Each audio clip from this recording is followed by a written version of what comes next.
You are listening to The Fairy Tale Killer by Brian Wind-Hansen and Sanne Wind-Hansen, narrated by Paul Thornley. Maya screamed in the dark. But she had been screaming for so long, her voice was reduced to nothing more than an inaudible hiss.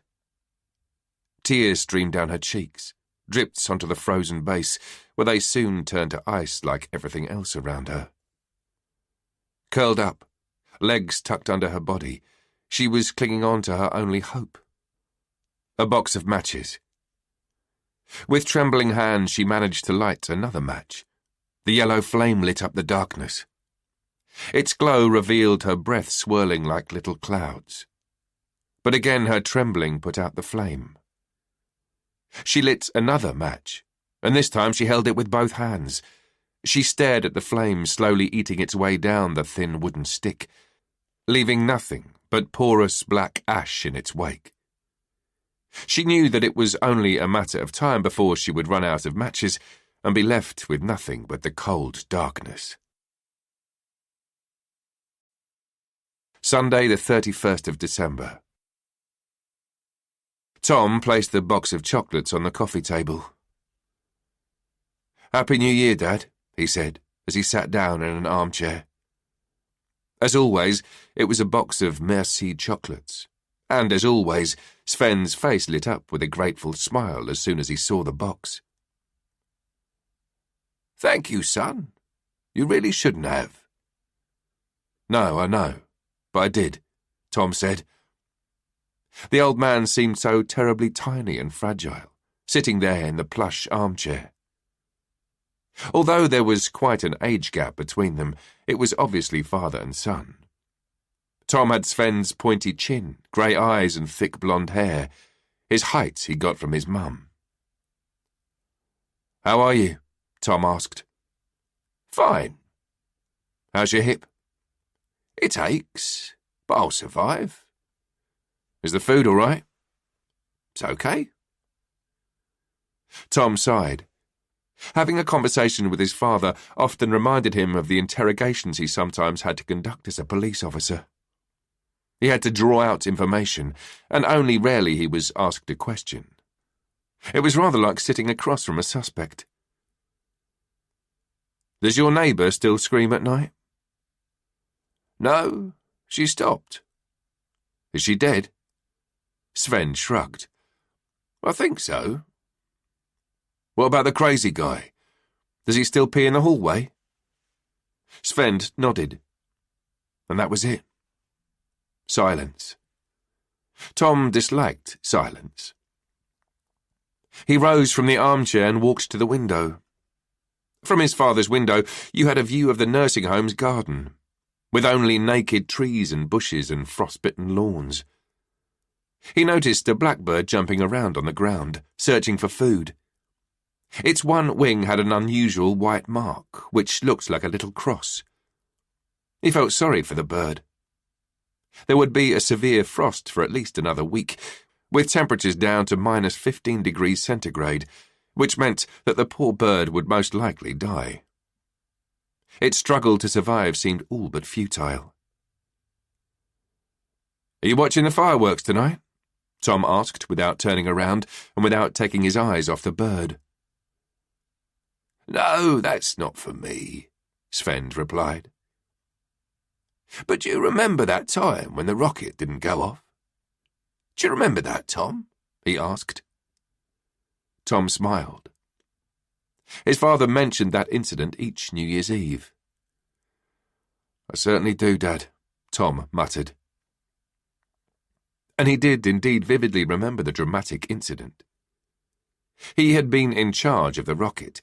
He had stuck it into the ground. He had lit the fuse, but for some reason it didn't go off like all the others. It stayed put and then exploded with a huge bang, which frightened the life out of all of them. Afterwards, his mother slapped him across the face, which in many ways constituted the essence of her approach to child-rearing. "So, do you have a New Year's resolution?" Tom asked, and change the subject. No, I'm too old for that.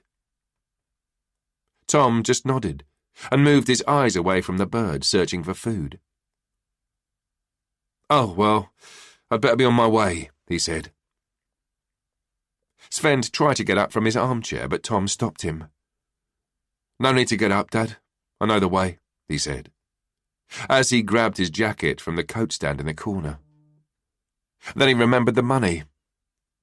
"By the way, I forgot your cash, but I'll bring it Thursday." "Thank you," Sven said from his armchair. "And Tom?" Tom stopped in the doorway. "Yes?" "Perhaps we could go for a drive Thursday. Maybe we could go get ice cream. My treat." Even though Tom was now 49 years old, he often felt that his father still treated him like a boy. "That would be really nice. Let's see how we go." When Tom got back home, he rolled a joint, lit it and inhaled the smoke, all the way down to the bottom of his lungs, before exhaling with a deep sigh. The soft taste and sweet scent were most welcome. As always, it calmed him. He went into the living room and stood in front of a miniature landscape diorama, which took up most of the room. It constituted an entire city, and in between the houses there was a web of roads and numerous little figurines were scattered all over the place. Humans, bicycles, buses, and even small animals. This landscape was the only thing Tom had left from his childhood home. It moved in with him when his father had moved into the nursing home.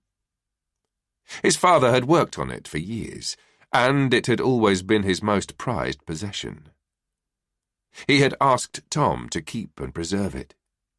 And, being a dutiful son, Tom had agreed, which meant that this monstrous colossus had been in his house for more than 2 years now. "Happy New Year," Tom muttered to himself, before leaning across the landscape, where he picked out one of the small houses and stuck the joint inside. He allowed the embers to catch, and before long the little house was on fire. He waited until the very last moment before putting it out, thus making sure it didn't spread to the rest of the landscape. Dina held Bertil's hand. They were standing on separate chairs, waiting to leap into the new year. They were celebrating New Year's with Dina's friend Tina, her husband Jacob, and their 2 boys, who were around the same age as Bertil. Dina looked at her son. Both he and her friend's 2 boys were deeply concentrating on the countdown on the TV. He might have his father's nose, but he had her raven black hair and blue eyes. She couldn't quite understand how he had already reached this age.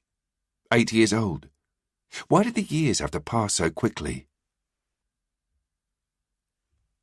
"Hurry up, honey," Jacob shouted from his chair. He held a bottle of champagne in his hands, fingers on the cork, ready. "Come on, Mum, hurry up," their children shouted in unison.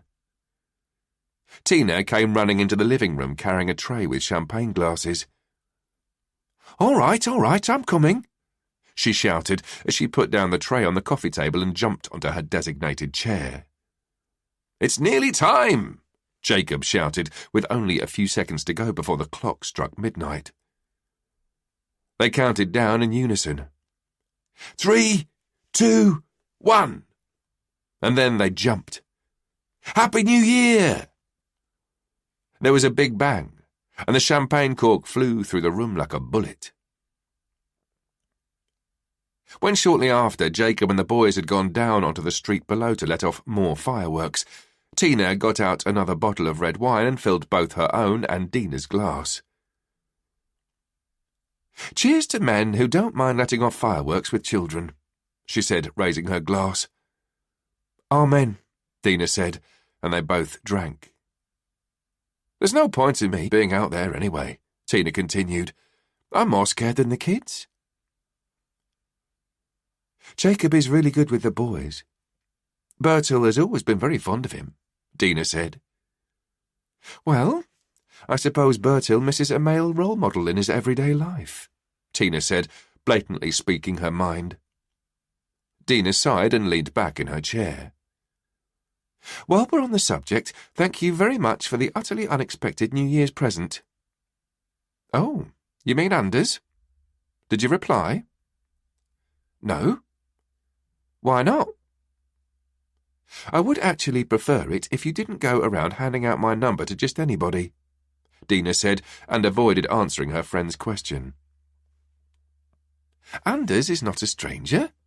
Jacob knows him, and the few times I've met him, he's always been really nice.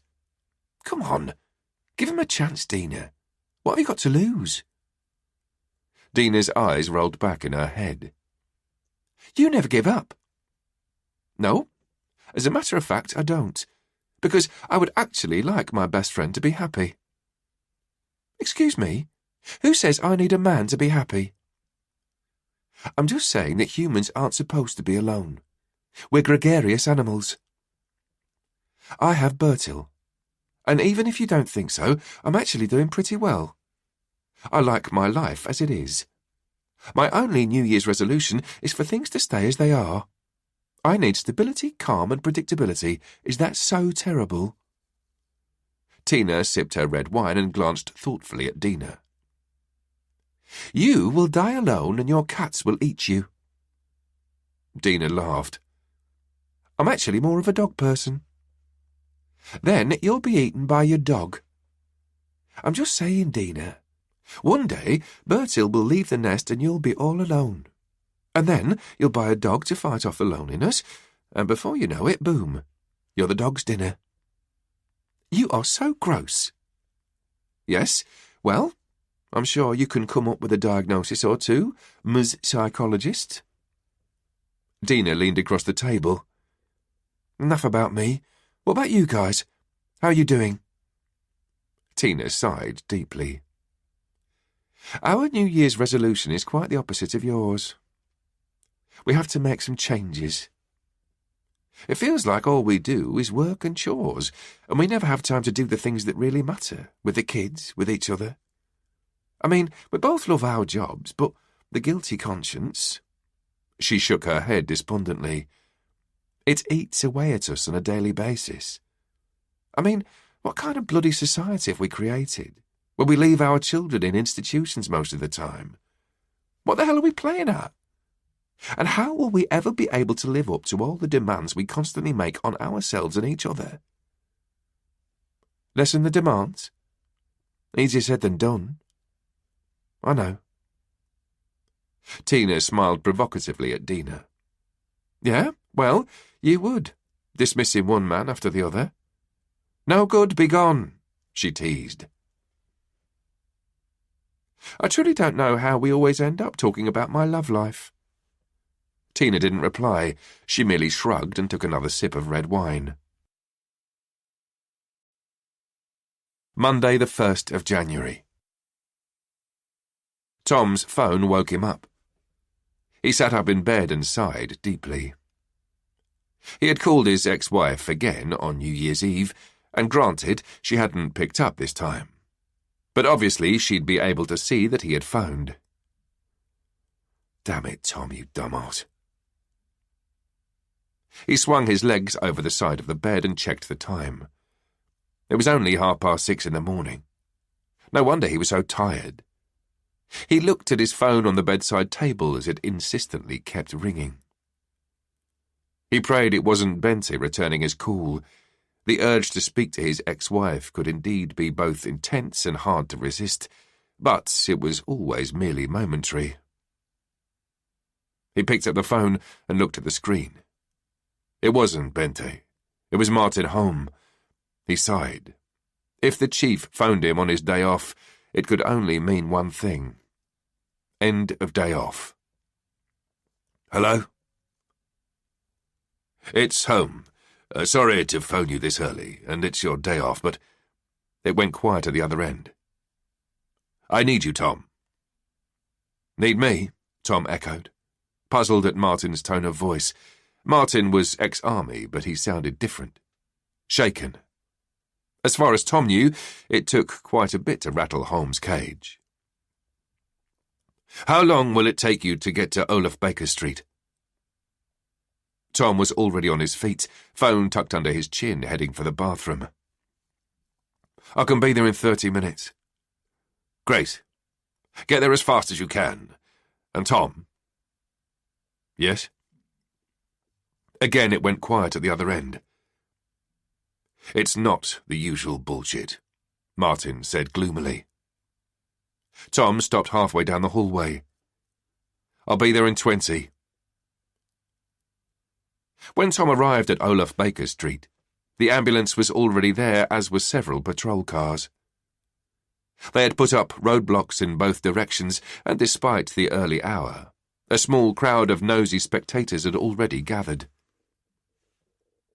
With a spectacle this size, Tom knew it was only a matter of time before the journalists would make an appearance.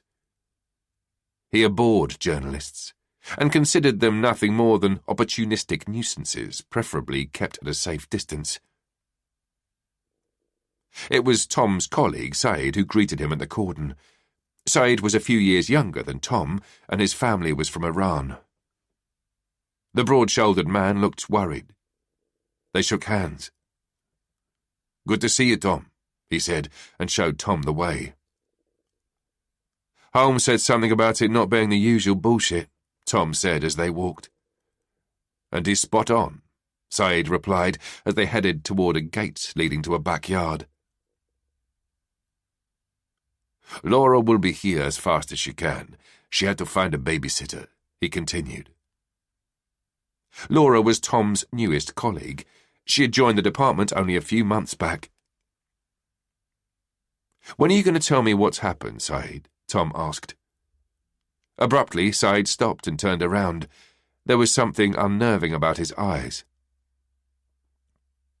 "One of the residents found her as he was walking his dog. It's a girl, Tom. And we're pretty sure who she is. Because she looks just like the girl who was reported missing yesterday. And if it's who we think it is, she's only 10 years old. 10. Bloody hell. But that's not all." Said glanced at the gate leading to the backyard, where Tom imagined the body would be. "I've never seen anything like it, and I have been doing this for quite a few years now. However, you'd better see for yourself, Tom." They walked through the gate. The backyard looked no different than so many other backyards in Odense.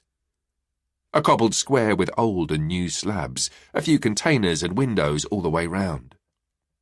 Far from an inconspicuous spot to commit a crime, was Tom's first thought as he took in the surroundings. It wasn't long either before he noticed several nosy faces in the windows, staring down at them, not to mention the number of mobile phones filming and taking photos. "We need to put a stop to that," Tom said, pointing to the nosy spectators in the windows. Said sighed. "I know, but there are so many apartments, and we don't have the manpower." "Turn off that phone, or I'll take you down to the station," Tom shouted at a young man in one of the windows. The man looked frightened by Tom's direct approach and hurried away from the window, but Tom knew that it was already too late. It was only a matter of time before photos and videos would be all over the internet. "That's how it is nowadays," Said concluded despondently as he pointed to the farthest corner in the yard. "But there it is." Tom walked towards the crime scene. At first, he couldn't quite figure out what he was looking at. At first glance, it looked like a lifelike sculpture. But as he came closer, it became clear what he was facing. In the corner, where two of the buildings met, on top of something that looked like a wide plinth, a little girl was sitting, her legs tucked under. It looked like she had been trying to keep herself warm. Her skin was pale, like bone, which made her long yellow hair stand out even more. She was wearing a blue dress and a dirty white pinafore. Her feet were naked, and even at a distance you could see they were red and blue from the cold. The girl's head rested on her arms, face down. Tom squatted and carefully, to avoid touching anything, looked up between her arms to see her face. The sight made him sick to his stomach. The girl's cheeks were red and her eyes wide open, her lips drawn out in a wide, frozen smile. He pulled back, but he knew that the image would be forever stamped in his memory. As with so much else he had witnessed in his job, this would become yet another permanent fixture in his already substantial catalogue of nightmares. Being close to the girl, he also noticed that she was holding something in her hand. He moved in closer, and through the narrow crevices between her fingers he could just make out what she was holding. Matchsticks, he mumbled to himself. Andersen was the first to solve the puzzle, Syed mentioned from behind him. Have you worked it out yet? Tom stood up. He needed no time to think. He looked at Syed and said, "The little match girl." Syed nodded gloomily. Later that evening, Tom received a message saying that the forensic pathologist was ready to share her findings. Which didn't surprise Tom as much as it probably should have. He knew Maiken. She was one of the most diligent and efficient people he had ever come across in all his years in the police force. She took pride in her work, and she was fast, though never sloppy. Tom picked Laura up on the way there. She got in the car and handed him a cup of coffee. "Here, 7-Eleven's best brew," she said, and buckled up. "Thanks," Tom said, and placed the cup in the holder to allow it to cool a little. It had been a long day, and the sweet coffee aroma was most welcome. That was another thing he really appreciated about Laura. She had made a habit of bringing him coffee. Despite the short period of time they had worked together, Tom respected the younger police officer. But more than anything, he was impressed by her accomplishments. She was intelligent, determined, and she had already experienced more than most 32-year-olds. And she had a husband and 2 children. It took willpower and grit, and she had both. "I keep seeing it," Laura said as they drove off. "That smile. Bloody hell." Not a pleasant sight. "I've just been sitting holding my 2 girls ever since I got home. I needed to be close to them. I can't help thinking about the little girl's parents. For Christ's sake, just imagine being told something like that. And the bleeding media airing videos and photos from every Tom, Dick and Harry who believe themselves to be tabloid journalists." "What's the difference between a camel and a journalist?" Tom asked dryly. Laura looked surprised. "I don't know," she said hesitantly. "A camel can work for 30 days without drinking. A journalist can drink for 30 days without working." Laura laughed. "Where did that spring from?" she asked. "What do you mean?" "Don't get me wrong, Tom, but you're not exactly the joke-cracking type, if you know what I mean." Tom looked at her and couldn't help smiling. There was something very open and direct about the young woman, which he appreciated.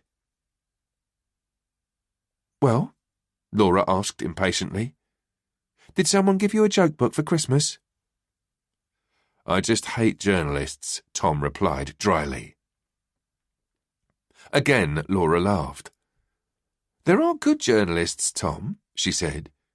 "I know several, and they'll do everything they can to enlighten people and make the world a better place. And I respect them, I really do." "I don't doubt it." "By the way, there was something I never got round to asking you before the holidays," Laura said, changing the subject. "How long ago was it?" she asked, and pointed to Tom's right hand resting on the gear stick. Tom gave her a puzzled look and then looked at his hand. "Since what?" he asked, not sure what she was aiming at. Laura leaned forward and silently tapped his ring finger. More precisely, the circle of pale skin which revealed that he had previously worn a ring. Tom knew what she meant. "About 6 months," he replied, and moved his hand, placing it on the steering wheel instead. "Sorry to hear that," Laura said. When they arrived at the Department of Forensic Science, the pathologist took them to see the body, where she also briefed them. Tom had known Maiken since his arrival in Odense. She was tall, gangly with black glasses and her hair tied back in a thick bun.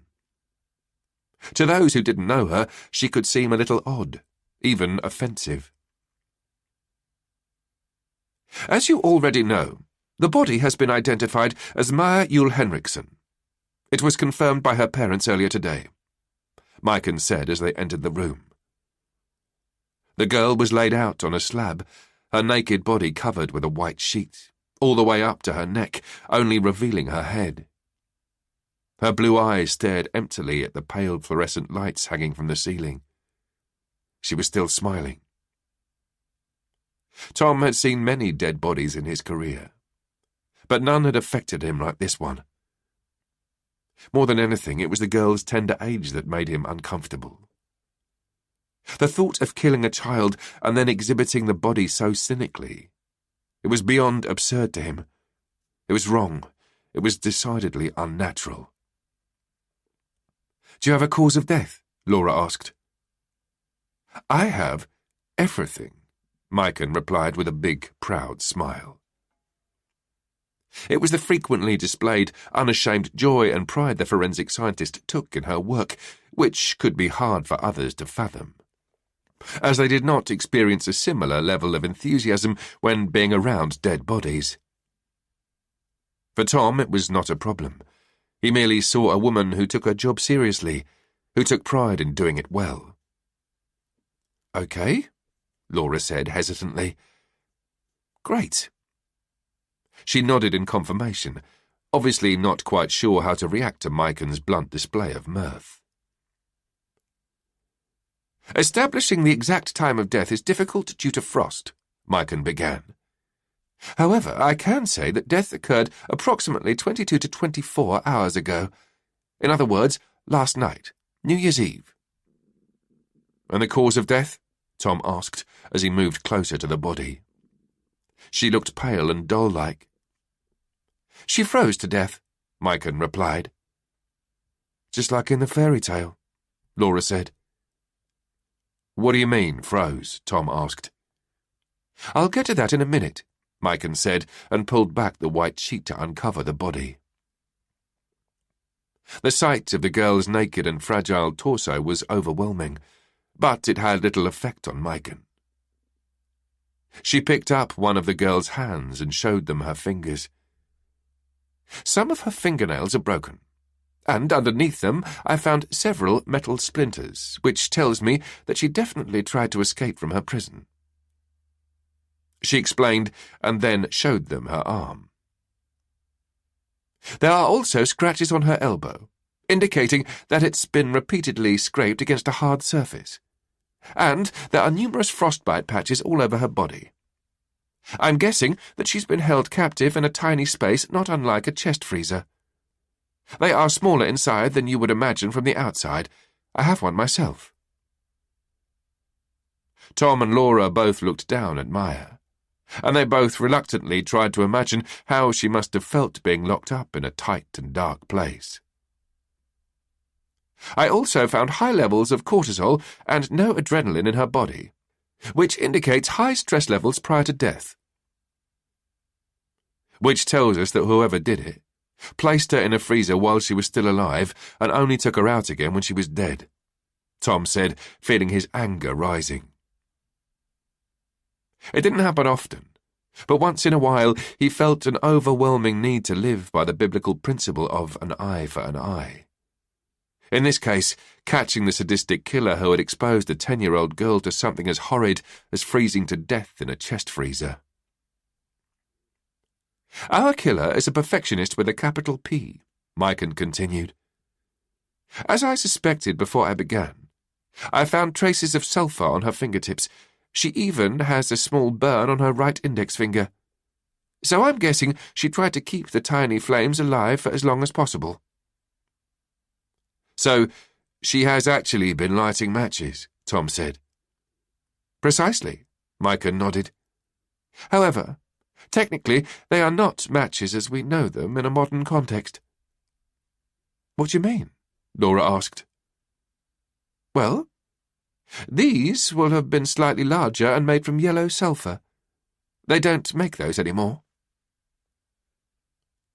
"So we have a killer who has planned and carried out everything down to the tiniest detail himself," Tom said. "That seems to be the case," Micah agreed. "And if you ask me, the girl used the matches in the freezer. However, there's very little oxygen in a closed chest freezer. So there would have to be some sort of oxygen supply, which would also explain how it was possible for Maya to freeze rather than choke to death. Like I said earlier, our killer is a perfectionist with a capital P. It had to be exactly like the fairy tale, and so he made sure that there would be oxygen in the freezer." "Long enough for her to freeze to death," Laura added while shaking her head. "That's a real psychopath." "It's dedicated," Micah corrected her without considering the inappropriate choice of words. "I'm also familiar with the fairy tale, and as you know, and as we can see, Maya is smiling, just like in Andersen's story. Now I've found tiny holes in the corners of her mouth. The killer used needles to create that smile, and when rigor mortis set in, he removed them. Probably because he wouldn't want them to diminish his work of art." "Work of art?" Laura said, apparently not agreeing with Micah's choice of words. "In my opinion, the dedication and care that's been utilized in the staging of this dead body," Micah explained, "tells us that we're dealing with a person who considers it a work of art, who is proud of it, who wants to show it off. I sense pride in, perhaps even love for his artwork." Tom nodded. "If we accept that he wants us to consider it a work of art," he said, "it could also contain a message, couldn't it?" Micah shrugged. "Maybe. Maybe not." Dina pulled Bertil close as she read the last lines of the fairy tale. "I am afraid he won't find the cattle," said little Klaus, and rode home with what he had. "The end," she said, and closed the book. Bertil was curled up, his head in her lap. "Mum," he said. "Yes?" "I'm too old for fairy tales, you know." "Since when?" Bertil sat up. "I'm 8, Mum." "I still liked fairy tales when I was 8. "But they're boring, Mum. Can I please pick the next book?" Dina placed the book of fairy tales on the bedside table. "We can take turns. How does that sound?" "Fine, but I'll go first. As long as it's not a horror story. You know how scared I get." "Scaredy cat?" Dina pulled Bertil even closer and stuck her nose into his dark hair. She inhaled his scent deeply. "Is there anything you'd like to be different in the coming year?" she asked. "Something you'd like to change?" Bertil thought about it before answering. "No," he decided. "I don't want to change anything. I like everything just the way it is." Dina was stricken by his words, which reminded her of how frighteningly similar their New Year's resolutions were. She felt silly. Was it childish of her not to be more open to change? Had she become fearful and rigid? It was to be expected that an 8-year-old preferred things to stay the same, because children would always long for what they knew. But she was 43. "Mum?" Bertil asked from inside the embrace, bringing Dina back to the present. "Would you like to hear a riddle?" "A riddle?" "Yes." "Sure, why not?" Bertil freed himself from her arms. "It's quite difficult, just so you know." "I'll take my chances." Can I stay up for another half an hour if you don't solve it? Let me guess, with your iPad? Bertil nodded. I don't know, Bertil. Scared, are you? Dina laughed. OK, you little scoundrel, but only if it's a proper riddle. It's a proper riddle. Go on then, tell me. Bertil concentrated and spoke slowly to make sure he made no mistakes. When you have me, you want to share me. But if you share me, you don't have me any more. What am I? Dina smiled in surprise. Where on earth did you hear that riddle? She asked. At Dad's? No, Bertil replied, shaking his head. Do you know? First, you have to tell me where you heard it. On YouTube. Was it one of those YouTubers you're forever watching? Dina asked, feeling old. It's my favourite YouTuber. It was a competition with giveaways. Tell me the riddle again. Bertil repeated the riddle with the same level of concentration as the first time. When you have me, you want to share me. But if you share me, you don't have me any more. What am I?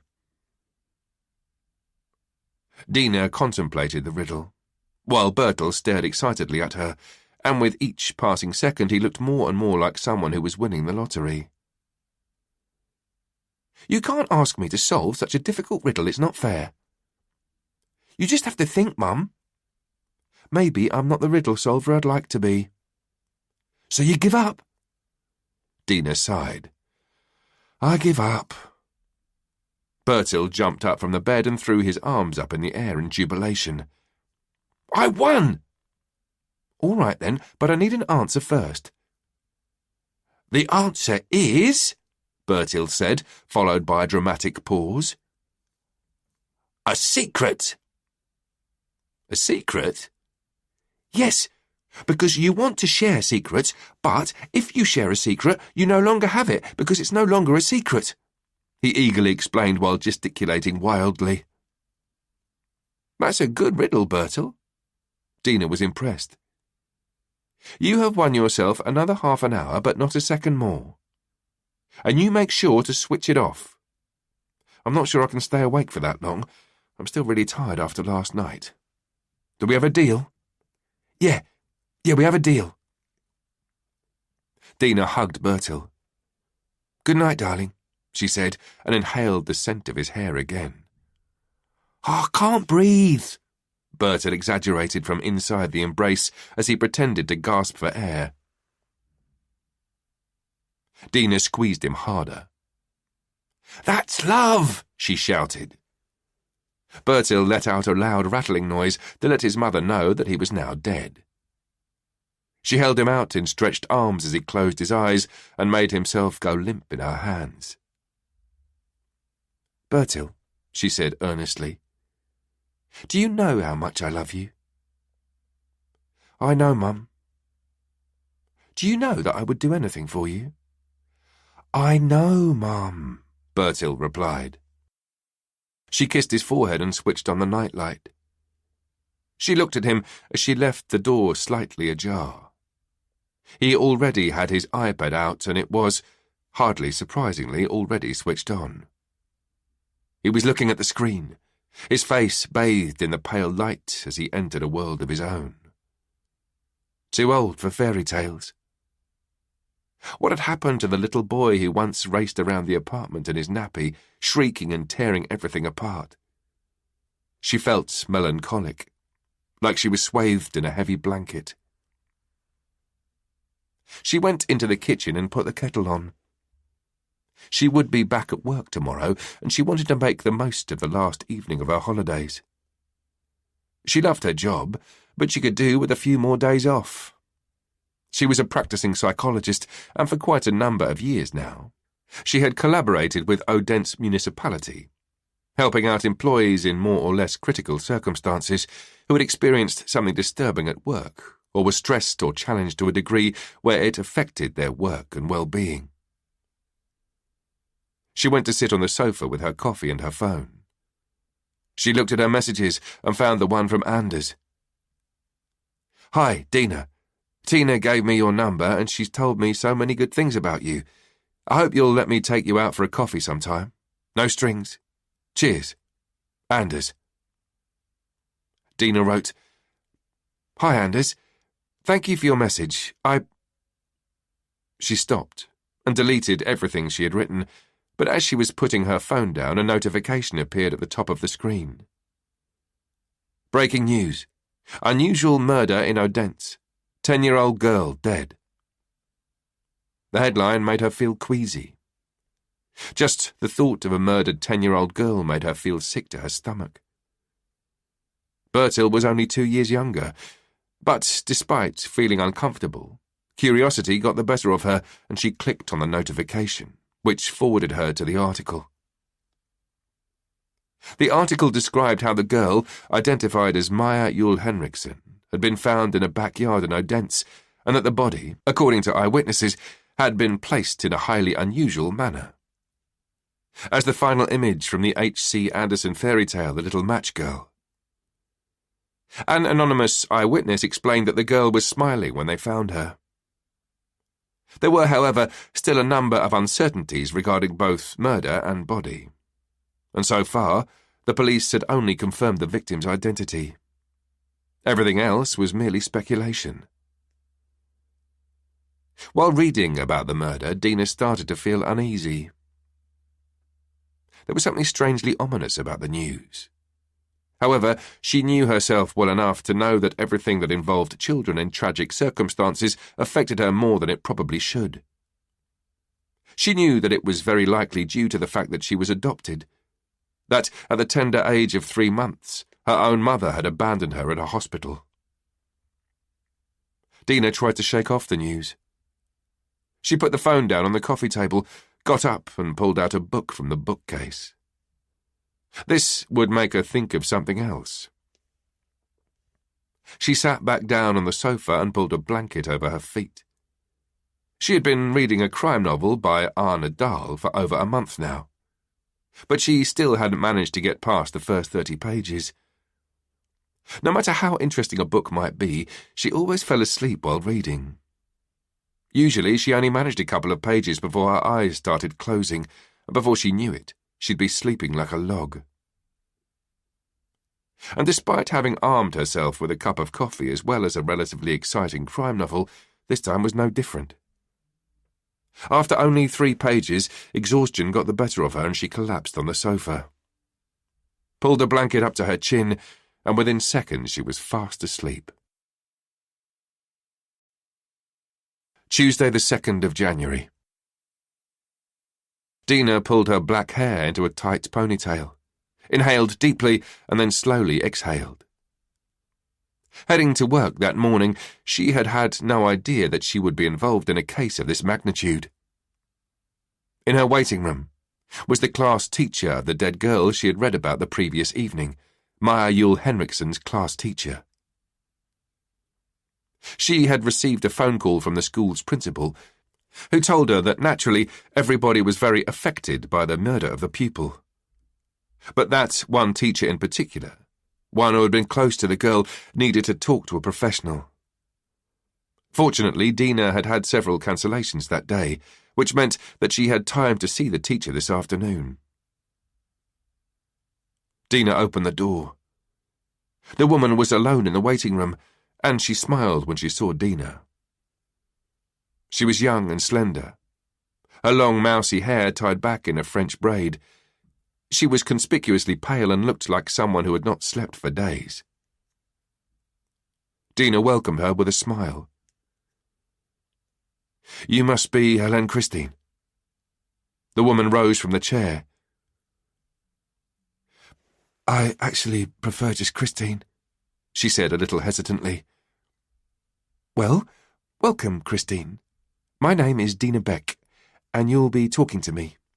If you just follow me," she said, and led Christine into the session room. "There's a glass of water for you if you get thirsty." Dina sat down in one armchair and gestured for Christine to sit in the chair opposite her. Christine sat down. She folded her hands in her lap, but kept fidgeting, as if her fingers were desperately trying to find something to hold on to. "Let me start by offering my condolences," Dina began.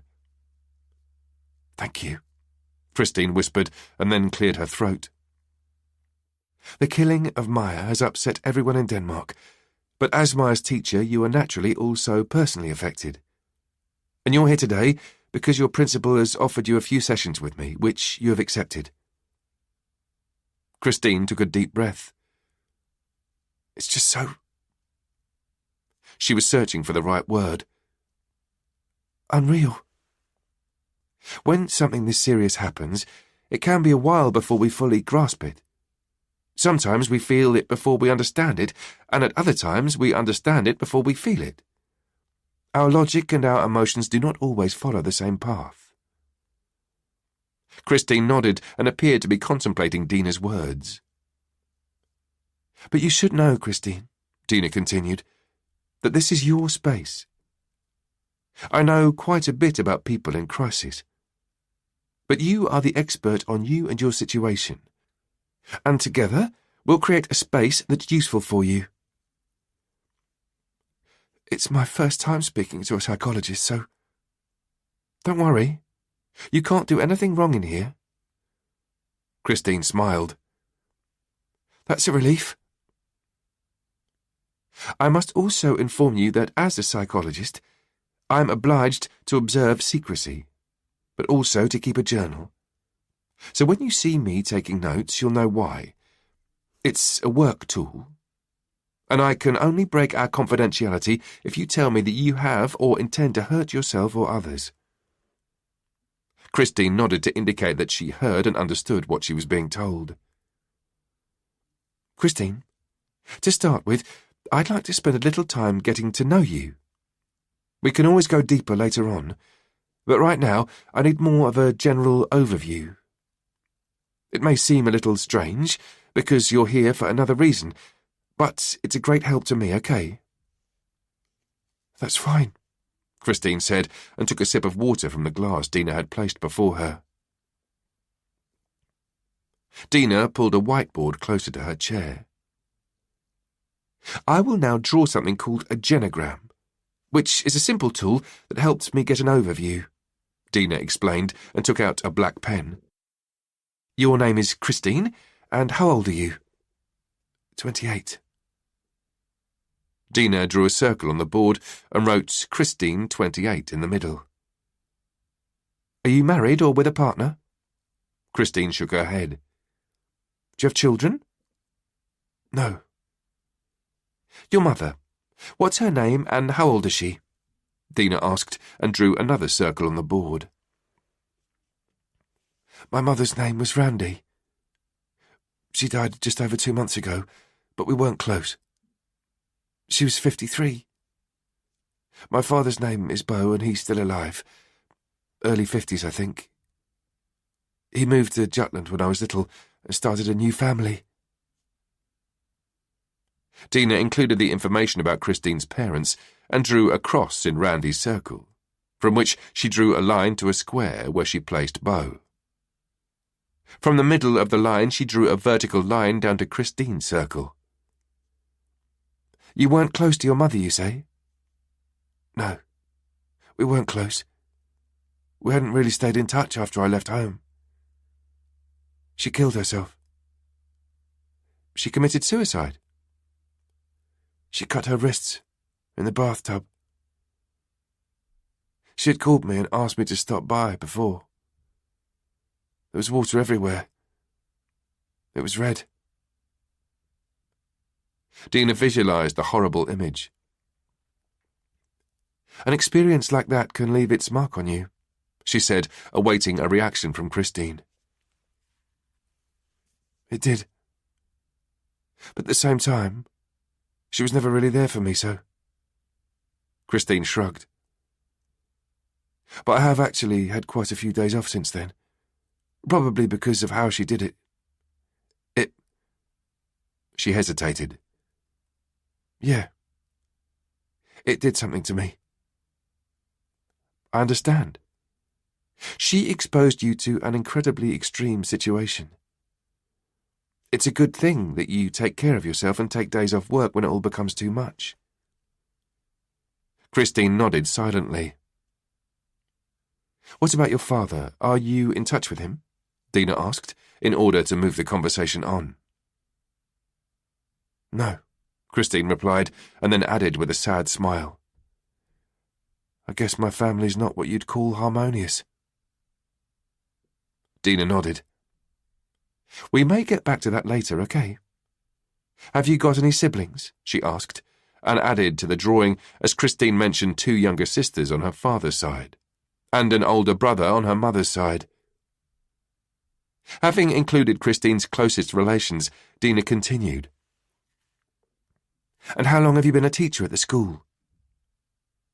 Christine explained that she had had difficulties getting a permanent position, and that she had had another temporary position before starting at the school she was currently at, where she'd been for almost a year now, though she was still not sure they'd keep her on. The reason I'm asking about your background, Dina explained, is because we humans react very differently to extreme events. And it's easier for me to help you handle your reactions if I know more about the experiences you carry with you. If it becomes relevant, we can always go back and talk more about some of the things you've told me. How does that sound? Sounds fine, Christine replied. Now, I would like us to move on. Can you tell me a little about Maya? Maya was... Christine's voice broke and her eyes watered, but she quickly wiped the tears away and stopped crying. It's okay, Christine, Dina said to calm her down. You can let go in here. But Christine pulled herself together. Most clients cried, but every once in a while there'd be clients like Christine, who didn't want to cry in front of others. Dina noted that this young woman probably belonged to the group with highly developed defense mechanisms, which was also perfectly in line with her not harmonious background.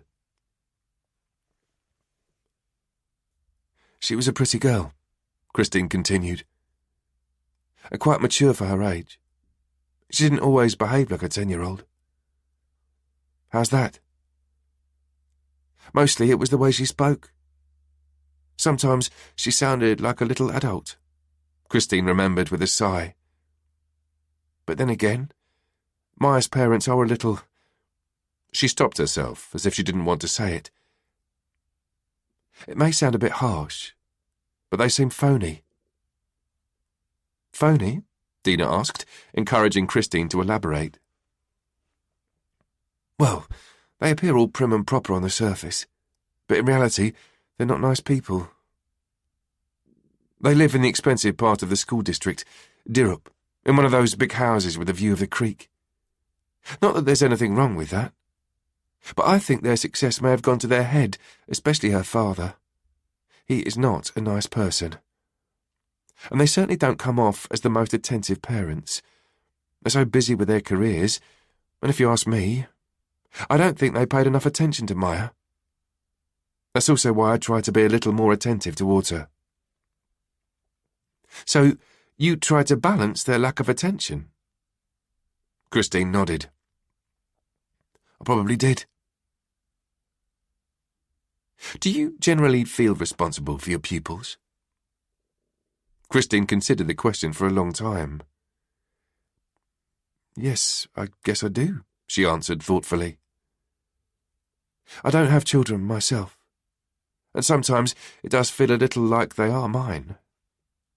One of them even called me Mum at one time, Christine explained, and once more her voice broke as her eyes watered.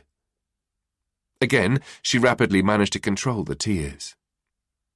She took a tissue from the box on the small table between her and Dina and dried her eyes. But then again, I do spend so many hours with them each day. Perhaps it's not so strange. I would imagine that it's quite normal, Dina said. What with the long school days we have now, you almost see them more than their parents do. I have an 8-year-old boy, so I know. And I see them during the time of day when their brains are most receptive to influences, Christine continued. So in that respect, you could argue that I have a great responsibility. Absolutely, Dina agreed. Christine took another sip of water and kept the glass in her hand. She looked down at the water, and Dina noticed a distinct change in Christine's facial expression. It was as though a shadow fell across her eyes. She was smiling, Christine said. Maya? Dina asked. Christina raised her eyes and looked at Dina. They say she was smiling when they found her. Her mouth had been forced into a smile, just like the fairy tale. Yes, I've heard that too. Dina and Christine sat in silence for a little while, and as Dina sensed that Christine was not going to continue, she asked, How did you first hear about the murder? Christine did not answer. She just kept staring at the glass of water in her left hand. What's going on inside you right now? Dina asked, after keeping quiet for a short while. Christine slowly shook her head and held a hand to her mouth, as if she was once again trying to stop herself from crying. Sorry, she said in a trembling voice. I'm so tired. Would it be okay to stop now? She asked. Dina gave her a comforting smile. Talking about violent incidents shortly after they occur can be quite overwhelming. It's good that you listen to your own needs, and will adjust the pace accordingly. How does a new appointment in 3 days sound? Thank you. That would be fine, Christine said, looking relieved. Do you manage to sleep at all? Dina asked, as she handed Christine a card with their next appointment. No, not much. Perhaps you should talk to your GP about getting something to help you sleep, Dina suggested. Good idea. I'll do that. Dina followed Christine into the waiting room where they said goodbye. The moment Christine was out the door, Dina's shoulders dropped and instinctively she exhaled. She felt an overwhelming urge to cuddle Bertil. Later that same evening, after Bertil was in bed, she spent way too long reading up on the murder. The entire case seemed foul and horrid. She turned off the TV, picked up her phone and called her mother. It only rang twice before she picked up. It's Mum! Dina smiled. Even though she was 43, her mother still answered the phone in the same way. Hi, Mum. I just wanted to check in. Hear how you're doing. I'm fine, she said joyfully. We're relaxing in front of the telly, trying to avoid the news. It's terrible what happened to that little girl. Yeah, it's awful. Are you okay? Her mother asked. As always, her finely tuned radar picked up on something troubling Dina. Yeah, I'm fine. Are you sure? I can come over if you need company. Your dad's asleep on the couch, and he probably wouldn't even notice that I was gone. No need, I'm fine. Really. I just wanted to say hi. Does Bertil know? About the murder, I mean. I don't think so. But I guess I'll have to tell him about it at some point, especially if the press is going to continue covering it so intensely. And now that Dina stopped herself, unsure about whether or not she could tell her mother about her latest client. Now that you what? Well, Dina was searching for the right words. I actually have a client who knew the dead girl. Oh dear, her mother said after a brief pause. Dina, promise me that you'll look after yourself. And you call me if you need to talk or if you want me to come over. I'm right here. Always. I know, Mum. And of course your dad's here as well, when he's awake, that is. Dina laughed. Thanks, Mum. And sometimes, her mother continued in her usual optimistic manner, frightening things can bring good things. You are the living proof of that. Me? What do you mean? Well, your father and I were very scared when we first got you, let me tell you. Taking a child into your care is terrifying, especially because we knew nothing about where and what you came from. Frightening can also be good, Dina thought to herself. And although her mother's homespun philosophy was a tad banal, it nonetheless resonated with her. After saying goodbye and hanging up, she checked her messages and found Anders's message. She wrote, "Hi Anders, thank you for your message. I'd like that. I'm free tomorrow at 2 p.m. Where should we meet? Dina." She reread the message and pressed send. Impatiently, Tom tapped the side of the ATM as it spewed out notes. It was late, the sky was clear, and the air sharp and frosty. He could see his own breath in the light from the ATM. It was another 2 days before he would visit his father again, but this time he wanted to make sure he remembered to bring the money. He had spent all day trying to get an overview of the grotesque case that immediately put all other cases on hold. Now he was exhausted, to say the least. Done for, knackered, and he could not wait to get back home. As he turned away from the ATM, through the corner of his eye, he sensed something moving. On the other side of the road, someone was rapidly walking away from him, hands tucked into their coat pockets, like somebody anxiously racing away from or towards something. Tom found himself considering whether or not the stranger had been watching him, but then instantly smothered the thought. Keep a clear head, Tom, he thought as he walked to his car. If there was one thing his many years in the police force had taught him, it was to always push paranoia to the side and hold on to reason. That was the best way to avoid mistakes. He got in the car and drove home.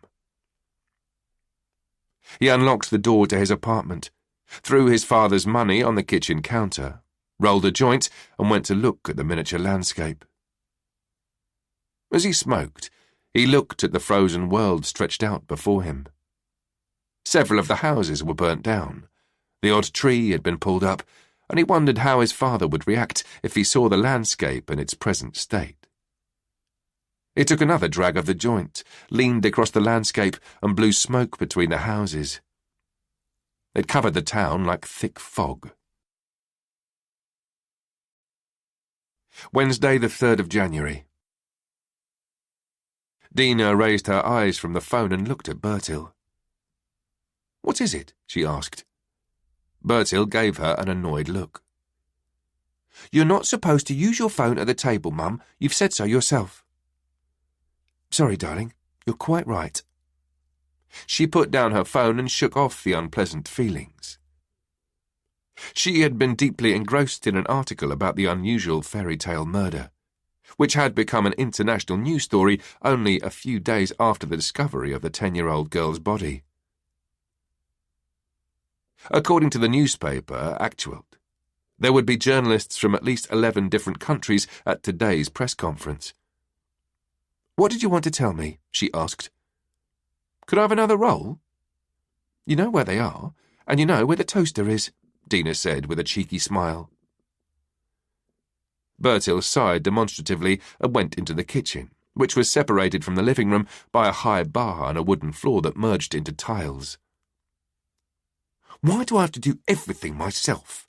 he mumbled, dissatisfied. Dina peeled her soft-boiled egg, and her thoughts wandered to the forthcoming dates awaiting her after work. It felt like a lifetime since she had last been on a date, and right now she was regretting having arranged to meet with Anders. The nervousness, the awkward first meeting, the embarrassing silences, none of which she missed. However, she had taken the first step, and she was not one to back down once the decision had been made, no matter how frightening it might seem. She looked up at Bertil, who, while waiting on his toast, had climbed onto one of the bar stools by the kitchen table and was reading one of his numerous Donald Duck magazines, which seemed to have invaded the entire apartment these days. In the last year or so, His reading had really improved, and now he would read practically anything he could get his hands on. He couldn't help himself. "Sweetie?" Dina asked, getting no response from Bertil. She found the apparent role switch quite amusing. "Bertil?" She tried again, this time raising her voice a little. "What?" Bertil said distractively and without lifting his eyes from the magazine. "How would you feel if I had a boyfriend?" This got Bertil's attention. He gave his mother a puzzled look. "A boyfriend?" "Yeah. Like your dad and Lone." "She's not his girlfriend. They're married." "I know. But you start by going out together, and then you may get married." "In the old days, they married first." "Yeah, in the old days, smart Alec. But these are the modern days, and you still haven't answered my question. How would you feel if I had a boyfriend?" Bertil gave it some thought. "It would be fun if you had a boyfriend," he concluded, "but only if he has a dog or a PlayStation 4.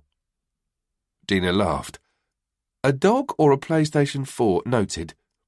And preferably both." "I can't promise anything," Dina said. "What about you? Do you have a girlfriend?" "No," Bertil gasped with disgust. "What about that girl, Marie, who's forever chasing you at school?" "What do you mean? She's not chasing me." Dina had to smile. She thought about how naive and ignorant boys were about girls at that age. Girls were already dreaming of boyfriends and kissing, while the boys were still busy playing games and performing wild stunts, which meant they rarely even noticed the girls' longing glances and the awkward attempts at flirting. "I'm just teasing you," she said.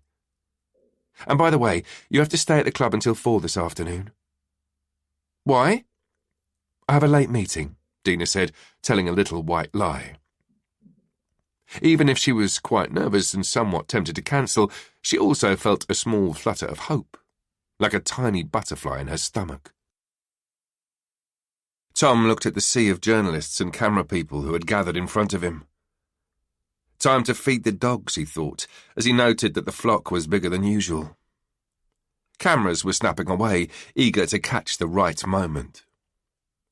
It was not the first time Martin had asked him to do the press briefing, and while it was undoubtedly meant as a pat on the back from the deputy chief, Tom hated it. "Good morning," he said, getting everyone's attention. "Before I start, I would like to remind everyone here that this is not a press conference but a press briefing, which means I won't be taking any questions," he explained. Then he took a deep breath and delivered the prepared statement. On 6:05 a.m., the 1st of January, Odense police received a call from a resident of Olaf Baker Street. The man was out walking his dog when he noticed a girl in the corner of the backyard. He tried to communicate with the girl, but she did not respond. So he moved closer and was able to establish that the girl was dead. He immediately called the police. "We have secured the crime scene and the dead body. The girl has been identified as Maja Yule Henriksen, who was reported missing by her parents on Sunday morning. The forensic team conducted a post-mortem, but I will not be sharing any details about the cause of death or other technicalities regarding the body. However, we have been able to establish that the girl was not killed at the place where she was discovered. So the killing took place elsewhere, after which the body was transported to the backyard in Olaf Baker Street. We can also confirm that the girl was positioned in what would appear to be the final image in Hans Christian Andersen's fairy tale The Little Match Girl. That's all for now. Thank you." Tom was just about to leave when a voice from the crowd pierced the air and stopped Tom in his tracks. "Is it a serial killer?" A young man with a camera around his neck shouted, waving his hand eagerly as if to make sure that he got everyone's attention. The question silenced the room, all eyes on Tom. He felt their gaze and their silent demand for an answer. "Who are you?" he asked the young man, who looked stunned at the direct question. "Bjarke Henriksen. From the newspaper, Aktuelt," the journalist replied, a little off balance. As I said at the very beginning, Bjarne Henriksen from Actuelt, which you obviously did not catch, this is a press briefing, not question hour. However, I am inclined to do you a favour and actually answer your question, Tom said, unconsciously raising his voice. At present, there is nothing to indicate a serial killer. And I will strongly advise you, and everyone else for that matter, not to print dramatic yet utterly unfounded headlines. I know it's clickbait, or whatever you call it, and much like selling water in the desert. But there's no need to stir up more of the already abundant fear in this country. But according to eyewitnesses, the murder was carried out with immense attention to detail, which must have demanded quite a bit of preparation and planning, which is typical of a serial killer, is it not? Bjarke continued, seemingly ignoring Tom's warning. No comment, Tom brushed him off. And now, was as far as he got before the young journalist interrupted him. But why the little match girl? Bjarke asked eagerly. What's the moral here? Does the killer want to send a message? Tom looked at the journalist, silently noting the young man's features, adding him to his already extensive list of journalists he disliked. The briefing is over, he said sternly as he left the flock, who began snapping their cameras again, hungry for more. Half an hour later, Tom and Laura parked in front of a villa in the affluent residential area, Dirup, and got out of the car. You shouldn't let them get to you like that, Laura said as she slammed the car door shut. Tom walked around the car. What do you mean? He asked, giving his partner, who had been remarkably silent during the drive, a puzzled look. The journalists, Laura replied. Most of them, especially the young, too clever for their own good type of guys. All they want is a dramatic reaction from you. It gives them something to write about, so just don't give it to them. I was not being remotely dramatic, Tom replied irritably. No need to stir up more of the already abundant fear in this country, Laura imitated Tom in an exaggeratedly deep voice. If that's not dramatic, I don't know what is. Tom looked at Laura for a long time. Come on, was all he said. We have a lot to do today.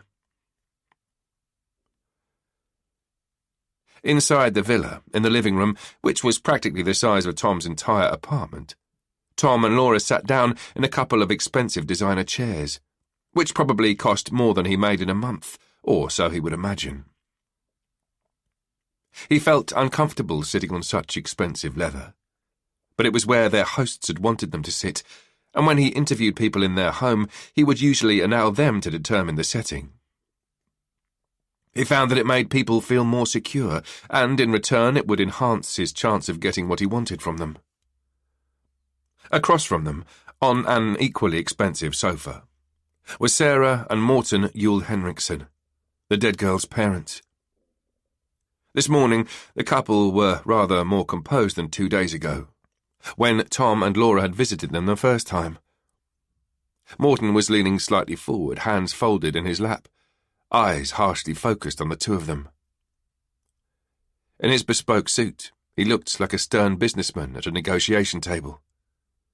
His wife, on the other hand, was slumped in the corner of the sofa, staring distractedly out through the panoramic windows at the frozen landscape. Her eyes were red and swollen, and she was remarkably paler than last time. Her skin was almost milky, and it reminded Tom of Maya, when they had found her in the backyard. Interviewing close relations in a murder case was never anything but awkward and unpleasant, but it was also necessary. At least, according to Tom. Memories were tricky. Over time, people could fabricate things that had never happened, only because their brain needed to fill in the numerous empty voids. So you had to get to key witnesses quickly, while events were still vivid in their memory, before they managed to establish a formalized narrative. Those were often the most unreliable in Tom's experience.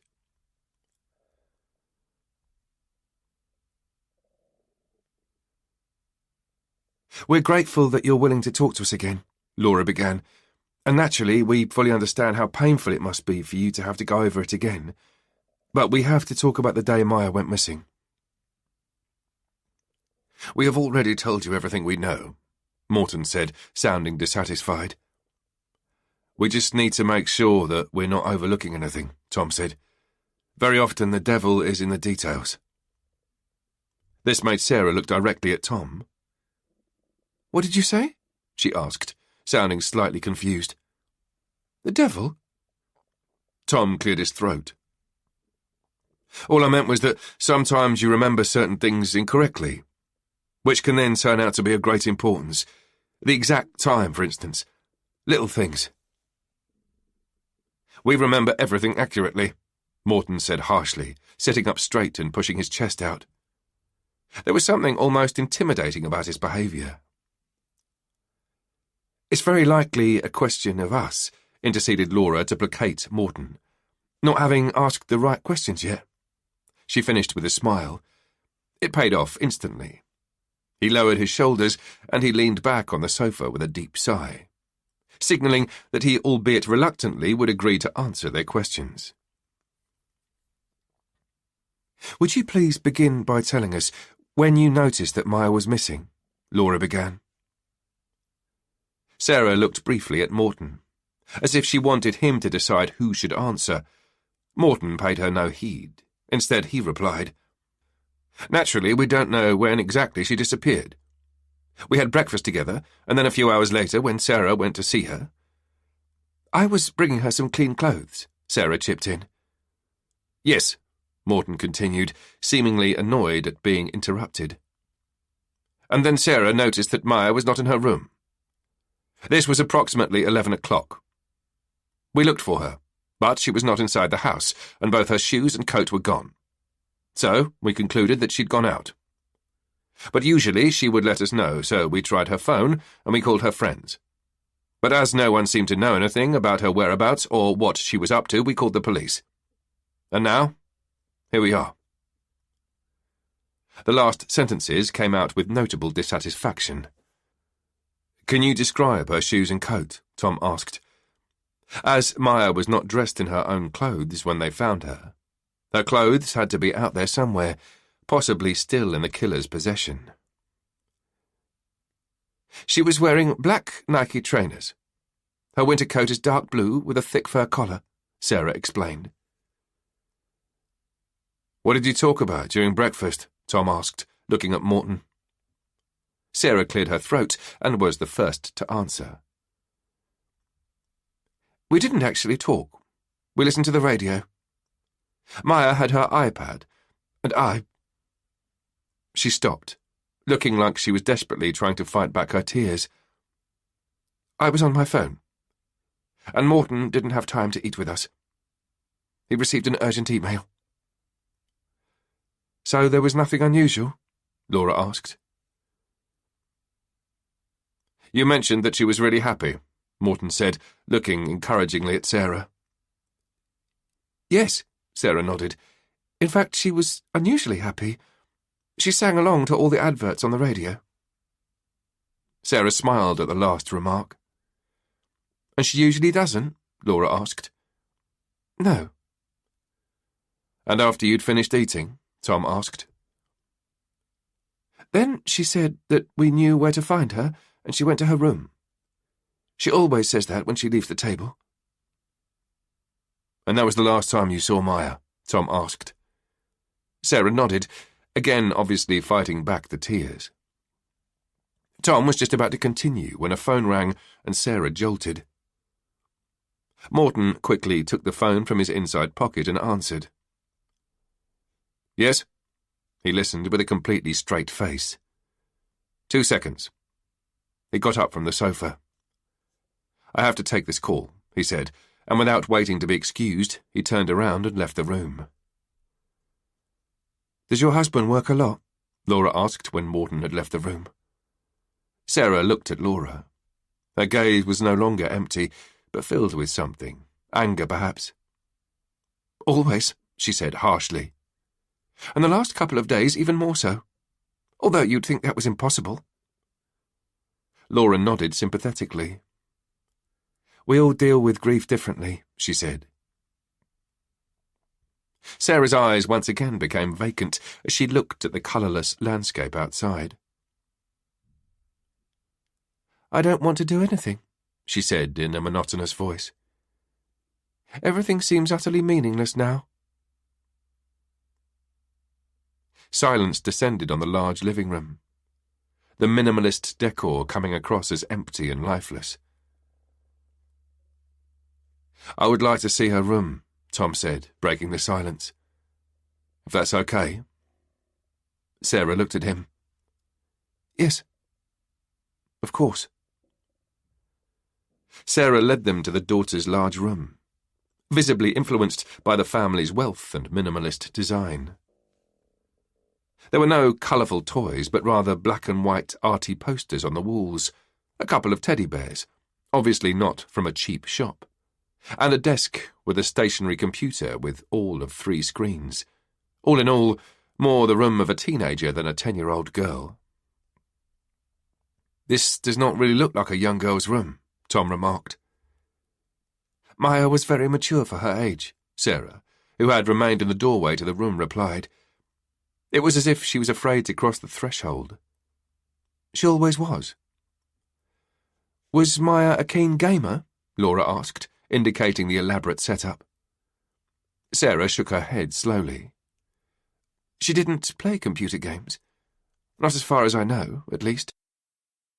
But she had a YouTube channel, and she was really into that. In fact, she'd dreamt of becoming a professional YouTuber. Do you know what Maya used her channel for? Tom asked, looking at Sarah. I think she just talked about stuff she'd bought, Sarah explained.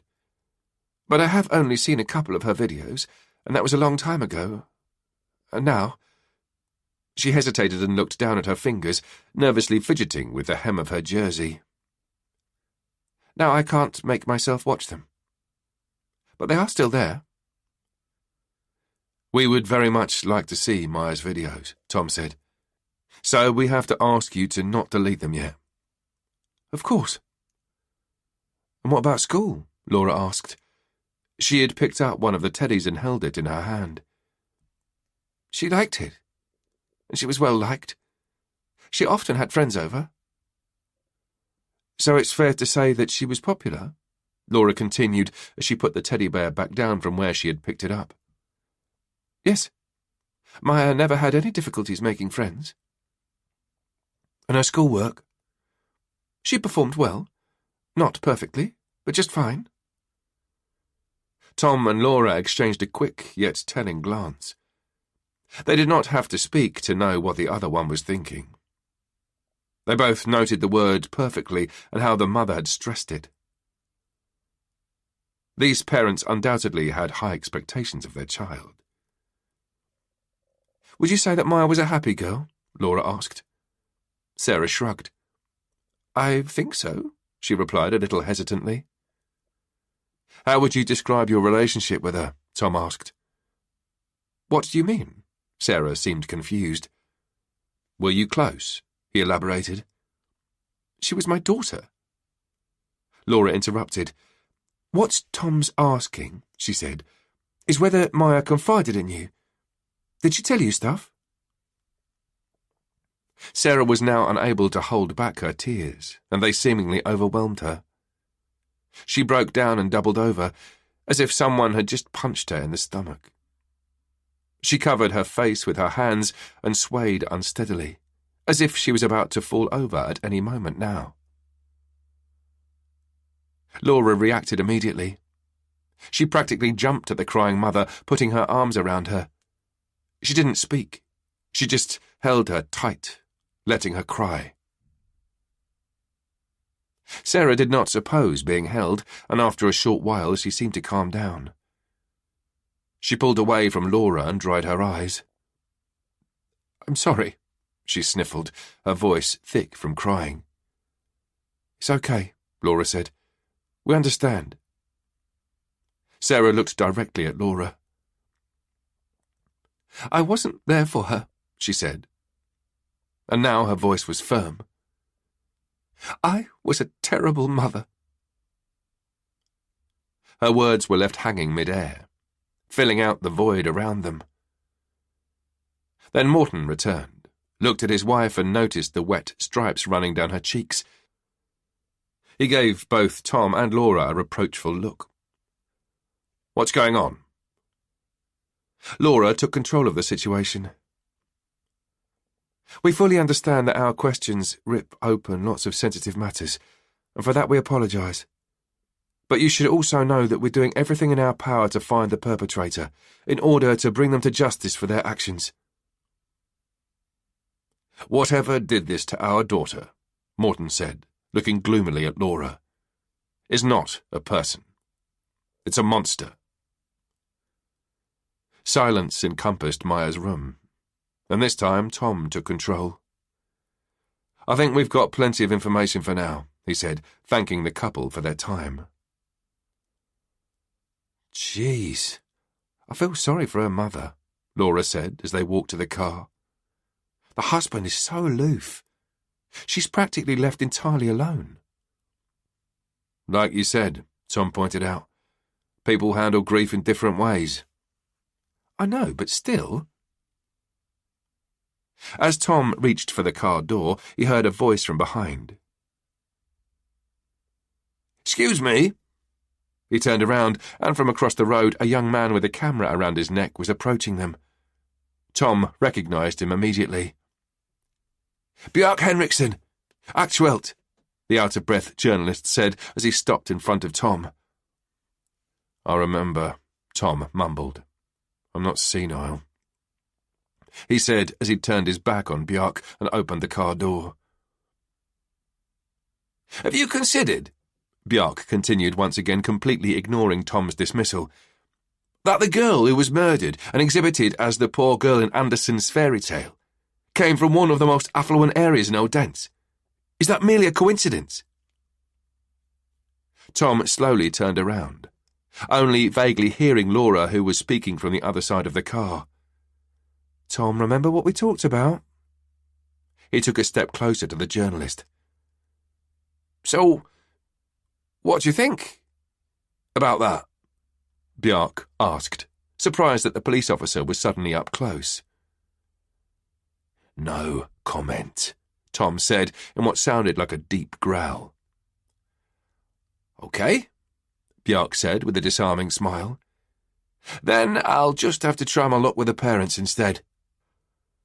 That was the straw that broke not the camel's but Tom's back, and he grabbed the journalist by his collar, pulled him all the way around the car, smashing him hard up against its side.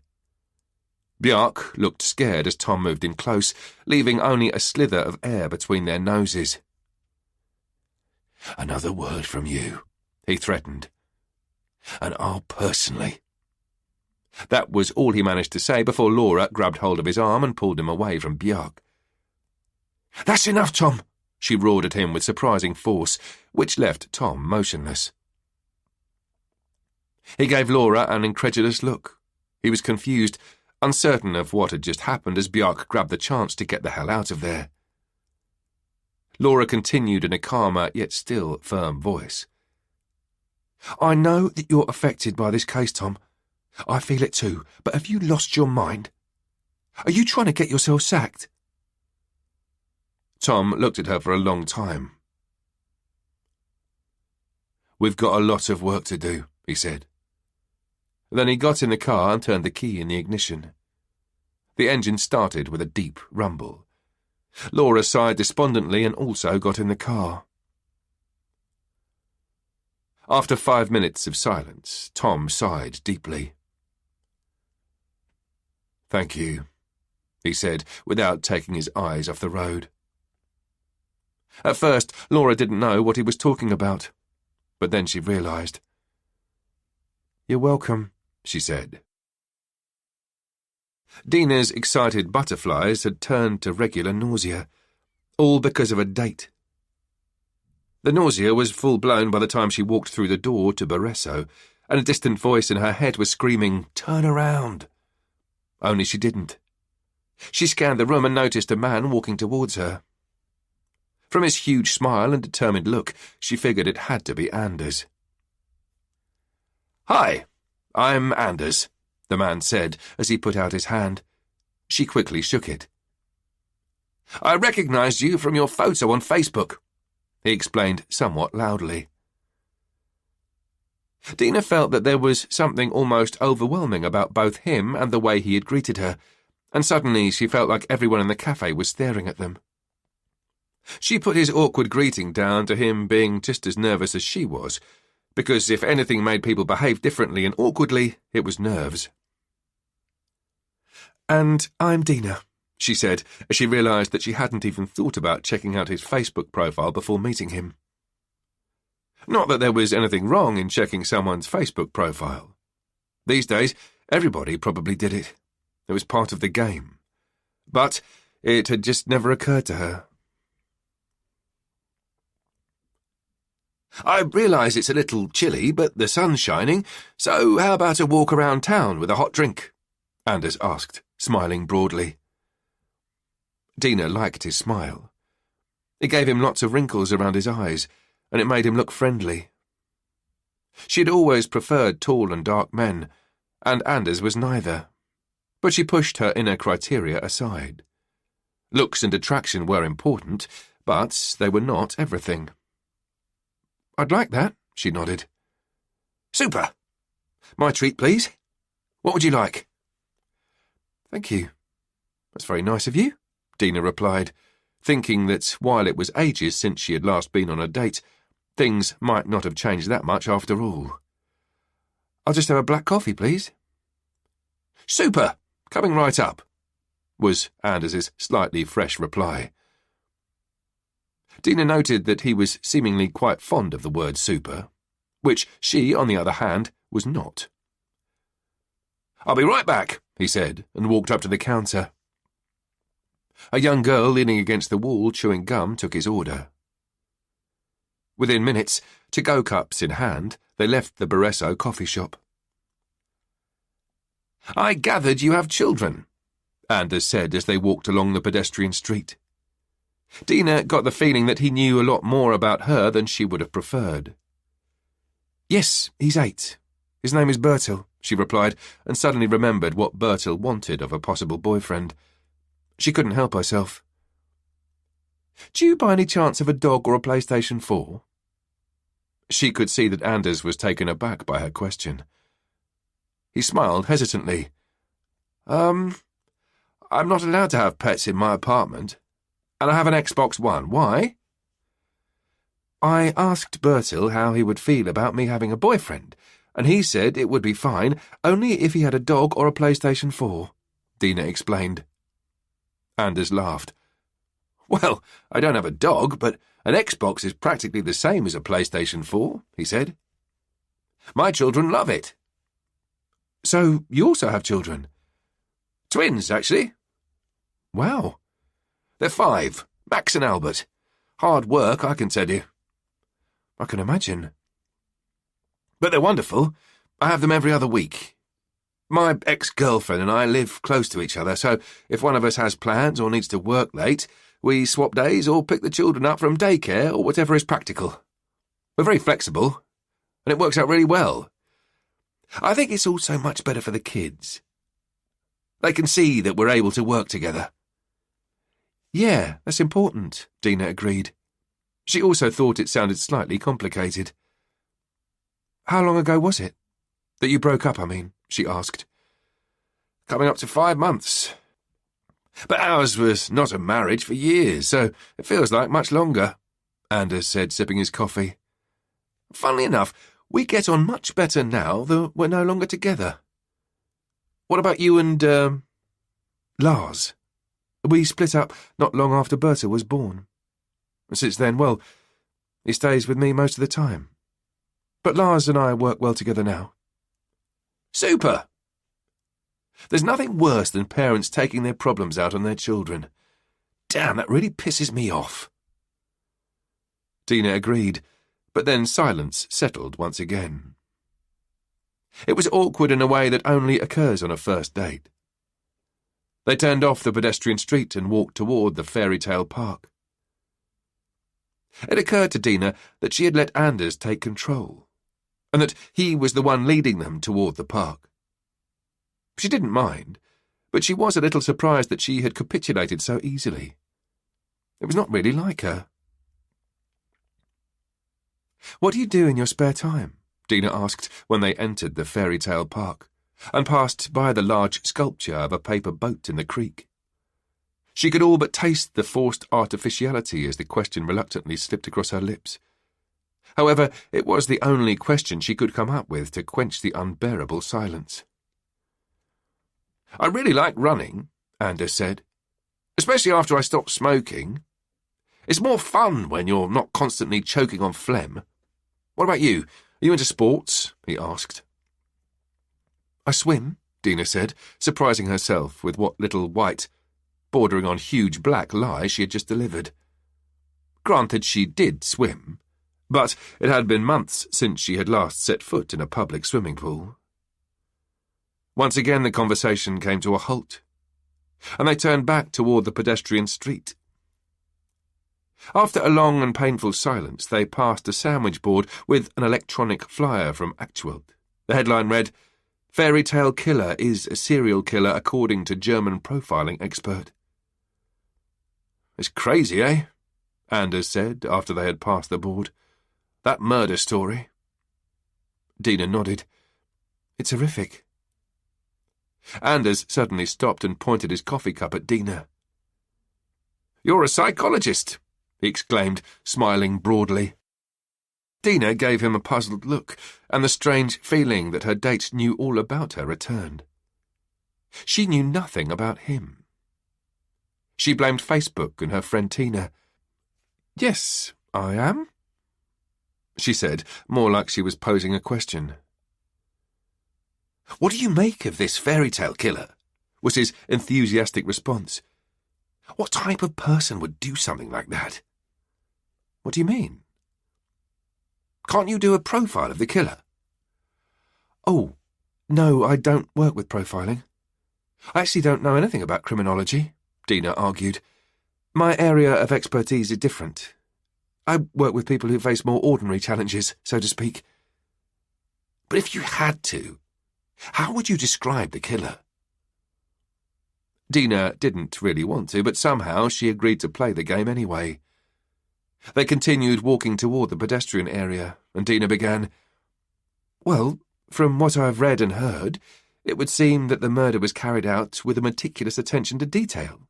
So, I would imagine he is someone who is able to maintain an overview, with plenty of cognitive resources, someone who is not shaken by the situation or the risks associated with it. In other words, someone who is both smart and cool as a cucumber. But I have no idea who would reconstruct fiction in such detail. Offhand, I would argue that his reality test score would be low, and obviously he lacks socio-emotional skills." "I'm sorry, but you're talking gibberish right now," Anders said with a light laugh. "At least, it's not a language I understand." "Sorry, I became a little nerdy just then. What I meant to say was that it could look like the killer is not quite able to distinguish reality from fiction.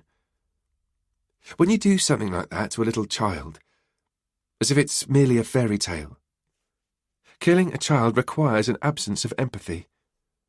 "So you're thinking that our killer lacks empathy?" "If he has any understanding of other people and their emotions, it has to be on a very superficial level, or perhaps rather on an operational level, as in rules he can use to navigate the real world and get a specific reaction." "You mean someone who is good at manipulating?" Anders, who seemed fascinated by Dina's deductions, asked. "Yes, I would imagine so, but not necessarily on a conscious level. I believe that he's been exposed to extreme relational neglect, and so he does what he's learned will work. He simply hasn't learned how to care for others. After all, there's always a reason for people's actions, and we all carry within us things that make us who we are and influence what we do." Anders looked quizzically at her. "Don't you think that some people are simply evil?" Dina considered her reply. I don't believe that people are evil, but that they do evil. You know what I mean? Nobody is born evil. Anders finished his coffee and threw the empty cup in a trash can. If you ask me, it's very simple, he said. The fairy tale killer is a warped psychopath who should be fried in the electric chair. Seriously, people like him maybe want to reinstate the death penalty in Denmark. Dina didn't respond to Anders's conclusion. However, she did conclude that her date seemed a little narrow-minded, and that she had no desire to see him again. She did not feel relaxed and safe in his company, and she no longer believed it had anything to do with nerves. Her nervousness had vanished long ago. Perhaps it was also just her. Perhaps she was not ready to date yet.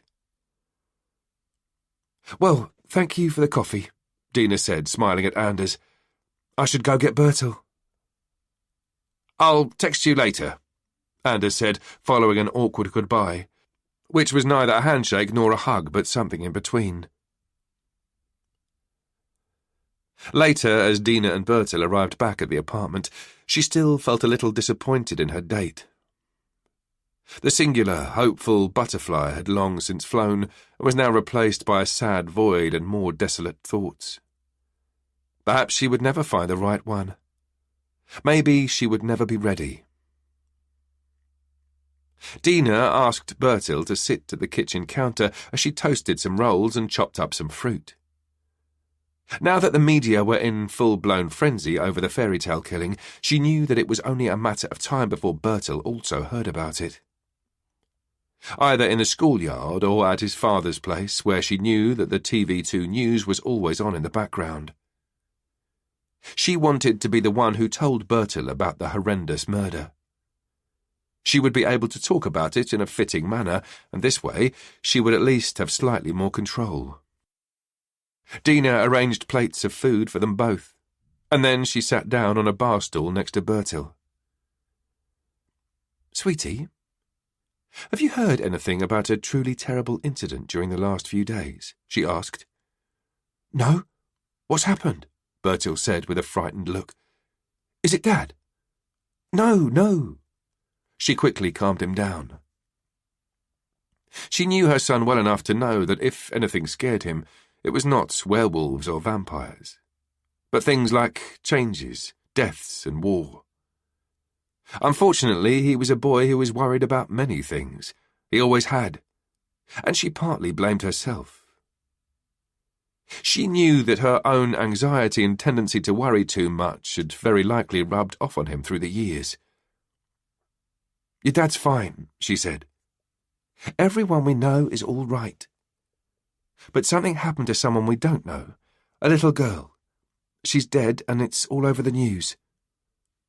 "Why is she dead?" Bertil wondered. "There are people who are terribly ill.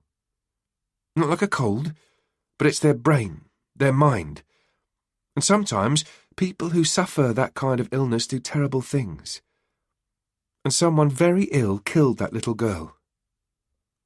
"On purpose?" Bertil asked, visibly shocked. "Yes and no." Dina wasn't sure how much she should tell Bertil, but on the other hand, she wasn't quite sure what her answer should be either. When people are mentally ill, as it is called, when it's not their body but their mind that's affected, they can't always control what they do.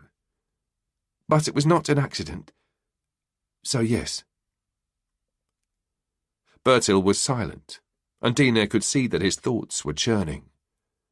Then he raised his eyes and looked at her again. "Mum, you work with people with sick brains, don't you?" Dina chose her words carefully. "Sometimes, but it's different. The people I work with are usually not ill, and if they are, it's a different type of illness."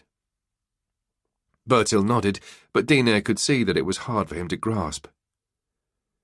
"It's just because I wanted you to know," Dina continued, "that if you hear anything you don't understand, or if something scares you, or you have questions, you can always come to me, okay?" Bertil nodded. I will. Good. I'm glad, sweetie. Can I watch YouTube now? Dina pulled Bertil close and gave him a big hug. Do you know how much I love you? Yes, Mum, I do. You always ask me that, Bertil said from inside the hug and obviously annoyed. So can I watch YouTube now? Okay, off you go. Bertil jumped off the bar stool and went to his room. Dina finished her roll. She couldn't help wondering if right now other parents all over Denmark also tried to explain what had happened to their children. If they were as effective and unsettled by the case as she was, or whether it was just her, getting anxious and worried for no reason. Her thoughts were interrupted as she received a text message. It was from Anders. Hi, Dina. Thank you for a really nice walk. It was enlightening. Would you like to meet up again? Perhaps I could buy you lunch. Love, Anders. Dina was sure. She had decided to put her dating adventure on hold as she rapidly concocted a polite refusal.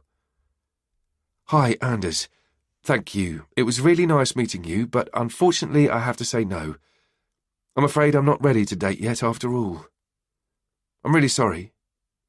But sometimes you only find out what's the right thing to do once you've tried it. Good luck with your search for love. All the best, Dina.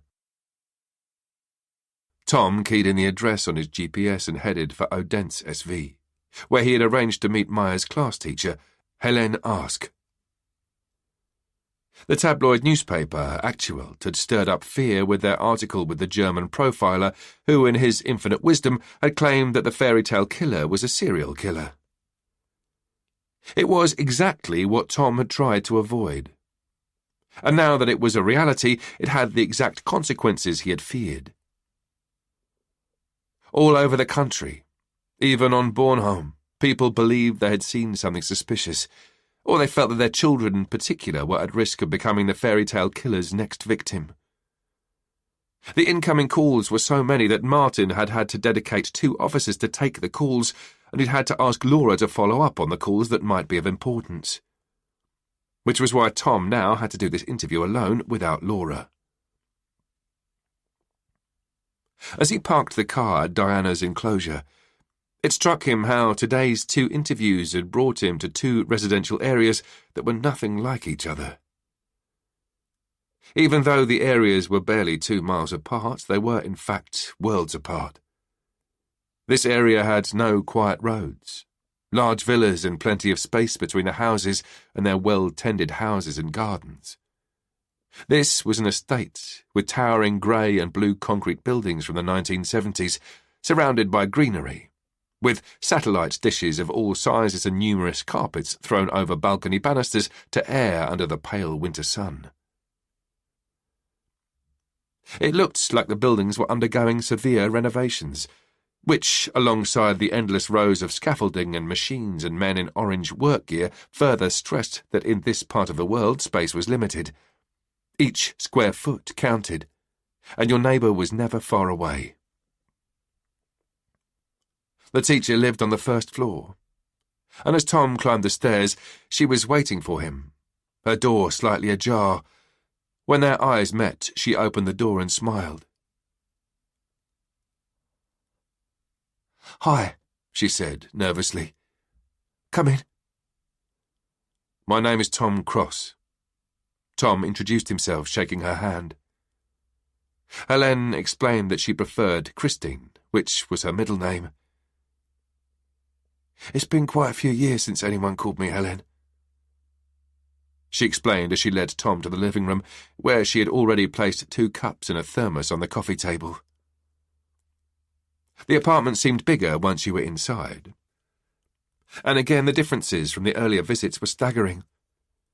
The villa was full of minimalist designer furniture, whereas this apartment was full of books and coloured knickknacks. There was even a rocking chair in the corner. However, none of it seemed randomly placed. Quite the opposite. Everything seemed to be precisely positioned. The air had a detectable whiff of detergent, and there wasn't a single speck of dust anywhere. "I've made us some coffee," if you'd like some," the class teacher said, indicating that Tom should sit on the couch. Tom sat down. "No, thank you.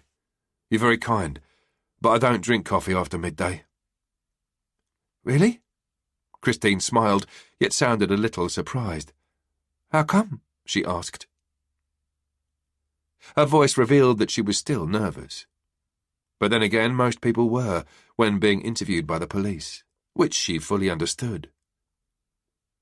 Situations like these were neither normal nor pleasant, which was something he had learnt to always keep in mind when assessing the people he interviewed.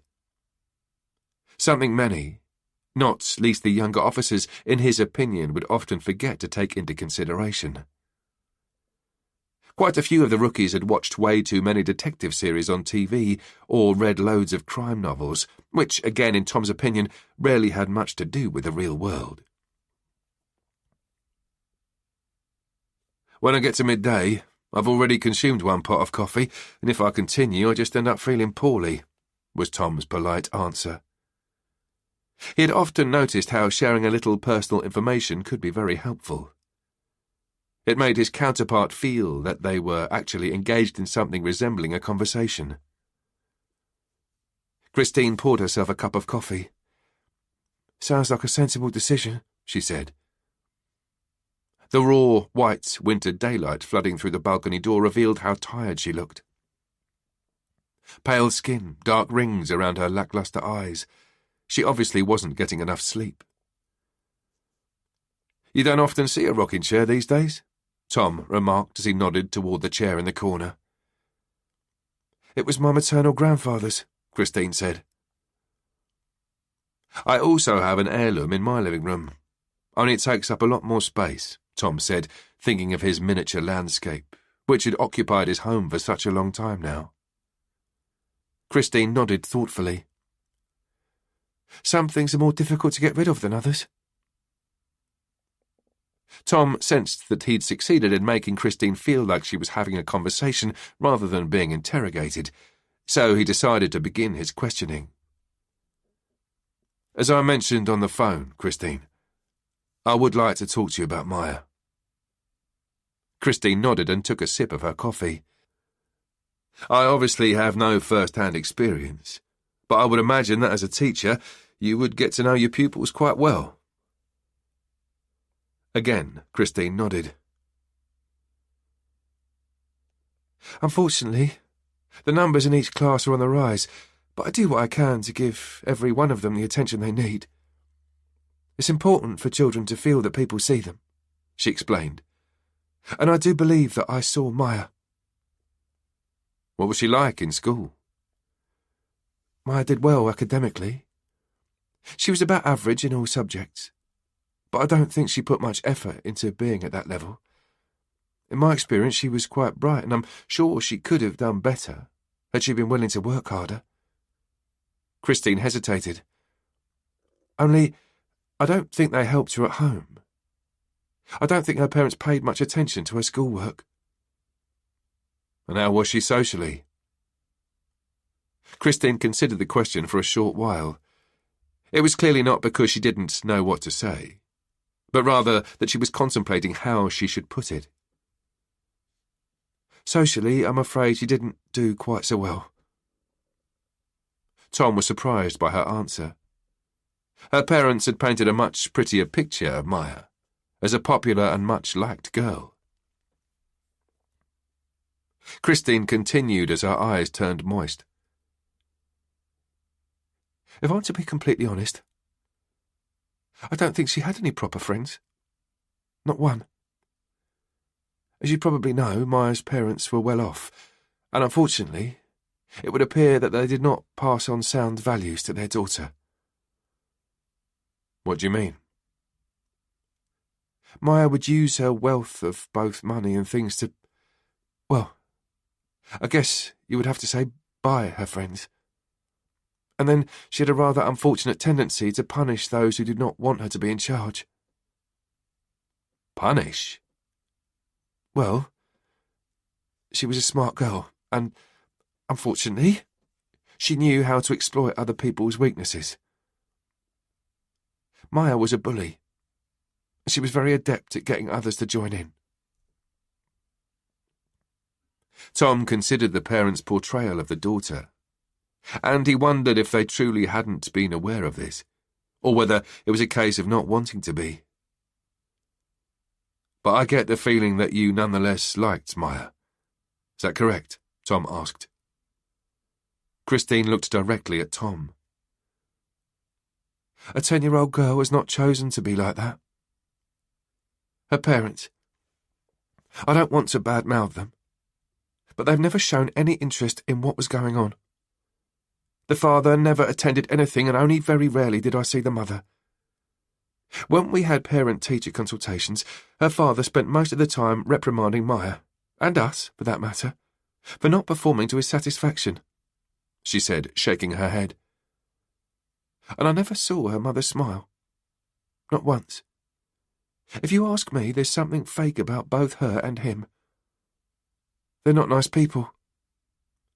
And I actually believe that Maya, despite all her things and so-called friends, was very lonely. I don't think anybody really saw her. Except for you. Christine smiled sadly. Yes. But I was not in a position to do anything, she said, wiping away a tear. I was not the one she needed to be seen by. Tom thanked Christine and returned to the station, where Martin briefed them on all the numerous panic calls they had received that day and the many related useless investigations. As evening approached, Tom had not yet had a chance to look at Maya's YouTube videos, and now he was overcome by hunger. He decided to finish the day's work at home, where he'd be able to eat while watching the videos. On the way home, he stopped at the usual place where he got his favourite pizza with prawns and pineapple. At home, he sat down in the living room, pizza and laptop at the ready. He couldn't remember the last time he'd watched anything on YouTube, but it was definitely years ago. Of course he knew it existed, it was just not for him. As far as he was concerned, it was nothing but indifferent noise posted with a desperate hope that someone, anyone, would be watching and listening. He searched for Maya Henriksen, and a long list appeared. Tom sighed at the sight of the many video clips. It would take a while, if not the entire evening, to watch them all, but he knew there was no way around it. He grabbed a slice of pizza and clicked play. Maya appeared on screen, wearing a big smile, waving enthusiastically at the camera. "Hi, everyone!" Once Tom had made his way through every clip, the pizza was long gone, and it was close to midnight. He got up and stretched his back, sighing loudly. Maya had recorded lots of videos, and some of them were notably longer than others. None of them had provided significant information, but they had painted a rather singular and quite clear picture of the young girl. It was a picture more in line with the one her class teacher had painted than the one her parents painted of their daughter. Maya was a girl who was very mature for her age, and she seemed to want to come across as older than she was. There was no doubt about her using her family's wealth and privilege to promote herself by way of trendy and expensive stuff that many of her followers would never be able to afford. That was the whole point of her YouTube channel, Tom figured, and the only reason anyone would bother watching it. She represented something others could merely dream about. Wealth. She was the girl who had everything, except real friends and attention from her parents. Money and stuff she had in abundance, which was also why it annoyed the hell out of Tom that he had to agree with the young and pestering journalist. It was no accident that Maya had been chosen to perform the poor girl with nothing left but matches. He was certain of it. There was a message embedded in the murder, and he was genuinely afraid that there would be more killings. Tom walked around the living room restlessly and ended up in front of the miniature landscape. His thoughts left Maya, and like many times before, seeing the small, lifelike world brought a vivid memory to life. The sound of glass breaking against the kitchen tiles, Sunlight from the kitchen window reflected in the numerous shards strewn across the tiles like stars in the sky. His mother's grim face, her harsh eyes, and her painful grip on his arm. His desperate screams, which seemed to obliterate everything else, as she dragged him through the house. Seeing his father's stooping shoulders and lowered head disappearing down the stairs into the basement to work on his landscape, because the sounds would not follow him down there. Being down on all fours, sensing the soft, dusty carpet under his hands and feet. There was no escape. And then came the belt. She would thrash it down over his back again and again, scream after scream. It was routine. But on this particular day, something new happened. It was the first time she decided to use the wardrobe. She threw him into the wardrobe and locked it from the outside. As the darkness encapsulated Tom, he felt panic set in. The pain in his back evaporated as he threw himself against the door, screaming, desperately trying for a way out. But he was only a little boy, and no matter how loud his screams, how hard he knocked, tore and pulled at the door, there was no way out. As was always the case, this specific memory gave rise to a crushing sensation, as if an invisible hand grabbed Tom's throat, wanting to strangle him if given half a chance. He didn't know whether it was anger or sorrow, but something roared and tore its way through his body, threatening to leave behind only scattered atoms. He wasn't thinking. Instinctively, he grabbed one of the many lampposts scattered across the landscape, ripping it from the ground, leaving a dark hole in the artificial asphalt. For a moment, he just stood there, lamppost in hand, and then he let it go, allowing it to bring down several pedestrians as it tumbled to a halt. He switched off the lights in the living room and went to bed. Dina clicked on the link and opened another article. It wasn't really an article about the fairy tale killer. It was more focused on other murder cases from other countries that were as sensationalist as the current Danish case. It was past midnight, and although she was really tired, she was unable to sleep. Her body was exhausted, but her mind raced at full speed, processing the day's events. The useless date, talking so much about the murder case, it was all swirling around her head. There was less than 7 hours before the alarm would go off. It was way past her bedtime, and she knew this meant she had a tough day ahead of her. She was never much use without plenty of sleep. She left the sensationalist article and returned to the article from Aktuelt, written by Bjarke Henriksen, who believed that there was a message in the horrible murder. The journalist had found Maya's YouTube videos online, which Dina had also watched several of, and his argument was that the girl had been chosen because she was wealthy and because she appeared to have a very materialistic view of the world. Maya was the girl who had everything, who ended up as a girl with nothing. According to the article, the killer was seemingly attempting to comment on our society's problematic focus on materialistic goods. In addition, the article presumed that this was very likely a serial killer. Dina closed the article and placed her phone on the bedside table. She went to the kitchen to get a glass of water. On the way, she looked to see if Bertil was all right. As usual, he was spread-eagled across the bed, sound asleep. He snored in a slightly grunting manner. She loved that sound. It was one of the most reassuring sounds she knew. As she crossed the living room, something caught her eye. She stopped and checked the entrance hall, where white light from the hall seeped under the door, and for a split second it looked as if someone stood right outside her door, the shadow of 2 feet breaking the light, but then they were gone. Dina hurried toward the door. She looked through the peephole, and while the lights were on in the hall, she couldn't see anyone out there. She drew the door chain across and opened the door ajar, allowing her to peek into the hall. She still couldn't see anyone.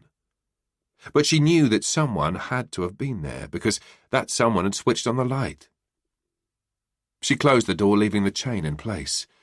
She tried to calm herself down, telling herself that it was probably just one of the neighbours who had come home late. That it was ridiculous to think that someone had stood outside her door. But she was not convinced. On her way to the bedroom, she turned one last time to look at the front door.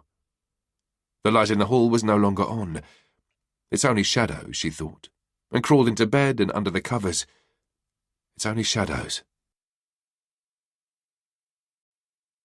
Thursday, the 4th of January.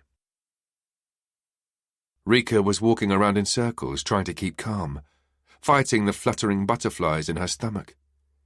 She hated being this nervous. She had an uncanny sense that everyone else in the park could see how tense she was. In spite of the wood being cold, she sat down on one of the park benches, but her legs continued to restlessly bounce up and down. She checked her phone one more time to make sure she was in the right place at the right time. She was, and it was only a couple of minutes past the hour. She opened the camera app and clicked on the reverse camera selfie mode, checking her looks on the screen. She could see that her makeup still looked good, but she looked so pale in the bright winter light, and the cherry red lipstick only made matters worse. She put her phone away and impatiently scanned the area around her. Despite being cold and nervous, she couldn't help smiling. This could be the beginning of everything she had ever dreamed of. Today could be the day when her biggest wish came true. Tom turned his attention to Martin, who sat at the end of the conference table, ready to begin the day's briefing. "Good morning, people," he greeted the others in the room. Tom glanced at Laura, who stifled a yawn. She looked noticeably tired. "As always," Martin said, "we'll do a round, where each of you give the rest of us an update on what you've been up to since last time, and what your plans are for today. Just remember to make it short and sweet, so we don't have to spend all day in here." People were nodding all around the table. "Well, I can begin," Tom started, "by sharing that Laura and I interviewed Maya's parents again yesterday, and that I then interviewed her class teacher. The interviews provided a clearer picture of who Maya was, and they revealed that her parents apparently didn't know their daughter as well as they thought. The parents' picture wasn't quite compatible with the class teacher's either. They believed she was popular and well-liked, but according to the class teacher, Maya was rather feared by her classmates, and she had an unfortunate habit of using her financial status to buy friends and bully others. Having looked through Maya's YouTube videos, I have to conclude that everything points to the class teacher being closest to the truth. At least, Maya appears to have been a girl who was very materialistic and very money-oriented and fond of showing off." Tom paused and took a sip of coffee. He couldn't help glancing at Laura again. She looked distant. Her blank eyes stared at the table. He made a mental note of having to remember to ask her if she was okay after the briefing. He was highly aware of what murder cases could do to even experienced officers. "And today we have a lot of paperwork to catch up on, but I won't bore you with the details. Tomorrow, Laura and I have an appointment with a Hans Christian Andersen expert, Old Severinsen. Perhaps he can help us determine a motive." Tom ended his update. He was not looking forward to the day's tedious assignments, which included the weekly visit to his father at the nursing home, which was always on Thursdays, and which had a tendency to drain him completely of energy. He looked at the person next to him. "Jens?" Jens, who was a youngish and rather slender officer, sat up straight in his chair. As he spoke, he referred to a piece of paper. He was visibly nervous, almost tense, finding it difficult to be the centre of everyone's attention. "Markusson and I interviewed the neighbours in the 18 surrounding villas, most of whom knew the Yule Henriksen family and knew who Maya was. They were also aware of what had happened to her. On Sunday, the day Maya went missing, The neighbours, independent of each other, all said that there were more cars parked on the road than normally. Jens looked up from the paper at the others around the table. But so far there are no cars that we can't tie to someone either visiting or living in the neighbourhood. And as it was New Year's, it is not necessarily strange that there were more cars than usual. He pointed out before referring to his paper again. We did, however, manage to locate one person who saw Maya on the day she disappeared. An elderly woman by the name of Anita Jensen. She lives in number 18 across from the family. She admired Maya many times ever since she was a little girl. At approximately 10 a.m, Anita was in her kitchen when she saw Maya walking along the footpath. Maya also saw her and they waved to each other. According to Anita, Maya looked happy and smiling. She was wearing a winter coat with fur trimming and black shoes. She noticed that Maya was walking in the direction of the creek path, which is accessible not far from the road. He looked at Martin. Today, Marcus and I and the dog patrol will check the path. Martin nodded. Then the updates continued, one after the other, until it was Laura's turn. She sat up straight, but looked disorientated. Tom was now convinced that something was wrong. Laura always appeared calm and in control. Yes, well, Laura began half mumbling, as she ran one hand through her hair, looking like she couldn't remember what she wanted to say. Well, you went to see Maya's parents with Tom, and then you followed up on 2 calls, isn't that right? Martin asked, trying to help her. Laura nodded eagerly, and it was obvious that she was trying to pull herself together. Yes, I followed up on a couple of calls that came in yesterday. One was about a bag of clothes found in a bush in Bolbro, but it was not connected to Maya's case. And then there was an inhabitant in the city centre who had heard scuffling and shouting from her next-door neighbours the day before New Year's, but it turned out to be a feud between the neighbours. So... She hesitated and looked slightly confused. And today, I'll be going door to door on Olaf Baker Street. We still need to talk to a few of the apartments at the back. And you already know what plans Tom and I for tomorrow. She finished her update. When they finished the round, Martin stood up. Thank you, people. Nice work. Remember to keep me updated. He looked at them all, as they were getting up from their chairs, ready to begin the day's assignments. Unfortunately, he said, and everyone turned their attention to him, I think we're dealing with a very meticulous killer. Someone who will not get caught because of some simple mistake. But they all make mistakes sooner or later. And when he does, we'll be ready. What do you think his motive is, Holm? Said asked. So far it's only speculation, but personally, Martin replied, I believe that our killer is sending a message. I do not believe that it's a coincidence that a girl that wealthy and so materialistic is killed and then presented as the little match girl. A poor girl with absolutely nothing. It's definitely a message, Lise, the youngest of the female officers, said. And if you ask me, I think that our killer sees himself as an artist. There is a sense of pride in the way he has orchestrated everything.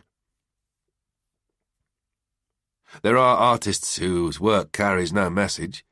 They just do it to entertain, Marcuson pointed out. So you think Maya was just randomly picked? Lise asked. No, I'm just saying maybe there is no message. Maybe our guy just wants attention. People, Martin interrupted the discussion. Let's not waste any more time on things we know nothing about. Speculation will get us nowhere. So let's get on with it. Have a good one, he said, ending the briefing. As everyone else got up and rushed out of the room, Tom walked up to Laura before she had time to leave. Laura, can I just have a word? He asked. Laura nodded. Sure. Tom waited until everyone else had left the room.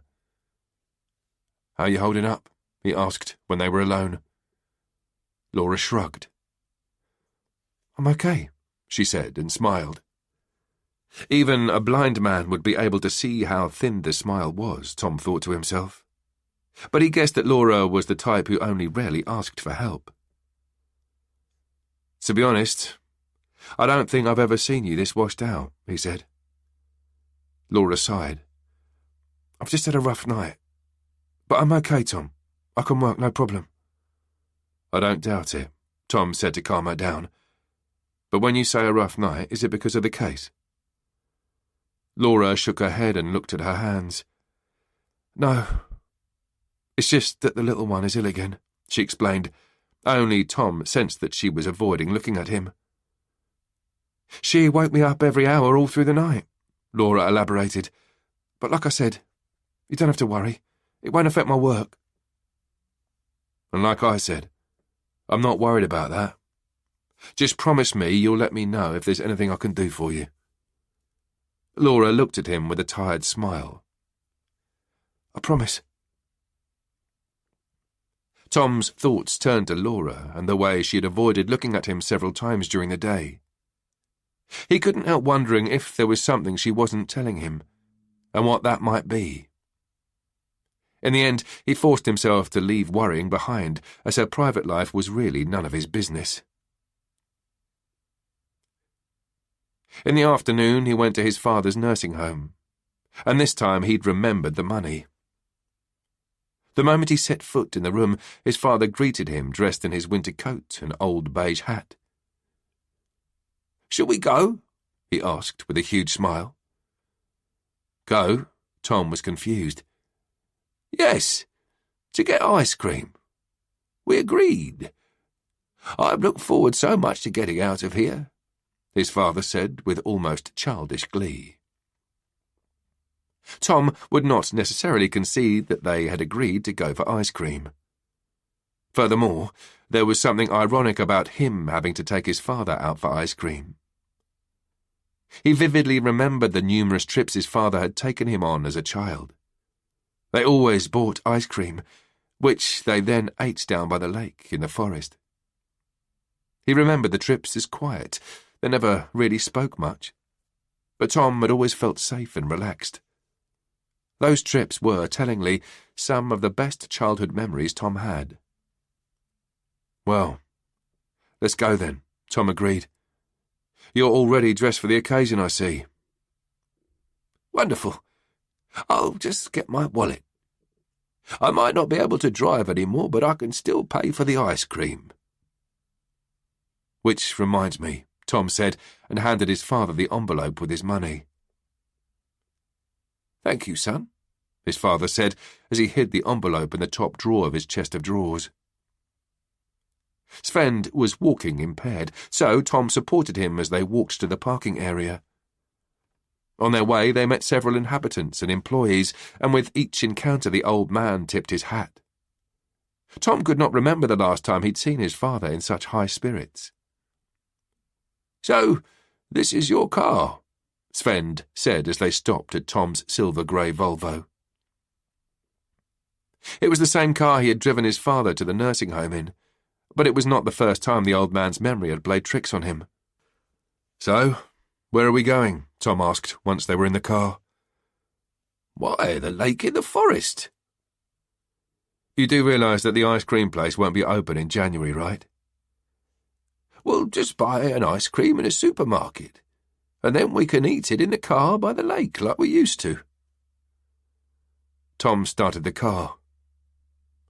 "Right then," he said as they left the parking area. "Afterwards, we could maybe drive past the house," his father said. "The house?" "Yes, our house on Blacksmith's Hill. You remember, don't you?" Tom sighed. He remembered his childhood home, Lake House, all too well, despite having tried really hard to forget everything about it. The last time he had seen the house was when he had helped his father sell it. After his father had fallen over in the bathroom, he could no longer live alone in such a big house, which was why they had sold it and moved Sven into a nursing home. "I don't have time for that today, Dad," Tom said, and avoided looking at his father. Do you have time to show me my landscape, then?" his father asked, full of hope. "Perhaps.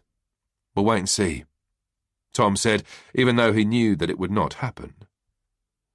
He could not show his father the landscape, not until he had repaired the damage he had done to it. They drove in silence most of the way, just like all those years ago. But although nothing was said, Tom could still sense his father's good mood. The old man just sat there, looking out of the window at the passing houses, cars, pedestrians and cyclists, his mouth hinting a smile. They stopped at a local supermarket and bought ice cream. A chocolate magnum for Tom and an ice lolly for his father. When they parked by the lake a few minutes later, they both ate their ice cream in silence. Sitting there together, Tom's thoughts drifted back to his childhood and their father-son trips away from the home, away from the problems embedded there. It felt like it was ages ago, but also like it was only yesterday.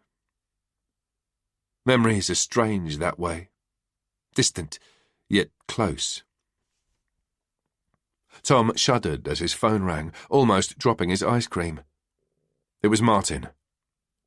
"I have to take this. It's my boss," Tom explained as he grabbed his phone and got out of the car. "Hi, Tom." Martin greeted him at the other end, and just like on New Year's morning, there was something ominous in his voice. "Why do I sense that you're bringing bad news?" Tom asked as he leaned against the car, still holding his ice cream in the other hand. "Another girl's missing," Martin replied, making Tom stand up straight. "A 14-year-old girl called Rika Marie Pedersen. She's only been missing since the early afternoon. But there is something about it that made my alarm go off," Martin explained. "But it wouldn't be the first time a 14-year-old ran away from home," Tom pointed out. "Nonetheless, I would like you to talk to her parents, and then tell me what you make of it all. I'll be damned if I'll be accused of sitting idle if it turns out that it's our psychopath on the prowl again," Martin explained. "And if it turns out that the two cases are connected, I believe we should issue a public alert, which is why I would like you and Laura to talk to her parents now." Tom glanced at his father in the car. Sven was still eating his ice lolly, staring at the frozen lake. His gaze seemed distant. "Of course. Where do they live?" Tom asked. "It's in Sanderum. I'll text you the address once I hang up." "I just have to drop someone off, but I can be there in about 50 minutes. "Thanks, Tom. And call me as soon as you get a sense of what's going on," Martin said. He was silent for a moment before he continued. "I hope I'm wrong." They ended the conversation, and a few moments later Tom received a text message with the address. He knew the area, and as far as he remembered, it was a row of terraced houses. He threw the rest of his ice cream in a bin and got back in the car. He started the engine. "I have to take you back. Something important has come up." "So we don't have time for my landscape?" His father was noticeably disappointed. "Some other time." When they arrived back at the nursing home, Tom took his father to his room. "I'll see you next week, Dad," he said. "I'll see you, son," his father said. The sadness in his eyes was not lost on Tom, but he had no time for that right now. He hurried back to the car, and once he was back on the road, he called Laura. When she picked up, he could hear a child crying in the background. Perhaps she had been telling the truth when she explained about being worn out on account of a sickly child. He quickly filled her in and explained that they had been asked to interview the girl's parents to assess whether or not this case was connected to Maya's case. "Oh, no," Laura sighed. "I hope not." Tom heard a man's voice calling in the background. "Darling?" He guessed that it was her husband, whom he had not yet met. "Just a minute," Laura called back. "Perhaps I should just go on my own," Tom said. No, I'll be right there. Just need to fix a few things here first." Laura, Tom said in a harsh tone, to make sure she would pay attention. "You're not going anywhere, and that's an order." Laura let out what sounded like a laugh. "Copy that," she said. "Thank you, Tom." "You don't have to thank me. After all, the two cases might not even be connected," Tom pointed out. "It could just be an angry teenager, a storm in a teacup." Dina passed the knife to Bertil, turning the blade towards herself. "Now it's your turn. But remember to do it slowly. You don't want to cut yourself," she directed him.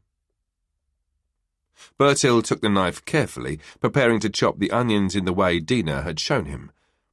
He was concentrating, taking the assignment very seriously, which was one of the things Dina loved about him. Only very rarely did he complain or refuse to do something she asked him to. He was a good boy, curious and eager to learn new things. Bertil set about chopping the onions, carefully but also clumsily and awkwardly. Meanwhile, Dina started on the salad. It was Thursday, and on Thursdays they would always cook the dinner Bertil had chosen together. Once again it was lasagna. Dina's yawn was so extensive her eyes watered. Work had been tough today. Not that she had had many clients, but because she was feeling the lack of sleep. She had been awake most of the night, and when the alarm went off, she felt like she hadn't slept at all. And now, here she was, deadly tired, dreaming of slipping under the covers. When they'd both been chopping away for a while, Bertil stopped and looked at Dina. "Mum?" "Yes?" "Would you let me live stream?" he asked.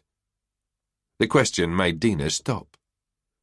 She looked at him, kitchen knife still in one hand and a tomato in the other.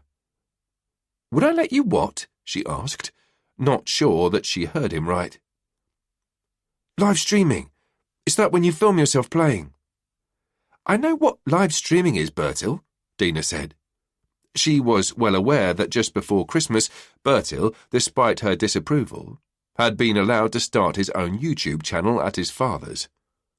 In the end, she had realised that it was better to try and support her son's interests and be in the know about what he was up to, than fighting it and then having no clue. "What would you film?" she asked. "Just different games," Bertil replied. "Multi-K also has a YouTube channel, and he's shown me how to stream." Dina sighed as she put both the knife and tomato down on the chopping board. "You do know that I'm not a great fan of YouTube channels and this streaming business, don't you?" "I know, Mum," Bertil said, and looked really disappointed, as if she'd said no. "But do you know why I'm not a fan?" Dina continued.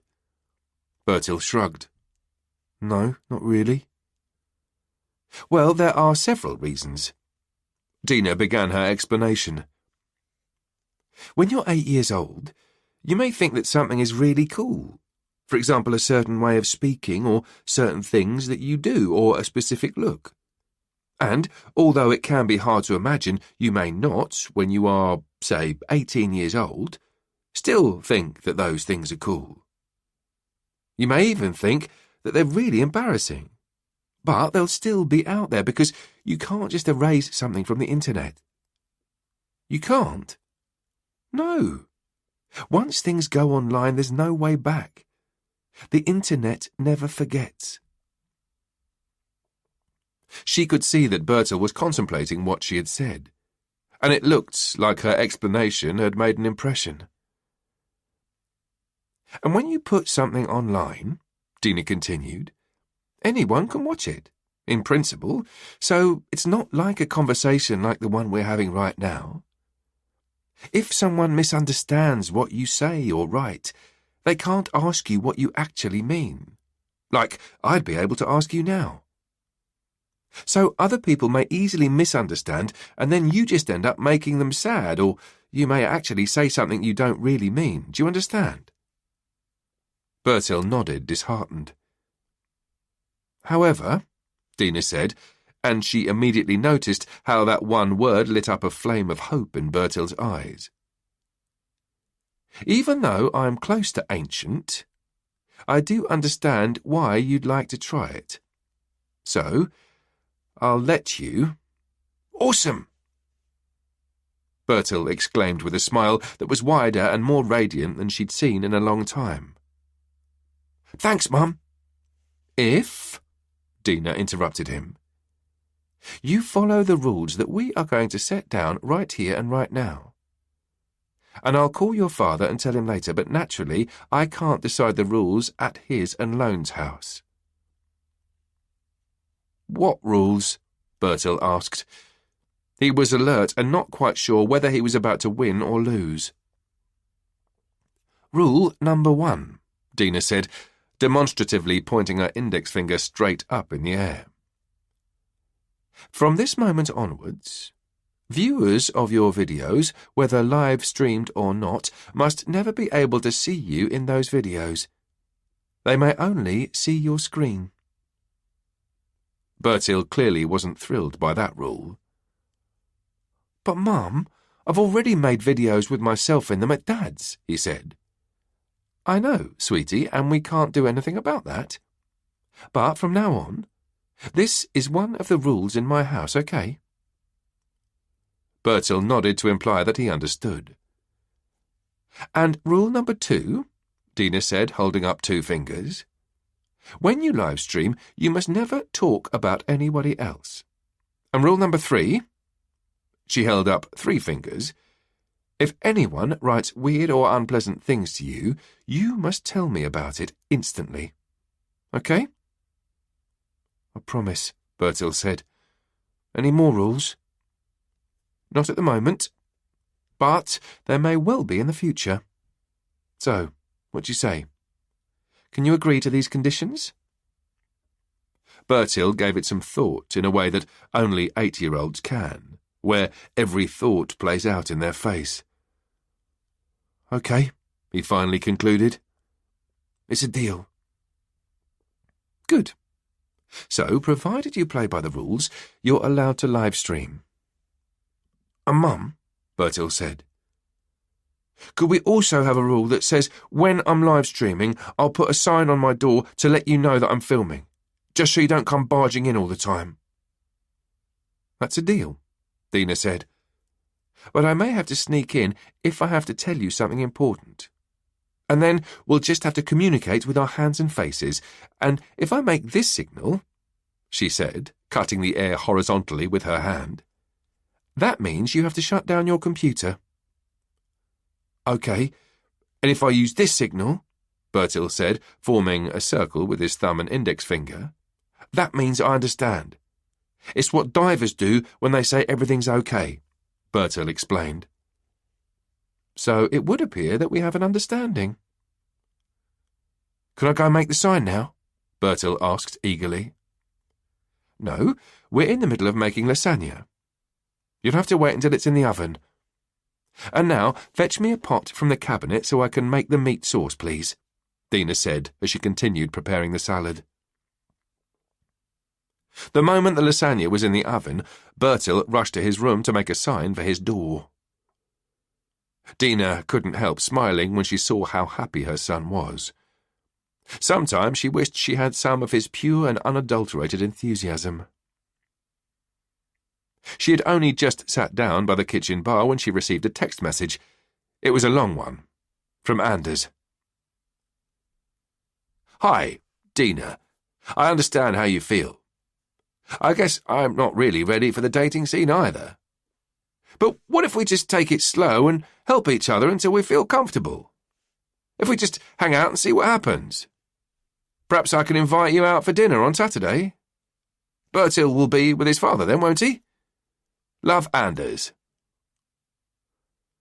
Dina looked disbelievingly at her phone. Obviously he hadn't understood her rejection, and how on earth would he know that Bertil was going to his father's on Saturday? Had she mentioned it on their date? She must have. She replied to his message, but this time she made sure it was more measured, leaving no room for interpretation. "Hi, Anders.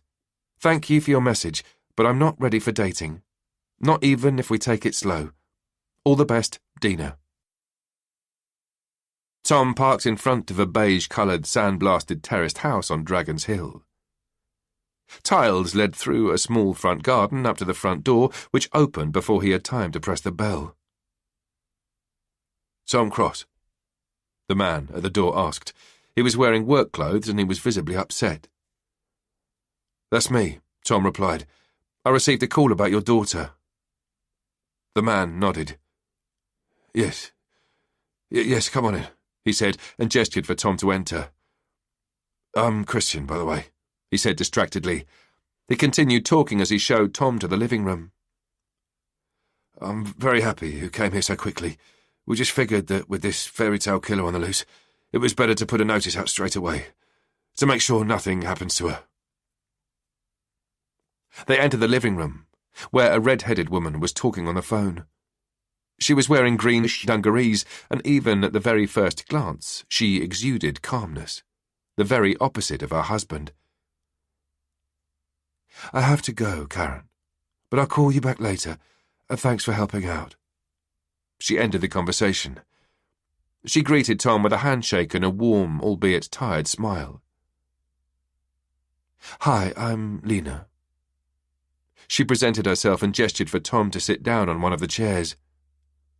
Tom sat, and the couple sat on the sofa opposite. Once they were both sitting, Lena placed a calming hand on Christian's thigh, though it had no apparent effect on the disturbed father. "To begin with, I would like to know when Rika was last seen and by whom," Tom began. "We received a message on the parent intranet that Rika had left school at 1 p.m. because of strong menstrual pains and she'd bled through her clothes," Lena explained.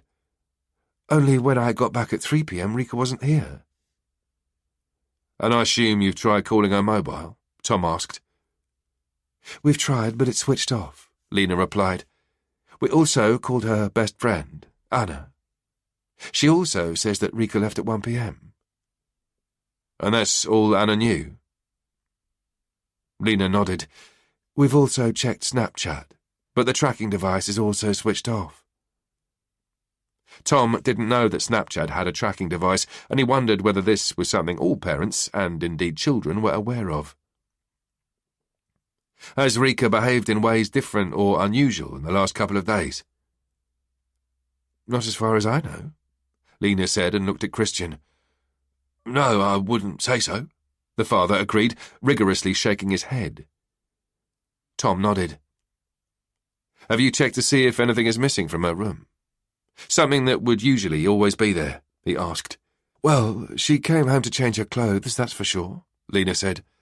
"There are clothes all over the place, which is actually what it looks like when she's going to a party.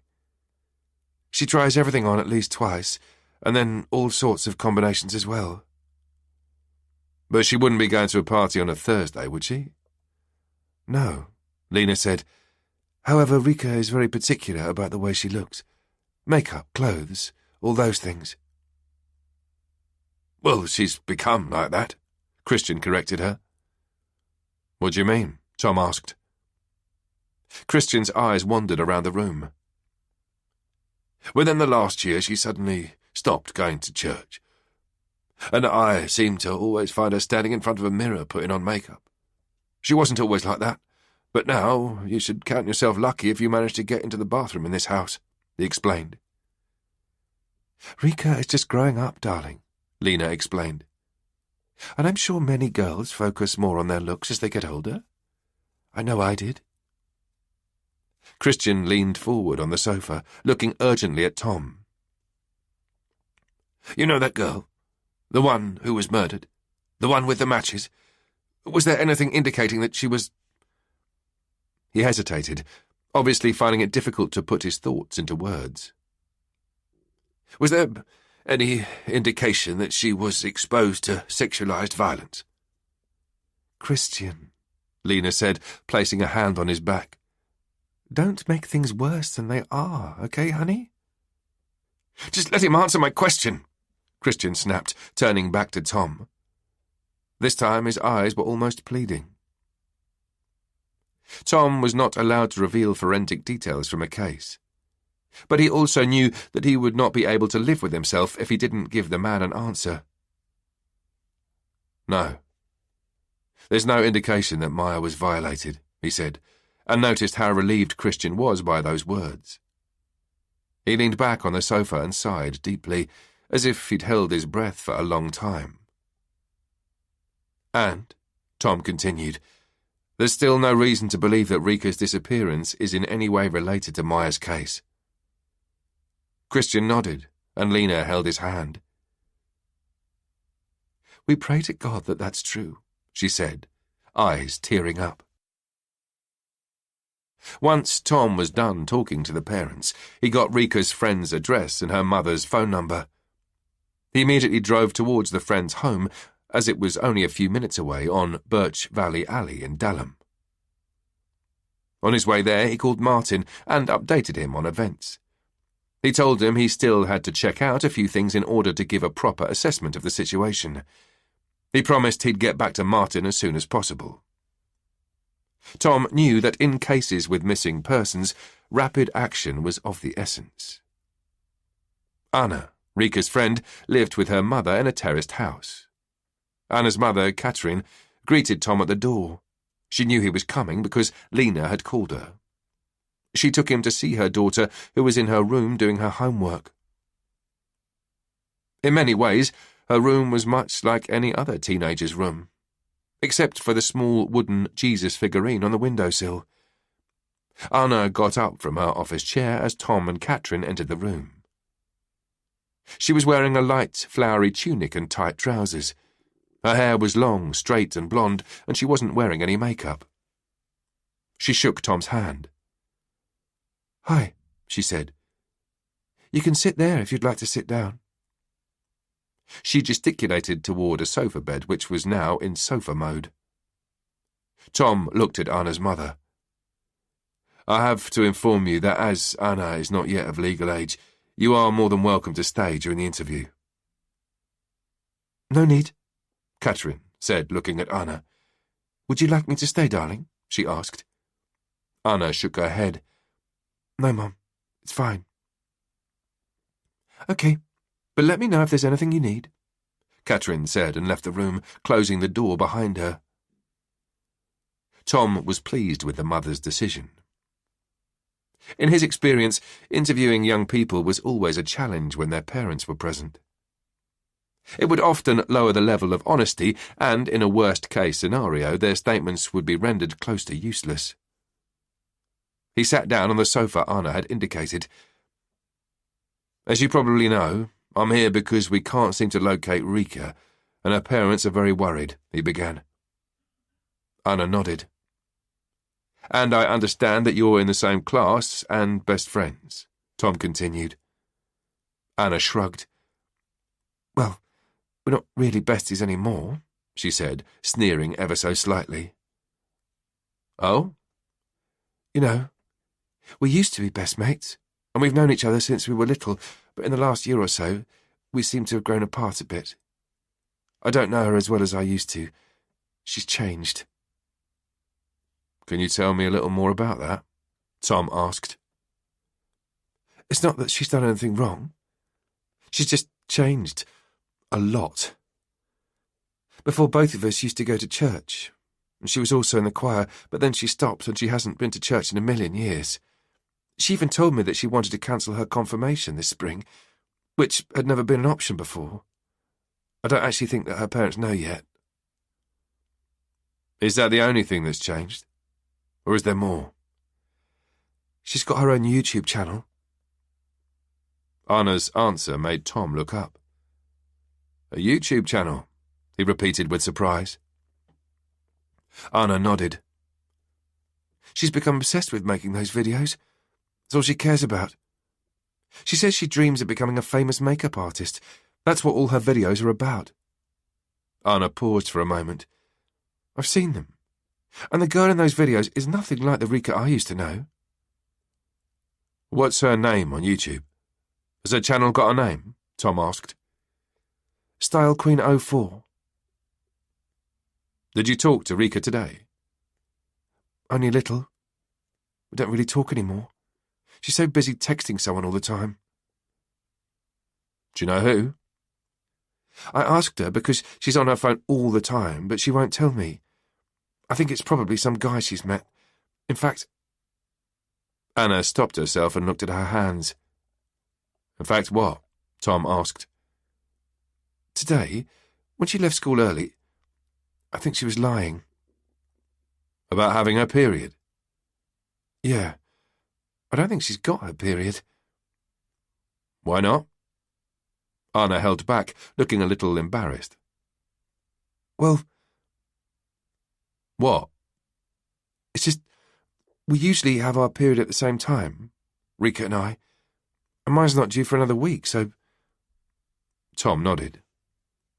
I see. Have you got any idea why she would leave early if not because of her period? I think she was meeting him. That guy. She's been texting all the time. I wouldn't put it past her. Or past the new Rika, that is. Anna stressed. Tom finished the interview, thanked Anna and her mother and asked them to get in touch if they heard anything from Rika or remembered something new. They promised. Tom went back to his car. It didn't take him long to find Rika's YouTube channel on his phone. Hi. The young girl who appeared on the screen greeted him. She reminded him of Maya. They spoke and even moved in similar ways, and he wondered if they were trying to imitate other YouTubers. And just like Anna had told him, Rika's videos were all about different ways of applying makeup. Which products were good, which to stay away from. In one video, Rika talked about her big dream, going to Hollywood to work with all the big stars. Tom's gut feeling told him something was amiss. More than anything, it was the similarities between the two girls' use of YouTube that put him in alert mode. Even though the girls were of different age and type, there was something about their profiles that seemed related in some way. He had to face the fact that this was one of those situations where he had to rely on his gut feeling. It was a feeling he didn't dare ignore. If he did, and if it turned out he was wrong, it could cost a 14-year-old girl her life. He grabbed his phone and pressed the keys. "Home," Martin said at the other end. "I have bad news." Tom did not beat about the bush. "Damn," Martin sighed. Tom explained that he believed that Rika was most likely in the hands of the perpetrator who killed Maya, and they should issue a public search for the girl right away. "Tom," Martin said, "we have to find that girl." Tom felt Martin's words burn their way into his chest, leaving him with a crushing feeling. "We will," he said, without necessarily convincing himself. Now Tom only needed to do one more thing. He called his contact in security and intelligence, Nikolai Strom, who was an IT wizard he had met when he was stationed in Copenhagen, and who had helped him on quite a few cases since. "I need you to perform a little magic for me, Strom," Tom said as he explained the circumstances. "What do you need, T?" Nikolai asked. "I'll send you some information on two people, and I need you to trace their digital movements going back a month or so. Both of them have a YouTube channel, and I need to know if there's any syncretism in those who liked their videos and those who've written to them. I also need their private conversations." "You mean a full dig?" Nikolai said. "Exactly." "OK, T, but it may take a while because this department is currently under quite a bit of pressure, but I'll be as fast as I can, I promise." "That's great, Strom, thanks," Tom said. After talking to Strom, Tom watched another one of Rika's videos. He watched the young, happy girl who eagerly explained about her great passion, and he wondered what Strom would find.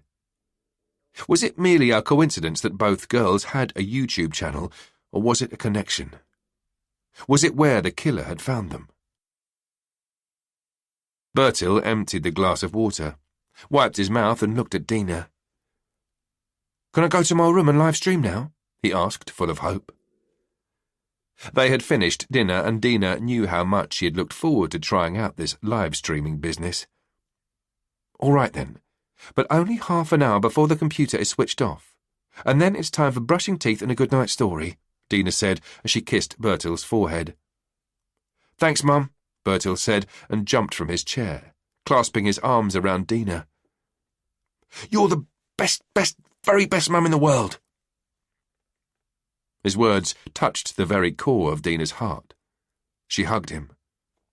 "And you're the world's best, very best son," she said, and felt as if she was the luckiest woman alive. Bertil ran to his room, and shortly after, Dina saw him hanging up his new sign. "Live streaming in action," it said in big black letters, followed by a massive exclamation mark. At the top right-hand corner there was a smiley wearing a headset. Dina picked up her phone and called Lars. She told him about the new rules she and Bertil had agreed on regarding live streaming and videos on his YouTube channel.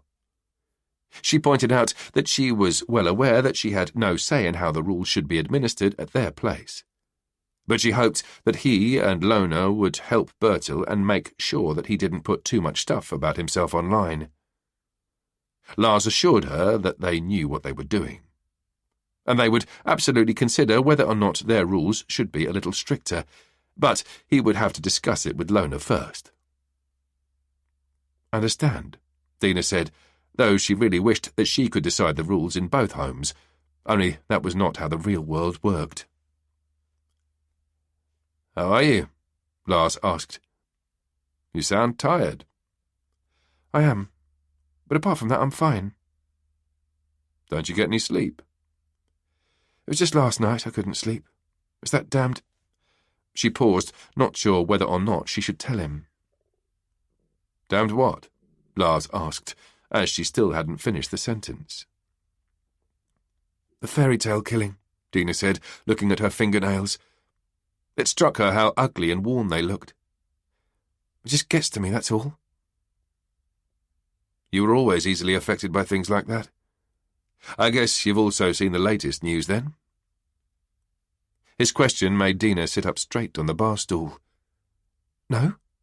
What happened?" "Apparently a 14-year-old girl is now missing. There's speculation that it might be the fairy tale killer who's got her. They've just announced a public search for her. But if you ask me, they're slightly overreacting. I mean, it wouldn't be the first time a 14-year-old ran away from home. I was 14 the first time I crawled out of the window." "But there must be a reason why they're connecting the two cases, Lars. There's probably a lot more going on behind the scenes than they're telling us, don't you think?" Lars was silent for a moment. "Yes, there probably is, Dina. But I have to go now," he said, obviously not interested in continuing the conversation. "Say hi to Bertil. Tell him good night from me. And I look forward to seeing him Saturday." "I will," Dina said, and they both hung up. Although Dina had told herself not to check the news, she immediately checked her news app, and there it was, the search for the missing girl, Rika Marie Pedersen. She stopped herself and closed the app. Still, she felt like an alcoholic who'd sniffed an open bottle of beer. The news left her with an excruciating urge to check up on Bertil. She went to his room, disregarded the sign saying live streaming in action. She carefully opened the door and sneaked in. Bertil was in front of his computer with his headphones on, talking about the game he was playing. She stood behind him, watching and listening to his enthusiastic voice. She ignored her great need to hug him. Bertil sensed her presence and turned his head towards her. Firstly, he looked surprised, but then he looked quizzical, as if he expected her to give him a message. Dina remembered the signals they'd agreed on, and with her thumb and index finger she formed a circle, telling him that everything was okay. Bertil smiled and made the same sign before returning to his live-streamed game. Dina left the room and quietly closed the door behind her. She didn't know why, but she didn't feel like everything was okay. Quite the opposite, in fact. Something felt terribly wrong. Friday the 5th of January. Disoriented, Dina fumbled for her phone and only managed to switch off the alarm after a couple of futile attempts. She sat up, but had to make a real effort not to collapse back onto the bed and slide back into sleep. Just like the previous morning, she felt like she hadn't slept at all, which, truth be told, she hadn't. Again, she had been awake until the early hours of the morning, and she feared the strenuous day ahead. Having promised Tina on New Year's Eve that they would go out together this evening didn't help much. Her mother would look after Bertil. She had neither the strength nor the inclination to go out for dinner.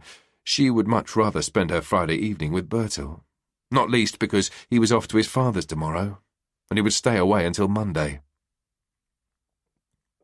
Then again, she couldn't make herself cancel her date with Tina. Only rarely did they manage to see each other without the children, and she did need to spend time with her close friend. And Bertil was looking forward to spending time with his Nana. Those two had always had a special bond.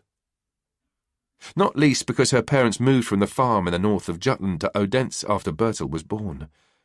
They wanted to be close to their grandchild, and Dina was very grateful to them for that. Being a single mum was not easy, and many were the times when she thought how lost she would have been without her parents so close by. In the shower a few minutes later, she wondered whether she should start seeing her psychologist again. It was 4 years since her last appointment with Henrik. She liked him. He had cared and shown her respect, and he was able to see right through her defense mechanisms. He had helped her see the connections between her less than desirable response patterns and her early traumas, how her very chaotic start in life would still trip her up. In the end, she had gotten so far in her development and in her handling of the recurring anxiety that she felt safe enough to move on without him. For quite a while now, she had been able to control her anxiety before it got the better of her, but during the last week, it was as if her firm grip on herself was slipping, and it worried her that she could be thrown off balance so easily. She knew there was no escaping her past, but at the same time she also had to believe that people, with the right help, could change things and choose new and better paths in their life. Even after her shower she felt distant, and not much was said during breakfast. Bertil started drumming a tune on the table with one hand while eating yoghurt with the other.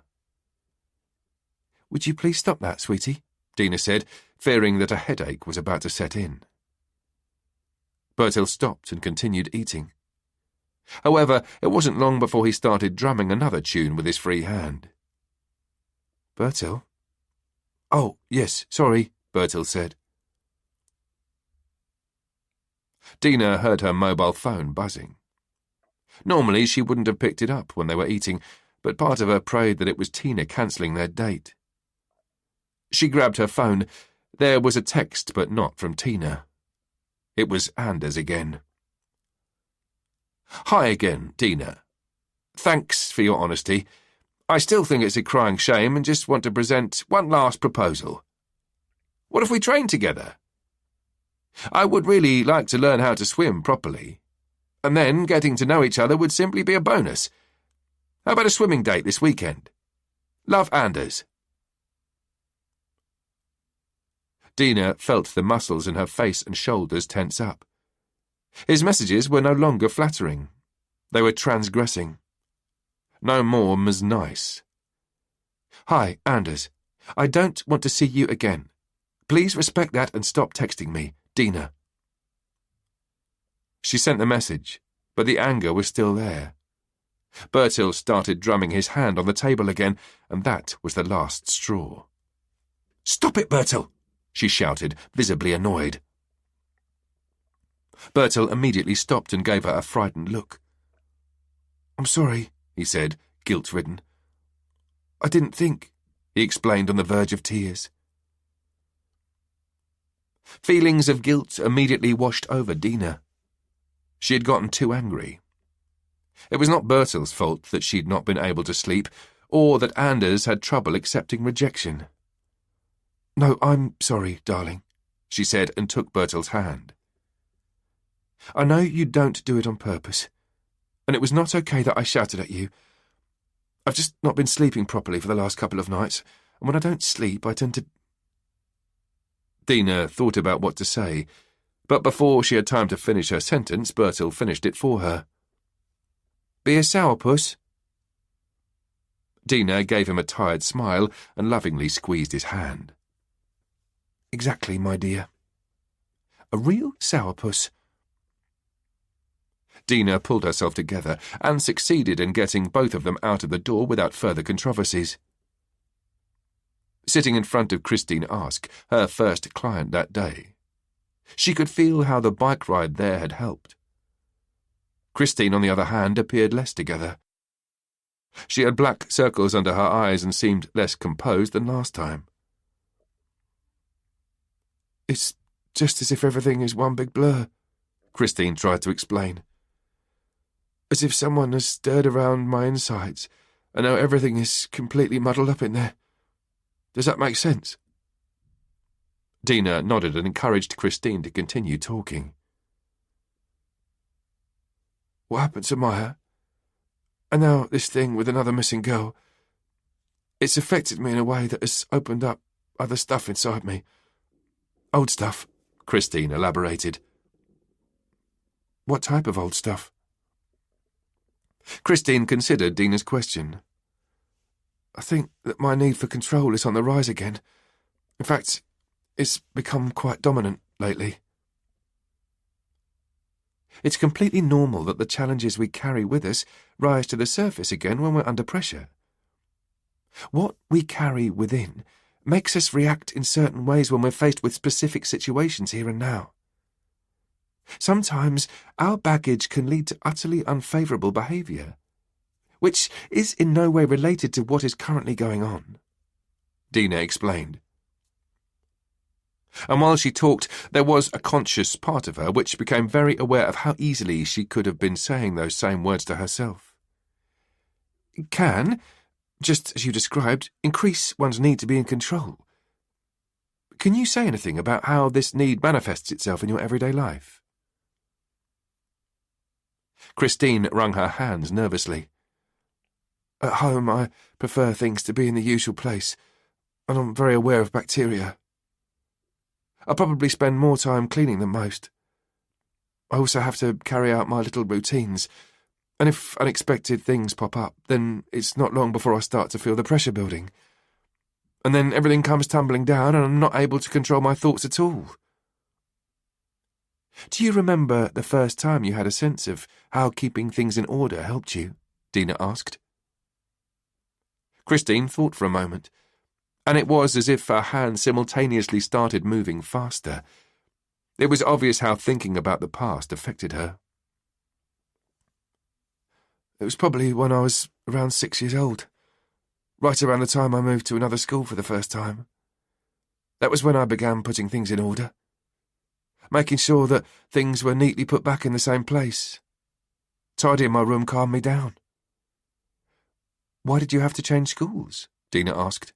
"If you were 6 years old, you would only just have started." "I was only at the school in Riga for 2 to 3 months. Then my mother left her boyfriend and moved in with her father. And then I started at age drop school. I've actually changed schools quite a few times, but in the end you get used to it." "So you moved around a lot with your mum?" Christine smiled sadly. "My mother's taste in men was far from good. Each time she believed that this was the one, big love, but it always went wrong in the end." "It must have been quite hard, all this moving around," Dina said. Christine shrugged. "It was normal for me back then. But as I got older, it also became more obvious that it was not. And then I tried to hide it from other people. My mum was also a drinker, which was another thing I didn't want anyone to know." "Did she drink a lot?"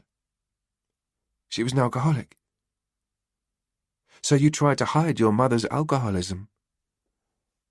"I was ashamed of her. Some days, I also believe that I loved her. Some way. Dina nodded. Very rarely do we humans only feel one thing at a time. Especially when it concerns feelings for other people, not least those who are close to us. Is it something you recognise? Having more than one feeling at a time? Christine gave Dina a puzzled look.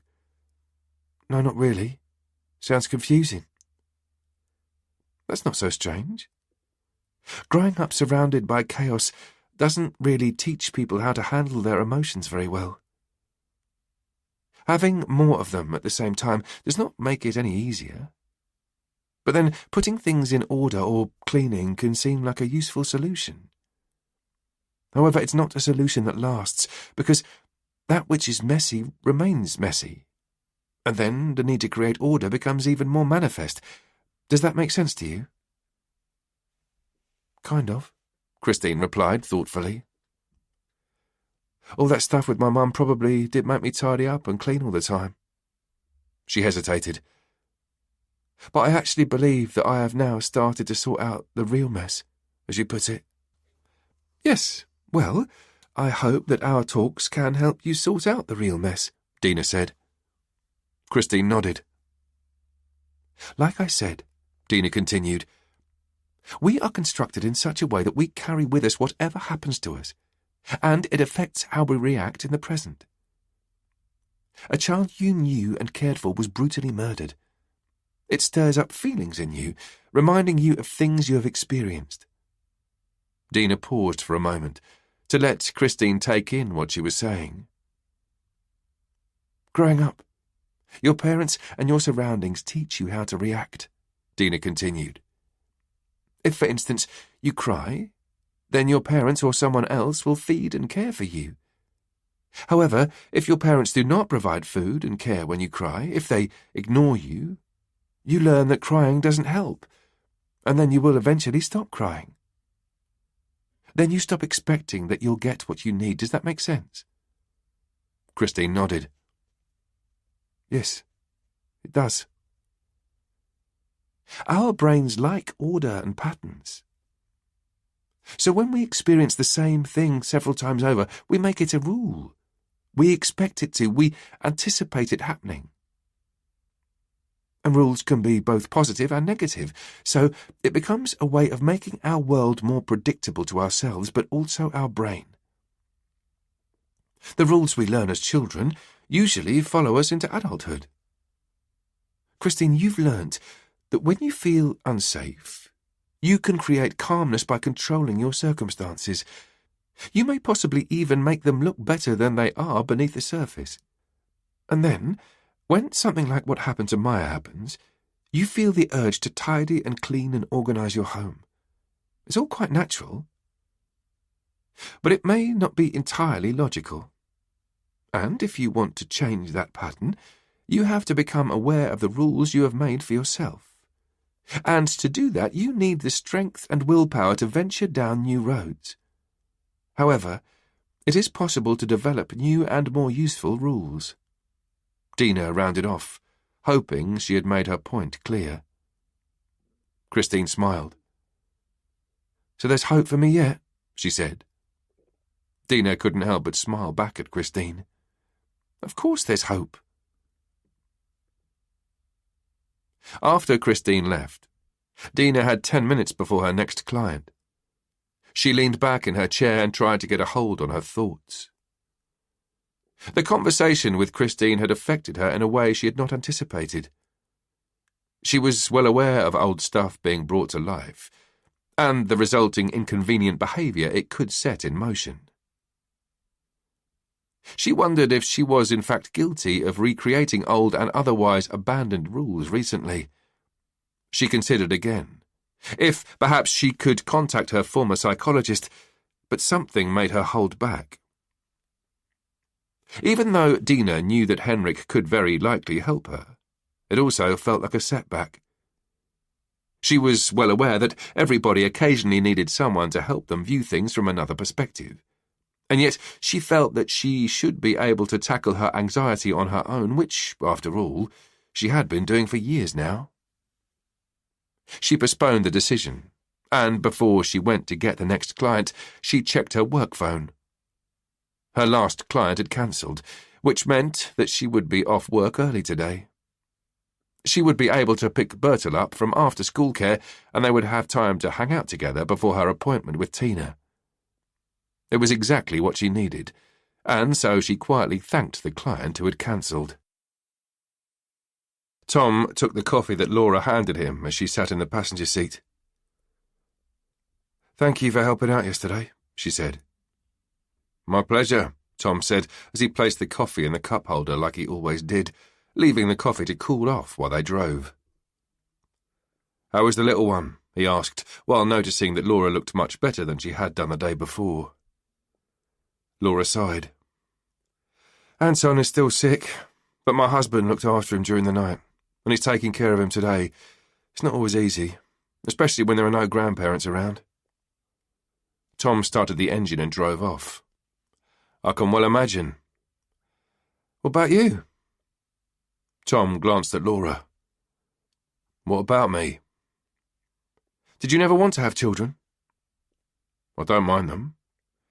"Well, they are quite lovely, when they're not puking all over you or shitting all over the bed or screaming till 4 o'clock in the morning." Not a very good sales pitch there. Laura sipped her coffee. "If you ask me, I don't think everybody should have children. Having children simply because it's what you do is a load of bullshit." She looked at Tom. "Having children is not for everybody, and there's nothing wrong with those who don't have any." Tom quickly glanced at Laura. She was looking at him as if she was anticipating some sort of reaction from him. "I think that men and women feel very differently about it.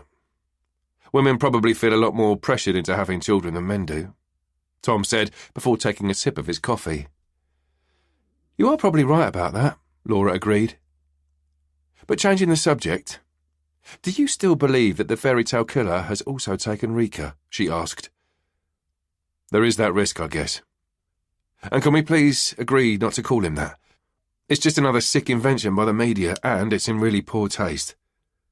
As if this is some kind of silly Hollywood film. This is real, and we're talking about real people. A little girl is dead, and another little girl has been kidnapped, and she is very likely also dead by now." "Yeah, of course. It's just so easy to call him that when it's what you listen to all the time. I didn't think." "But if you merely run around repeating what the media say, you're nothing but a parrot in a cage, Laura, owned by them.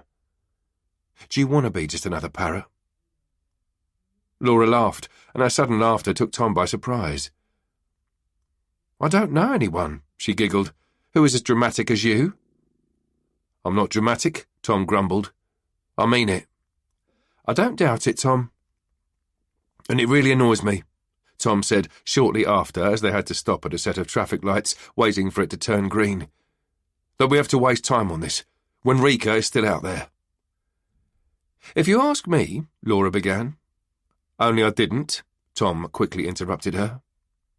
However, Laura ignored his comment and continued. "If you ask me, I believe that Martin is right to insist that we go talk to this Hans Christian Andersen expert. I know that there's a girl missing and that her life may very well be in danger, and I also know that it affects you, Tom. And although I haven't known you for that long, I know that you are a very responsible person. However, right now there are lots of good people out there looking for Rika. And the killer is still on the loose."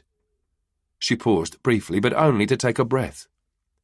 "Furthermore, there is still no concrete evidence that Rika was taken by the fairy tale—" Laura stopped herself. "By the perpetrator. Fact is, there's still a chance that Rika has simply run off with a boyfriend much older than her, because he promised her the moon if she would just get in his car." Tom looked at Laura, and just then it struck him how fast his colleague had been talking all morning. He wondered how much coffee she had had before they met up, and whether she was really just concealing her exhaustion with lots of caffeine. "Actually, I was thinking," Laura continued, keeping up the pace, "that talking to a man like old Severinsen may benefit us. Perhaps a Hans Christian Andersen expert is just what we need to put everything in a new perspective. And we seriously need a fresh perspective." Laura ended her tirade and, almost triumphantly, took another sip of coffee. The lights turned green. "I still didn't ask you," Tom grunted and drove on.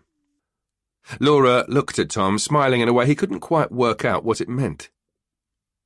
"What?" he said. "Nothing." Laura shrugged and looked out of the window. "I just find you funny, Tom."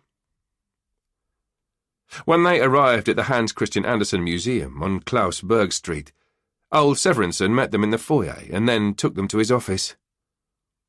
Severinsen was a stocky, chubby man, and his creased shirt, which had once been white, was tucked down his trouser lining. There were large patches of sweat under his arms, and another dark patch all the way down his back. They followed him, exchanging telling looks. It was rare these days to see a man sweat that much, not least on a cold day in January like today. Fair enough, he was slightly overweight, but not to the extent it would warrant sweating so profusely. Something told them it was more likely to be nerves. "Please excuse the mess," Ole said as they entered his office. He hurriedly moved piles of paper and books from the few chairs in the room. "Please, take a seat," he said once he had cleared 2 chairs. Tom and Laura sat down. The room felt tiny, dusty and messy, and there was only one window facing a bland hallway and a grey wall. "How long have you worked here?" Tom asked, silently appreciating that his office was nothing like this. Ole sat down behind his desk. His eyes roamed all around the room, and his hands picked nervously at the table. "Quite a few years," he replied, and looked thoughtfully out of the window. "Around 11 years, I'd say." "We were told that you are one of the leading Hans Christian Andersen experts in town," Laura said, "and you've written a few books as well." Ole nodded, and a wide smile spread across his round face, which was puffed up and ruddy from sweating. "I have actually published 7 books on Andersen, if you don't mind me saying so," he said, and leaned forward in the chair across his desk. "So I'd say that I am the leading expert across the country." "Well, then we've got the right man," Laura said, smiling at Ole. Yet, for some reason, her words seemed to frighten him. Ole sat up straight and suddenly looked scared. "I'm sorry, but you don't think that I have anything to do with the murder, do you?" "Why would we think that?" Tom asked. The question seemed to further frighten Ole, who looked at Tom, scared out of his wits. "No reason, it's just, when I saw it on the news, I couldn't help thinking whether anybody would think it was me." "Because you're an Andersen expert?" Laura asked. Ole nodded. "And then, when you called, I started imagining all sorts of things." "No need to worry." Laura tried to calm him down. "We just want to find out more about Andersen and his fairy tales." Ole's shoulders relaxed, and in a flash he seemed much more at ease. "Well, I can certainly help you with that," he said, obviously relieved. "But what are your thoughts?" Tom asked. "On the murder, I mean." Ole started fidgeting with the table again, looking down at his hands. "It's quite spectacular, you have to give him that. It's probably something that will be remembered for many years to come. But can I ask, just out of curiosity, did the girl have matches on her when she was found?" Ole asked. Laura looked at Tom for confirmation that they were allowed to share this information.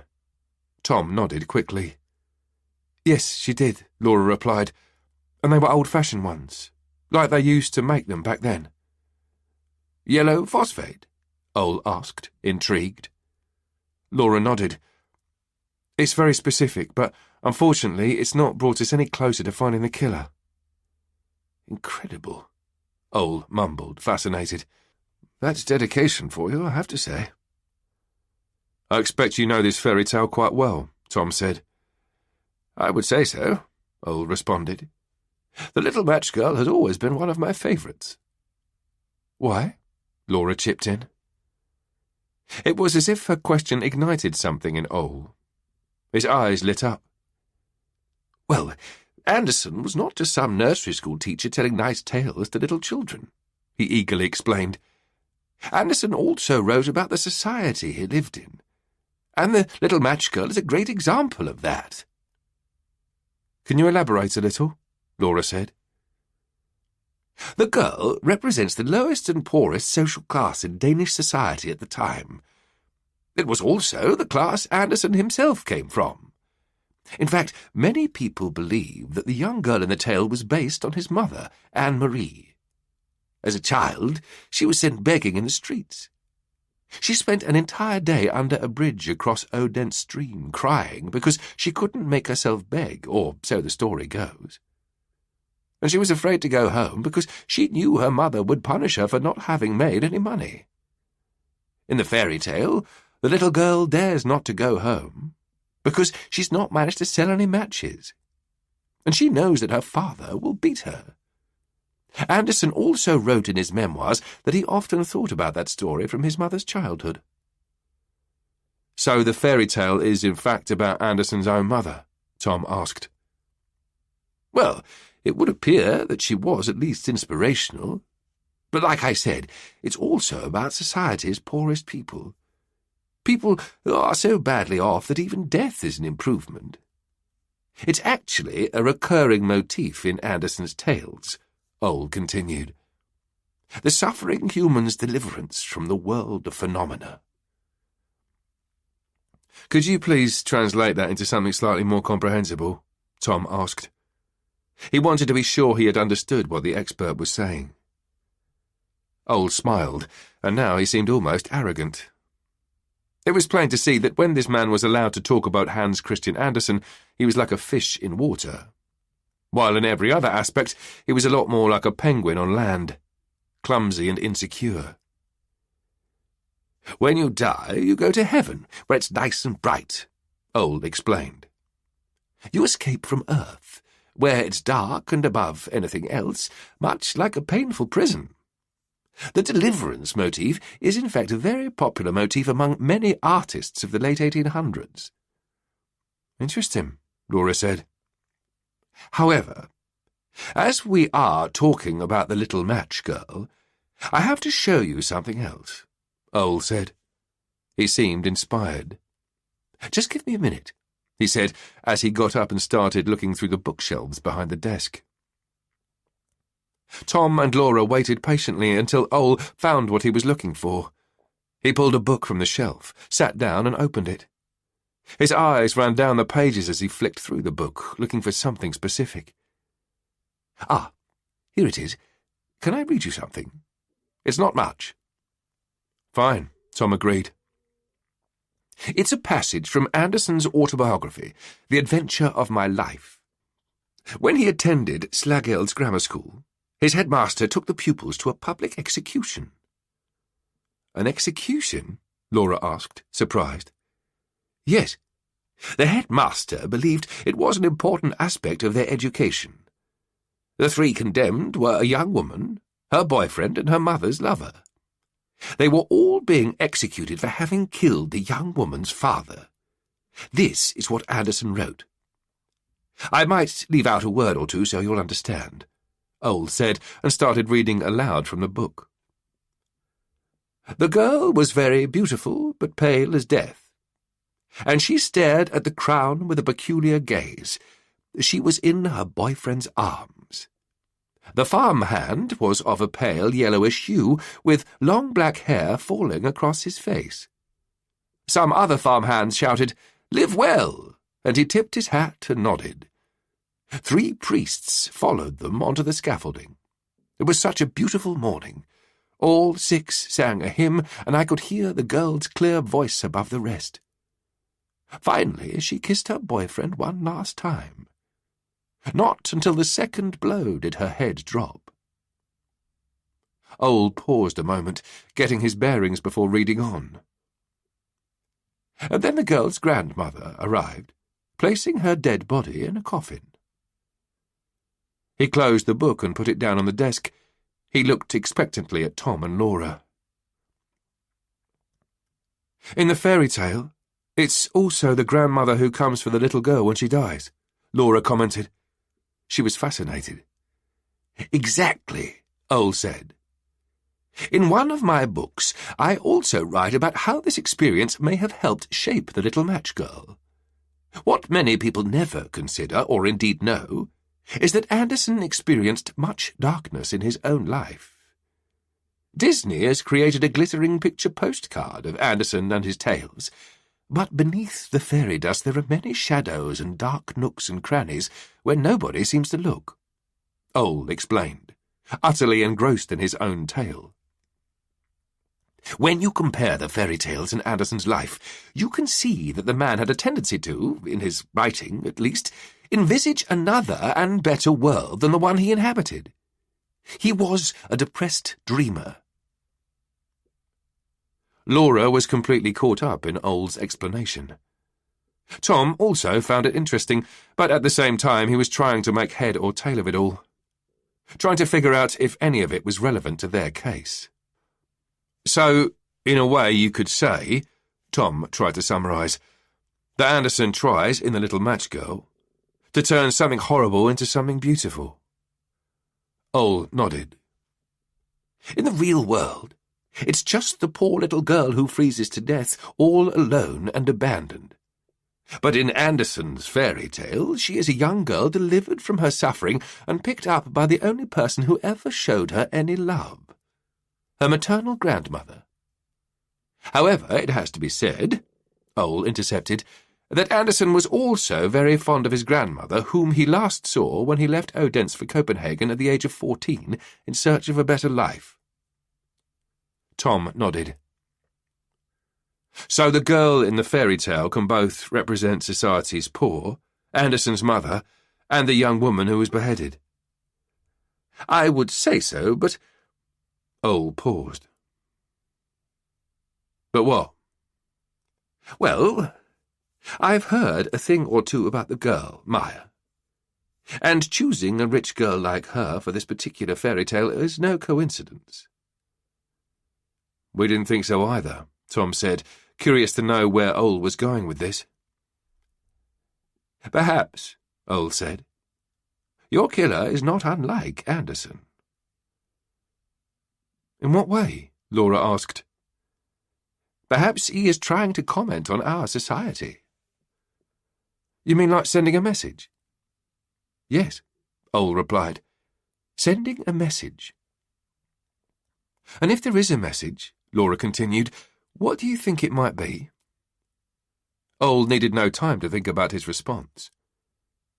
I believe it's something religious. Christian. Christian, how? Tom asked. Here's another quote for you, Ole said, only this time he had no need of a book. It is easier for a camel to pass through the eye of the needle than for a rich man to enter the kingdom of heaven. Matthew 19:24. Ole nodded, as if to confirm his own words. Your killer is a man of faith who is on a mission. He believes that materialism ruins the spirit. He sent Maya to God. Tom noticed the huge change Ole had undergone during their talk. He was no longer a trembling leaf, but a confident man. Obviously, he had given the murder case a lot of thought, even before they came to see him. They thanked Ole for his help and left the museum. What do you think?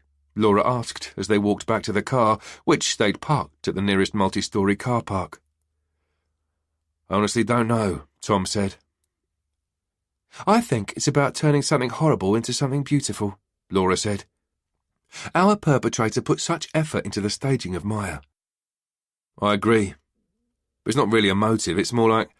He paused, looking for the right word. Aesthetic. Aesthetic? Yeah, you know, style. I know what aesthetic means, but unlike our colleague Maiken, I just don't like comparing the murder of an 8-year-old girl to a work of art, and the killer with an artist. I can't bear it, it's too horrific. But nonetheless, it's what we're facing. They had reached the car and got in. Tom put the key in the ignition. But, as Ole says, It would seem that our guy, much like Andersen himself, is commenting on our society. Which means that if he has taken Rika, she will very likely be used for the same purpose, and who knows which artist or work of art he will be inspired by next. There's no way of knowing whether it'll be Andersen again. Laura nodded. You're right, but I still want to hold on to the possibility that she'll turn up unharmed with some provincial bad boy. Nothing wrong with hoping, Tom said. I've got a funny feeling about him, though, Laura said as they were leaving the car park. Who? Tom asked, preoccupied with keeping an eye on pedestrians and cyclists crossing their path. Work on the city rail had turned the city upside down. Oh, there's something odd about him. I don't know how to explain it, it's just a feeling. Tom glanced at Laura. You're not telling me that you believe that the Hans Christian Andersen expert is the killer, I hope. That would simply be too obvious. No, I'm merely pointing out that something about him makes my radar beep. Maybe your radar needs fine-tuning, Tom said. That guy is way too fragile to be a killer. Fragile?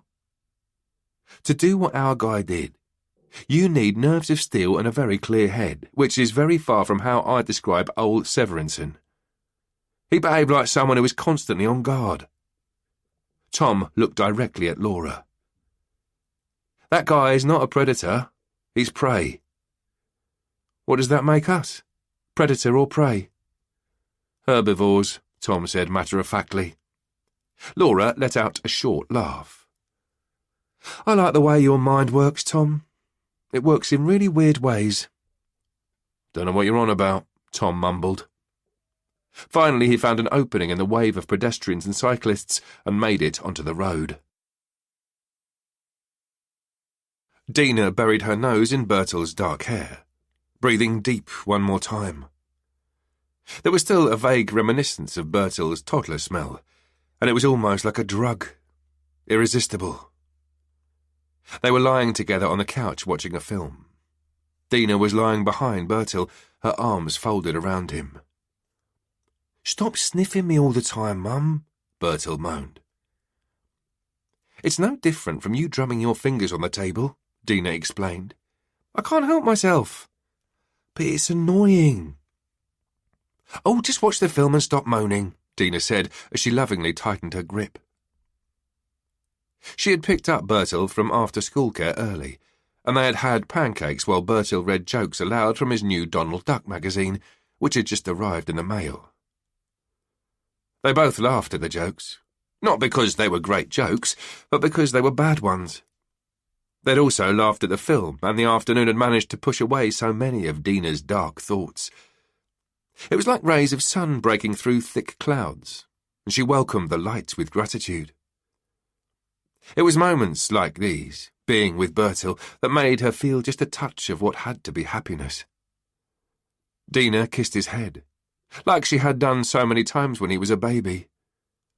Mum, just watch the film, will you? Bertil laughed. Yes, I'll try. Dina tried to concentrate on the film, but it was not long before she felt sleepy. Watching films had the same effect on Dina as reading books. She had a hard time keeping awake. She fought, but she was lacking sleep, and so the battle was lost before it really began. After a few minutes she had to give in and sleep took over. The sounds from the film became background noise. The heat from Bertil's body evaporated as she fell into a deep, dreamless sleep. Mum? Dina's eyes flew open in surprise. I'm awake, she said, and sat up looking confused. Bertil was standing next to the couch, smiling at her. Behind him was her mother. I think you should get your skates on, her mother said, tapping her wristwatch a couple of times. I thought you were meeting Tina at 6.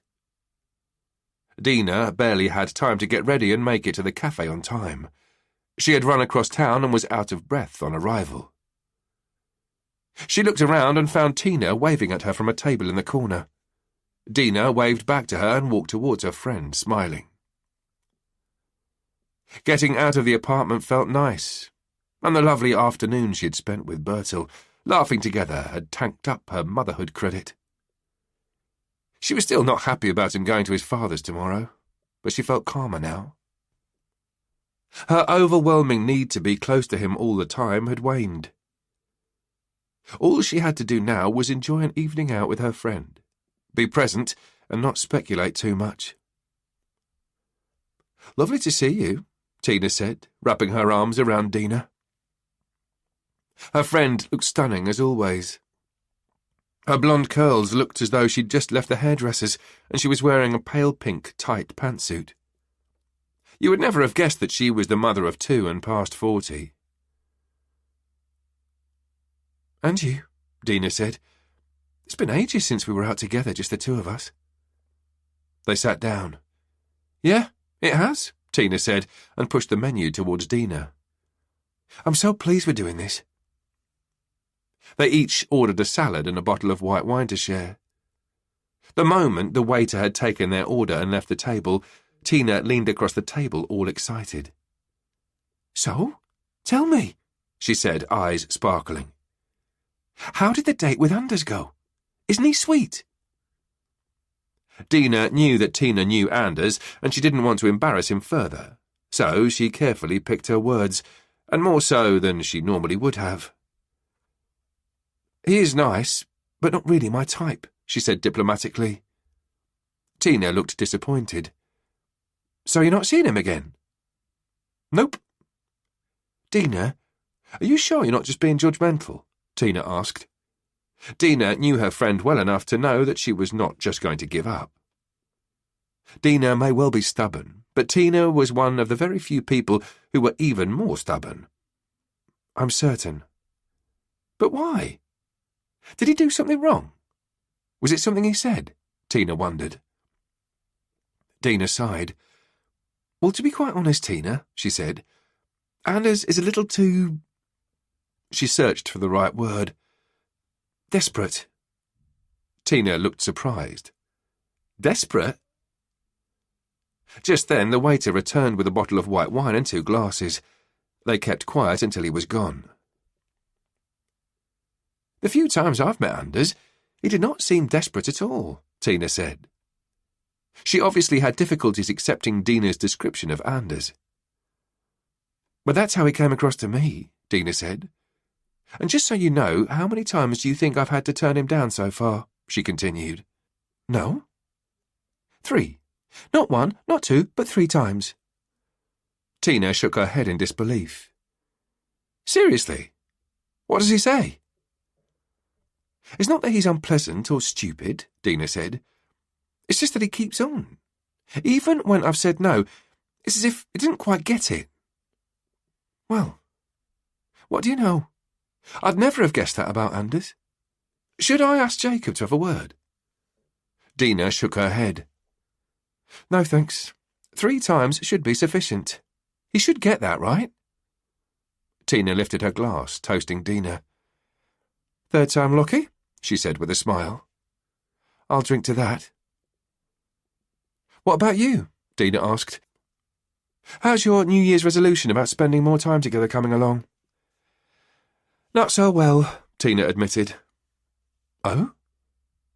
"We've not really managed to do anything about it. But on the other hand, the New Year's has only just begun, so there's hope, and we've talked about a few possibilities." "Does that include you working less?" Dina asked. Tina nodded. 32 hours. It'll give me more time with the boys, and then we've also discussed getting someone to help with the cleaning in the garden." "If you've got the money for it, go for it," Tina said. The waiter came again and served their salads. When he left, Tina suddenly leaned closer to the table and placed her hand on top of Dina's. "How are you really doing, Dina?" she asked with a worried smile. "You look lovely as always, but you also seem a little tired. Is everything okay at home? With you and Bertil?" Dina hated it when people told her she looked tired. If anything, it truly made her feel tired. But she also knew that her friend meant well.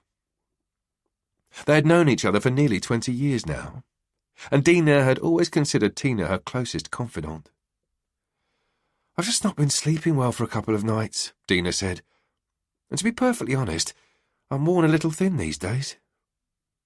Tina pulled back her hand. Do you know why? She asked, and started eating her salad.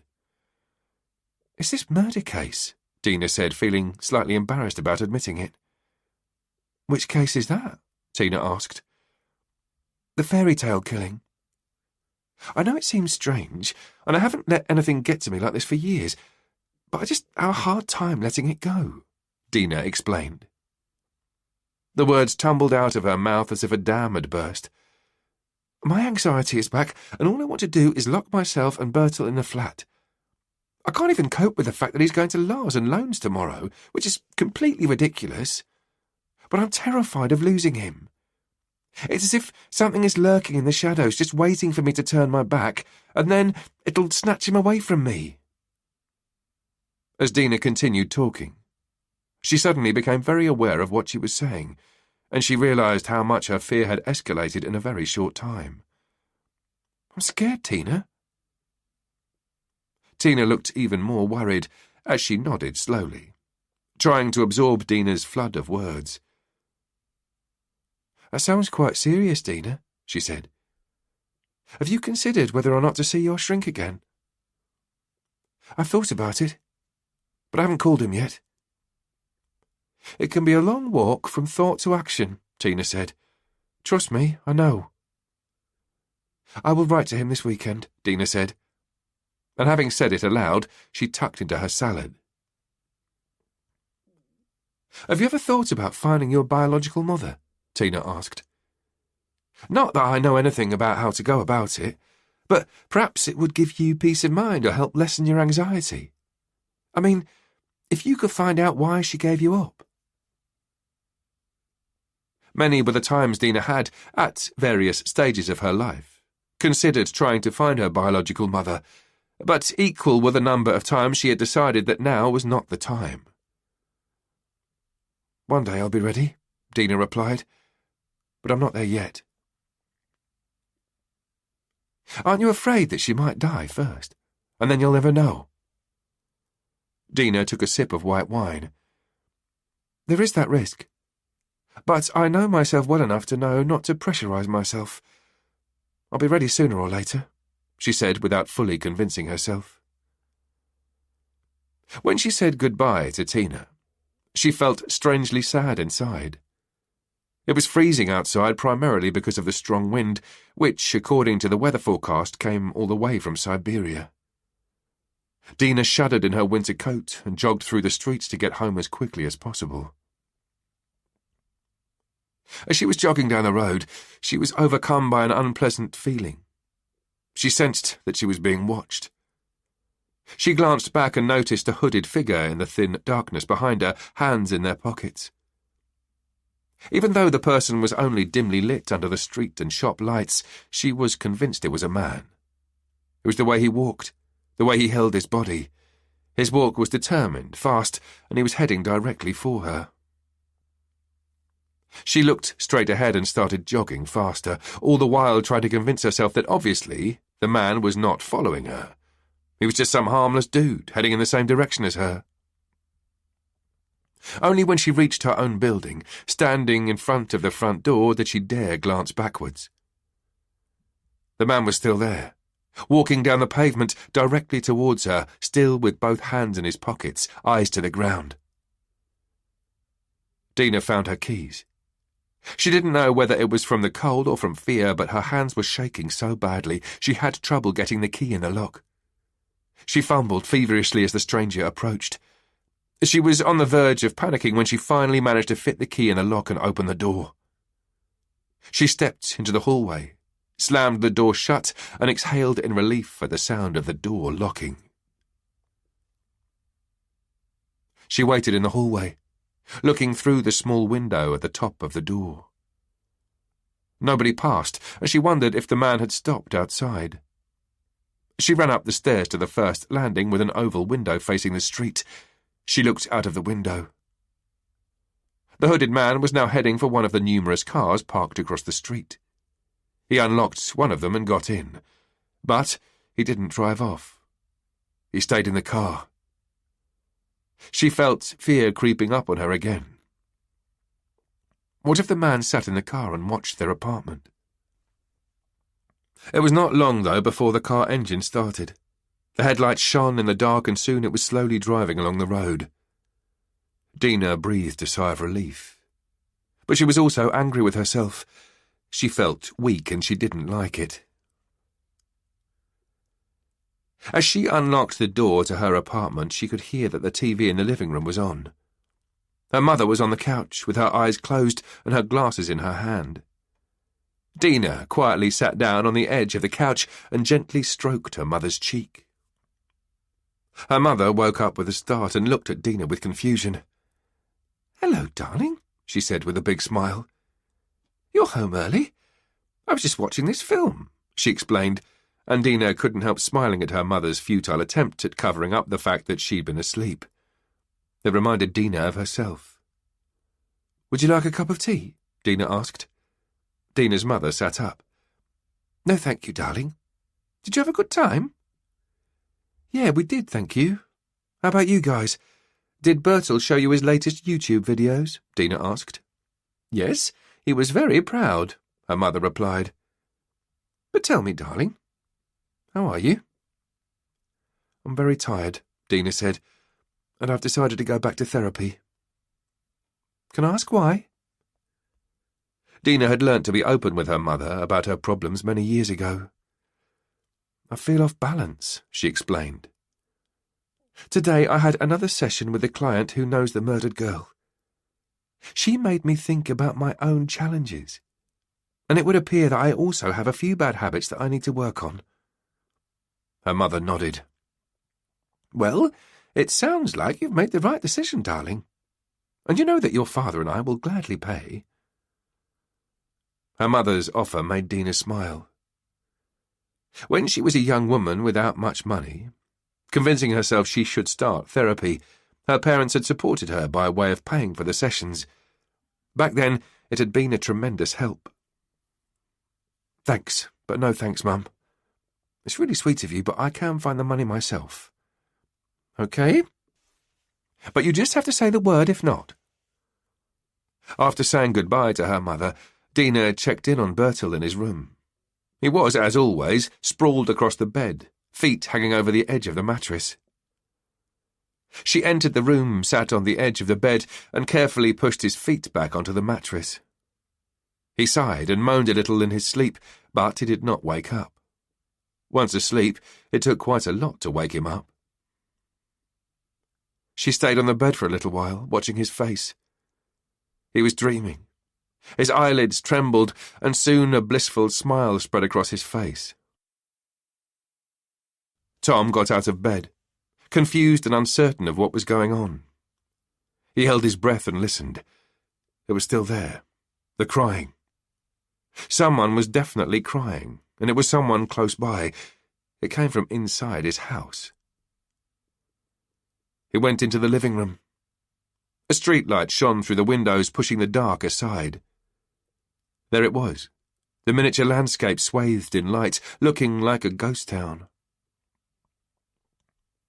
He followed the crying into the hallway, and once he was in the corridor, he realized where the noise was coming from. It was the wardrobe.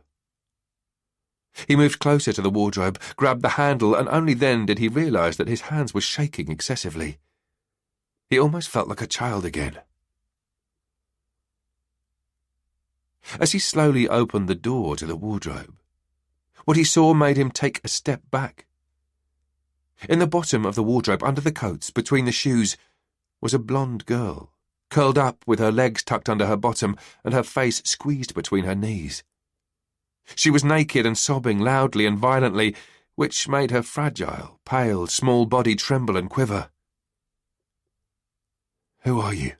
Tom asked, feeling somehow disconnected from his own body, as if he was merely a passive witness. His question stopped the girl's tears, and next she lifted her head. Her long hair fell to the sides and revealed her face. Tom recognized her immediately. It was the dead girl, Maya, and her mouth had been pulled into a grotesque smile. With a start, Tom sat up in bed, disoriented and dripping with sweat. He had been holding his breath, and now he was gasping for air. He looked around. He was in his bedroom, and there was nobody there. Only him, silence, and darkness. Saturday the 6th of January. Tom sped up, which he always did on the last leg of his run. He would always push himself to the maximum. He had read that it was a way of training the body to run longer. The trick was to convince one's body that it was always able to do more, no matter how exhausted it might feel. Ever since he had left Copenhagen and moved back to Odense, he had run 3 times a week. He always listened to the radio when running, and always the rock channel. He would prefer the often loud and wild songs to the city noise any day. He was not fond of the noisy cars, pedestrians and cyclists who encompassed several legs of his route. Running was like meditation to Tom, a pause from everyday worries. Today his need to run had been stronger than it had been for a while. The nightmare still clung to him and refused to let go. It was as if his body still resonated with a horrific crying sound. He checked his phone first thing when he got home. He needed to know if Nikolai had any news. He was still waiting for the IT-savvy intelligence officer to find a connection between Maya and Rika's online existences. He hoped it would provide a key that could help them trace the perpetrator and locate Rika. No news from Nikolai. He wrote him a short text. Getting anywhere? He knew that Storm's department was busy these days because of a huge leak of compromising information, which suggested that several members of Parliament were involved in tax evasion and money laundering. But Tom was impatient, and he needed answers.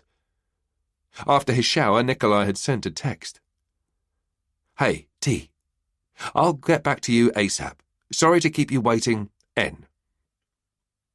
Tom got dressed and headed towards Steve District, where he had an appointment with the retired police officer, Torben Just, who had had a long and impressive career, which included a stint in the US where he had specialized in serial killers.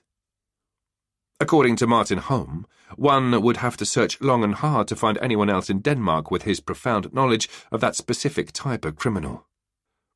And as it would appear that they could be dealing with a serial killer, there was no reason not to benefit from Torben's vast expertise. Tom was pleased to get any and all help. This was not exactly a routine investigation, and with each passing hour he felt the pressure mount. A 14-year-old girl's life could very well depend on whether or not they were able to pick up on the killer's scent. While Tom was driving, his mobile phone, which was in his inside pocket, rang, and thinking that it could be Nikolai, he pulled over. It was Laura. Hi, Tom. I hope I'm not interrupting anything important. It's fine, Laura. What's up? I just read Christine's statement. You know, Maya's class teacher, and what she said about Maya's parents. There's something about her father, Morton, that seems off. Tom was not surprised by Laura's impression of Maya's father. I know what you mean, he admitted. I've also considered whether we should talk to him again, one-on-one. But we have to discuss it later because I'm on my way to see Torben Just, he said, ending the conversation and driving on. The retired officer lived in an impressive villa on Munkermain. It was one of the neighbourhood's older buildings, but looked really well kept. The front door was made of massive oak, and the decorative blinds surrounding the windows sported delicate wooden carvings. The garage was connected to the house by a masonry arch, thus also functioning as a gated entrance to the garden. Tom couldn't help himself. He had to have a peek.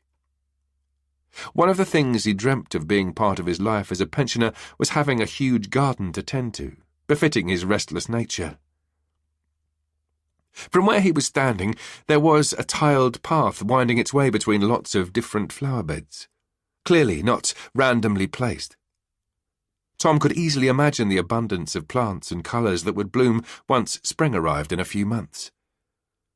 This was not a newly planted garden, and it was plain to see that the proud house owners cared about even the tiniest details. Tom knocked on the massive oak door, which was soon opened by an elderly woman. She was wearing a bright skirt suit, and to ignore the 2 huge pearl earrings dangling underneath her grey curls was all but impossible. "Welcome, you must be Tom," the woman greeted him as she shook his hand. "I'm Greta. Come on inside where it's nice and warm." "Thank you," Tom said as he entered the hallway. Greta closed the door behind him. "It's freezing cold these days, and they say it'll snow tonight," she said.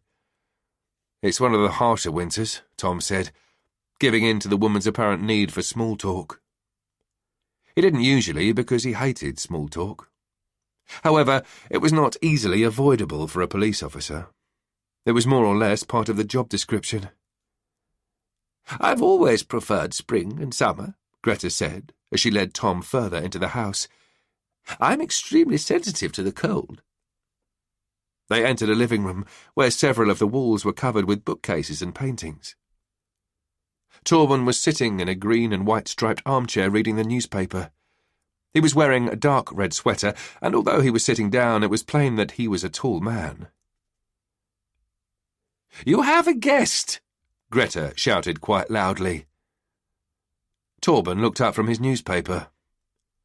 "No need to shout, darling," the elderly man with thin, silvery grey hair said. "I'm right here, you know."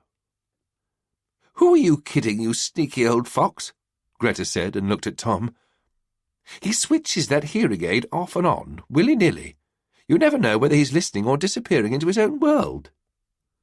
Tom nodded and smiled politely.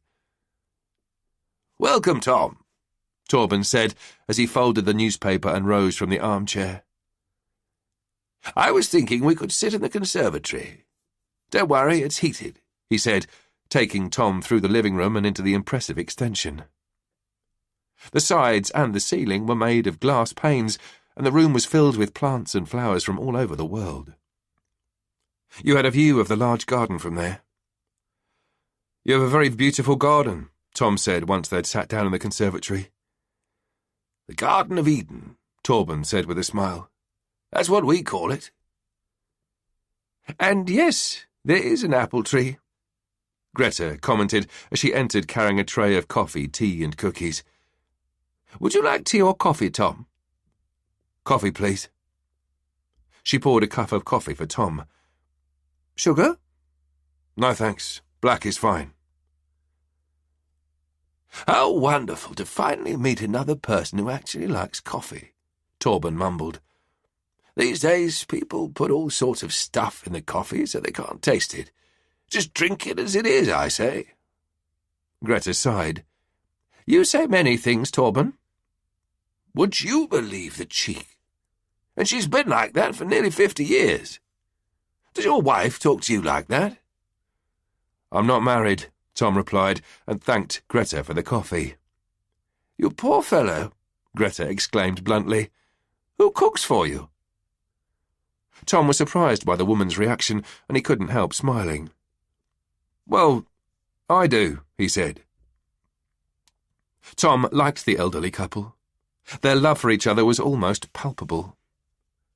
It was the kind of love that was shared by those who had gone through ups and downs together, for whom adverse winds had strengthened their closeness. "Thank you, darling, for bringing coffee and tea, and the cookies look delicious. But perhaps we can have some privacy now?" Torben said, teasingly but also lovingly. "Yes, you go right ahead," Greta sighed. "Talk about your murders and homicides," she said as she retreated into the living room. Tom took a sip of his coffee. It was much better than the bitter stuff the machine at work spurted out. "I'm truly pleased that you're willing to talk to me. Have you had a chance to look at the files Martin sent you?" he asked. Torben nodded. "I have.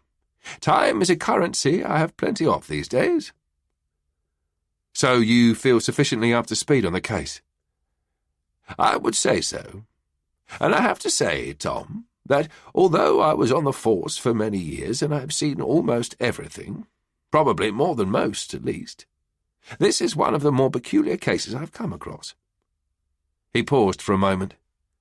"And despite the fact that it probably sounds quite absurd, I actually envy you. What happened to that little girl is horrific, don't get me wrong, but my desire to work has come back tenfold. You know what I mean? The desire to make a difference." Torben looked out on his large frozen garden, and there was sadness in his eyes. "After all, there's a limit to what you can accomplish here." Tom cleared his throat. "What are your thoughts on the case?" he asked. Torben sat up straight and turned his attention to Tom. "Well, first off," he began, "the level of dedication in our perpetrator is remarkably high.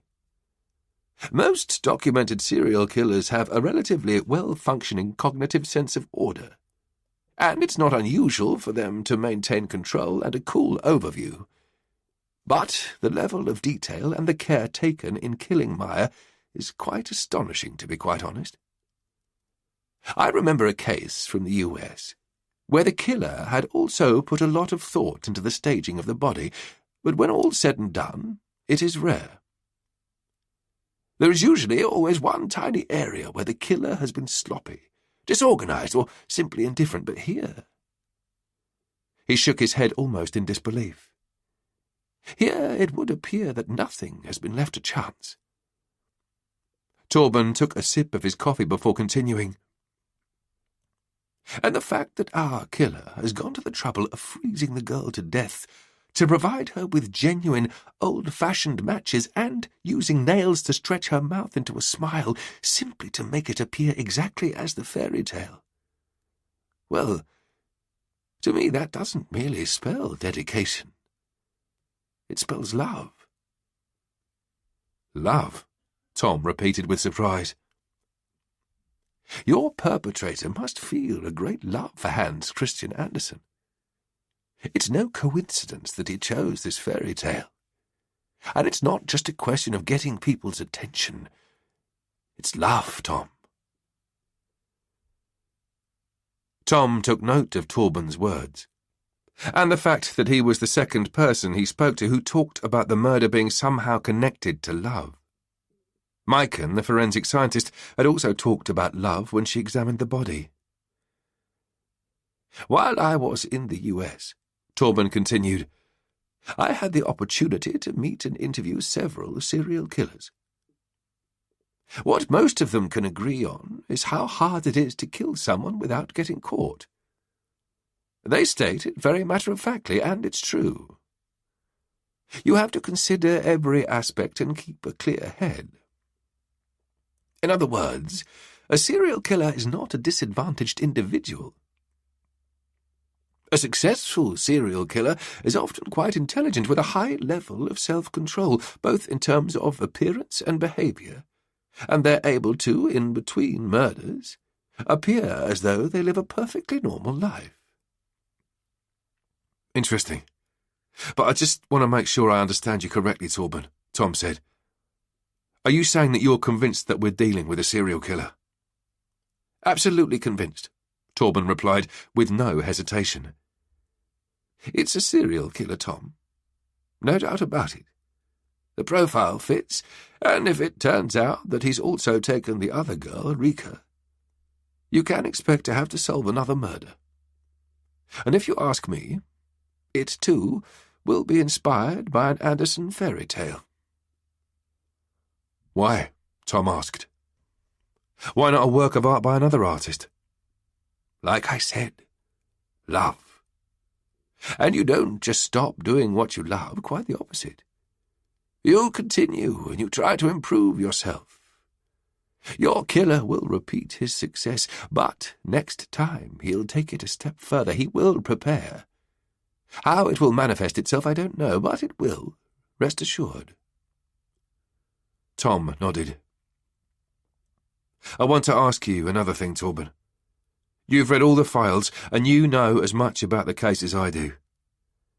Do you think our killer is using Meyer's murder to send a message?" Yes, Torben replied again without pause. Your serial killer is the missionary type. I've encountered several of them. In the US, there was this man who only killed drug users. And when they eventually caught him and asked him why, he explained that he was trying to make the world a better place. It was his mission.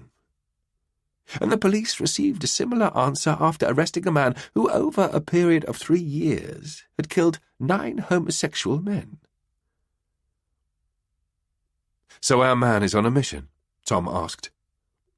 Torben nodded. At least he's trying to tell us something. Maya's murder is probably him trying to convey the message that our society is corrupted by materialism, which means that the killer has a set of values that he believes to be the right values. A moral compass, you could say. And if you veer off the path, then...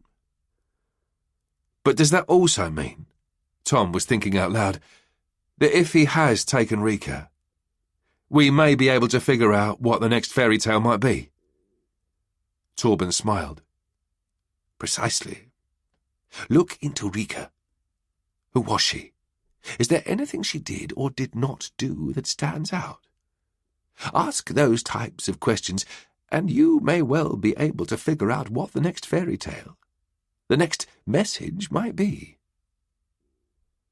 Tom knew that he had to talk to old Severinsen again, and sooner rather than later. I would also add, Torben continued, that serial killers often experience some sort of sexual gratification when they kill, the murder being their climax. However, I sense that this serial killer may be different. The forensic report shows no signs of sexual abuse, so I wouldn't think that the murder is a climax for your killer. But if the murder is not his climax, what is? Tom asked. I would imagine his climax to be the reception of his artwork, if you get my drift. I believe that your killer climaxes when others view his creation. Being heard and seen, that's his climax. And it may even arouse him sexually, who knows? I've seen many utterly twisted things in my time, and if you only knew what turns people on. Well, suffice it to say that our imagination has nothing on reality. I can well imagine. Oh, and there's something else you should know, Torben said as he leaned across the table, hands folded in front of him. In many cases, serial killers have felt a need to be close to their crimes. Meaning? Tom asked. Many are quite simply aroused by nearly getting caught. For instance, sometimes they stay in the vicinity of their crime scene, or they contact the very people who are trying to catch them. Sometimes the killer may even be a part of the investigating team, as we saw it with the Swedish serial killer Tor Heidi, who investigated the murders he was committing. Torben paused for a moment and then continued. And like I said, I believe that your man has a great need to be seen and heard, and that makes it even more plausible that he will try to get close to you and your colleagues as well as the investigation. Who knows? You may already have met him. Torben's words still resonated in Tom's head after he left the elderly couple. You may already have met him. It was absurd. Before he drove off, he pulled out Ole Severinsen's card and called him. The expert answered right away, and Tom explained that he needed his help ASAP. At first, Ole seemed confused by the call, but then he became rather enthusiastic about the prospect of helping the police, and he invited Tom to come to his home in Bolbro. Tom thanked him, and said that he would be there in less than 10 minutes. He hadn't got far, though, when his phone rang. This time it was Nikolai. He pulled over and said hi. Hi, T. I'm sorry you had to wait, but as you know, there's a lot going on in our department. I know, Strom, and I understand. The good thing is that I have news for you. Okay. There are overlaps between the two girls' online activity. Both have been contacted by someone anonymous who calls himself the Scribe. I'll send you their correspondence in a minute, and then you can see for yourself. The Scribe presents himself as some kind of talent scout. He's convinced both girls to meet up with him by promising them the moon."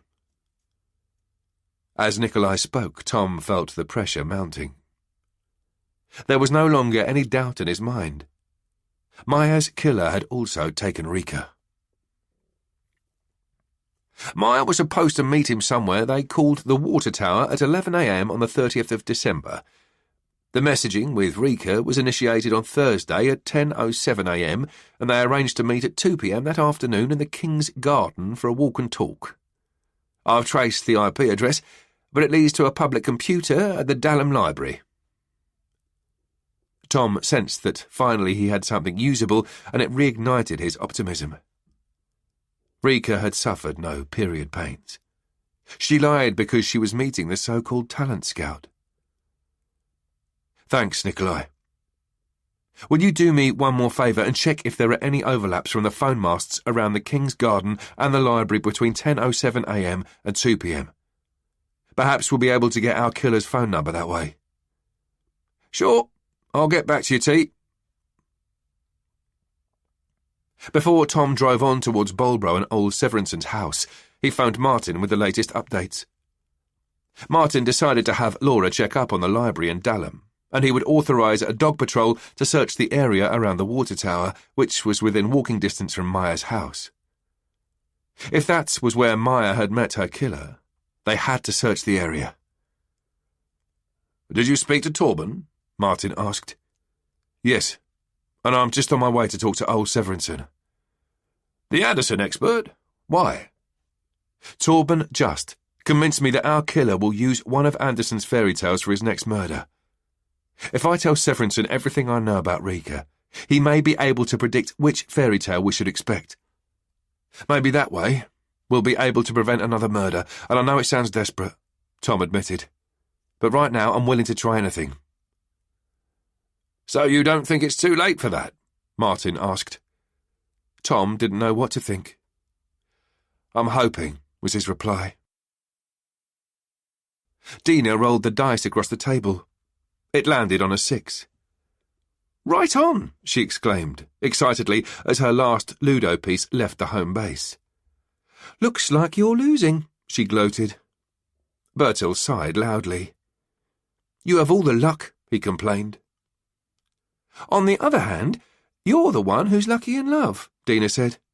"Just think of all the love I lavish on you." "Just go again, will you?" Bertil mumbled impatiently. Dina rolled the dice one more time. But before she had time to move one of her pieces, her phone rang. 2 seconds, she said, and hurried to the kitchen bar where her phone was. As soon as she saw the name on the screen, she felt her body tense up. It was Anders. She had turned him down 3 times by now, and still he called her. This was not normal behaviour. She put the phone on silent and left it ringing. "Who was that?" Bertil asked as Dina sat down again. "Just another one of those annoying salespeople who never give up," Dina lied and moved one of her pieces. Then she handed Bertil the dice. "Your go." Once they finished the game, they packed Bertil's things. It was time for him to go to his father's. As always, they would ride their bikes there together. On her way out of the door, Dina grabbed her phone. She noticed that someone had left a voice message. She figured it had to be Anders, trying to persuade her to meet up with him again. She decided not to listen to the message now, but later. Being present with Bertil was more important. She was not happy about handing him over to Lars for 3 days. It seemed like forever. As Dina and Bertil parked their bikes in front of the white villa on Queen Olga Street, the door opened and Lars came out. "Hi, guys," he greeted them. They heard loud music and laughter from inside the house. "Hi, Dad," Bertil shouted excitedly as he ran towards Lars and threw his arms around him. "Hi, champ," Lars said and ruffled Bertil's hair. He smiled at Dina. "Isn't it a bit cold for cycling?" he asked. "We're hardy," Dina said. She didn't own a car and had always been very particular about biking everywhere with Bertil. "Are Abel and Ebba here yet?" Bertil asked hopefully. Abel and Ebba were Lars's wife's children from a previous marriage. They were 2 and 4 years older than Bertil, respectively. "Yes, they're playing some kind of dancing game," Lars replied. Just then Lone appeared in the doorway. "Hi, Dina," she said with a smile and slightly out of breath. "Hi, Bertil, I'm so glad you're here. We desperately need a star dancer for Let's Dance. You coming?" Bertil hugged Dina, and she kissed him several times on the top of his head. "Off you go, do your thing," she said, and tried to swallow the lump in her throat. "See you Tuesday. Love you." "Love you too, Mum," Bertil said as he ran into the house. "See you, Dina," Lone said. She waved and followed Bertil into the house. Dina had always liked Lone, and she was pleased that she was Bertil's bonus mother. Lone was a pedagogue and an art therapist who worked with children and family dynamics. But it was her personality Dina appreciated more than anything. Lone laughed easily and she was direct and always came across as loving, though never compliant. When she listened to Bertil talk about his life at his father's, she always got the impression that Lone could be quite firm, which Dina only considered a sign of strength. "You okay?" Lars asked, sounding slightly worried once the others had gone inside. "You look worn out." "I'm probably just a little," Dina tried to explain, but Lars's question had touched something inside her. Suddenly she felt tears coming, and her throat tied itself in knots. "It's just that murder, you know? The young girl," she said, her voice trembling, yet trying not to give in to her tears. Lars looked surprised.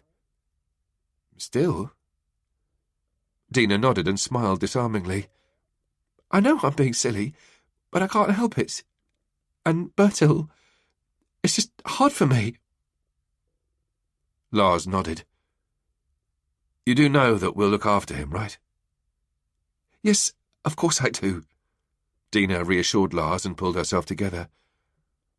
"It's not a rational reaction, but to be quite honest, all I want to do is lock myself in the apartment with Bertil until this thing is over and done with." Lars smiled. "Well, I'm glad you haven't. We have looked forward to having him here so much." "You know what I mean, Lars." "Yes, I do. And you can rest assured he'll be fine." They said goodbye, but as Dina cycled home, she felt an anger rise, an anger she turned primarily on herself. She was tired of feeling weak, unstable, like a neurotic wreck. It made her think of a conversation she had had with her shrink once. He had told her that if you're exposed to violence while you're still in your mother's womb or before you're 1 year old, you would have to work through it at some later stage. The body remembers even when one's mind doesn't. And that which we fail to articulate will roam around inside us, binding lots of energy. It had made sense to her. Her parents had always been open about her being adopted and her early years. They had told her that when she was about 3 months old, a woman had entered the children's ward at the then newly built and super-modern hospital in Haderslev, where she had asked the nurse to hold Dina while she went to the bathroom. The young woman never returned. They had also told her that she was an easy child when they got her. Much too easy. She rarely cried, rarely expressed hunger or fatigue. She had seemed like a child who expected to be neither heard nor seen. But they couldn't tell her what had happened during the first 3 months of her life. Those months were still shrouded in darkness, a blank chapter. Over the years, she had wondered and tried to imagine what could have happened during that time. And she had wondered about the reason why her mother chose to give her up. Dina knew that these blank pages probably had a lot to do with her recurring challenges. Even though her parents had succeeded in creating a wholesome relationship with Dina, her connection to them was never completely secure, which had also been an issue in other relationships. Dina believed that other people could be good. But she also had a tendency to remind herself that potentially everybody could hurt her. As she cycled through town, she tried to shake off her thoughts and worries. She took a deep breath and sucked the cold, fresh winter air deep down into her lungs. It felt invigorating, and she could almost smell and taste the snow they had promised. It was probably only a matter of time before the white powder would fall from the skies and paint the city white. When Tom entered old Severinson's home, he was met by a sweet smell of pipe tobacco. The house was a bungalow on Ufts Road in Bolbro, and the small front garden looked like what you could call an insect hotel, overgrown and unkempt. Much like the garden, the house also appeared to lack maintenance, both within and without. Paint was peeling off the facade in several places, and inside the wallpaper was also peeling off. Old Severinson greeted Tom, and, just like the last time they spoke, he came across as nervous and on guard. As Tom came closer to the Andersen expert, he caught a notable whiff of stale sweat. Tom followed Ole into the living room, where he was asked to sit by the dining table. The house seemed untidy, and in many ways it was like an extended version of the expert's office. It was obvious that this was the home of a single man who had been on his own for a long time. Ole sat down across the table from Tom. He stroked his trouser leg with his hands. "Well," he said, and smiled tensely. "How can I help you?" "Before we begin, I have to ask you not to speak to the press about what we'll be discussing here," Tom said. "In a case of this magnitude, it's important to keep all information under a tight lid." "Naturally, I'll try to remember," Ole replied.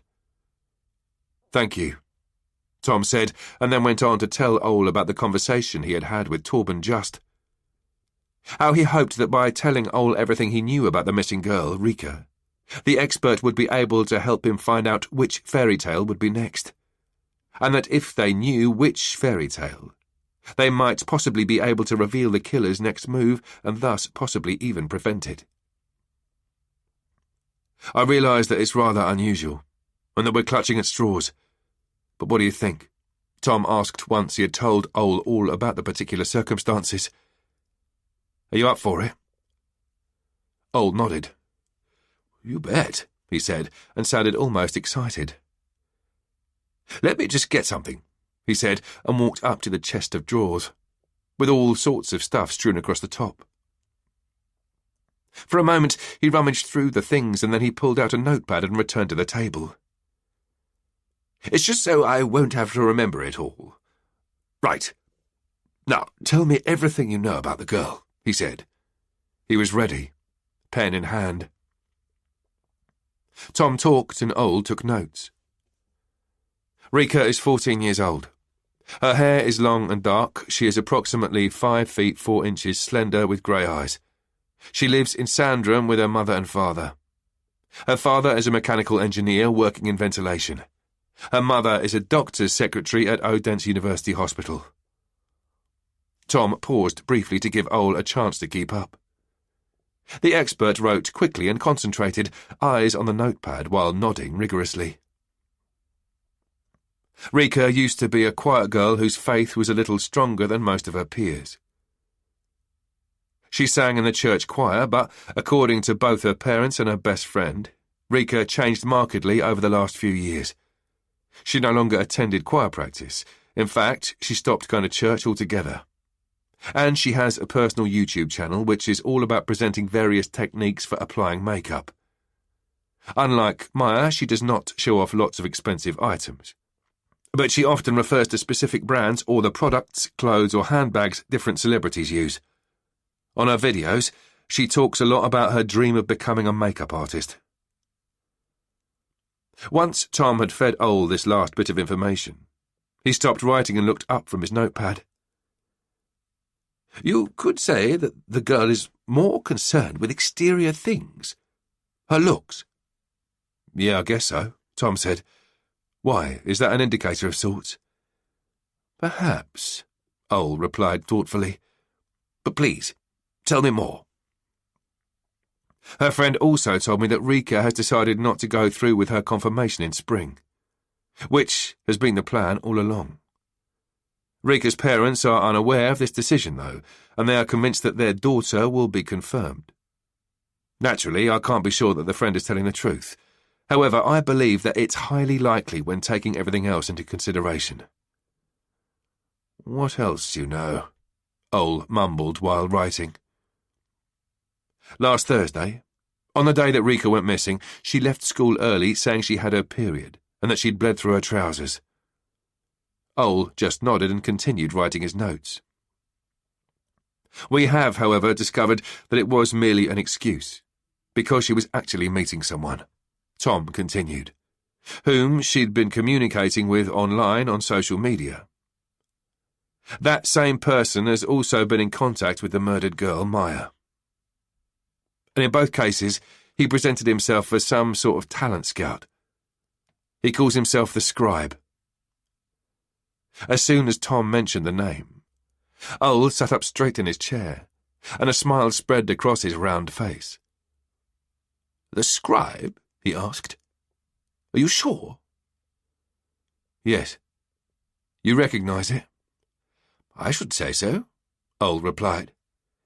The Scribe is actually the title of one of Andersen's last and rather lesser-known tales, so I'm thinking the name is no coincidence. Tom also sat up in his chair. What's it about? He asked. It's a very short work, if you can even call it that. It describes a tendency in society to refine things, but often it becomes so polished that the essence is lost. You could say it's about the way great knowledge can be lost if it's not delivered in the right packaging. In other words, the shape also informs the content. I see, Tom said. That's the moral of the tale? Ole nodded. Yes, that, and there is another point to the story as well. This Scribe is a false one. Pride kills him in the end. Pride comes before a fall. Tom was thinking out loud. You could say that, Ole said. But I wouldn't know if it has any relevance in relation to the two girls. Tom saw the two young girls before him, their images from the YouTube videos. The thing they had in common was an abundance of confidence which could be mistaken for arrogance. He wondered if the killer's alias carried a message, whether the killer was truly that perfectionistic in his approach and execution of his crimes. There was something else I just remembered, Ole said as he rose. When you were telling me about Rika. Are you thinking of one of Andersen's fairy tales? Tom asked. Ole walked over to one of the living room's many bookcases and started looking through a pile of books and files. Yes, one of Andersen's lesser-known ones. At least Disney hasn't fiddled with it yet, he said, and pulled a blue file from the mess, which he brought to the table. That fairy tale has always fascinated me, and this is a draft for an article about the tale, which I never completed. You can take it with you when you leave, he said, and pulled some handwritten pages from the file. I really should finish it one of these days, he mumbled to himself more than anyone else. Which fairy tale is it? Tom asked, trying to hide his impatience. Ole smiled. The Red Shoes, he said, and Tom couldn't help but notice the sheer joy lighting up the expert's eyes. There was little doubt that this man enjoyed the task the case had provided him with. Ole was probably not a man used to getting much attention. The Red Shoes, Tom repeated. I've never heard of it.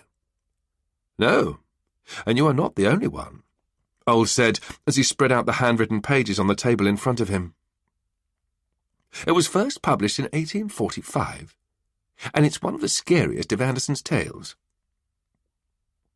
So why did my description of Rika make you think of this particular fairy tale? Tom asked. In it is a character called Karen. Listen to this, Ole said as he found a passage from the fairy tale which he read out loud. Now Karen had reached the age of her confirmation. He looked up from the text. "Just like your girl," he said. Interesting. Tom had to admit it was. So then what happens? Karen is infatuated with a pair of red shoes. But, to get to the point, you could say that the fairy tale is about how a young girl loses herself to vanity and therefore loses her spirituality, her connection to God. Because at the moment of her confirmation she is not thinking of God, but of the pair of red shoes. Listen to this, he said as he found the right passage. As the priest placed his hand on her head, talking about the holy baptism, the pact with God, how she would now become a Christian adult, and the organ was playing so solemnly, and the beautiful voices of children rang out, and the old cantor sang, Karen only thought about the red shoes. Tom nodded. So she's more concerned with the shoes than with God. Precisely, Ole said. Which is why the shoes are cursed. The girl can't get them off again. They more or less merge with her feet. And the shoes make her dance all day and night. In the end, the girl becomes desperate. She dances her way to the executioner in the forest who helps her by chopping off her feet. He chops off her feet? Tom asked, surprised by the morbid development of Andersen's fairy tale. He chops them off and makes the girl a pair of wooden crutches. How does it end? Now that Karen is no longer attached to the shoes, she once again seeks God's wisdom. However, as she is now reliant on crutches, walking to the church is too painful. But then, God's angel comes to her and delivers her from pain. It brings her to God. Tom nodded. Where is she in the fairy tale? When she is delivered? When she dies? In a room at the vicarage, but at the same time also in the church. Andersen leaves her in two places at once. Ole replied as he pushed the papers across the table to Tom. As I mentioned, this article is not finished, but it'll give you a more in-depth analysis of the fairy tale. Tom took the papers. In other words, the girl in the fairy tale turns away from God to satisfy external wants, but is punished for it. Tom tried to summarize. Just like your girl, Ole said, looking very pleased. And by the way, I almost forgot, he added. The girl in the fairy tale dies during a Sunday service. Tomorrow is Sunday. Tom was thinking out loud again. Ole nodded. So no time to lose. Shortly after, as Tom was driving back to the police station, his mobile phone rang again, and this time it was Martin. Tom speaking. Where are you? Martin asked. On my way back from Ole Severinsen, the Hans Christian Andersen expert. You have to go to the fairy tale park right away, Martin said. Tom felt the content of his stomach swirl, as if it was caught in a vice. Have you found Rika? He asked, fearing the reply. No, Martin said, but we've found her feet. The drive to the fairy tale park in the city centre took forever. It started snowing along the way, just like the weather forecast had predicted. Tiny white flakes drifted down from the sky and were crushed against the windscreen. He switched on the wipers that began their monotonous dance back and forth. Laura met Tom in the park as he was close to the large Hans Christian Andersen statue where the feet had been found. The snow had already coloured the frozen ground white, and Laura's hair and coats were also covered in white snowflakes. She followed him to the statue. At a distance, Tom could see that several technicians were securing the area. They had screened off the statue with a tarpaulin to protect their find from the weather. Not far from the scene, a group of curious onlookers had already gathered, despite the snow and freezing cold, to see what was going on. Tom knew that it was only a matter of time before the journalists would also show up with their cameras. Before long, this story would also have spread to every media. "It's not a pretty sight," Laura said as they walked to the statue. "And unfortunately, I drew a blank at Dalham Library. Nobody remembers anything specific, and they are used to having lots of visitors. They gave us a list of everyone who had borrowed or returned books within the relevant time frame, but I doubt that our killer would be stupid enough to borrow books. At least none of the names seem interesting to us." "We're close," Tom hissed. "But that arsehole remains one step ahead of us. He's playing with us." "Are you okay?" Laura asked. Tom's only answer was a low growl. They walked the rest of the way in silence. They reached the statue and could see what was hidden beneath the tarpaulin. On the frozen ground, neatly placed next to one another, was a pair of shiny red ladies' shoes. Stuck in them were the chopped-off feet, bloody stumps, exposed sinews, flesh and bones.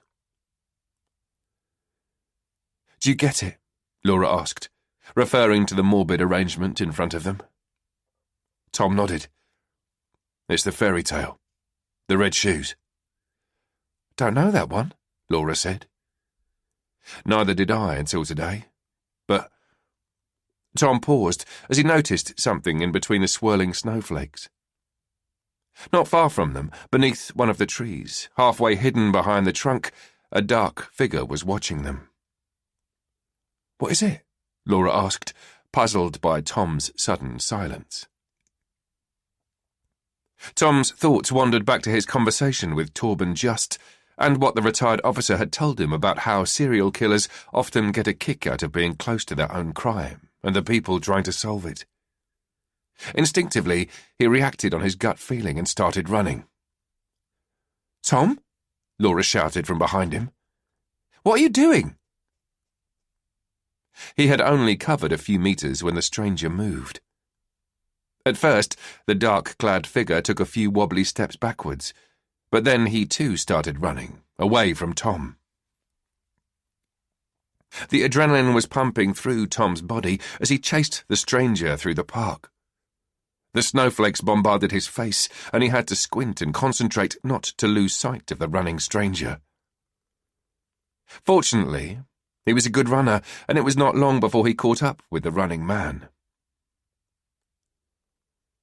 Tom gathered all his strength and jumped forward, tackling the man ahead of him. They rolled over on the frozen snow-covered ground, and Tom turned the stranger around. To his surprise, he recognized the man underneath him. It was one of the young drug users who would usually hang out outside Factor Supermarket on Northern Street. He often got into fights with the other druggies. "What are you doing, man?" the slender man gasped. He was out of breath and looked at Tom with fear in his eyes. "Why did you run?" Tom asked.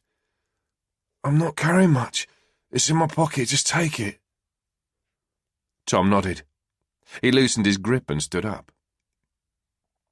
He doubted that the man had anything to do with their murder case. As Torben also pointed out, serial killers were often relatively intelligent and resourceful people. And as far as Tom knew, this guy was neither. "What's going on?" Laura asked, out of breath when she reached them. "He was watching us," Tom replied. Laura talked to the man as he was getting to his feet, dusting off the snow. "Is that true?" she asked. "No, I was just bloody minding my own business when this geezer started running at me." "So why did you run?" Laura continued. "He's got drugs," Tom said. "And I've seen him before. He's one of the guys from outside Factor." Laura nodded. She knew exactly which group Tom was talking about. "Let's see what you've got," she said, putting her hand forward. But Tom shook his head and gesticulated with his hand. "It's okay. Run along now, but make it snappy before I change my mind." The man did not have to think twice. He turned on his heels and ran. Tom turned around and walked back to the statue. Laura ran after him. But he was carrying drugs, she said, puzzled. And if we take them off him, he'll have to buy some more drugs. And in order to do that, he'll have to steal something. So, if anything, we've just prevented a break-in somewhere, Tom explained as he pulled out his phone. Laura had to continue jogging to keep up with him. "OK, but can we just breathe for a moment and talk?" she asked. Tom didn't reply, but rang Martin. "Hi, Martin, Cross here. We're certain. The killer is staging the red shoes, and he's going to place Rika either in a church or a vicarage, and we're supposed to find her tomorrow, which more than likely means that he's taking her there tonight. We need to gather as many officers as possible and take action."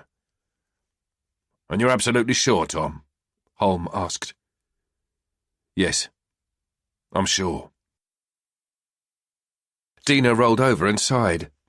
She was frustrated because she had had another sleepless night. This time because of the horrible images that kept surfacing in her mind. She had read several articles about the cut-off feet in the fairy tale park, and they had activated some cruel scenarios in her mind. She pictured a blunt saw sawing its way through a leg, slowly going back and forth while Rika screamed, begging for mercy.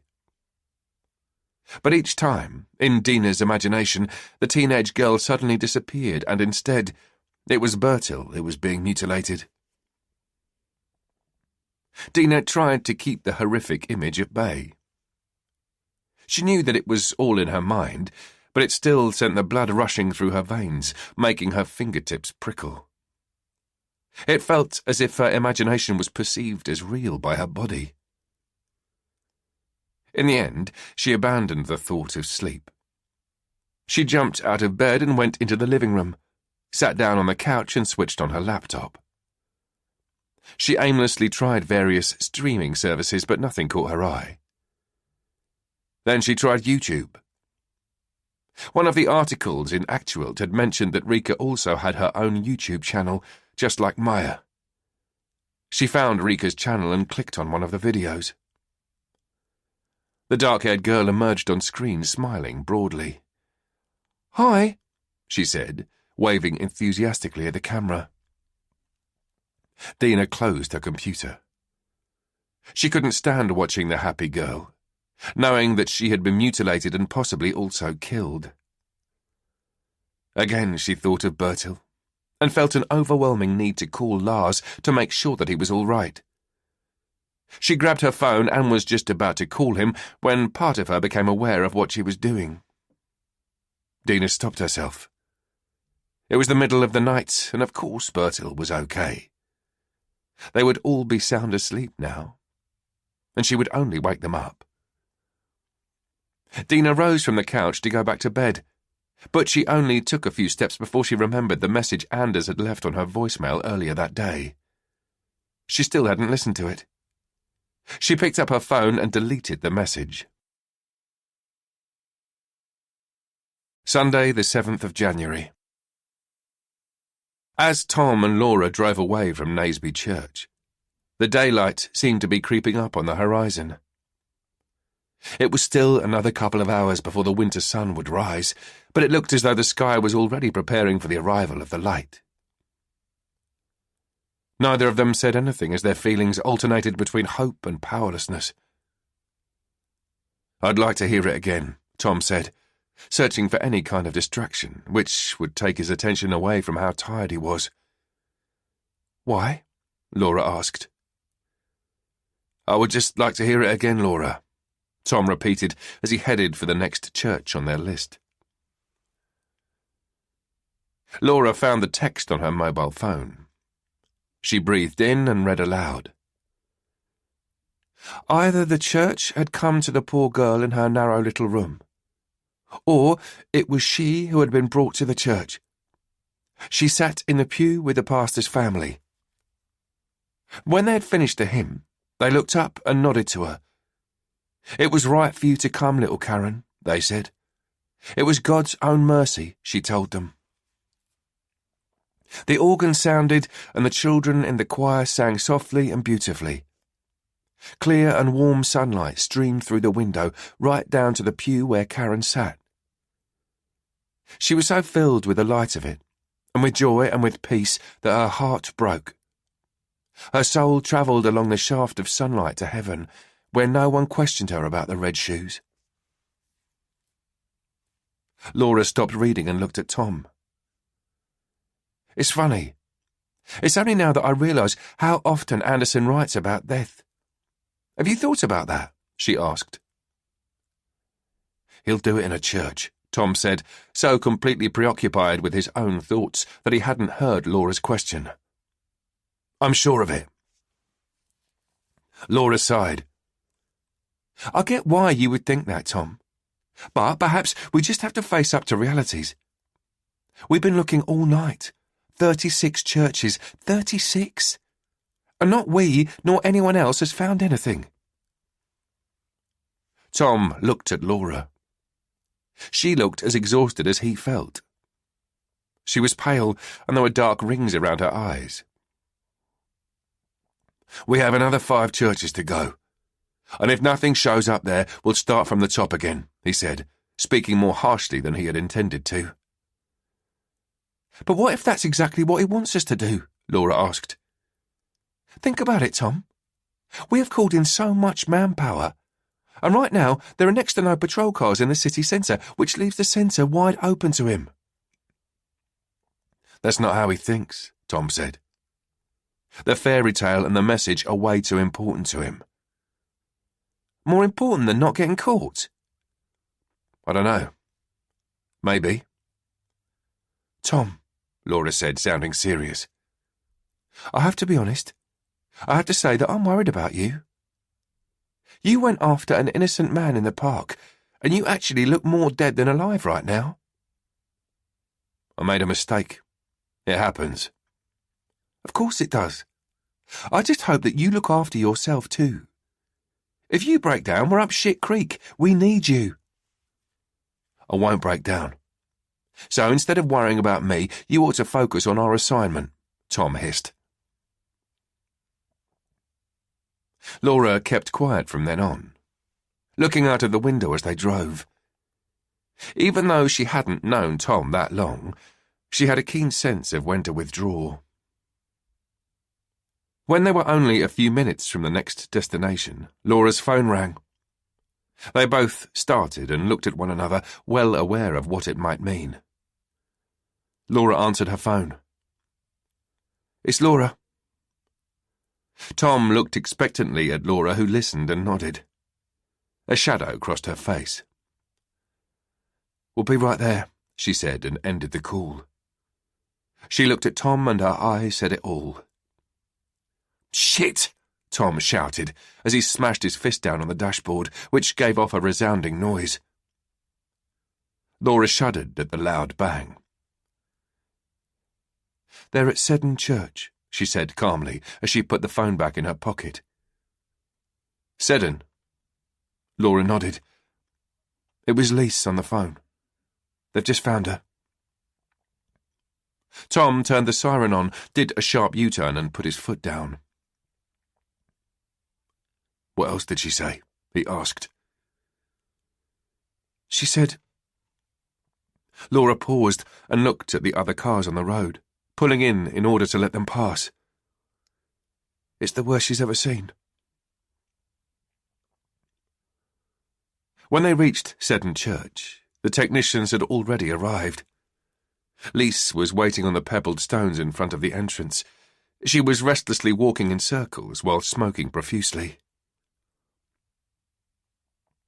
As they were getting closer, Lise saw them, and even at a distance, Tom thought he could see her shoulders fall back into place. I'm so glad to see you, she said as they reached the porch. Side is in the vicarage with the priest. I just needed a... She paused and looked at her cigarette. Yeah, well, nicotine, she said, with something that looked like a smile. You okay? Laura asked concernedly. No, Lise said, shaking her head lightly. I actually wouldn't say so. That in there, she said, and glanced at the church. It's just... Her voice broke in a strange manner, as if it was falling apart. "It's sick," she said, looking directly at Laura. "I don't get it. I simply don't get it." "Lise," Tom said sternly. The young officer looked at him. "Go over to the vicarage. Get a glass of water and gather your thoughts. If that doesn't help, I think you should go home and get some sleep. We'll talk to Martin." Lise nodded. "Thank you, Tom, but I'll be okay." She reassured them both as she put out her cigarette and walked towards the vicarage. The technicians gave Tom and Laura a suit and rubber overshoes to make sure they didn't destroy potential evidence in the church. Tom walked in first, and what they both noticed before anything else was the chair placed at the end of the middle ship, in the middle of the aisle facing the altar. There was someone sitting in the chair with their back turned, and neither Tom nor Laura had any doubt about who it was. Long dark hair fell over her shoulders and the back of the chair. They recognized her hair from the many YouTube videos. It was Rika. The walk up the aisle, through the middle ship, seemed to be taking forever. Each step brought them closer to a truth they had feared all along and tried to prohibit. But soon they would be face to face with it. The image that met them as they reached the chair made both of them stop in their tracks. "Oh my God!" Laura exclaimed as she instinctively clasped her hands over her mouth. Tom remained still while his brain tried to digest the incomprehensible image in front of him. Rika, or what was left of the 14-year-old girl, sat on the chair. Her back was straight, and her hands rested in her lap, folded around a hymn book. She was wearing a dress that had once been white, but was now soaked in blood. Her eyes were wide open, frozen in pain, and her mouth had been forced into a grotesque smile. But that was not what made Tom feel sick to his stomach. It was the sight of the crudely carved wooden feet that had been drilled into her legs, where her feet used to be, and the dried-up streaks of blood running down the wood. And it was the hole in her chest, the size of a palm, making it look like her heart had exploded. Tom ignored the nausea and walked up to the body. He bent down and looked through the opening in the girl's chest. Her heart broke, he mumbled as he stood up straight. "What did you say?" Laura asked, still keeping her distance, as if she was afraid of getting too close.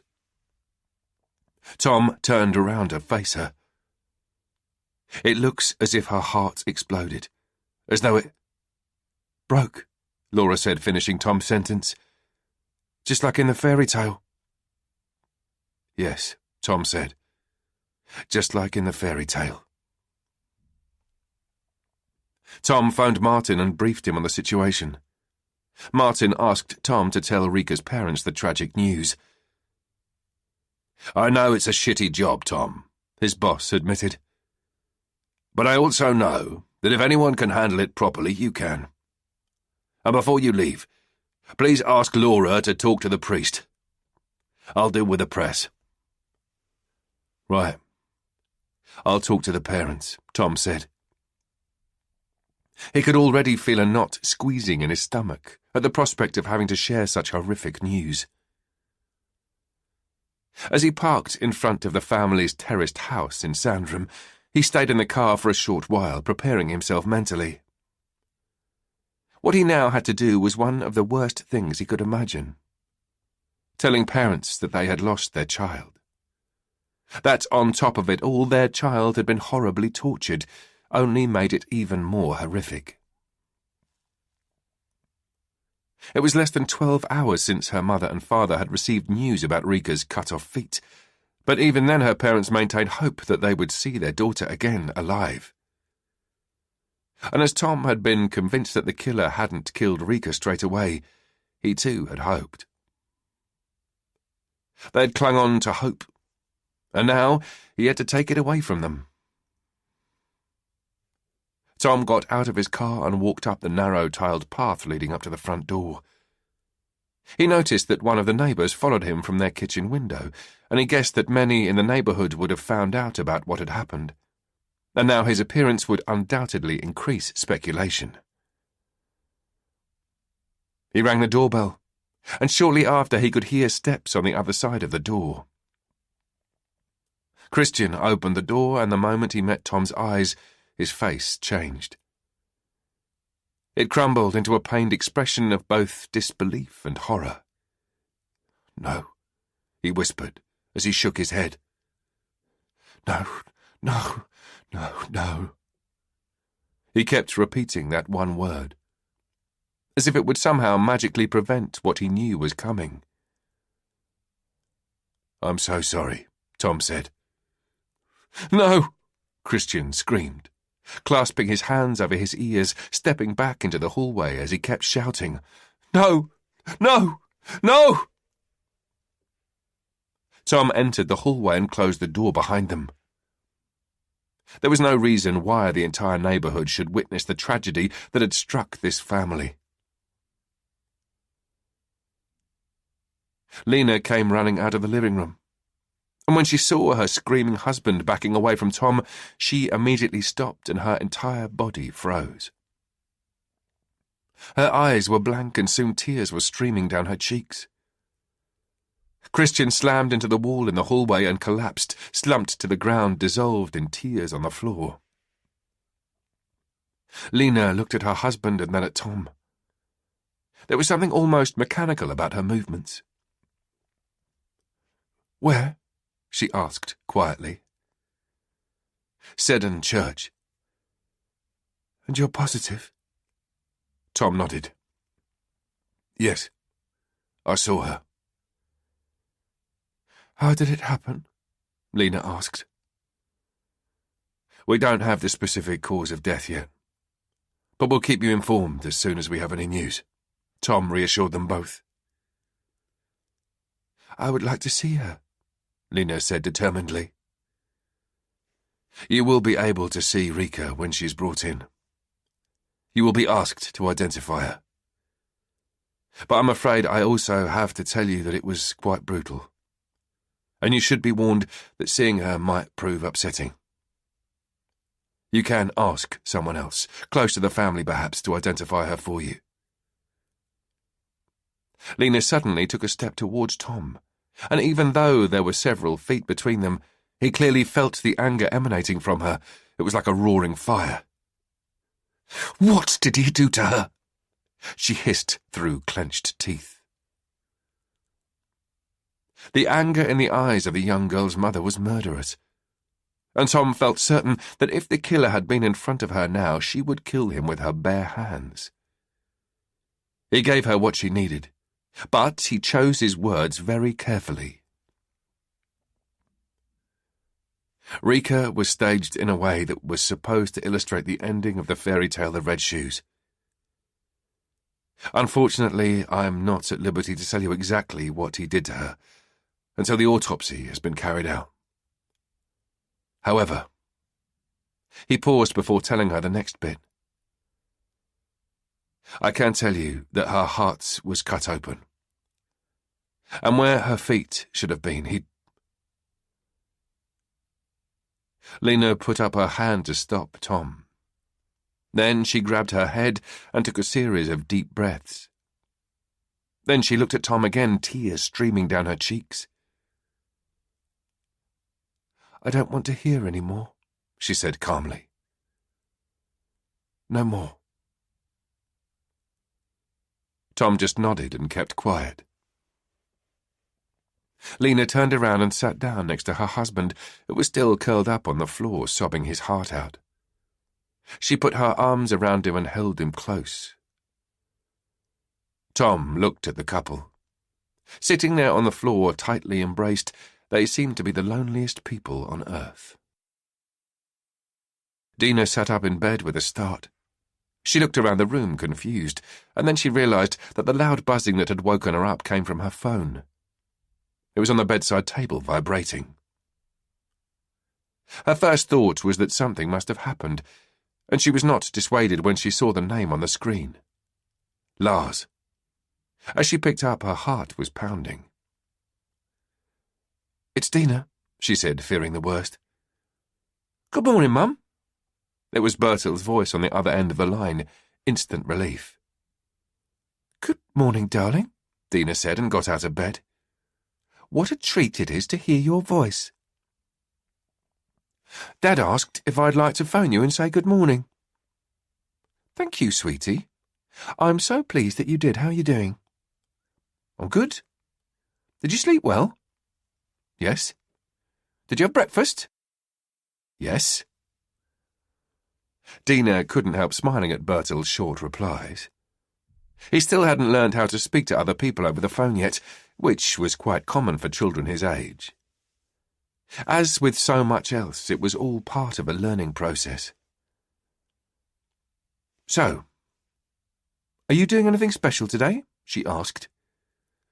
"We're going to the cinema," Bertil said, obviously thrilled by the prospect. "We're going to watch the Snow Queen." "That sounds nice.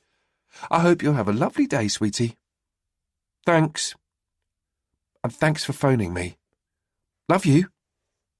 "I love you too." The moment they ended the call, Dina wrote Lars a text message. "Thanks" was all she wrote. She went into the kitchen and put the kettle on. While waiting for the water to boil, she checked Facebook, scrolling down her news feed. She stopped at a post from one of her old university friends who had written, "My thoughts are with Rika Marie Pedersen and her parents. I hope she's at peace. Take care of your children, good people. The world is full of monsters." She scrolled further down, and soon another post appeared with a similar message.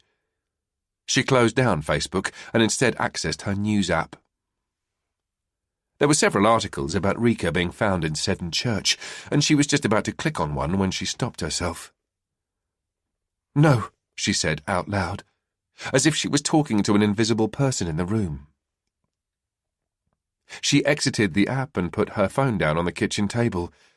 She knew that she had to hold on to her decision not to be ruled by anxiety. On the contrary, she had to take control of it, which also meant lessening her media consumption, not least regarding that morbid murder case. When she had finished her morning coffee and eaten her daily portion of oatmeal porridge, she decided to get her swimming goggles out. She hadn't been swimming for quite a while, but she knew that swimming was good for her both physically and mentally. This decision invigorated and needed her to be kind to herself. Crawling up and down the pool lanes a little later on, she managed to enter a meditative state that allowed her thoughts to fly freely and undisturbed through time and space. She no longer sensed her sore muscles, the water's resistance, or the characteristic strong smell of chlorine. In a flash, she was back in her childhood home, more precisely, in the country house's garden on a hot summer's day. She was around 7 years old, sitting on her knees, digging in the soil with a small red plastic shovel. One shovelful after another brought her deeper into the dark soil, where she hoped to find some priceless treasure from the past. A treasure she could show to her parents and older siblings, hoping to impress them. On that sunny day, deep down in the soil between roots and pebbles, her shovel touched something hard.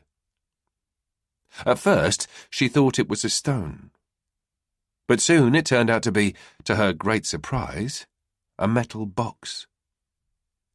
She clearly remembered the euphoria she felt at that moment. The joy of having found something, the excitement and the anticipation of what the treasure box contained. She dug hard to get the metal box free. And when she finally succeeded, she could see that on the front of the box there was a long-since-faded picture of a rose. Her heart pounded as she opened the lid, and ever since that day, she had never been able to forget what was inside. A small pile of bones wrapped in some sort of material. She was convinced it was animal bones, only she couldn't work out which animal they belonged to. She carried her find to her father. The huge farmer studied the bones, and they appeared to bring a smile to his face. Then he explained to her that what she had found was Bimmer, her elder brother's guinea pig, which had died many years ago from some illness, which was why they had buried him in the garden.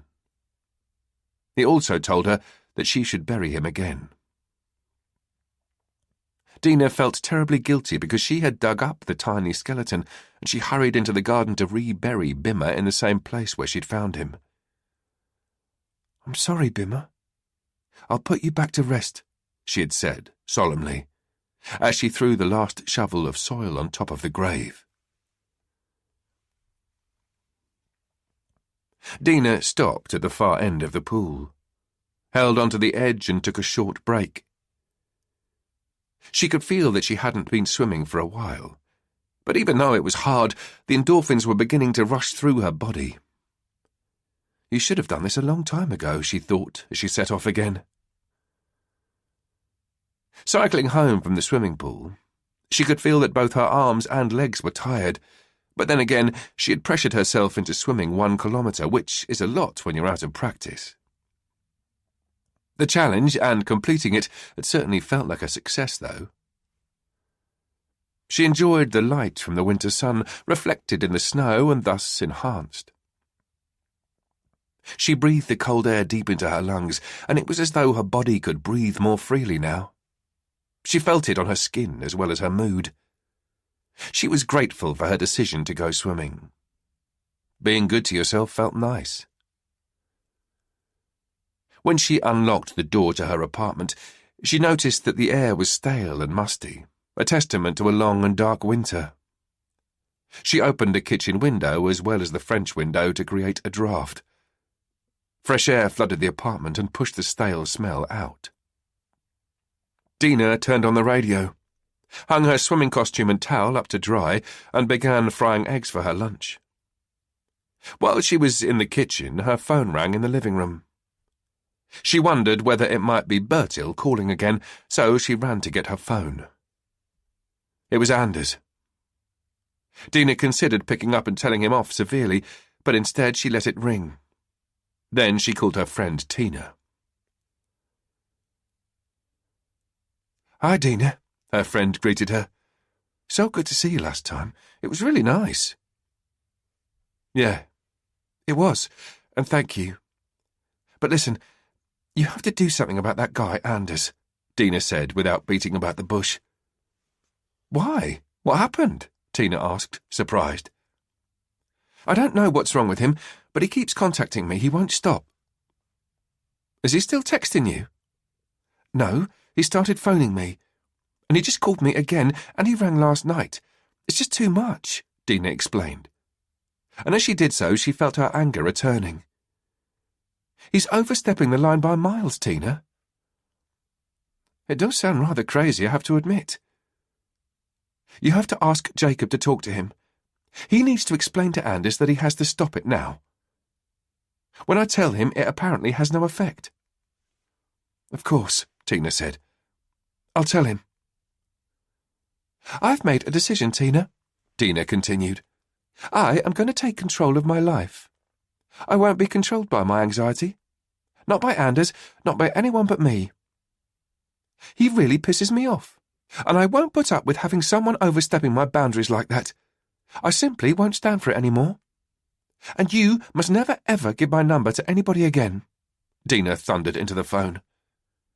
"I'll tend to my own love interests when I'm good and ready, and I'll be dictating the terms and deciding who I want to see." Dina finished almost out of breath. It went quiet at the other end, and it occurred to Dina that perhaps her tirade had hurt Tina's feelings, who, when all was said and done, had merely set up the date to make Dina happy. She was just about to reassure her friend that she was not angry with her. But Tina started speaking before she had a chance to say anything. "Right on, Dina," her friend shouted at the other end of the phone. "You almost sound like good old Dina from sixth form." "What do you mean?" "I mean, you sound like the good old you. You know, The one who won't put up with shit and it suits you, sweetie. Oh my God, how it suits you. Okay, Dina said, not quite sure how she should react. She did feel like her friend had a point, though. She had become much more fragile and vulnerable as she got older, and her youthful spirit and drive, her sense of being invincible, seemed to have paled and all but evaporated. And I'm so sorry I got you mixed up in this. I truly bloody believed that he was a decent guy. But you obviously never know. I promise I won't be playing matchmaker ever again. I know you meant well. Jacob will talk to him, I promise. Thank you. Are you sure you're okay, Dina? Tina asked again. Yes, I am, she said, and felt that for the first time in a long time she actually meant it. She had found a new strength, and she was convinced that she could handle any challenges that might surface. She felt that her decision to call her shrink, Henrik, to begin sessions with him again, was no longer the right path for her. Tom parked in front of his house and turned off the engine, but he stayed in his car. He looked out of the window up at the dark clouds. After a rough night and the horrific find this morning, Martin had ordered the entire team to go home and get some rest before returning at 8 p.m. for the late briefing. Tom, however, hadn't followed orders. He had instead continued to work, and now it was only a few hours before the team had to reassemble. Even though he was exhausted and needed sleep, he did not feel like going inside where it was quiet. After finding Rika, his need to step up the investigation and get some results had only increased. Sitting in his car, staring out at people and cars passing by, he thought about the conversation he had had with Laura and her suspicions regarding Maya's father, Morten. He remembered what Maya's teacher had said about the father, that he seemed false. He had felt something similar speaking to the man in his tailored suit back when they had interviewed the parents. That underneath his neat and polished exterior, something nasty was hiding. He pulled out his phone, found Christine's number and called. "It's Christine," the class teacher said as she picked up.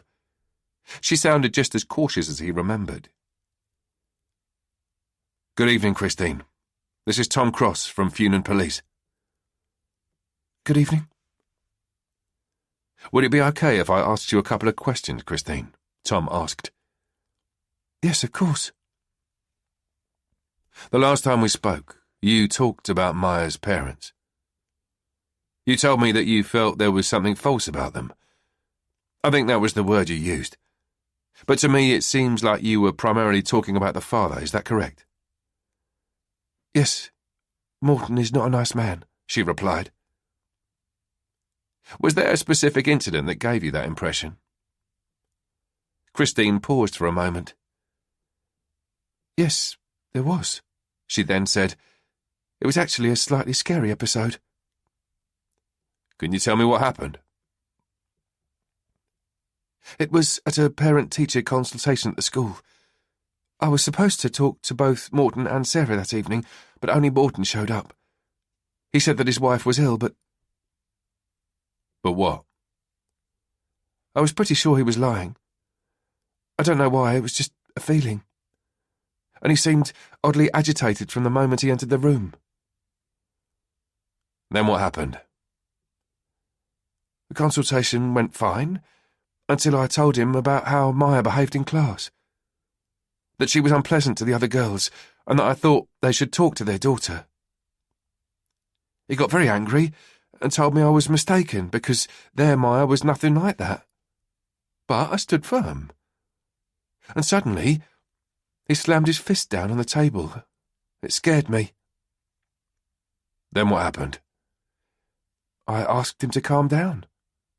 But that only made him even madder. And there was something in his eyes." Christine paused for a moment. "It was quite frightening. I was genuinely frightened that he was going to hit me. But then fortunately he left. And the next time I spoke to him and his wife, there was nothing. He behaved as if it had never happened. I think he's hiding something, and if you ask me—" She paused again. "I think that he beats his wife.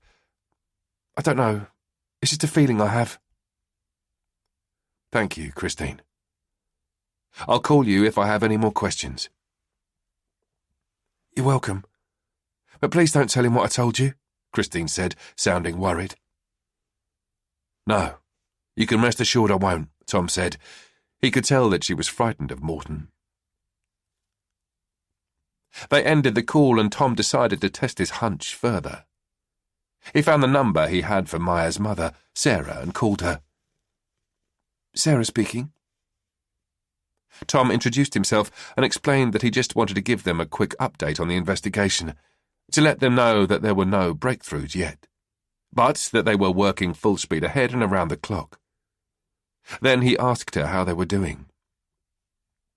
"It's hard," Sarah said. "We try to take it one day at a time." "And how's your husband?" "Hard to tell. He's not here." "Where is he?" Tom asked. "Away on a business trip. He's been gone for 3 days now." Tom felt the disappointment settle. Another dead end. "The only time I speak to him is on Skype. And then he doesn't want to talk about it," Sarah continued. "Like my colleague mentioned, people handle grief in many different ways," Tom said. "Yes, that's probably true," Sarah said, sighing wistfully. Tom reassured her that he would get back to her when he had more news on the case. Sarah thanked him for calling, and then they said goodbye. Tom put the phone back in his pocket, and with a deep sigh he got out of the car and entered his house. To the silence. He threw himself on the sofa and set the alarm on his phone, but he couldn't relax. His thoughts kept swirling around in his mind, and when they began that evening's briefing, he felt the lack of sleep. He looked at his colleagues. Even though they had all been given time off to go home and rest, they still looked run down and tired. Some more than others, including Lise, who looked nothing like her usual self. "Let's get going, people," Martin said, and everybody turned their eyes to him.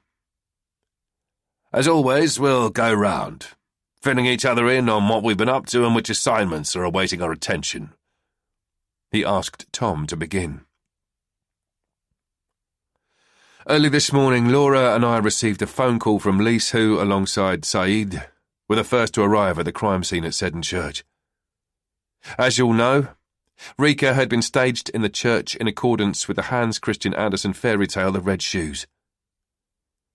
Tom paused, guessing that he was not the only one who recalled the horrific image of the mutilated girl in the church. "No need for details, I think," he said. "Rika has arrived at forensics, and we expect the final report tomorrow. It should tell us more about the precise cause of death and a potential murder weapon. Today I informed her parents, who have also identified the deceased as their daughter.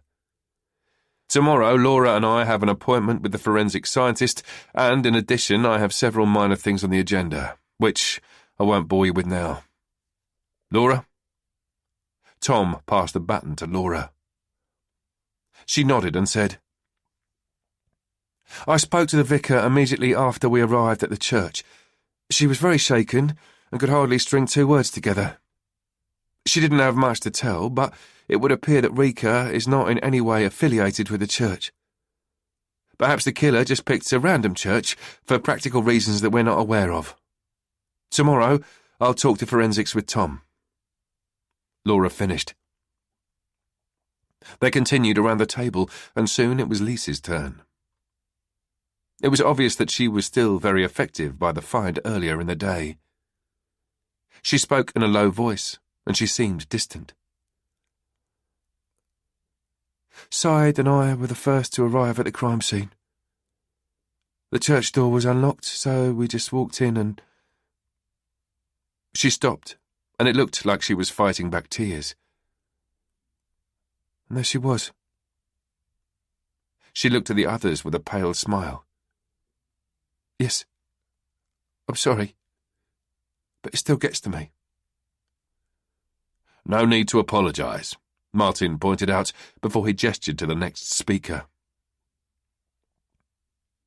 Said roughly repeated what Lise had said.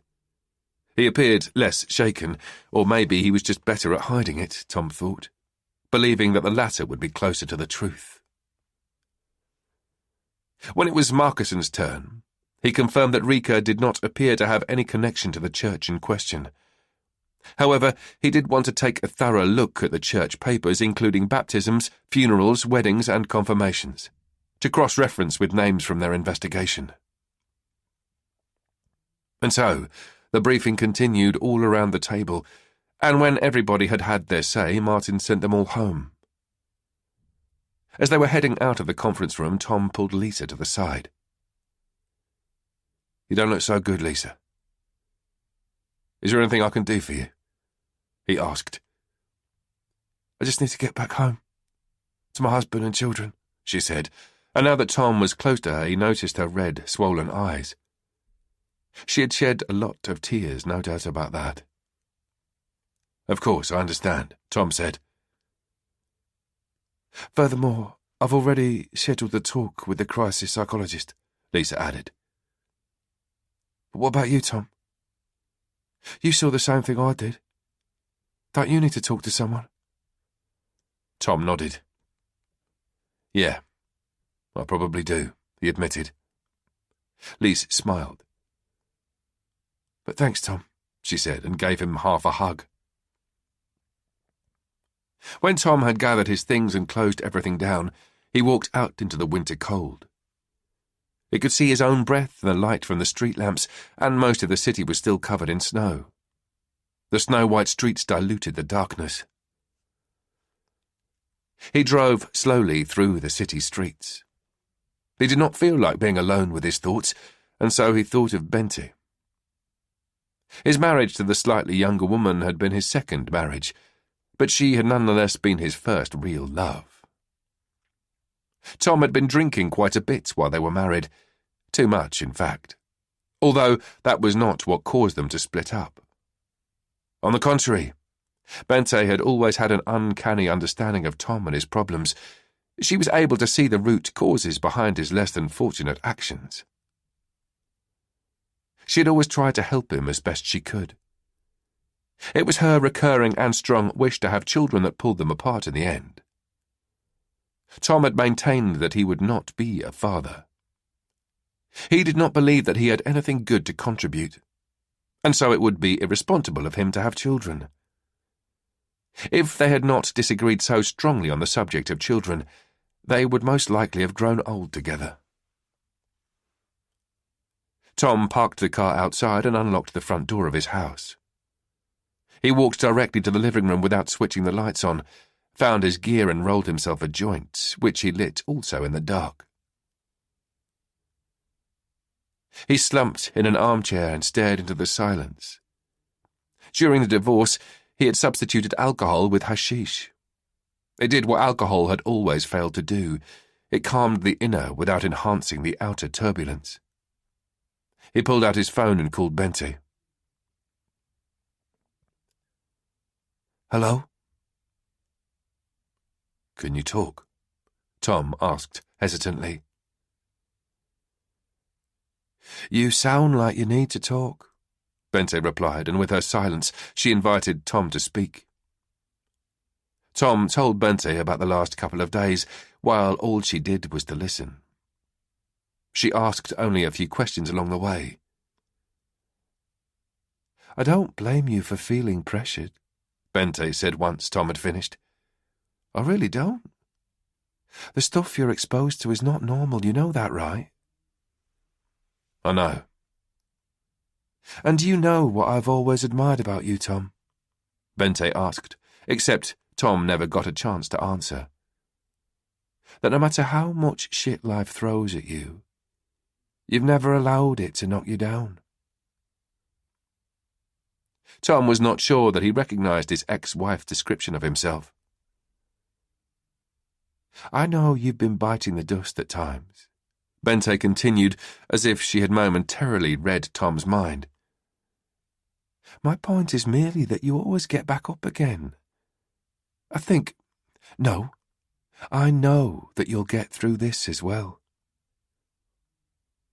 Having spoken to Bente, Tom felt lighter at heart and better for it. Once again she had helped him. He walked into the bathroom and took off all his clothes. He turned the shower on and enjoyed the warm water gushing over him for so long. The entire room was all steamed up. It had been a really tough day, and he was not looking forward to tomorrow. Ole buttoned the last couple of buttons on his blue shirt. Then he grabbed his comb and combed his hair into a tight side parting. He looked at himself in the mirror. His shirt was crumpled. He looked slightly pale and his hair had thinned considerably with age, but then again, he didn't look too bad either. He was presentable. He went into the living room where he had tried tidying up on account of this evening's event. He had focused primarily on the desk. The journalist had said that he would film him sitting at his desk, and it was great if it came across that Ole was an academic with lots of information on Hans Christian Andersen. Which was also why Ole had placed a pile of books on the table that contained some of the most important works on the old poet. When the doorbell rang, Ole hurried to the front door, mindlessly trying to straighten his shirt before he opened the door. Hi, Ole. I'm Bjarke Henriksen from the newspaper Aktuelt. The young man presented himself with a big smile. Ole invited Bjarke in and took him through to the living room, where he gestured towards his desk, prepared for the occasion. Bjarke was pleased and began setting up his camera. Ole waited excitedly, and as the minutes dragged on, he felt his armpits and palms dampen. The mere thought of sitting in front of a rolling camera made the adrenaline pump through his body. When the journalist finally finished, he asked Ole to sit at the desk. Ole did as he was told. I'll just help you with this, Bjarke said as he pinned a microphone to Ole's shirt collar.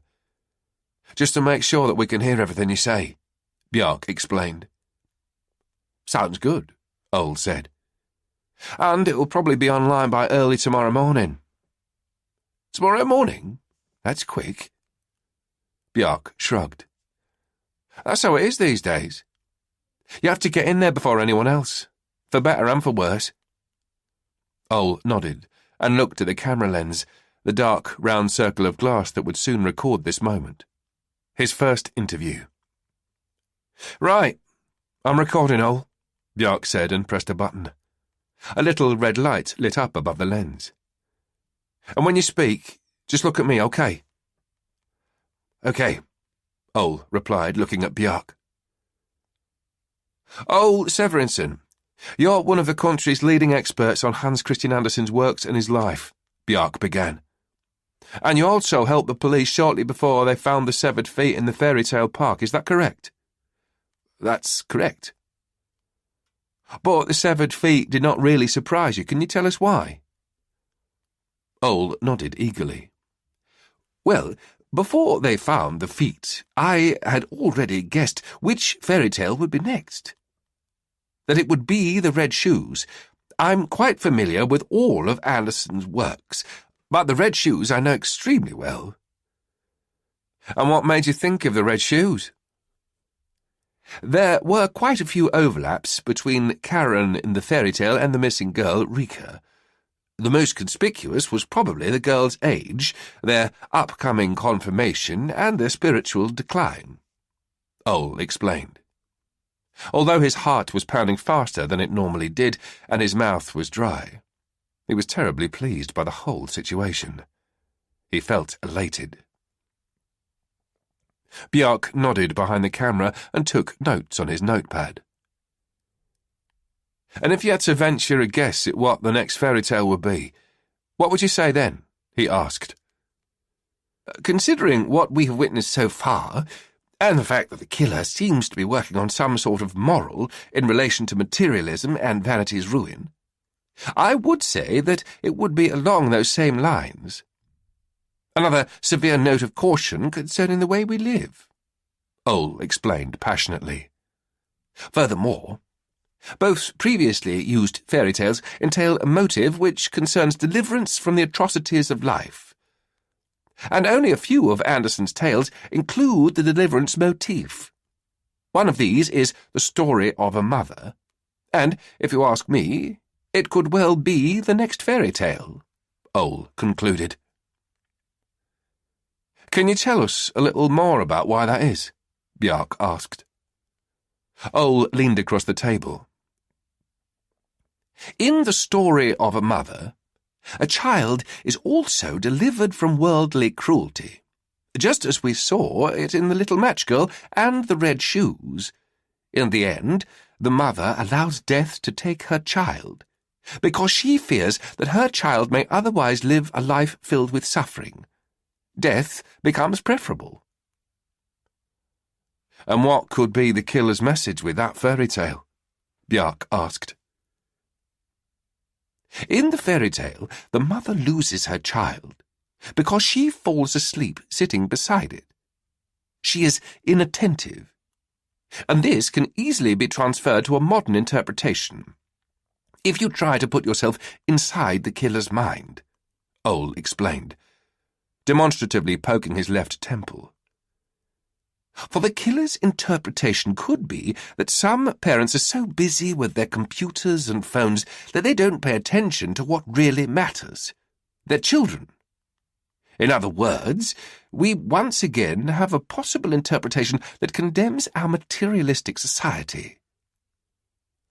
Ole continued explaining, all excited. And now he couldn't help but look into the camera. So keep an eye on your children, dear parents. Keep an eye on them, and not your many devices, he warned, feeling the blood rush through his veins. He felt close to euphoric as he repeated the words, "Keep an eye on your children." Ole looked expectantly at Bjark, who nodded and smiled, pleased about the dramatic appeal to the camera. For Ole, it confirmed that he had performed well. He felt like he was good at this, and perhaps it would turn out to be the beginning of a new chapter for him. "Great, Ole," Bjark said excitedly. And finally, could you briefly tell me what you make of this killer using Denmark's most famous, well, one of the world's best-known authors as inspiration for his murders? Ole leaned back in his chair and folded his hands across his stomach. He felt in control of the situation, almost powerful. Well, basically, it's ingenious that a preaching serial killer would use Andersen's fairy tales, he replied. After all, Andersen's tales have been translated into no fewer than 160 languages, and with good reason. The moral in most of Andersen's fairy tales is universally human. Many of them spring from our country's old folk tales, and thus they speak to something quite basic in us, I believe, Ole said as he once again leaned forward, as if to stress his next words further. That he has been watching us and our society from the shadows for a long time. He sees that we are no longer treading the virtuous path. Instead, we allow ourselves to be led astray by vanity and materialism's seductive call again and again. I believe that he's been plucking up courage for a long time, to come out of hiding and take action. And now that he has, I don't think he has any intention of disappearing again. Mark my words. We have not seen the last of the Hans Christian Andersen killer. Monday, the 8th of January. Dina unlocked the door to her office, and the first thing she did was switch on her work phone. It was not long before she received the message cancelling the first appointment of the day. Not so unusual, especially on a Monday, where there were more cancellations than on most other days. Dina welcomed the cancellation because it meant she could catch up on her administrative work, which she had neglected. Her desk had been cleared before Christmas, but the events that had occurred at the beginning of the new year had demanded more of her on the private front, and combined with a lack of energy, it meant that her work pace had slowed down. Now she had a minor pile of papers that she needed to deal with.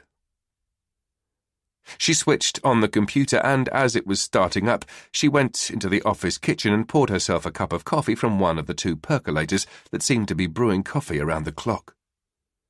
Daniel, whose office was next to Dina's, usually came in early and always put the coffee on, which Dina truly appreciated. He was also a psychologist, and they got on well. They even sparred professionally on several occasions. When she got back to the office, the computer was up and running, and she sat down in the office chair with her coffee and logged on. The computer's screensaver emerged. It was a photo from Mallorca of her and Bertil, tanned and smiling, standing on an exotic white beach with palms in the background. For Dina, it was a memory from one of their best holidays together. She smiled as she took a sip of the steaming hot coffee. Rather than setting straight to work, she procrastinated further. She clicked on Facebook and scrolled aimlessly down the chaotic shambles of adverts and posts. A friend had posted that she had enjoyed a brilliant child-free weekend with her husband, while another friend had posted, followed by a host of crying emojis, that her cat had died, allowing everybody to read the heartfelt obituary that she had written for the occasion. And then, among the numerous posts, one of her former fellow students had linked to a video clip on Actual's website with the headline, "Expert and Detective. Meet the man who guessed the fairy tale before the police." Dina paused with her hand on the mouse, considering whether or not she should click on the link. Her curiosity got the better of her, and she double-clicked.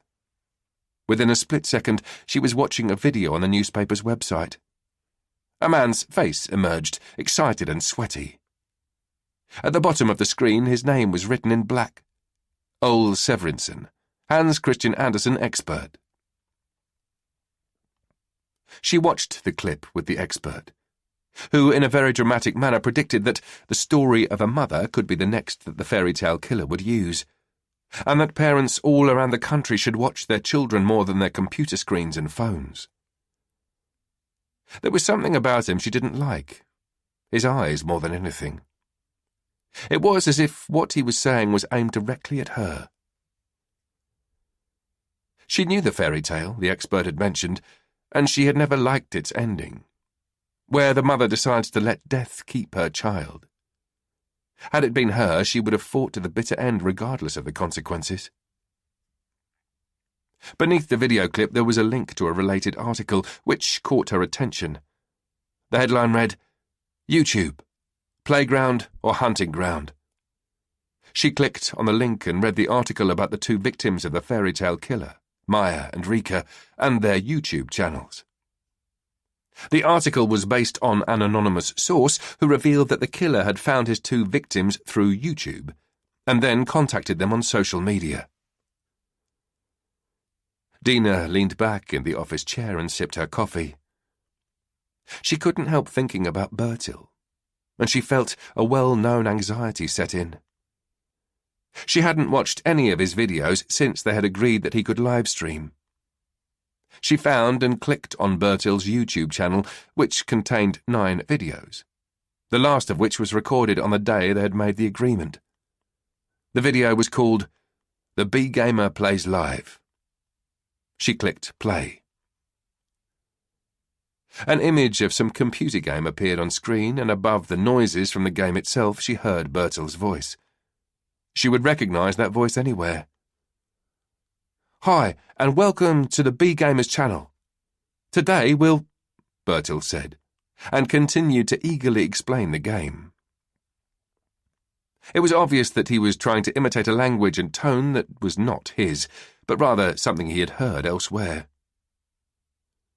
She scrolled down the page beneath the video, where she knew she would find the commentary. The video did not have many likes and only 3 comments. She read them. "Great video. someone called Turbo Lars wrote, and Bertil had liked his comment. She guessed that it was probably Bertil's father who had commented, which made her feel left out. Perhaps she could be more involved in that area of Bertil's life. Next comment was from someone called Mila who wrote, "Cool," which Bertil had also liked. This made Dina smile. However, the third comment made Dina sit up straight in the chair. "You stink," it said in capital letters. The user who had left the comment was named KF90, and had also given the video a thumbs down. Bertil had not responded. Dina felt her stomach tightening. She could almost imagine Bertil sitting all alone in his room reading that comment. Why hadn't he fetched her or just mentioned it to her? She couldn't imagine that he would not be upset by such a comment, and now he carried it around on his own. It made Dina wonder if there was anything else he wasn't telling her. Tom drank the rest of his coffee, which was now lukewarm. He and Laura got out of the car. It had started snowing again. Tiny white flakes swirling around them, covering the landscape in a thin white blanket. They had driven to the Institute for Forensic Medicine, because Maiken had finished her examination of Rika's body and was ready to report back to them. "Tom," Laura said, as they were about to enter the building. "Wait a minute."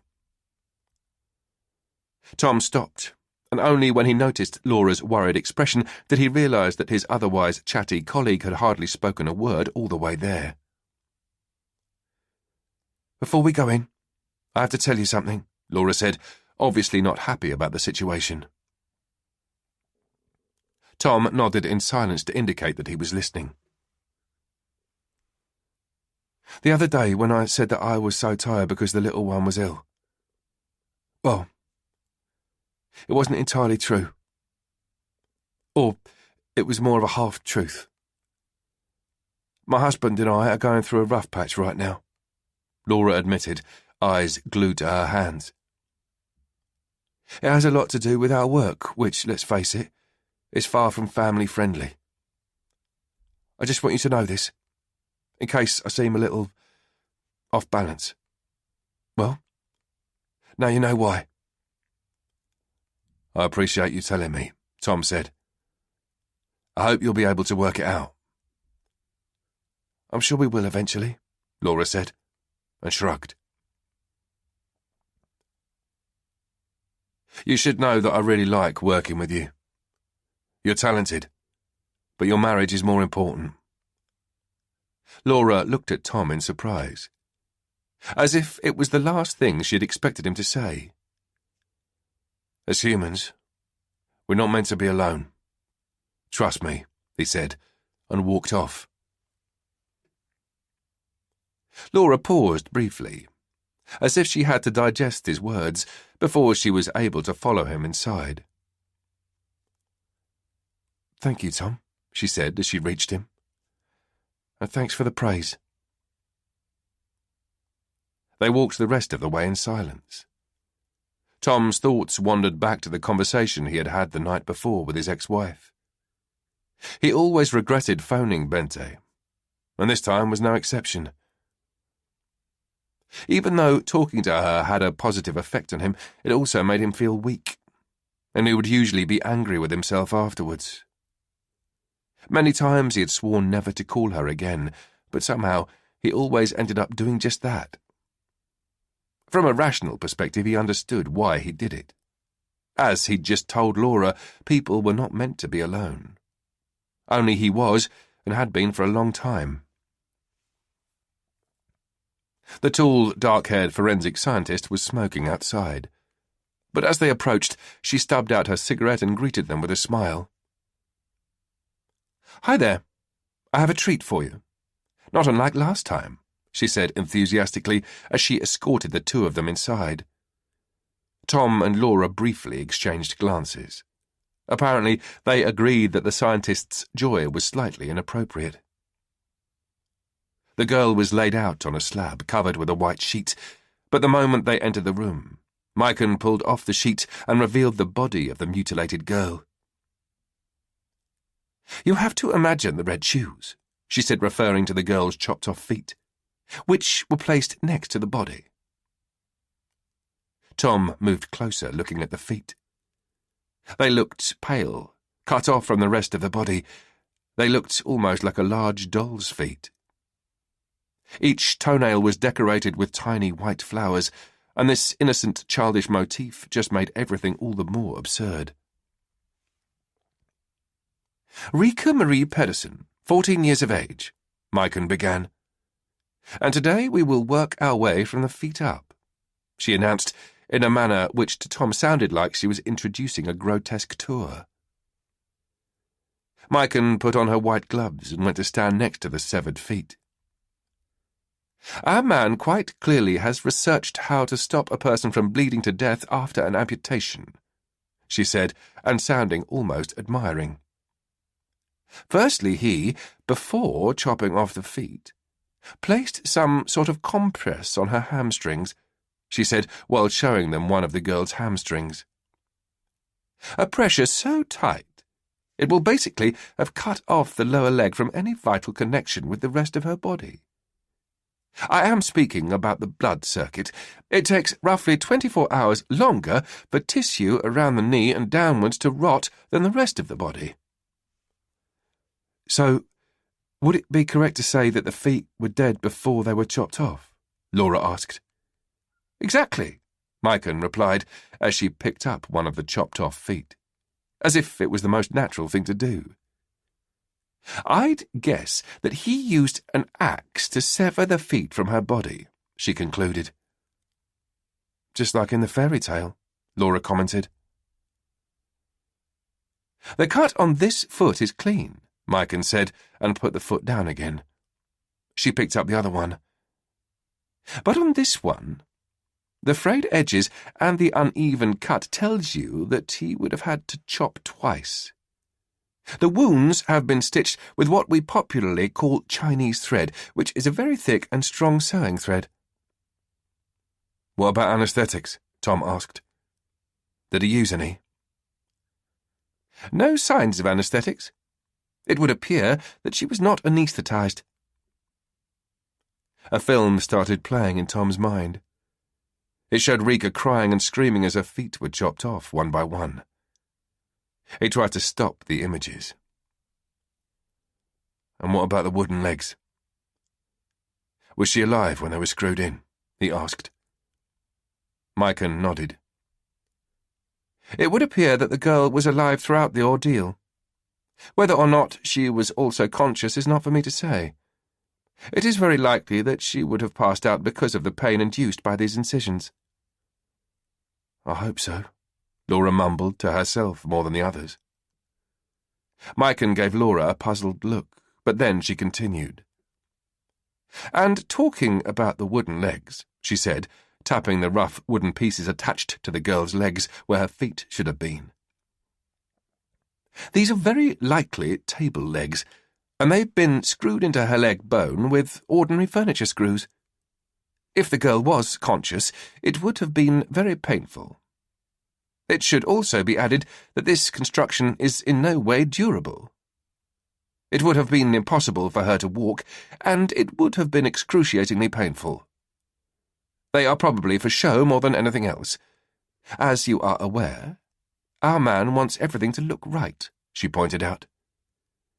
"In the fairy tale, the girl also has difficulties walking on her wooden legs, so it all fits together nicely." Tom examined the large pieces of wood and the streaks of blood coagulated on the surface. Despite having seen the wooden legs a few times by now, it still seemed utterly grotesque. Unreal. He could not imagine how anyone could make themselves do something so cruel, and to a girl of 14 to top it all off. Could you even call someone like that human? He was beginning to doubt it. "And just like last time, there is no indication of sexualized abuse," Maiken continued as she reached the girl's midriff. "The girl is—" She paused and corrected herself. was a virgin when she died. Tom remembered what Torben just had said about how serial killers could obtain sexual gratification through killing. However, it would appear that their perpetrator gained gratification through the reaction of others, i.e. how the murder was received, so to speak. And if we continue further up, Maiken said as she continued her horrific guided tour, we can see that her heart was cut open, she said, as she pointed to the hole in the girl's chest, which indicated where her heart should have been.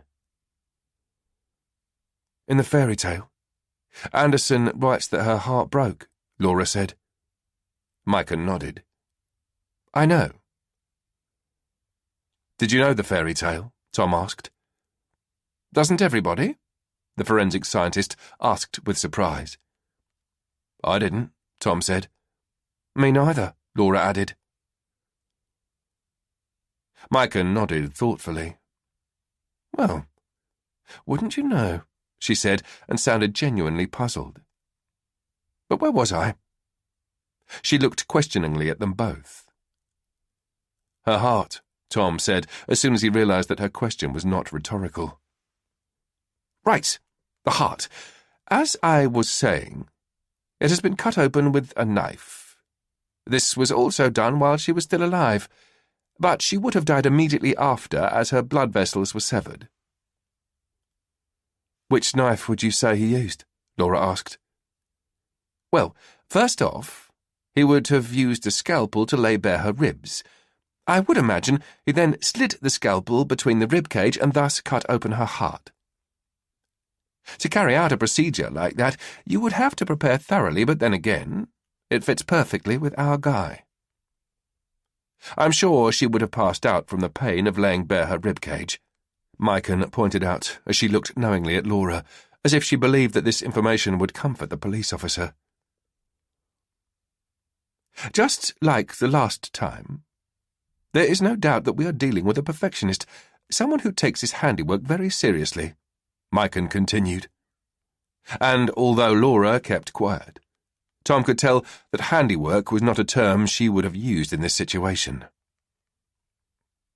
Laura merely nodded, and again it occurred to Tom how remarkably poorly Maiken performed socially. He had trouble imagining the woman having dinner with friends and family discussing mortgages, children, and other banal everyday stuff. Finally, Maiken continued, I would like to draw your attention to the fact that our killer has advanced his modus operandi since last time. This time, he did not use needles to create the girl's smile. Instead, he used some sort of duct-like tape. He placed it before she died and only removed it again once rigor mortis set in. And how do you reach the conclusion that he's advanced his modus operandi? Tom asked, because he couldn't quite work out the connection. Maiken smiled, and there was something odd about her smile which Tom couldn't quite put his finger on. It just seemed wrong. Perhaps it was just because the woman always seemed to be smiling at the wrong things, the things that would disgust everyone else. I believe, she said, that having to use needles which left holes in his first work of art would have annoyed him. He would have contemplated the problem and then found a solution. The tape. That's advancement. It's dedication. It is, and I know I've said this before, but it's love. Tom knew that she was right. The killings were undoubtedly an expression of passion and possibly even an obsession of sorts. Furthermore, I would say, she continued as she pulled off her white gloves, that a killer who is this perfectionistic in both act and staging would also have something important to say. He wants us to understand something. And he will definitely continue, regardless of whether we listen or not. But what do I know? She said, and threw the gloves onto a metal slab. My expertise is the body, not the psyche. No one said a word in the car, as Tom and Laura shortly after left the Forensic Institute. The sound of the wipers back and forth, wiping the snow away, filled the silence. Maiken's examination of the body had apparently left its mark on both of them. Tom guessed that Laura was probably also haunted by the gruesome facts, not least the fact that Rika had been tortured while still alive, without any kind of anaesthetic. Tortured by a man who must be utterly devoid of empathy. How else would he be able to do something so cruel to another human being? "Have you seen this?" Laura asked, while reading something on her phone. "What?" Tom asked, fearing her reply. He did not want any more bad news. "Ole has been talking to the press." "Bloody hell," Tom mumbled. He was annoyed, because the last time he had spoken to Ole Severinsen, he had reminded the historian and Andersen expert not to speak to the press. He would only be doing the killer a favour. Attention was exactly what their man wanted. "Do you want to hear it?" Laura asked. "Do I have a choice?" It's a video clip. The caption reads, "Expert and detective. Meet the man who guessed the fairy tale before the police." Tom shook his head. "Before the police," he repeated and sighed loudly. "Bleeding journalists." "There's more," Laura said, and continued reading. "The country's leading Hans Christian Andersen expert has helped the police in connection with the fairy tale murders.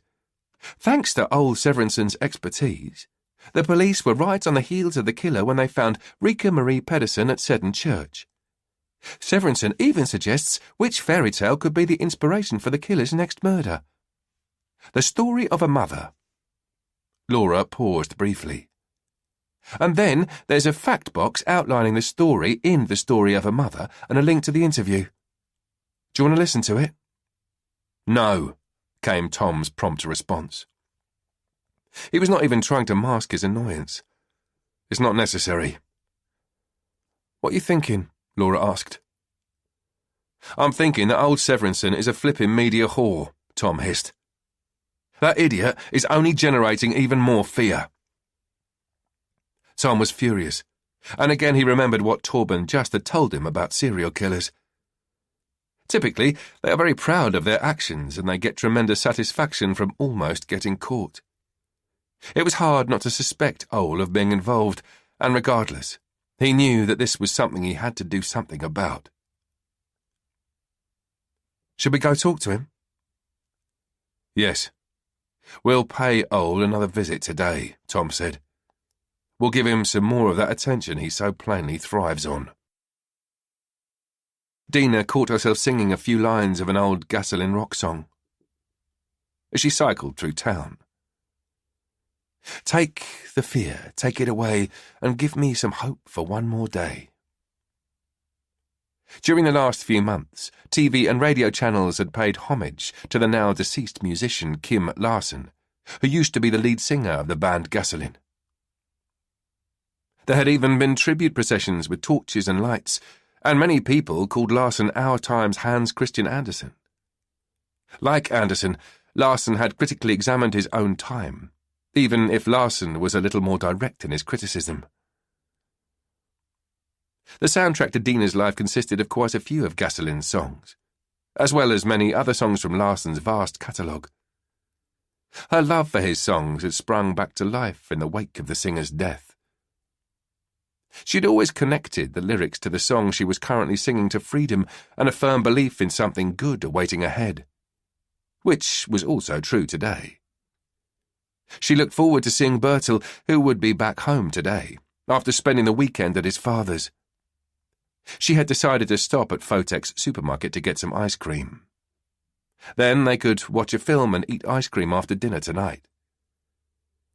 She had not, however, forgotten all about the rude comment some idiot had left on Bertil's YouTube channel. She had to talk to him about that. If something was nagging him, she wanted him to know that he could always talk to her about it. She would bring it up during dinner and see how it affected him. Dina was not the only one who had gotten the bright idea of doing the shopping on their way home. It was as if the entire city had congregated in Fotek's. There were people with trolleys and baskets everywhere, and there was much talking across counters and along aisles. Dina walked determinedly towards the ice cream counter, not wanting to have to endure this chaos any longer than absolutely necessary. Ice cream was one of her only vices, but then again, also one she had a hard time not indulging. She chose 2 tubs, strawberry and caramel, and closed the lid again. But as she turned around, she was suddenly face to face with a man. Anders. His face seemed stiff, and he stared at her without speaking. The first thing that entered her head was whether or not he was following her. "Hi, Dina," Anders said, breaking the silence that seemed to have lasted forever. His voice sounded as hard and cold as his look. "Hi," Dina said, as she instinctively took a step back, which made her bump into the freezer. "Jacob made it quite clear that you thought I'd been rather pushy," he said, and Dina sensed something almost threatening in his manner. "Well, I'm terribly sorry that I really liked you and wanted to get to know you," he continued, without even trying to conceal the sarcasm. "I'm just wondering why you thought it necessary to bring Jacob into it. Did it give you a kick to make me look like an idiot? Was that it?" he asked, and took a step closer. That was the straw as far as Dina was concerned. The anger exploded inside her and spread like a wildfire throughout her body. Her fist tightened around the handle of the shopping basket, and now she took a step forward, while Anders took a step back in surprise. Dina raised her hand, pointing it aggressively at Anders. "Now you listen to me, Anders," she shouted, loud enough for everyone around to hear. Anders looked around. He was both surprised and obviously also embarrassed by the situation. Dina also sensed that several of the other shoppers turned their attention to them. But she didn't care. "I've turned you down on I don't know how many occasions, and yet you keep phoning and texting me," she continued as loudly as before. "I've tried to tell you that I'm not interested in you. But apparently you have a really hard time coming to grips with that. And that's why I asked Jacob to talk to you.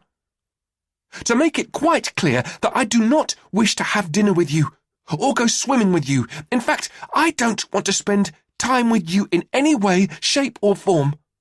And I do not owe you an explanation. You just have to stay away from me. Do not text, do not call. Just stay the hell away from me."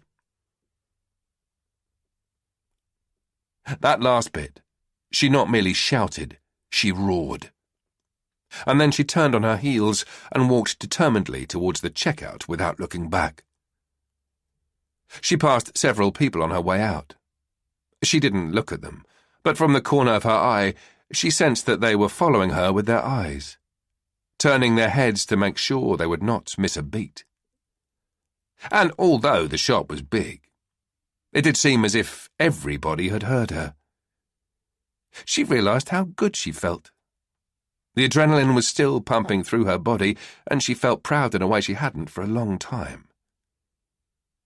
She had put her foot down with a vengeance, and she had been right to do so. She pushed out her chest a little, raised her chin, and smiled. As she cycled homeward, she felt a renewed energy surge through her body, as if she had just been given new strength. She felt alive and strong, and despite the bitingly cold wind and the slushy bike lane, she headed towards Bertil's after-school club at high speed. Before long, she was singing again. "This is my life, and I don't care." Tom brushed snow off his coat, and the white powder fell to the ground, where it soon melted and turned to water. Laura and he once again stepped into the front hall of the Hans Christian Andersen Museum, and this time Tom's eye went directly to the huge letters formed by the columns of light. Poetry, paper, and scissors. What fairy tales are made of. Beneath the title, various paper cuttings by Hans Christian Andersen were depicted. He had never understood people's fascination with those paper cuttings. They headed straight for the receptionist. "Hi," Laura said. "We're here to see old Severinsen. Could you please tell me where we might find him?" "Oh, it's in the exhibition. You can just go in," the middle-aged woman said, smiling politely. As soon as Ole saw them, his facial expression changed markedly, and he looked like someone who just noticed an avalanche headed in his direction. "Well, hello," he said, smiling nervously while holding out his hand to greet Tom. Tom ignored Ole's hand.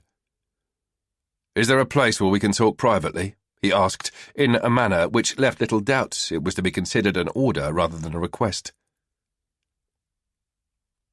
Ole pulled back his hand and nodded eagerly. Of course," he said, and asked them to follow him. They walked through the exhibition in silence, and Tom noticed that Ole's already substantial sweat stains had grown in size. They expanded like huge dark spots under his arms and down his back and chest, and the sharp, sour smell was as strong as ever, seemingly lingering in his wake. Ole took them to his little office, which was as messy and dusty as the last time they had been there. He indicated that they should sit, and then, in a voice that seemed slightly higher pitched than usual, he asked if they wanted coffee. Tom and Laura remained standing. "No, but we would like an explanation," Tom said. "An explanation?" Tom felt his anger rising. The man was deliberately pretending not to know why they were there. "About the interview you gave yesterday. As I remember it, I specifically asked you not to speak to the press." Ole sat in his chair, avoiding Tom's eyes. "I am allowed to speak, am I not?" he said, almost inaudibly. "You do have a right to speak," Tom said through clenched teeth, fully aware that he had to focus or he would lose control. "But that's not the same as running around with your head under your arm, whipping up hysteria and anxiety left, right and centre," he growled. "But they should be afraid," Ole said, and shrugged, still not looking at Tom. "There's still a killer out there who's not been caught," he said. And Tom would have sworn he picked up just an inkling of a provocative tone. "Yes, there is," Tom said, placing both hands on the desk and leaning across the table, right up close to Ole. "And I'm pleased that you should bring this up, because that brings me to the next point on our agenda."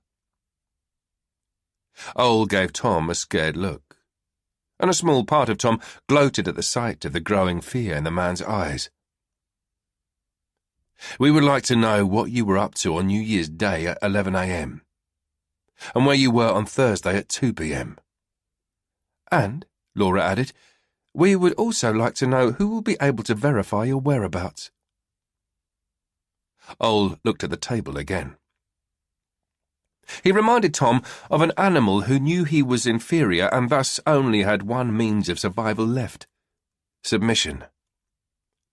"You don't think," Ole stuttered, "that I—" "Would you just kindly answer our questions?" Tom interrupted him. Ole looked at his hands. "I was home alone all day and night on New Year's, and this Thursday at 2 p.m. I was—" He looked like someone trying hard to remember. "Well, I was just at home on my own as well, because I'd gone home early that day. There wasn't much to do here at the museum. There really is at this time of year," he pointed out. "In other words, no one can vouch for you," Laura deducted. "But it's true. And can I just say," Ole continued, sounding like a man trying to gather strength, "that I'm slightly offended that you would even think that about me. I've done nothing but help. Is this your way of thanking me?" he asked, clearly miffed. "And we appreciate your help," Tom said dryly. "But if you speak to the press again, if you give them any more of your self-promoting bullshit, then I can guarantee that I'll drag you down to the station on a confirmed suspicion. And then let's see what the press has to say then," Tom warned him. I won't talk to them again, Ole promised. You have my word. And I really don't have anything to do with those murders. Surely you know that, he said imploringly. We'll get back to you if we need your help again, Laura said, and then they turned towards the door. Wait, Ole shouted. I have given it a lot of thought. About the killer, that is, he said eagerly. And I think I might have gotten it wrong. What do you mean? Tom asked. I know I said that there's probably a message to his killings, but now I'm not so sure. I believe we're seeing patterns where we want to see them. I think the killer actually identifies with Andersen. You have to be a little more explicit, Laura said. Andersen's biggest dream was to become famous and receive recognition from his contemporaries, and perhaps the killer has the same dream. Perhaps he only uses Andersen's tales to achieve maximum attention from the media, as well as the general public. And we have to hand it to him. He succeeded. Even the foreign press is writing about these murders, which means he's famous worldwide. Ole explained, appearing more self-assured and less nervous. He took a step closer. So, I could help you by making a profile on Andersen, if you'd like. And then, it could possibly help you catch the killer. Tom could see that Ole was making sense.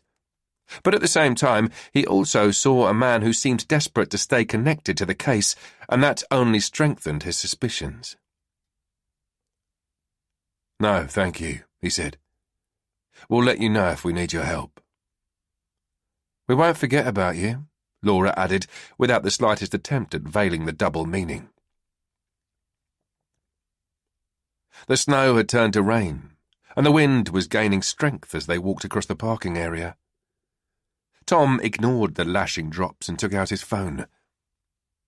Nikolai picked up at the other end. Hi, T. Glad you called. Sorry I never got back to you. Unfortunately, there was no overlapping phone data. Thanks. But that's actually not why I'm phoning you. I would like you to do a background check on a man called Ole Severinsen. Dina poured water into Bertil's glass. You have to drink that as well, she said, placing the water jug back on the table. At dinner, she often had to remind Bertil to drink water. Do you know what Valdemar did in class today? Bertil said. No. He called William a goat, he said, and smiled in anticipation, as if he was waiting for her to decide whether or not name-calling a teacher was a bad thing. A goat? Yes. Dina nodded. And what did William say? He called Valdemar a monkey. Dina smiled. She could find plenty to say about Bertil's school and several of his teachers, but she actually liked William. He handled the pupils well, and especially the group of boys who sometimes had trouble sitting still. Since he'd arrived, the class was generally calmer. And what did Valdemar say to that? She asked. Bertil shrugged. He just laughed. I watched one of your videos today. On YouTube, Dina said. She considered the conversation a natural bridge to what she wanted to talk to Bertil about, the nasty comment on YouTube. Bertil looked curious. Which one? He asked. The last one. The live streaming one, she said, keeping an eye on his reaction. Bertil just smiled. Did you like it? He asked. Absolutely. But I also read the comments underneath. Right, Bertil said, and took a bite of his chicken nugget. Do you remember any of them? No, not really, he said. Dina couldn't tell whether or not he was lying. She put her knife and fork down and looked imploringly at him. There was someone called KF90 who had written an unpleasant comment. Do you know who that is? No, Bertil replied. That someone wrote, "You stink." Oh, right, Bertil said, apparently not the least bothered about it. What do you think about someone writing something like that to you? There are lots of those idiots online, Bertil said. At school, they tell us that if someone writes nasty or stupid stuff in chat rooms or anywhere else, we should just ignore them. Even though she probably should have realised, it nevertheless surprised Dina that they had discussed it at school. Sounds like sound advice, she said. They also say that if someone writes stupid stuff, you should tell a grown-up. Dina was relieved by Bertil's answers, and she couldn't help thinking that she was far behind Bertil in terms of social media, even if he was only 8 years old. Technology developed so rapidly these days, she could hardly keep up. Sounds like you've talked a lot about it in school, she said. We have. So nothing else has happened online that you haven't told me about? She asked. Bertil thought about it and shook his head. Nope, nothing special. But you promised me, right, that if anyone you don't know writes unpleasant or strange things, you'll let me know? I will. And if anyone you don't know starts writing to you and asking if you can meet up or something like that, you tell me, okay? Bertil looked at her. Why would anyone want to meet up with me? He asked, puzzled. Dina instantly realised that she had moved into tricky territory, and she had to pick her words carefully. There was no point in generating greater fear and mistrust in the boy than necessary. Unfortunately, there are people out there who try to trick other people, she explained. They may appear all nice and friendly, like someone you'd want to know, but at the end of the day, they're not nice at all. You understand? Bertil nodded thoughtfully. But naturally, that doesn't mean that every nice stranger you come across wants to take advantage. I'm just saying that you shouldn't meet up with people you don't know, or send them photos or any other stuff. And if a stranger starts writing to you, wanting stuff from you, you must tell me, or your dad. Deal? Bertil nodded. Can I play when we've eaten? He asked, clearly ready to move on to other things. Well, I was thinking we could watch a film together, Dina said. I also have a special surprise. Is it ice cream? Bertil asked excitedly, almost jumping off the chair. I know it's a weekday, but I just thought we deserved a little something extra. So, what do you say? Shall we watch a film and eat ice cream? That sounds like an awesome plan. Once they'd eaten, and Dina was preparing the ice cream, she noticed she'd received a text. It was from Anders. Hi, Dina. I'm sorry if I pressured you. I'll leave you alone. All the best, Anders. She was not quite sure what to make of the text. Offhand, it seemed as if he'd finally got the message that she wasn't interested and that she never would be. She deleted the message and hoped it was the last she would hear from him. As always, Dina only managed to stay awake for a third of the film. She dozed off on the couch. The number of times she had in fact managed to stay awake during an entire film could be counted on one hand. She always felt bad about falling asleep, but Bertil had never complained. He just said that it was nice watching films together, even when she was sleeping. This time Bertil once again gently shook her awake once the film ended and the credits were rolling.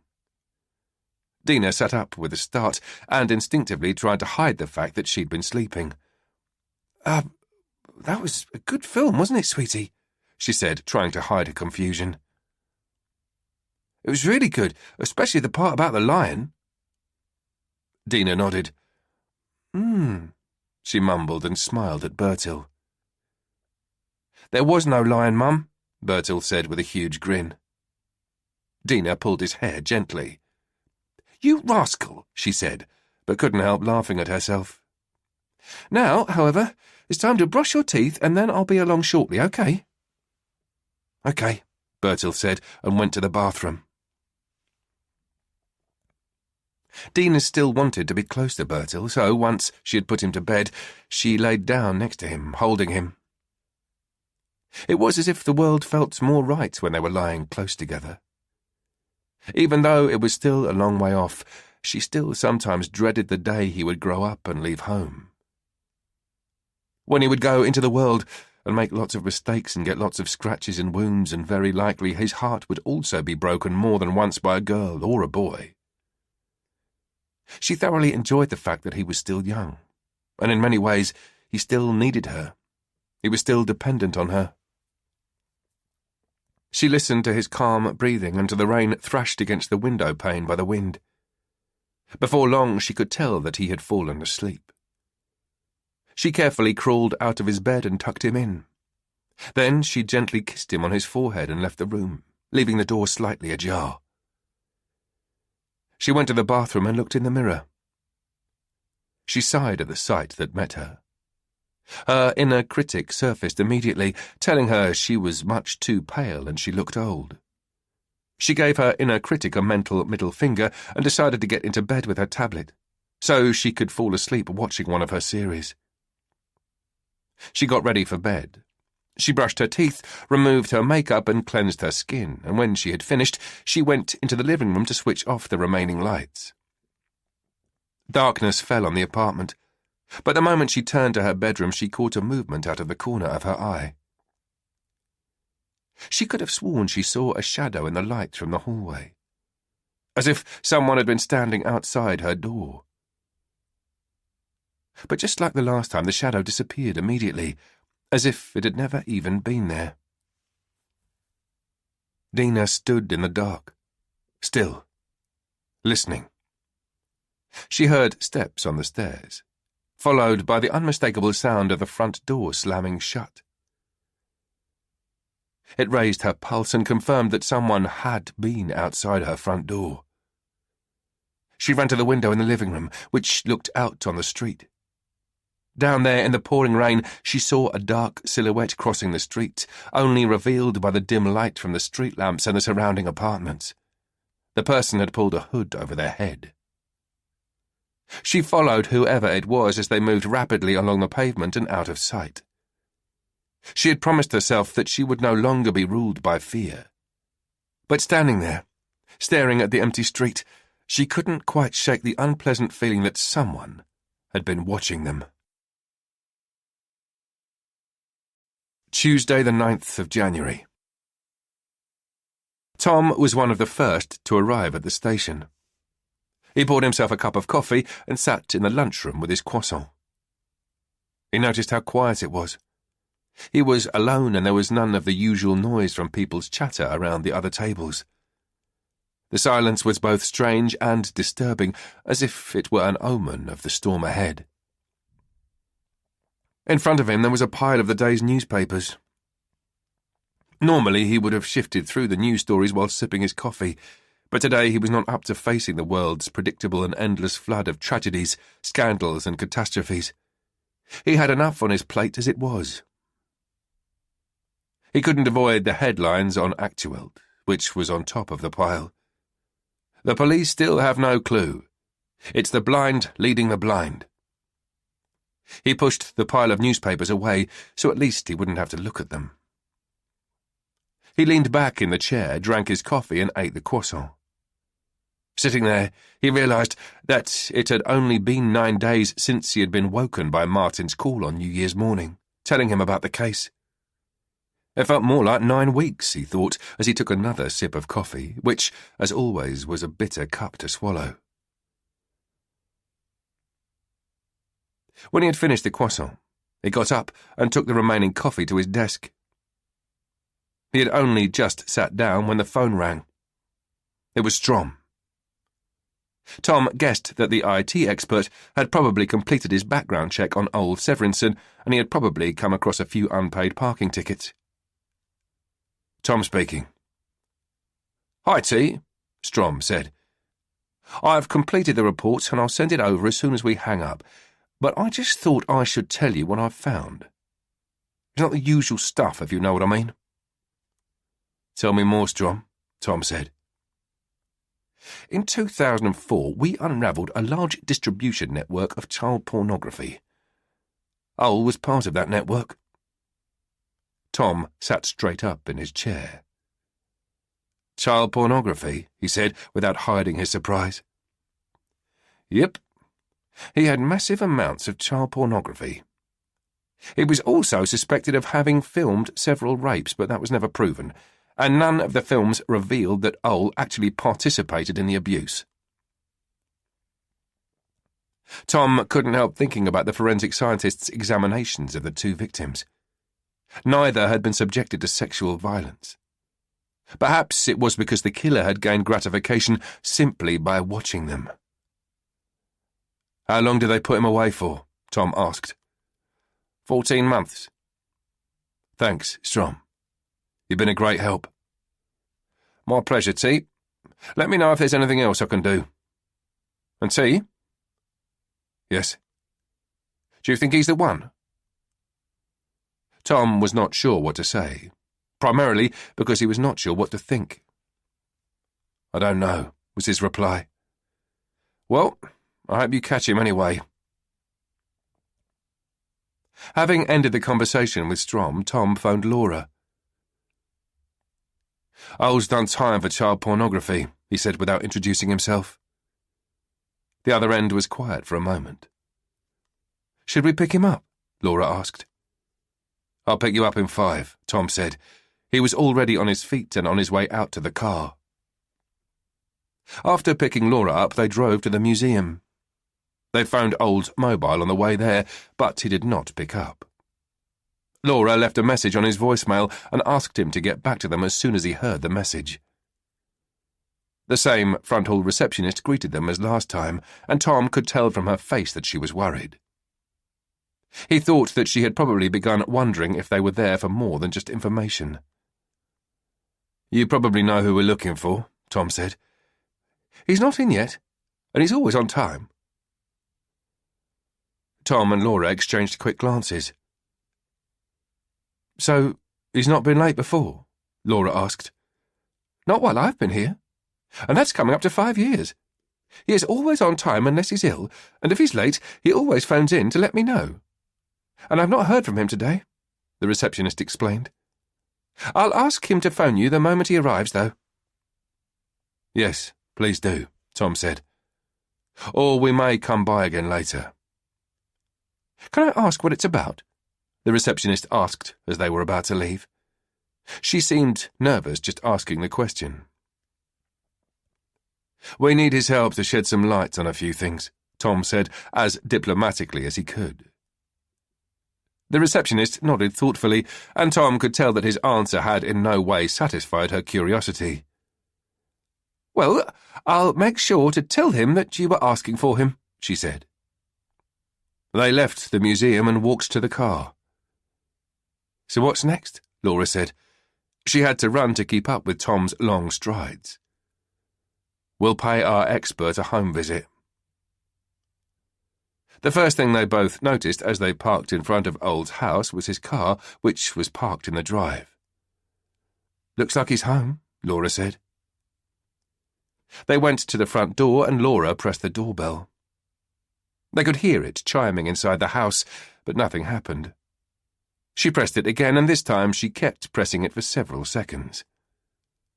They waited, but still nothing happened.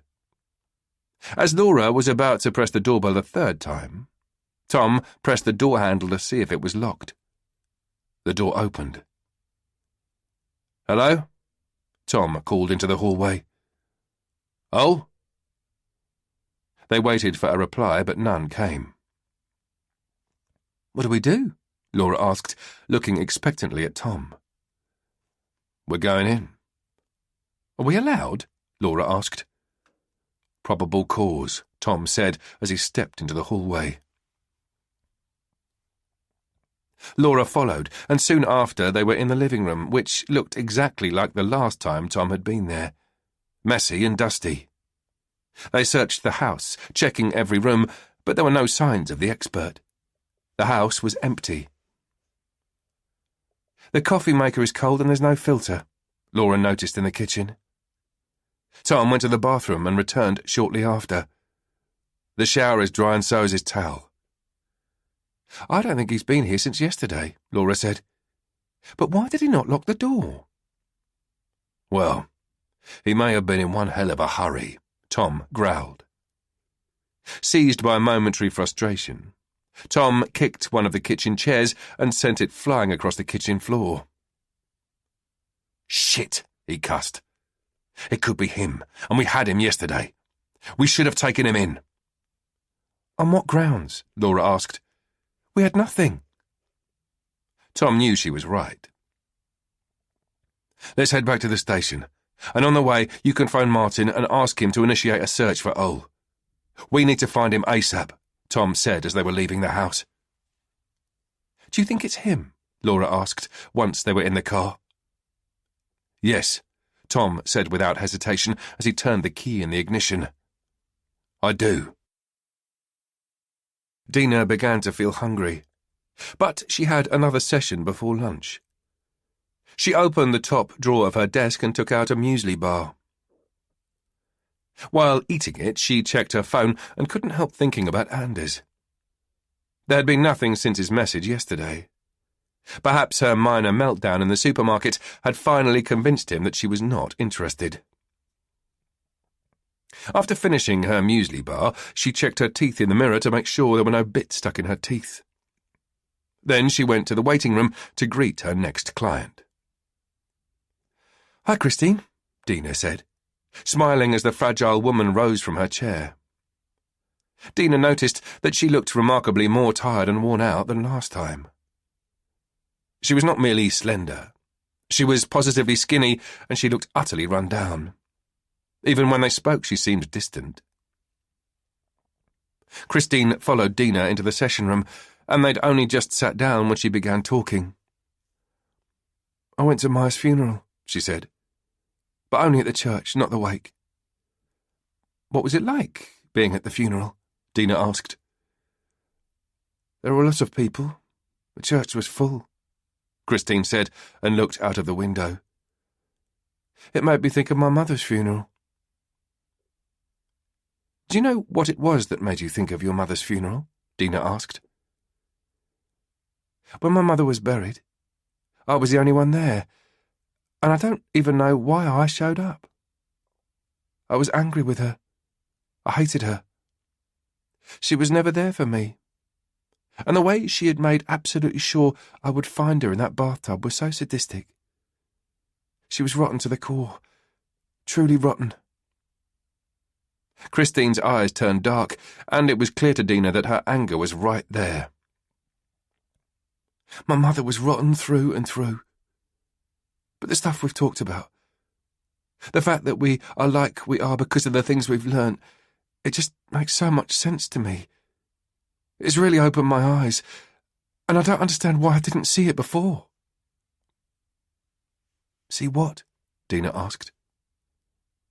"Where the rot in my mum really came from. It came from my granddad, my mother's father." Dina nodded thoughtfully. "Yes, once upon a time parents were also children, and they learned things from their parents. Try to tell me a little about your granddad.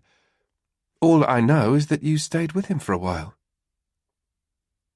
"He raped me," Christine said, looking directly at Dina. Dina was surprised by her answer, but didn't show it. "Your grandfather raped you?" Dina asked. Christine nodded. "Since I was very young, and up until my teenage years. Sometimes it would happen when we visited, but it was mostly during the time we lived with him." "That sounds serious."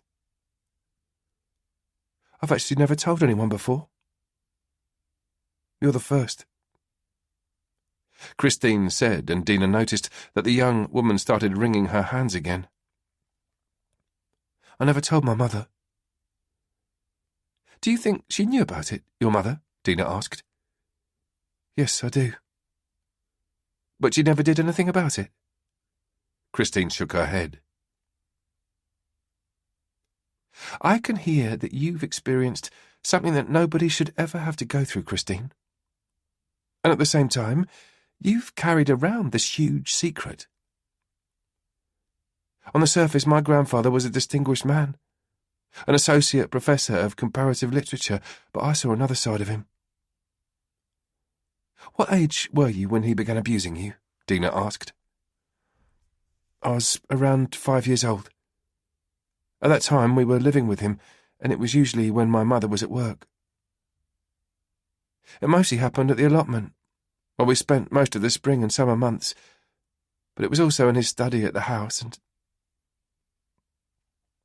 Christine stopped, and her eyes started darting around the room. Quite clearly, she was not used to sharing the story with anyone. Dina smiled at Christine. Just take all the time you need. This is a huge step for you. Shortly after, Christine continued. He would tie me to his old rocking chair, which was in my study. My knees and my face would be facing the back of the chair, with my bum sticking out. Is there anything else you remember? Dina asked. I don't really remember much from the actual abuse. It was as if I was surrounded by some kind of fog which protected me, stunning all my senses, if that makes sense. Dina nodded. When we're exposed to violent things, it's not uncommon to retreat from our body. It's called disassociation, and it's a common survival strategy in relation to violent abuse. It's an unconscious reaction, which basically keeps the experiences from entering and integrating themselves in us. It becomes as if what is happening to someone else, or that it took place in a dream you can barely remember. That way, we avoid having to feel the depth of the trauma, she explained. Christine nodded as Dina explained, and she seemed to be taking Dina's words in. That thing about retreating from one's body. I think I still do that sometimes. I haven't really got any sense of myself or what's going on around me, though some days it's as if I can feel everything and the smallest thing will knock me over. Then I stay in bed for days. Dina nodded. When you just keep going without paying attention to yourself, very often there will be repercussions. I never thought about it being connected in that way, Christine said, but it makes sense. So the abuse by your grandfather, it continued until your teenage years? Dina asked. Yes, but it was mostly until I was 9. After that it would still happen, but it became more unpredictable. I never knew when it would happen. And you never told anyone? No. Not even your mother? At first I didn't dare tell her, and I didn't think she knew about it, but as I got older, I realised that she would have to have known about it. What do you think about that your mother may have known but did nothing? It makes me angry. Christine took a deep breath. But that's not the worst of it. My granddad also filmed it. It made me feel like I was nothing. Worthless. Dina had to contain her horror. So, the fact that he recorded it was actually worse than the abuse itself? Christine nodded silently, and suddenly it was as if Christine's body gave in to years of held-back grief and silence. She doubled up in the chair as if crumbled up by a gigantic and mighty hand. Soon she was sobbing loudly, her frail body shaking uncontrollably. Dina handed Christine a paper towel. She grabbed it and dried her eyes, trying to control her tears. It's okay, Christine. Dina tried to calm her down. It's okay to let it all out. You're entitled to. No need to hold it back. But Christine regained her composure and sat up straight in the chair as if the invisible fist had just released its grip. Did you hear about the Hans Christian Andersen expert? Old Severinsen? Yes, I did, Dina said. She vividly remembered the elderly man who had encouraged all parents to keep an eye on their children. That's my granddad. Tom switched on the computer and began reading Strom's report on old Severinsen. He hoped to find something that could point to a possible place that the expert might have gone for refuge. He didn't get far before Marcuson walked up to his table. "I think I might have found something, Tom." "Tell me more." "There's a Randy Ask buried at Seddon churchyard. She died approximately 8 months ago. She's the daughter of none other than old Severinsen." Tom leaned back in his chair and nodded contentedly. It didn't surprise him. It only confirmed his belief that they were on the right track. Perhaps Ole had chosen to stage Rika in that church because of his daughter. "But that's not all," Marcuson continued. "Randy Ask is also the mother of Maya's class teacher, Christine Ask." Tom remembered Christine, whom he had visited in her apartment on Diana's Close and later spoken to over the phone. She was the grandchild of the man they were looking for. That could not be a coincidence. "Nice work, Marcuson," Tom said, and looked for the report from the interview with Christine. Maybe the young woman had mentioned something in passing which could be used to locate Ole. He browsed through the many notes and quotes and explanations when his eye caught a sentence that made him stop. "Substitute teacher. Worked at another school before Hoyme School." It made him think that she could have been working at Sanderum School, Rika's school, before starting her position at Hoyme School. He found Sanderum's school phone number and called the secretary. A woman picked up at the other end. Tom told her that he was from the police, but did not reveal that he was working on Rika's case. "I wonder if you could help me with some information," he asked. "I can try. What's it about?" the woman asked. "I would like to know if a Helen Ask taught at your school." The woman answered immediately. "She did. I don't even have to look her up. She stopped only a 1.5 years ago. I remember her. She was not terribly reliable." "Do you remember which classes she taught?" It was quiet at the other end, but Tom could hear the sound of fingers running across a keyboard. "Right," the woman said. "She taught 1 5th grade and 2 6th grade classes." Tom quickly did the maths and figured that Rika must have been in 5th grade when Christine taught at the school. "Would you know if Rika Marie Pedersen was in her class?" he asked. He was almost sure he could hear the woman freeze at the other end at the mention of Rika's name. "Yes," she said quietly. "Rika was in her class."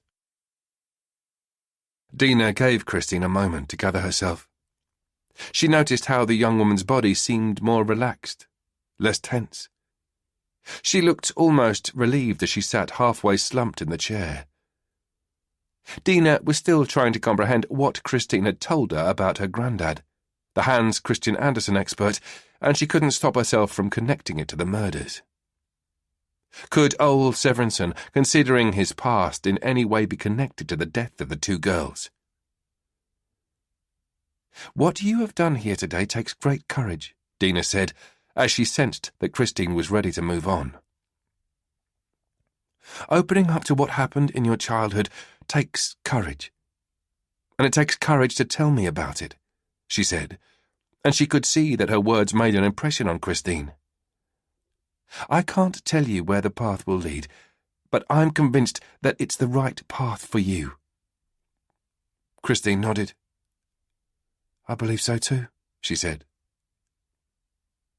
"And what you have told me here today is strong stuff.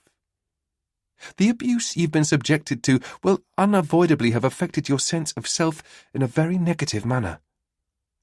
But it's very important that you understand," Dina said, and leaned a little forward in her chair to put extra emphasis on her words, "that the adults around you did not look after you properly. You were a small child who was hurt, whose boundaries were violently transgressed, and you have no blame in what happened." Christine lowered her eyes. "But I never said no." "A small child should never have to say no to that kind of abusive behaviour, Christine," Dina pointed out, attempting to emphasize her words further with her tone of voice. Your granddad and your mother were both adults. They knew that what was going on was wrong. It was their actions." Christine nodded cautiously, as if she only reluctantly accepted what Dina was saying. "He had a sort of ritual, my granddad," she suddenly said. "Back then, afterwards, when he was done with me." Dina leaned back in her chair and followed Christine along this new direction. "Okay. Would you like to tell me more about this ritual?" she asked. "I'm a bit embarrassed to admit it, but it gave me a feeling of being special. I felt loved." "It sounds so wrong when you say it out loud," Christine said, and smiled apologetically. "A small child, or an adult for that matter, cannot have wrong feelings," Dina pointed out. "It's only natural that you have ambivalent feelings towards your grandfather, and that you also needed to feel loved by him, even if he did also hurt you." "But what was the ritual, Christine?" "When he was done, it was as if that fog-like thing, you know, that thing that kind of numbed my senses, dissolved, and I returned to the real world. He sent me to the bathroom and instructed me to come back when I was completely clean," Christine remembered. "And then when I returned from my bath, we would sit in the rocking chair and eat sweets. I'd be sitting on his lap while he read me stories. It was actually nice, and everything was all right again. It felt as if he loved me then." "What did he read to you?" Dina asked. In her experience, the more you were able to help people remember concrete things from specific traumatic events, the easier it was to get them to recognize the feelings. Christine smiled, as if she was remembering something pleasant. "Hans Christian Andersen's fairy tales." Christine's reply strengthened Dina's belief that old Severinsen could be connected to the murders. "Did your granddad only read Hans Christian Andersen's fairy tales?" she asked. "Yes, always. Andersen was always his big passion. He could talk so vividly about Andersen's life and works, and about the things Andersen was trying to achieve and say with his tales." She paused for a moment. "I also think that my granddad's love of Andersen eventually rubbed off on me." "In other words, Christine, we could say that your grandfather was both the person who hurt you the most, but also the person who made you feel most loved." Christine nodded. "Yes, I guess you could. Perhaps that's also why I don't know what to do with him now." "Because you both love and hate him?" Dina asked. "Yes. For a long time, I've primarily thought of him as someone who gave me love. But when I watched an interview with him the other day, it was as if something exploded inside me, and I could see how rotten he was inside. The same rot he had infested in my mum. When I watched the clip of him, I was angry. Really angry. As we spoke about before, we humans are quite capable of harbouring several emotions at the same time. And even though you also consider your grandfather as someone who showed you love as a child, it does not change the fact that he showed you something else as well. Something no child should ever have to experience. It's perfectly okay to be angry at him or even despise him," Dina said. "What he did to you is in no way okay. And giving you nice things does not change that. I believe it's good for you to let yourself feel the negative emotions as well." When Dina said that, it was as if Christine sat up in her chair. "What are you feeling right now?" Dina asked, as she noticed the change in Christine's body. "Anger, I think." "Anger at your grandfather?" "Yes." "That's okay, Christine. Just let the anger be present. It's okay." Tom could feel the adrenaline pumping through his body as he and Laura were getting closer to Christine's apartment. Right now, the teacher was the only one who had connections to both dead girls, and they had to act on that. Furthermore, she could also prove important to their locating old Severinsen. "Now, we don't know what it means yet," Laura said. "Having worked at 2 different schools is no crime, and coincidences do happen, you know. Christine might not be involved at all. Furthermore, statistics tell us that 9 out of 10 killers are male, and when women kill, their murders are very rarely brutal," she explained eagerly. "I don't think we should pay much heed to statistics. I think we should keep all possibilities open," Tom said, and continued his determined walk to the entrance of the housing estate. He pushed the buzzer, but there was no response. "Nobody wants to speak to us today," Laura commented. "Try the neighbour." Tom buzzed the neighbour. "Yes?" A deep, male voice answered through the small intercom on the wall. "It's the police. Would you please let us in?" "The police?" the man repeated. "We're trying to get a hold of your neighbour," Tom explained. Nothing was said, but instead they heard the loud, scratchy noise which let them know that the door was open. They entered and went to the first floor, where Laura rang Christine's doorbell. There was no reply, nor when Tom knocked on the door either. They rang the neighbour's doorbell, and it wasn't long before an elderly man in a musty housecoat opened the door slightly ajar. He looked at them with explicit scepticism. "You let us in," Tom said, and presented his police badge. "Do you know where your neighbour is?" The elderly man looked at them both repeatedly and then opened the door a little bit more, as if he hadn't accepted their story until then. "I don't know her very well," he said. "We don't speak much." "So you have no idea where she might be?" Laura asked. "Why do you want to talk to her?" the man asked. Tom ignored his question. "What's it like being her neighbour?" he asked instead. The man opened the door a little further.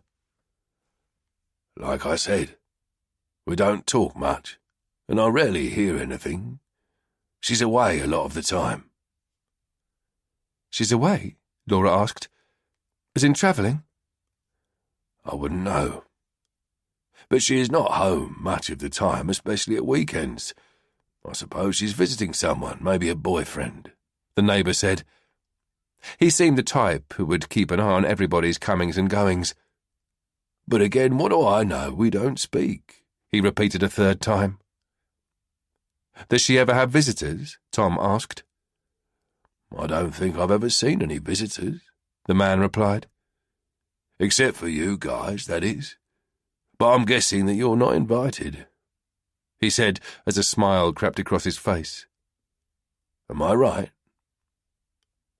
"Do you know where we can find the janitor?" Tom asked, ignoring the man's question yet again. "His office is in number 19, but he's only there in the mornings." They thanked the man for his help and left the building. "Why do you want to talk to the janitor?" Laura said, as Tom seemed to be heading towards number 19. "I want access to her apartment," Tom said. "But we can't just—" Laura said. "We need a warrant for that, don't we?" Tom stopped and looked at Laura. "I'm entering that apartment," he said determinedly. "Whether you're coming or not is up to you. We'll get a warrant afterwards, regardless of whether we find anything, and you can even request one while I search the apartment." Laura paused, and Tom could tell that she wasn't quite sure what to say. "Okay," she said, "but we have to hurry." The door to the janitor's office was locked and a sign said, "Phone 7:30 to 8:30 a.m. Opening hours 8:30 to 9 a.m. Tom glanced at his watch. 11:47 a.m. Chances were the janitor was eating his lunch. He knocked on the door, but nothing happened. He knocked again, this time harder. "It's the police. Please open the door," he shouted. A few seconds later, they could hear the key in the door being turned, and the door opened.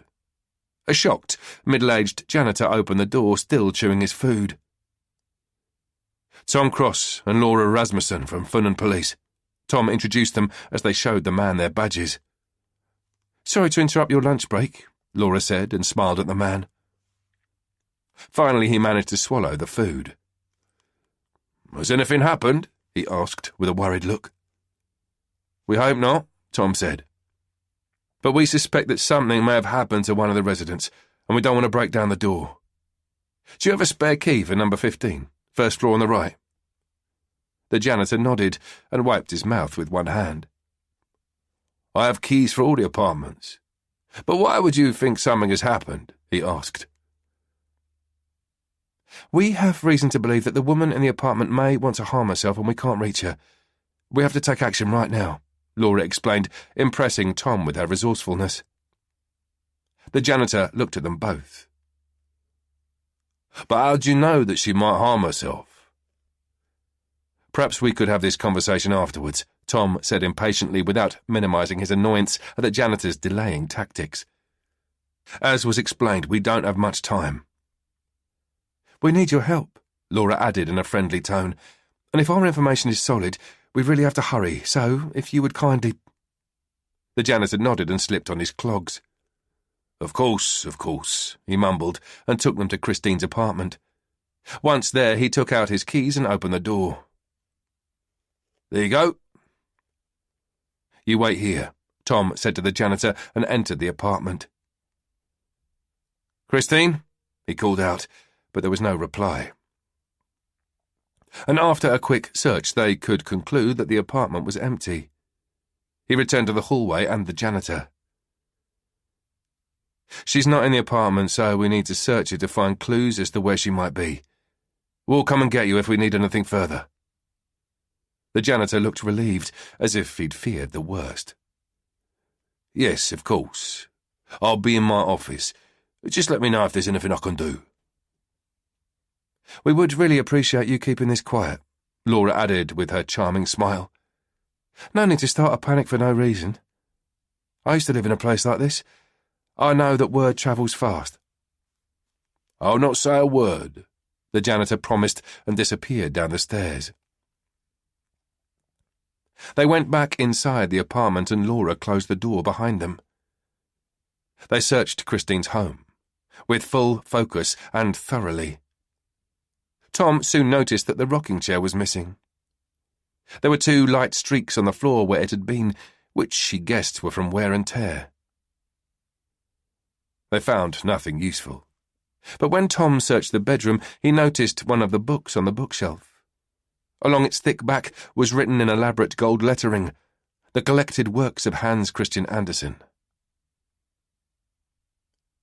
It was not in any way odd to find this book on a bookshelf, and definitely not in an apartment in Odense, but nonetheless he was immediately convinced that he should take a closer look. He pulled the thick book off the shelf. At the bottom of the front cover it said in gold lettering, "Hélène Christine Ask, born 14th of the 11th, 1990. Baptized 28th of the 1st, 1991. He opened the book. On the first page, there was a handwritten dedication. It was a present from Christine's grandfather, Ole Severinsen. He turned over the pages, but there was nothing that caught his attention. When he was about to put it back, however, he noticed something at the back of the shelf. Something which had previously been hidden by the thick book, which he now held in his hand. Tom put the book down and stuck his hand between the books. His fingers caught hold of a plastic bag, which he pulled from its hiding place. There, in a transparent plastic bag, was a red USB. "Laura?" he called out. Laura was in the bedroom in a matter of seconds. "Did you find something?" she asked excitedly. Tom held up the transparent plastic bag with the USB. "Let's find out." They looked for a computer but didn't find one, so they concluded that Christine probably had a laptop, which she had taken with her. They left the apartment and returned to the janitor's office at number 19. They needed access to a computer ASAP, and there was a fair chance that he would have one in his office. "Sorry to bother you again, but we need your help," Laura said politely once the janitor opened the door. "With what?" "Do you by any chance have a computer in there?" Tom asked, and nodded towards the office. The janitor gave him a puzzled look. "Yes, I do. Why?" "We need to look at something ASAP, and we need a computer," Laura explained. "It's crucial that we get access right away."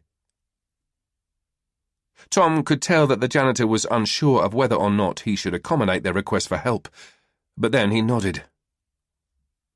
"Okay, it's already on. "I was just answering emails," he said, and showed them to the computer. He used his mouse and closed the open programs. "There you go," he said, and stayed behind the desk chair.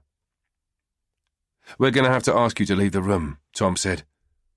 "It's sensitive material," Laura elaborated, "but we won't be long." "Right then. I'll go outside to smoke a cigarette.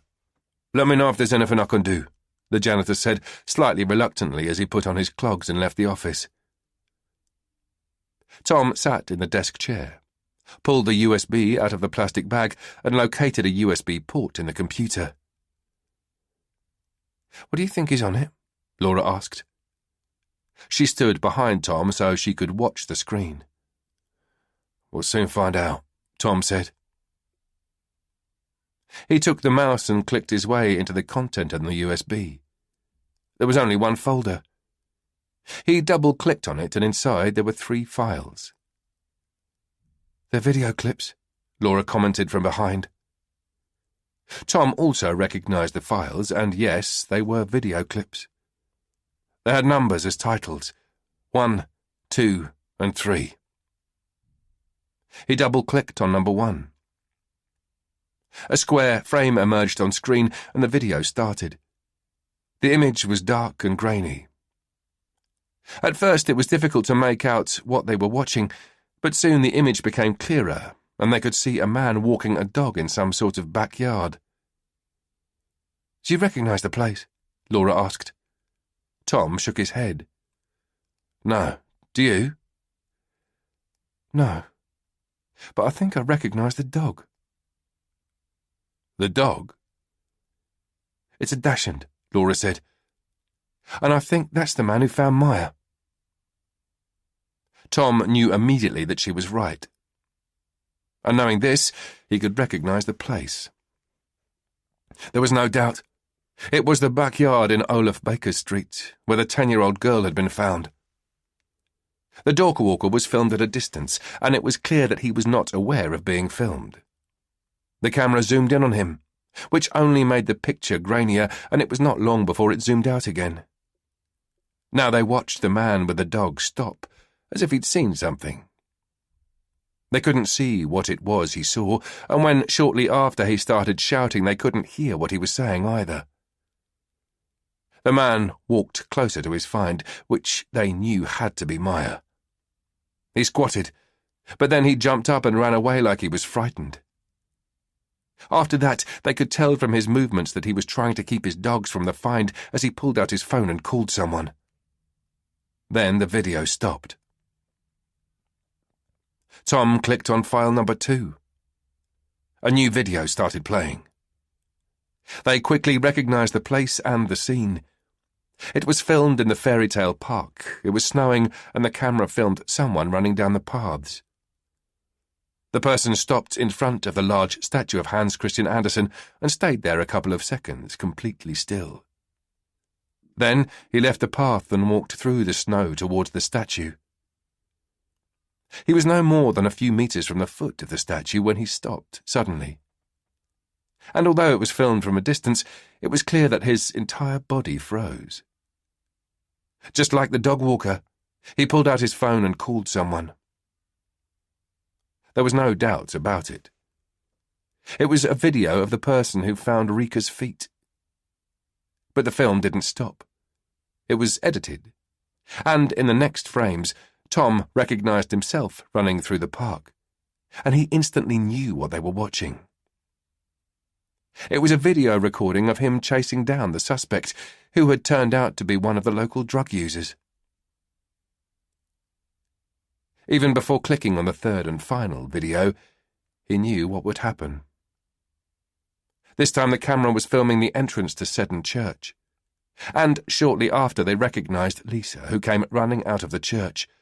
She was hunched over as she ran, and then she threw herself at the church wall.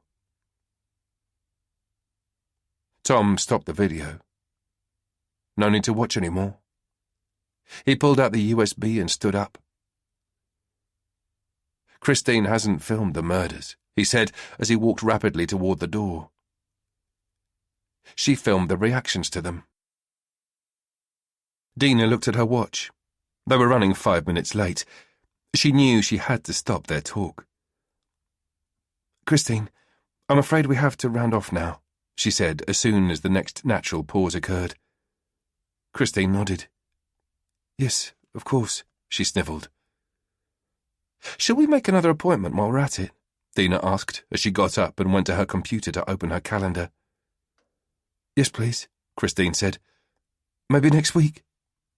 "Absolutely," Dina said, and scheduled in Christine. When they were saying goodbye moments later, Christine stepped right up close to Dina and smiled. "Thank you, Dina. I'm very grateful for the help you've given me.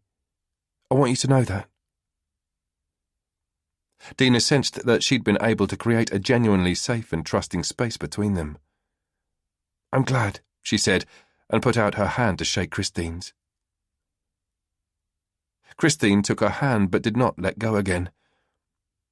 "I hope I'm not being too weird," she said nervously, "but can I give you a hug?" Dina smiled.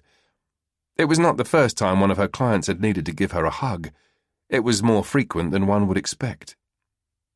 Then again, it wasn't really that strange, because her clients often shared things with her that they'd never told another living soul. They shared their deepest and darkest secrets with her. "Yes, you may," Dina said, and Christine let go of her hand and pulled her into a tight embrace. Dina had expected a big hug. But when she wanted to pull back, it felt like Christine refused to let go and instead maintained the embrace. "I want you to know, Dina, that today was a big day for me. I'm really glad I chose to tell you about the things I did. It's made it much clearer to me what I have to do to get where I want to be," she said.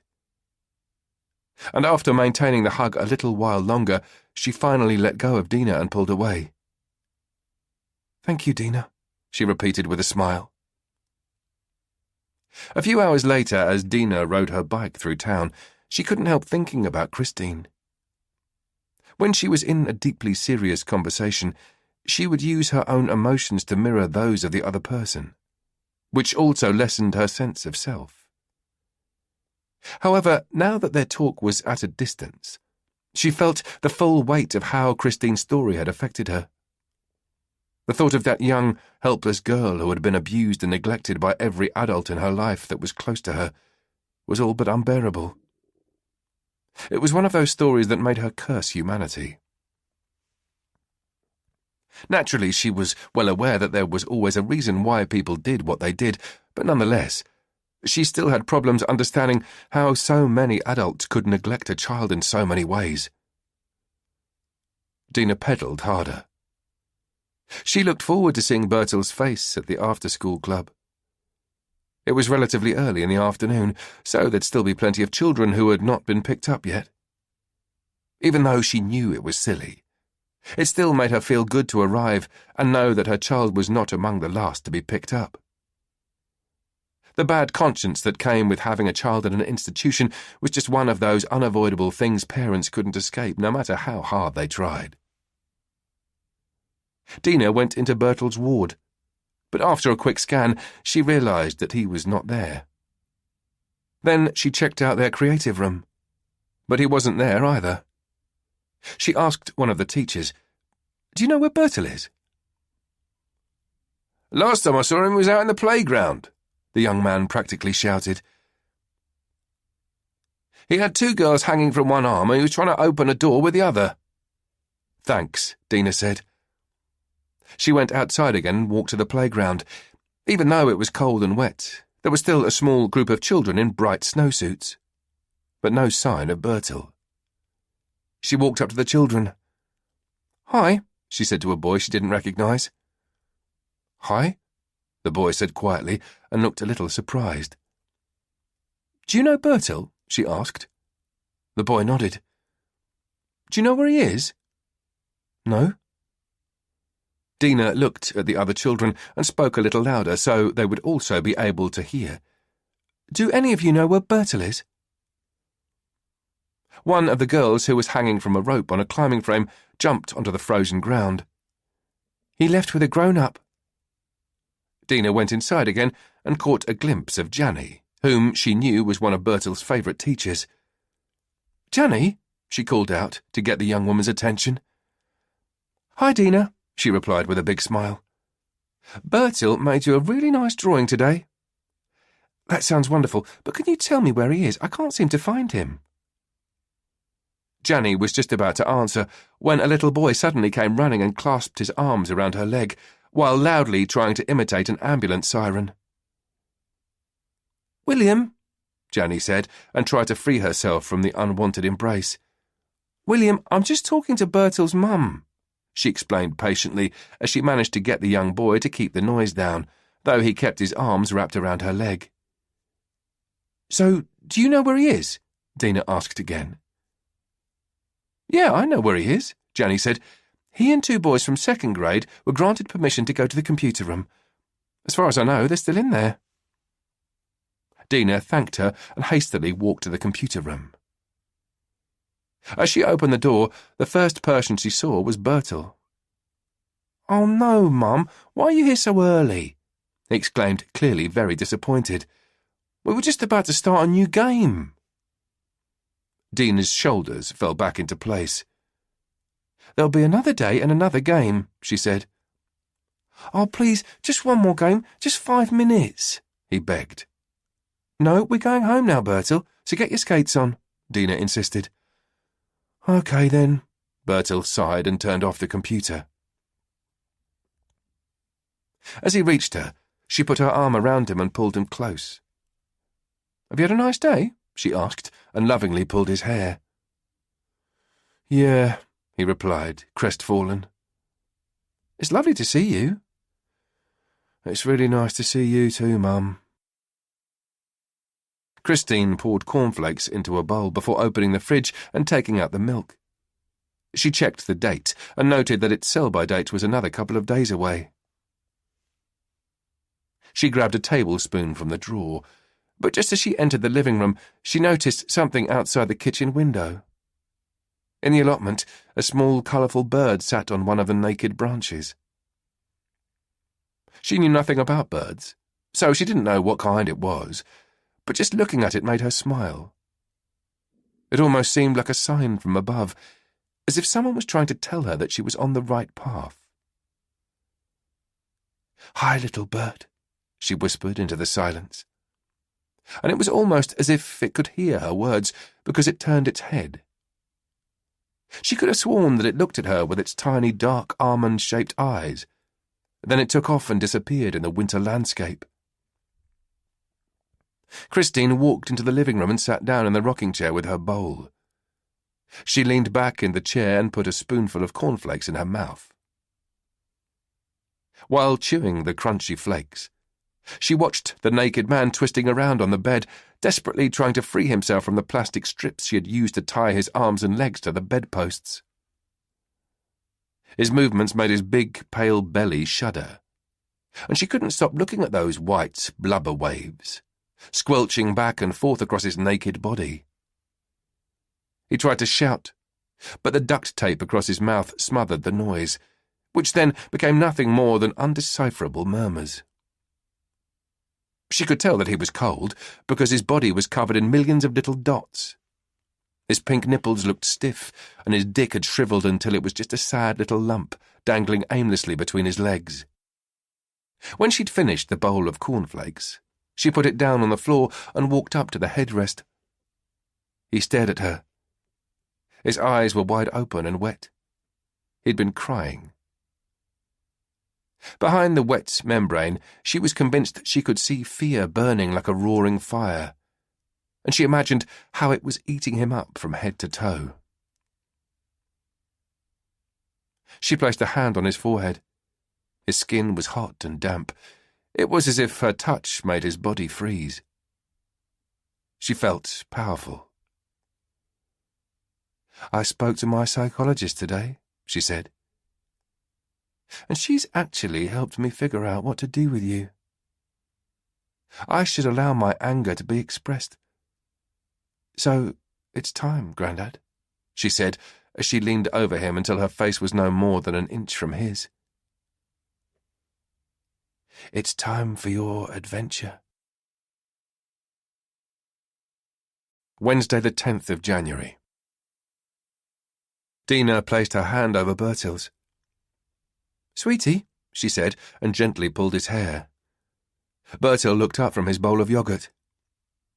"What?" he asked. "Did you not sleep well last night?" Bertil shrugged. "Just tired, that's all." Dina nodded. "I know that feeling, but you have to speed up. You mustn't be late for school." Bertil ate some more, and again his eyes became distant. He was already in his own world. She had often wondered what went on inside that little head of his. She hoped it was all bright and nice thoughts, but then again, she knew him well enough to know that that was probably not always the case. Neither of them spoke, and Dina enjoyed the silence around the table. It made her think back to the times when Bertil was younger, when there was never a quiet morning. It was crazy to think that now she was able to both drink all of her coffee and eat an egg without the constant fear of choking. The silence was broken by a notification on her phone. She reached for her phone and saw the headline. "Breaking news. New possible suspects behind the Hans Christian Andersen killings identified." She clicked on the headline without hesitation and continued reading the article. Suspected killers still at large. Funen police suspect that schoolteacher Helene Christine Ask and Hans Christian Andersen expert Ole Severinsen are behind the murders of Maja Jule Henriksen and Rika Marie Pedersen. Dina blinked in disbelief. It was as if her world had just gone out of focus. She read it again, but she was not mistaken. They mentioned Christine. She continued reading. Both of the dead girls had been taught by Helene Christine Ask, and Helene is Hans Christian Andersen expert Ole Severinsen's granddaughter. Both of them are suspected of being connected to the Hans Christian Andersen-related murders. The police encourage everybody who may have information that could lead to the apprehension of the two suspects to contact Funen police. The police also encourage all parents to emphasize how important it is that their children show caution when using social media platforms. The perpetrators used social media to contact the girls prior to the murders. Dina stopped reading. The article had a black and white photo of Christine and one of Ole. She looked at the photo of Christine disbelievingly. She was well aware of what the article said, but then again, it was as if her brain wouldn't accept what it was reading. As if it stubbornly maintained that it was a mistake. She thought that the police could be wrong, not least after what she had been told about Ole Severinsen.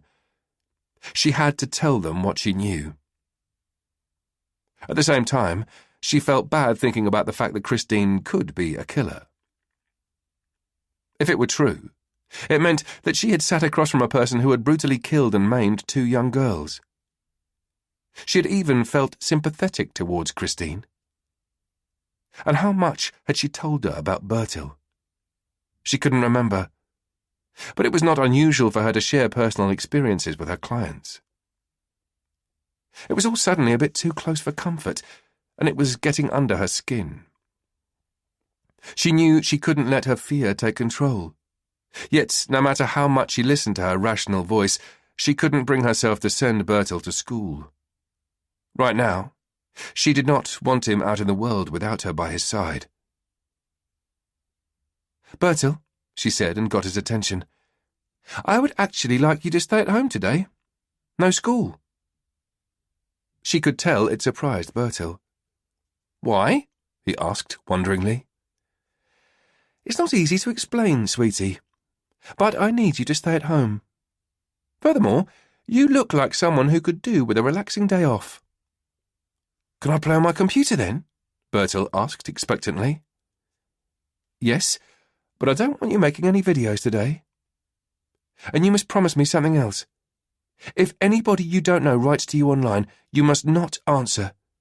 You have to tell me straight away, you promise? I will. Bertil promised. He clearly had no idea what this was all about, but he accepted it. Right then, you can go play your games. I just have a phone call to make. Suddenly, Bertil did not look tired at all. Thanks, Mum, he said excitedly as he ran to his room. Dina waited until she knew he was in front of his computer, headphones on.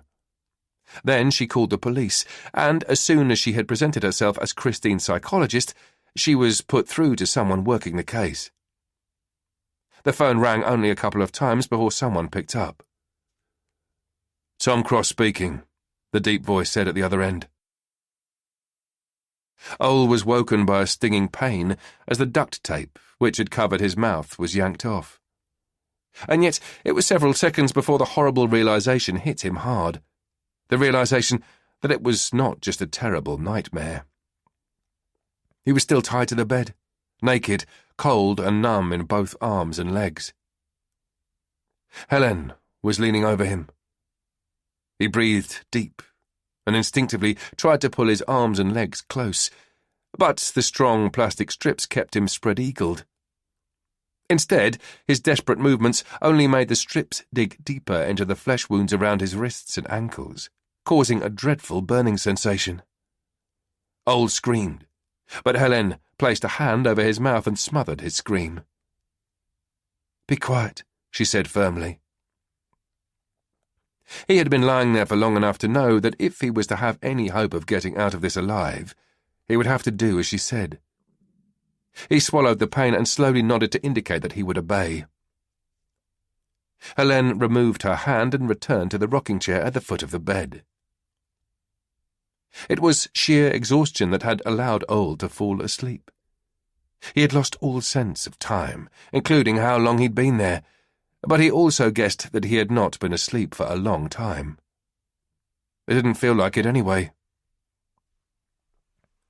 Please, let me go, he begged. Speaking was painful. He had not had anything to drink since she'd tied him to the bed, and it was so cold that he would not be surprised if he caught pneumonia. The woman started rocking back and forth ever so slowly. The rocking chair creaked under her weight. No, Grandad, I won't let you go, she said calmly. Do you want money? I have savings. Not a lot, but I can transfer the money to you right now, and I won't tell the police, I promise. Do you recognize the chair? Helen asked, as she demonstratively drummed her fingers on the armrest. Ole remembered everything.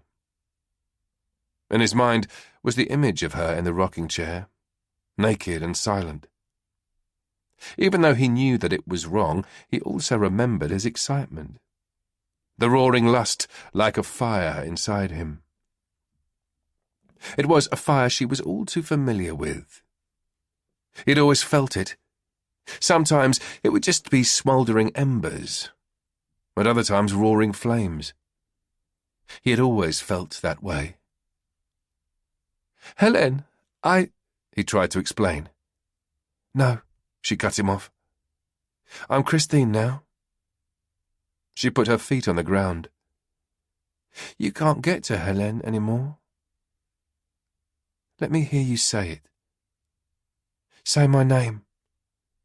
Christine. That's better, Christine said, and got up from the chair. I watched your interview, Grandad. I'm so very pleased that you find my concept ingenious. I promise you that my next work of art will be equally spectacular. "I'm sorry," Ole managed to say, his voice trembling. "I'm sorry." And then his tears started streaming. "I know it was wrong, I know. And I'm ashamed," he sobbed. "Good," Christine said. "And so you should be. Because I was only a child. And when grown-ups fail, it's never the child's fault. My psychologist reminded me of that only yesterday. Don't you find it funny how we blame ourselves when in fact others have hurt us?" "I will do anything," Ole begged. "I'll turn myself over to the police. I'll tell them everything." "You don't have to. I'll have a film, you know." "What film?" Christine pointed to something above Ole's head by the headboard. He turned his head, and there, not far from the bed, was a camera on a tripod facing them. Above the lens, a little red light shone, revealing that the camera was recording. "What are you going to do?" Ole asked. Christine didn't reply. She got up and moved the camera to the foot of the bed, thus filming only Ole. "How does it feel being bound up and exposed?" she asked. "What will you do with the film?" Ole repeated. "You're on it. The police will know you did it," he desperately tried to argue. "They already know," Christine said. "But of course, lying there, you've not been able to keep up with the news. You're quite famous. Or perhaps infamous is the more appropriate word." "What do you mean?" "I don't know how they found out, but we're both wanted by the police." Ole felt a tiny inkling of hope. If the police were looking for them, there was a chance they would find him in time and therefore save him. He just had to buy as much time as he possibly could. "I'm ill," he blurted out. Christine gave him a puzzled look. "What do you mean?" "I know I'm a sick man.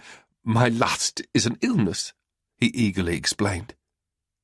Christine didn't react. She just kept looking at him without speaking. "But it's been more than 2 years now since I last did anything, I swear," he desperately continued. "I understand that it's wrong, I understand." "I'm pleased you understand, but I'm afraid I don't have much time left, so you'll have to save your confession," Christine said, and Ole sensed that in some uncanny way she was able to read his mind. The tiny hope he'd had was already fading. "What will you do to me?" he asked, even though he did not really want to hear it. Christine went to a chest of drawers in the corner of the room. She grabbed it with both hands and dragged it across the floor, placing it next to the bed. Now that it was close by, Ole noticed the instruments placed on top, on a metal tray, knives and other tools he didn't recognize. "It's amazing what you can pick up online," Christine said as she took out a pair of white rubber gloves. Ole felt the world crumbling around him. Was he going to die now? "What will you do?" he asked again, his voice trembling. Christine had pulled on the gloves. "I'm going to remove something you should have been born without," she said, and picked up a scalpel from the metal tray, showing it to Ole. "But I know it's wrong. I'll do anything you ask." "There's nothing you can do now, Grandad," Christine said as she rapidly took a couple of steps forward.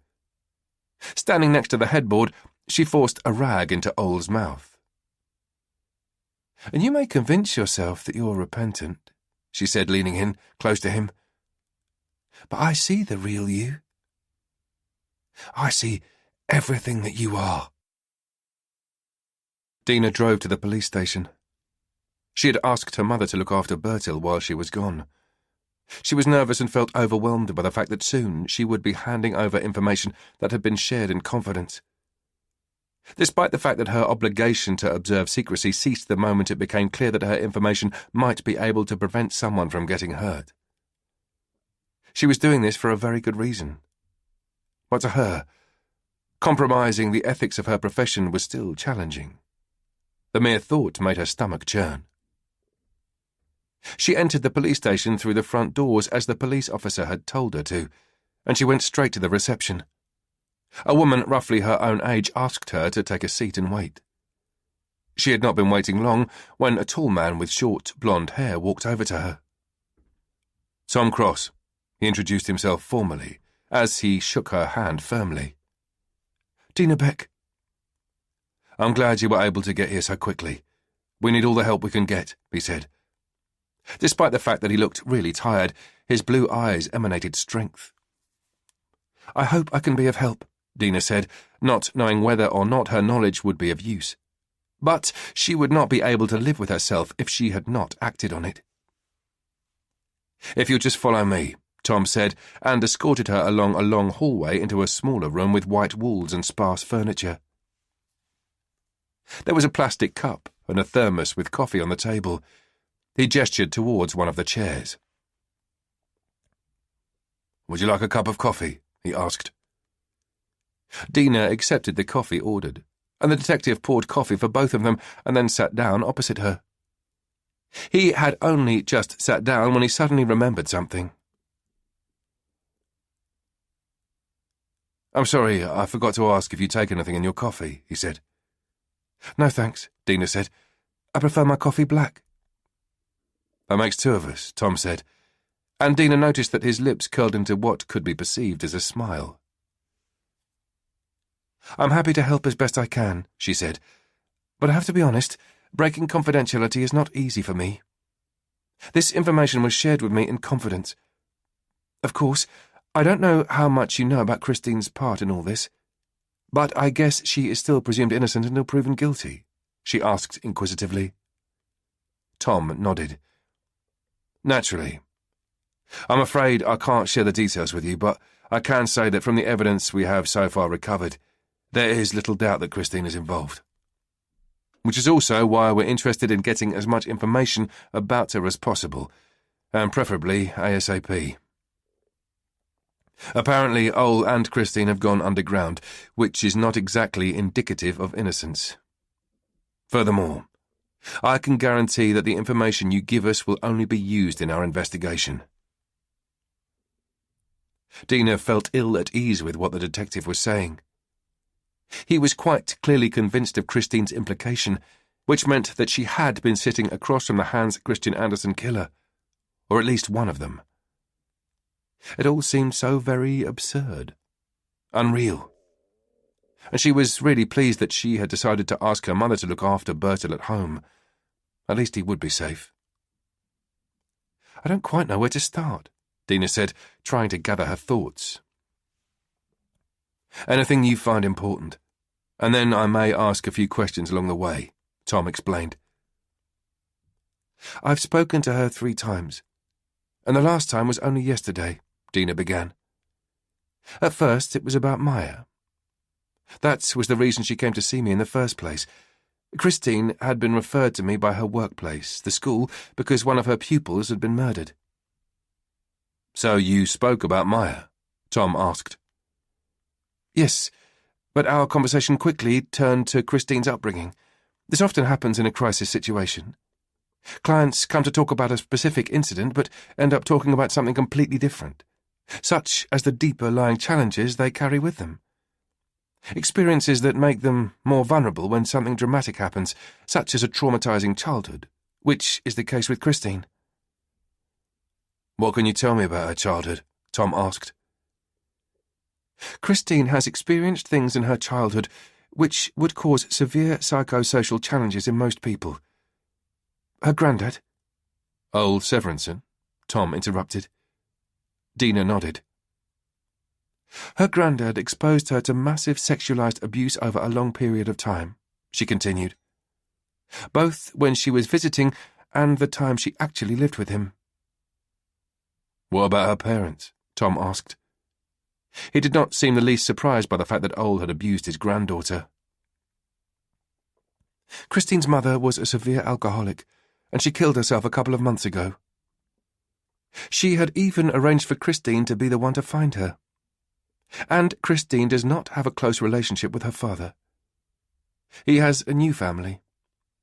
Her mother had several partners over the years, and they would often be less than sound, if you know what I mean." Tom nodded. "In other words, neglect all around," he concluded questioningly. "Very much so," Dina said.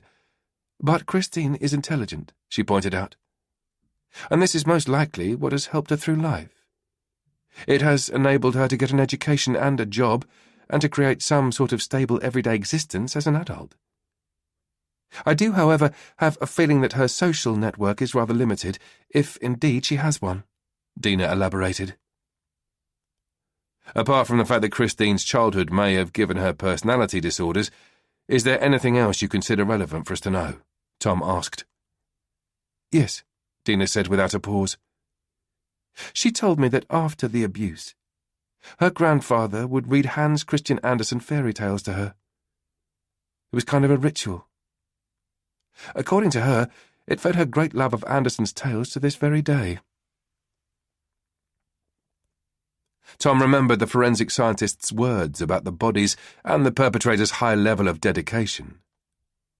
In both instances, Maiken had used the word love. "But there's something about your theory that Christine and Ole are in this together that seems slightly off," Dina said. "Christine is very angry with her grandfather because of what he did to her." "So, what are you thinking?" Tom asked.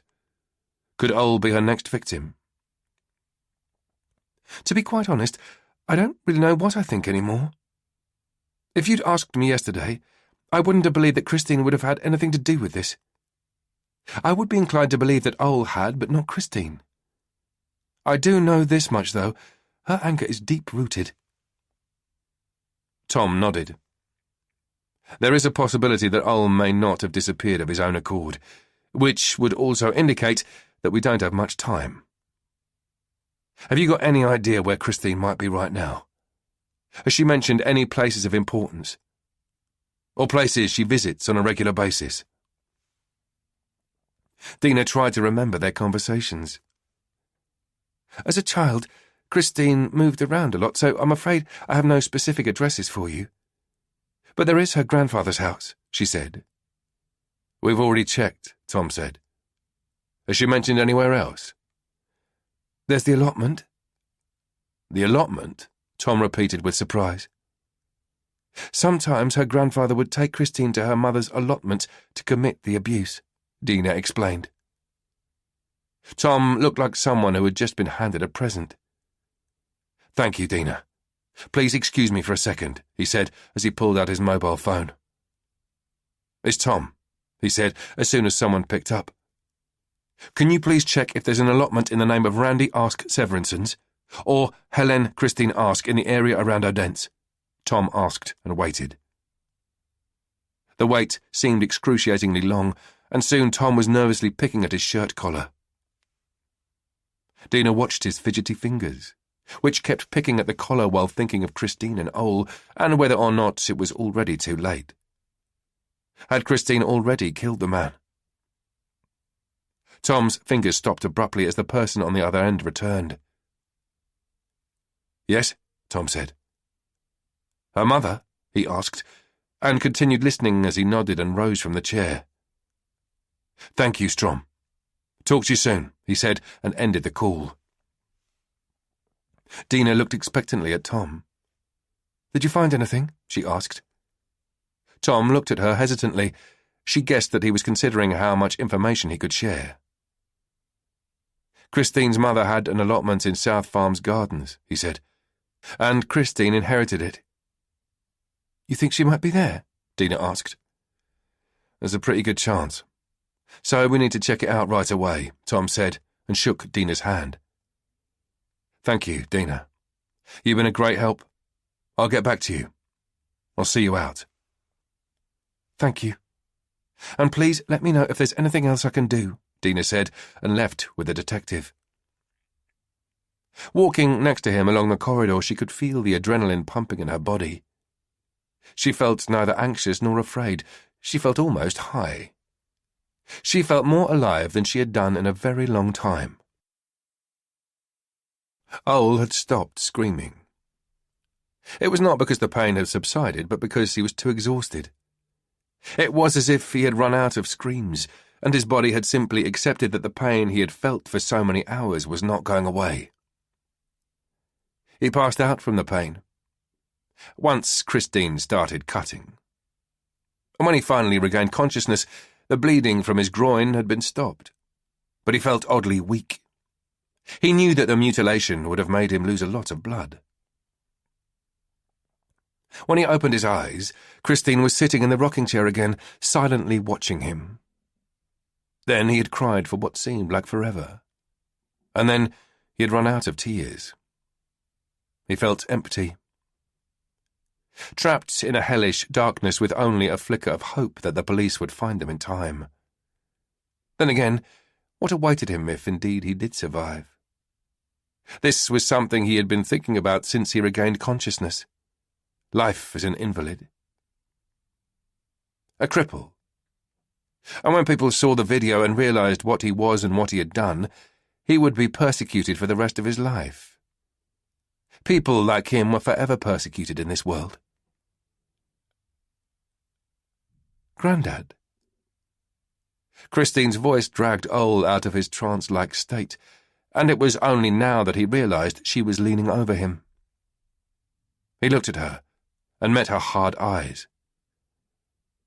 "There you are," Christine said, smiling. "I wanted to ask you what you thought of my last 2 artworks. Did you approve of my choice of fairy tales?" Ole didn't respond. He just moved his eyes and started staring at the ceiling without speaking. "I'm rather proud of them, even if I do say so myself," Christine continued, seemingly unaffected by Ole's silence.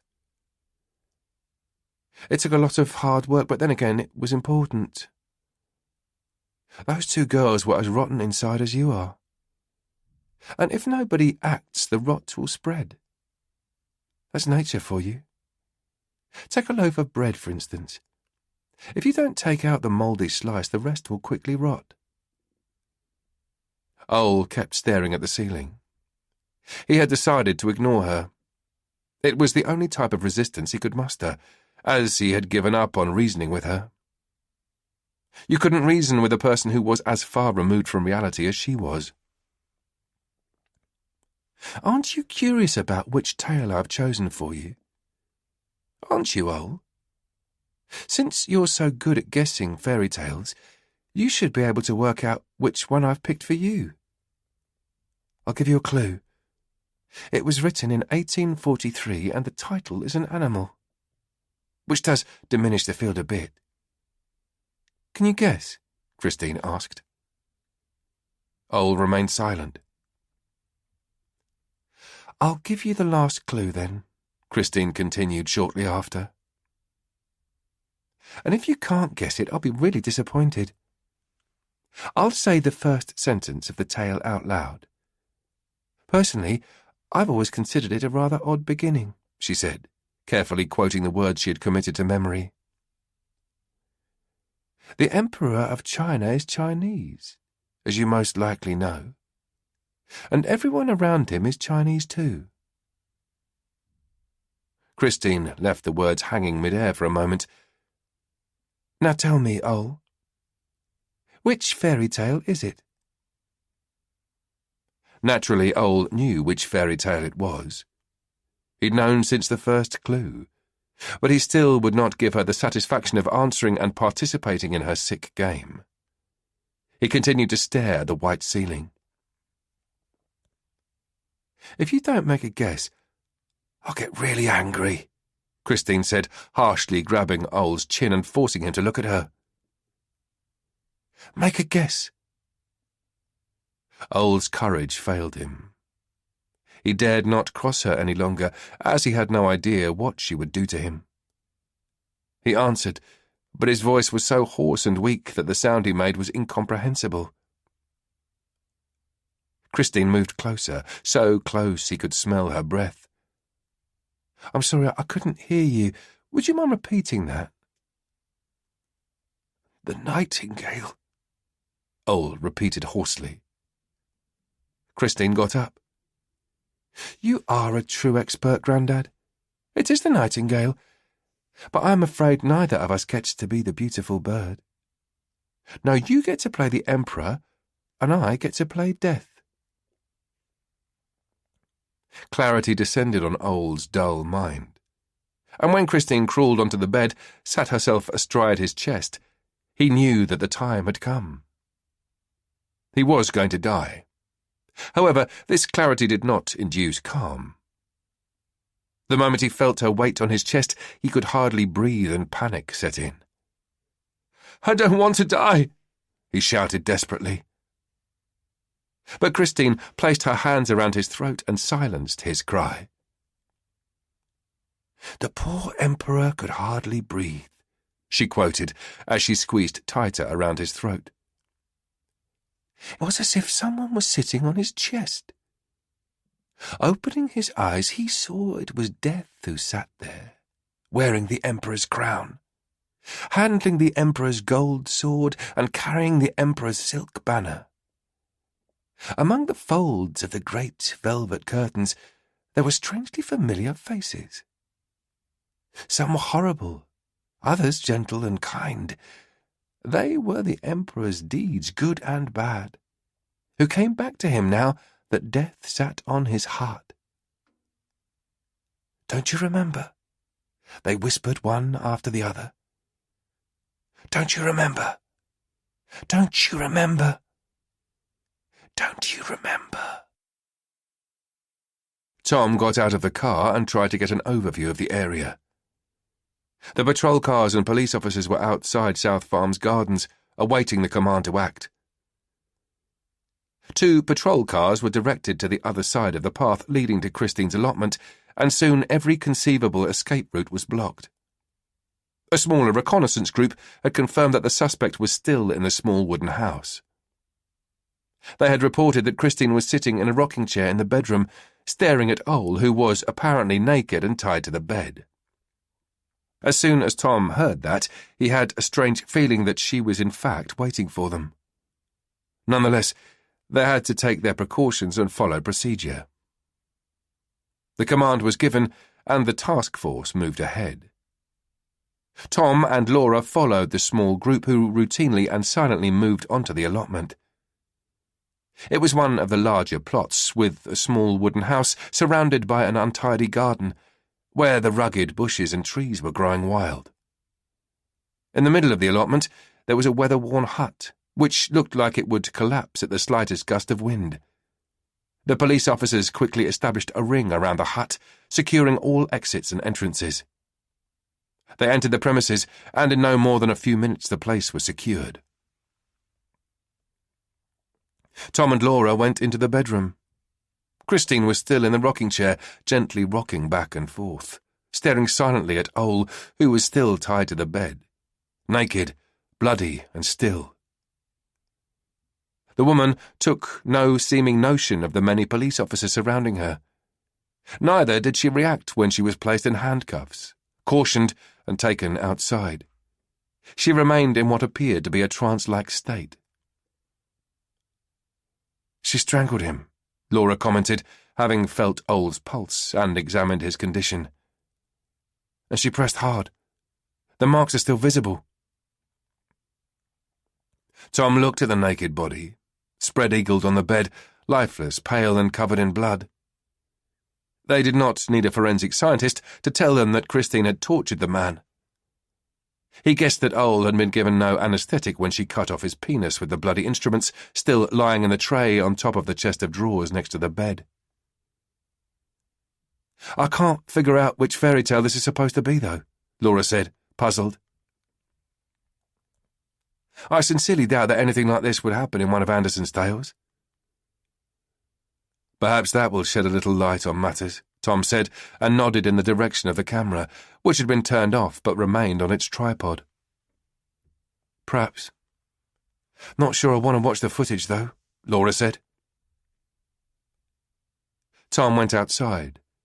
He saw Christine being put into the back seat of one of the patrol cars.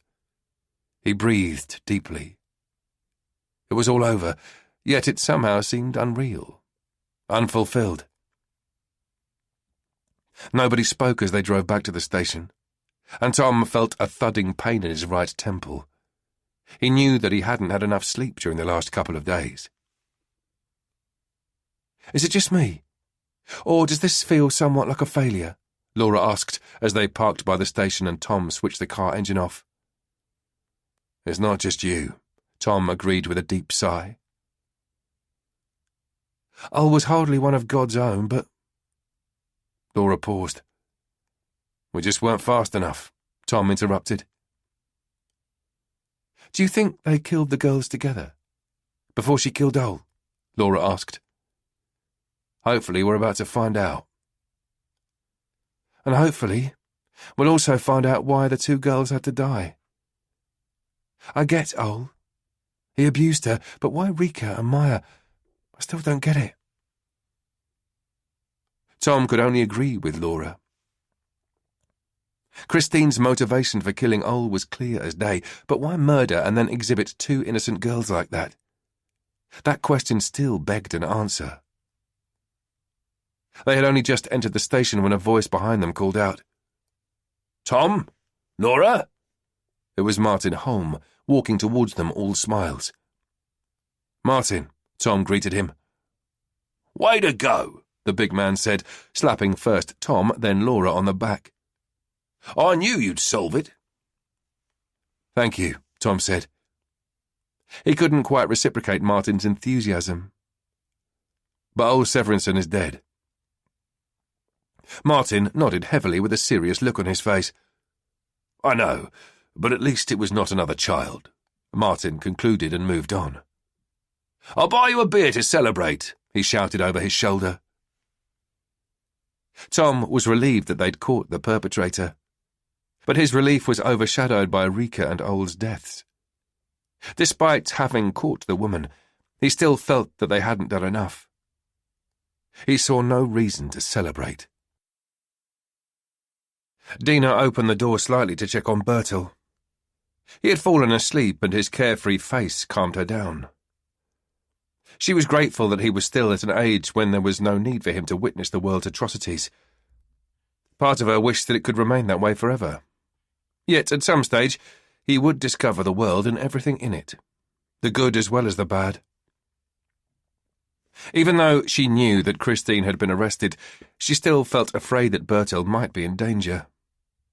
It was irrational, this much she knew, yet it didn't alter the fact that she felt it. She felt blindsided. She had sympathized with Christine. She had allowed herself to feel her sorrow and helplessness, and then she had turned out to be the very same woman who brutally and unscrupulously had murdered and disseminated fear, a woman who indirectly had turned Dina into a nervous wreck. She couldn't piece it together either. She understood that Ol's murder was about revenge and possibly some sort of satisfaction. But she couldn't for the life of her imagine what two little schoolgirls had done to make Christine put them through such horror. No matter how hard she tried, she would very likely never understand Christine's actions.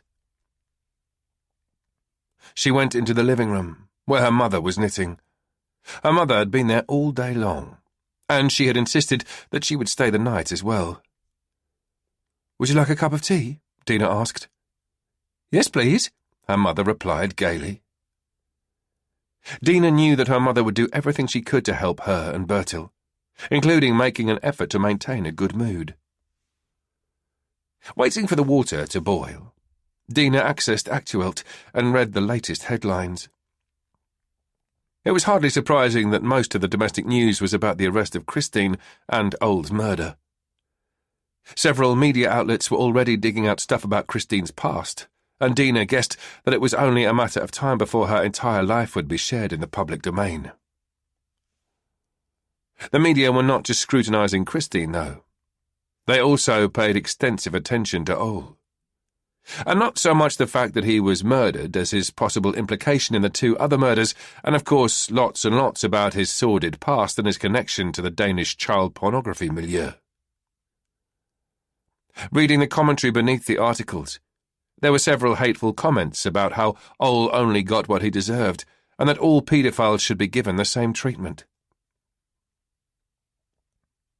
Reading about the murder of Ole, Dina had felt relief that it was not another child who had been molested.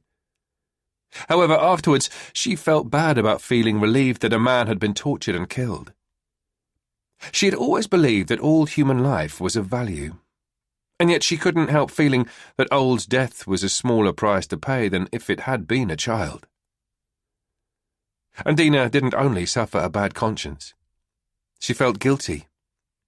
She had sat across from a murderer without knowing it. She had spoken to a woman who had practically all of the same characteristics that she had described to Anders, only she had failed to see it. She felt sick to her stomach. And as she stood there making the tea, it suddenly hit her. She could have prevented the killing of Rika, and she may even have played a part in Christine's decision to kill Ole. During their conversations, she had encouraged the woman to embrace her anger. She was the one who had told Christine to vent her anger. The nausea Dina felt exploded, and she only just managed to get to the kitchen sink before she vomited. Within seconds, Dina's mother was in the kitchen, placing her arms around her. "Dina? Are you okay?" her mother asked worriedly. Dina gasped for air and spat into the sink. She nodded but felt dizzy. Her mother got out a plastic tub from underneath the sink and walked Dina back to the living room, where she helped Dina down on the couch. "Here, if there's more to come," she said, as she placed the plastic tub on the floor between Dina's feet. "Thank you," Dina said and spat into the tub. Her mother went to get a wet cloth and then sat next to Dina on the couch, placing the cool cloth against her forehead. "Is there anything else I can do for you?" she asked. It was as if her mother's question flicked a switch inside Dina, activating her tears. She was overwhelmed by the sheer force, and soon the salty drops streamed over her cheeks. She felt lost. Her mother placed her arms around Dina and pulled her close. Dina did not fight it. She lay down on the couch, her head resting in her mother's lap. Dina picked up her mother's characteristic scent, a scent that had always had a calming effect on her. And before long, she felt her mother's fingers running through her hair. "It'll be all right, darling," her mother whispered soothingly. "It'll be all right. I could have prevented it. If only I'd realized how ill she was, but I didn't." Dina blamed herself. Lying there on the couch with her head in her mother's lap, the words just poured out of her as if a dam had burst. "And I sympathized with her. She made me like her, made me understand her and feel sorry for her, and yet she's the most sadistic person I've ever come across. She has murdered and tortured children. She's generated fear and anxiety in thousands of people. She made me lose sleep over this, and at the same time, a part of me understands why she is as messed up as she is." Dina took a deep breath and continued her monologue at the same breakneck speed. "In a way, I failed her. She came to me for help. If I'd realized what she was really like, I might have been able to help and prevent her from killing more people." "Sweetie," she heard her mother from somewhere above her. As always, her mother's voice was calm and controlled, yet strong and determined. "You have always been so conscientious. You have always been able to view things from different perspectives. You see what's behind people's actions, that there's always a good reason why people act as they do. That's one of the reasons why you're so good at what you do," her mother pointed out, as she continued stroking Dina's hair. "But you also ask a lot of yourself. But nobody's perfect, not even you. So you didn't see the killer in Christine, and you just have to accept that. You also have to accept that there can be something good in that woman, despite the fact that she killed 2 children, which isn't easy." Dina knew that her mother was right. She said nothing. She closed her eyes and she felt her mother's gentle fingers caressing her hair, and the storm that had torn at her insides slowly subsided. Tom closed the door behind him. Christine sat at the table, cuffed. She stared absent-mindedly at the table. "Christine?" Tom said to get her attention. The woman slowly raised her head and looked at him. "Yes," she said, and a scary smile spread across her face. "What is it, Tom?" Tom wondered at the way she spoke. There was something strange about her. Something seemed off. "I would like to ask you a few questions," he said, and sat down opposite her. "And you should know that everything you say will be recorded." Christine nodded thoughtfully. "Fine," she said. "Then everybody gets to hear the truth about Tom Cross." Again, Tom wondered at her words. It was not so much what she said as the way she spoke. There was something about her voice that seemed both strange and yet oddly familiar. "What do you mean by that, Christine?" he asked. Christine leaned back in her chair with a content smile. "I mean, it must be about time that everyone found out that Tiny Tom is rotten to the core." She paused and leaned forward on the chair and then across the table as far as her handcuffs would allow. "We could also just show them, Tom. We could show everybody what's really inside you," she said, and in a flash her facial expression changed right in front of his eyes. And it was no longer Christine sitting in front of him smiling. It was his mother. Tom opened his eyes, and it was a few seconds before he realized that he was in his bed. Another nightmare. He was damp from sweating. He went to the bathroom and splashed water on his face. He looked at the pale, wrinkled face staring back at him. He couldn't remember ever having experienced a case that affected him in the way this one did. He went into the living room and switched on his computer. Again, he watched the video Christine had filmed at the allotment. The bedroom, with the bed and the naked man, emerged on screen. Then Christine stepped in front of the camera, bent down and stared directly into the lens, her face filling out the entire screen. Christine smiled at the camera, and there was something in her gaze that made Tom very uncomfortable. It felt as if she could see him. Thursday, the 11th of January. Dina was woken by a loud noise coming from the kitchen. She guessed it was her mother preparing a big breakfast. It was still dark outside, and Dina did not want to get out from under her covers. She stayed in bed, stretching. The previous day's grave events were still lodged in her body and playing around in her mind. Even though she knew that she could not blame herself for Christine's extreme actions, she still had a nagging feeling that she should have been able to see through the woman who had sat across from her. Dina's thoughts were distracted when she heard someone fiddling with the door to the bedroom. A drowsy Bertel entered wearing only boxer shorts. His dark hair was all over the place, and his eyes still full of sleepy seeds. "Am I going to school today?" he asked, half asleep as he rubbed his eyes. Dina sat up in bed. "You certainly are, darling." "Bummer." Bertil sighed and looked disappointed. "But if you hurry, we still have time for a cuddle under the covers," Dina said, and pulled back her duvet. Bertil shuffled over to the bed and got in. He pressed himself close to Dina. "You're nice and warm," he muttered. Dina also felt the warmth from his small body against her stomach, and part of her wished they could just stay there all day long, relaxing and watching films, but she knew that Bertil would have to return to something resembling a normal existence. "So what are you looking forward to the least today?" Dina asked as she stroked his hair. "English," came Bertil's reply without any hesitation. "English? How come?" Dina asked with surprise. She would have thought that English was his favourite subject. "It's much too easy and boring," he said, sighing. Dina smiled.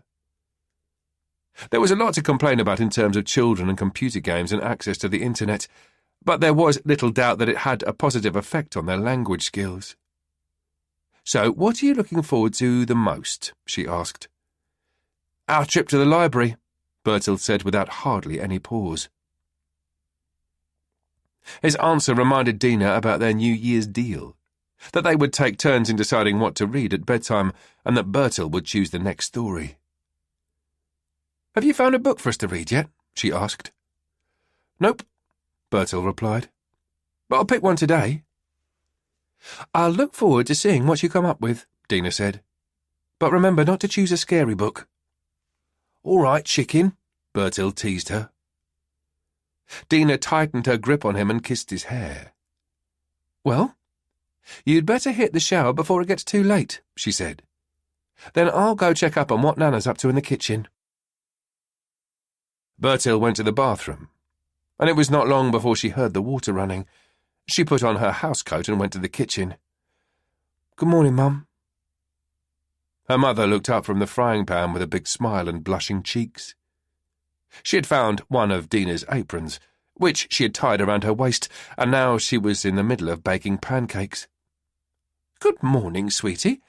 I thought we should celebrate that today is the first day in the rest of our lives," she said, and turned over a pancake. "And what better way than with pancakes?" "You're an angel," Dina said gratefully. "And there's fresh coffee in the pot." Her mother pointed the spatula towards the thermos on the kitchen table. Cups, plates, and everything else were already on the table. "You're not just an angel, you're a lifesaver," Dina said, and sat down at the table, pouring herself a cup of coffee. "Nonsense. It's nothing," her mother said from the stove in her usual unassuming manner, as if nothing she ever did was any bother at all. And Dina loved her for it.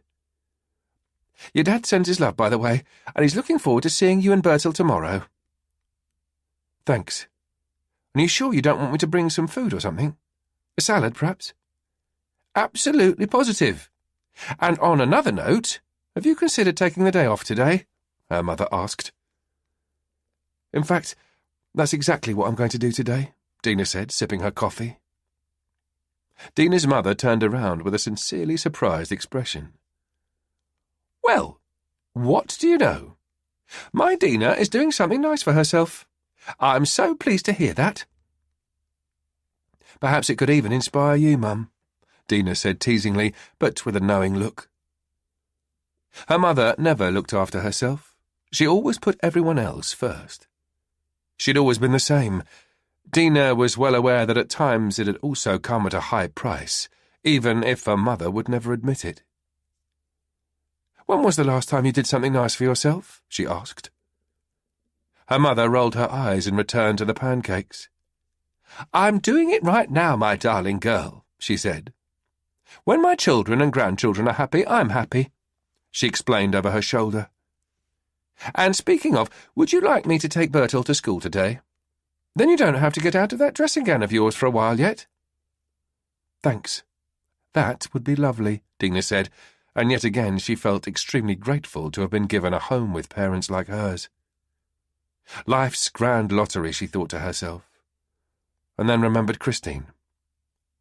If anyone had lost in that lottery, it would be her. When Bertil soon after came into the kitchen and saw all the pancakes, his eyes lit up. "Nana, you're the best!" he exclaimed with unveiled excitement as he threw his arms around his grandmother. Dina noticed how her mother stood slightly straighter. "If you go sit at the table, I'll give you a pancake," she said to Bertil. "Don't I get one?" Dina asked, with feigned naivety. She could tell that Bertil found her question funny. "Oh, go on then," her mother said, and served them both pancakes. After Dina's mother and Bertil had left, the apartment was instantaneously wrapped in silence. Dina made herself comfortable on the couch with a cup of coffee and her phone. She could see that her friend Tina had both phoned and sent her a text.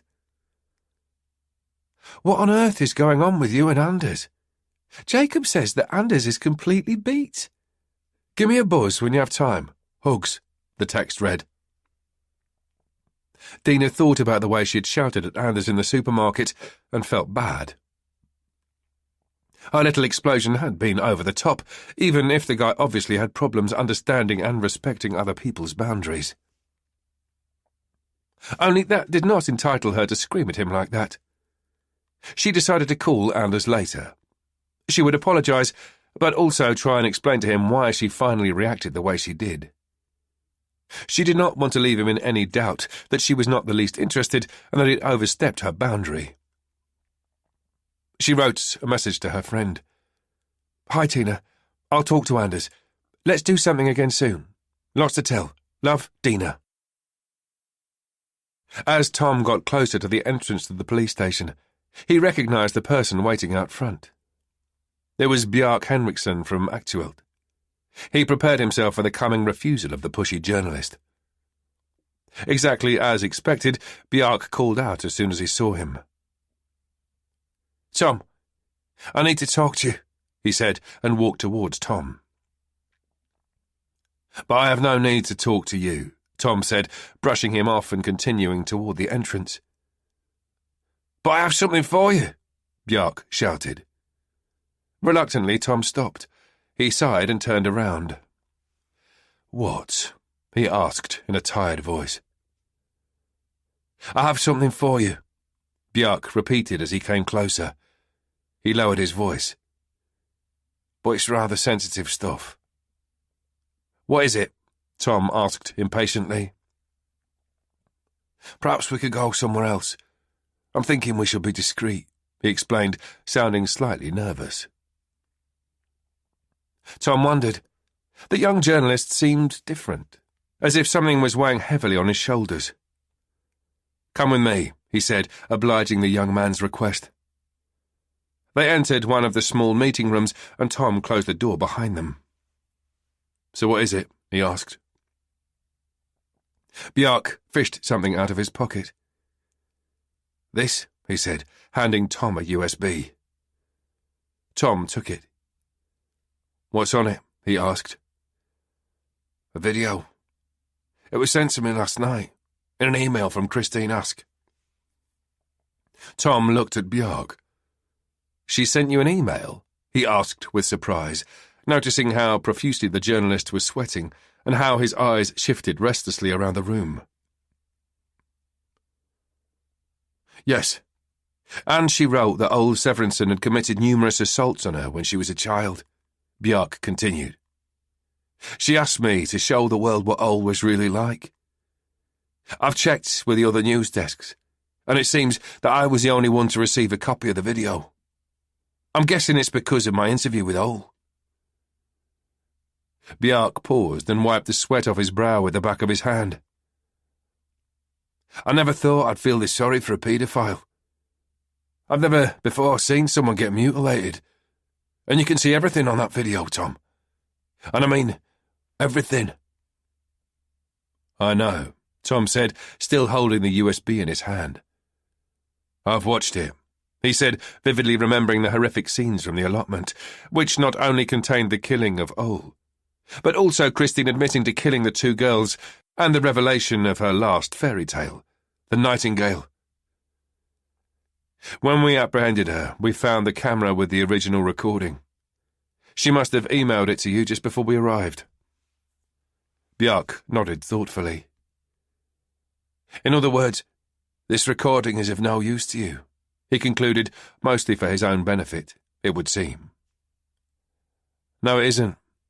But I'm more interested in what you'll use it for," Tom said. "Me?" Bjarke responded, taken aback. "What do you mean?" Tom held up the USB. "Exclusive material. Read all about it. It must be pure gold to someone like you." Bjarke shook his head. "All I want to do with that video," he said, glancing at the USB in Tom's hand, "is forget about it. Those screams," he said, once again shaking his head. "I just wish I could forget his screaming." "So you're not going to use it?" Bjarke walked towards the door. "Maybe not all of your prejudices against journalists are entirely warranted, Tom," he said, and grabbed the door handle. We're also just people, trying to do our job well. Tom realised that he had in fact misjudged the young journalist. I appreciate your discretion, he said. Bjark opened the door, then paused and lingered in the doorway. I almost feel guilty from just having watched the video. Having watched the last hours of old Severinsen's life, Tom knew exactly why the young journalist was so affected by the video. It had also gotten to him. You had to be made of stone not to be affected by what went on. It was the stuff of nightmares. We're not responsible for other people's actions. We're only responsible for our own, Tom said. Bjark nodded. Exactly. That's the problem, right? He said with a pale smile as he closed the door behind him. Tom looked at the USB in his hand. He too remembered the screaming Bjark had mentioned. It was a particular scream. Pure pain and fear. A sound that stayed with you once you'd heard it. Regardless of what Ole had done in his life, and no matter how terrible a person he was, he did not deserve such a gruesome fate. He put the USB away, hoping that no one else would ever have to watch the video. He looked at his watch. Because of his conversation with Bjark, he was running a few minutes late. He knew Laura was waiting for him.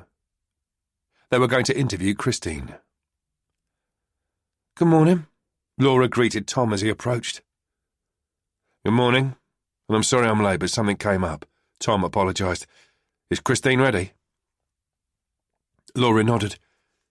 She's in the interview room, so is her lawyer. They're just waiting for us. Great.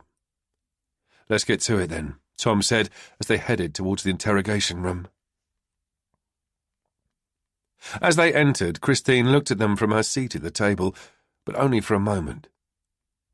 Then she turned her eyes toward a distant spot on the white wall at the far end of the room. It reminded Tom of last night's nightmare. He shook off the unpleasant memory of the horrific images. The lawyer, Joan, rose from her chair and politely said hello. Tom knew Joan, and it was not their first time in an interview room with a suspect. After greeting them both, she sat down again. Good morning, Christine, Tom said as he sat down.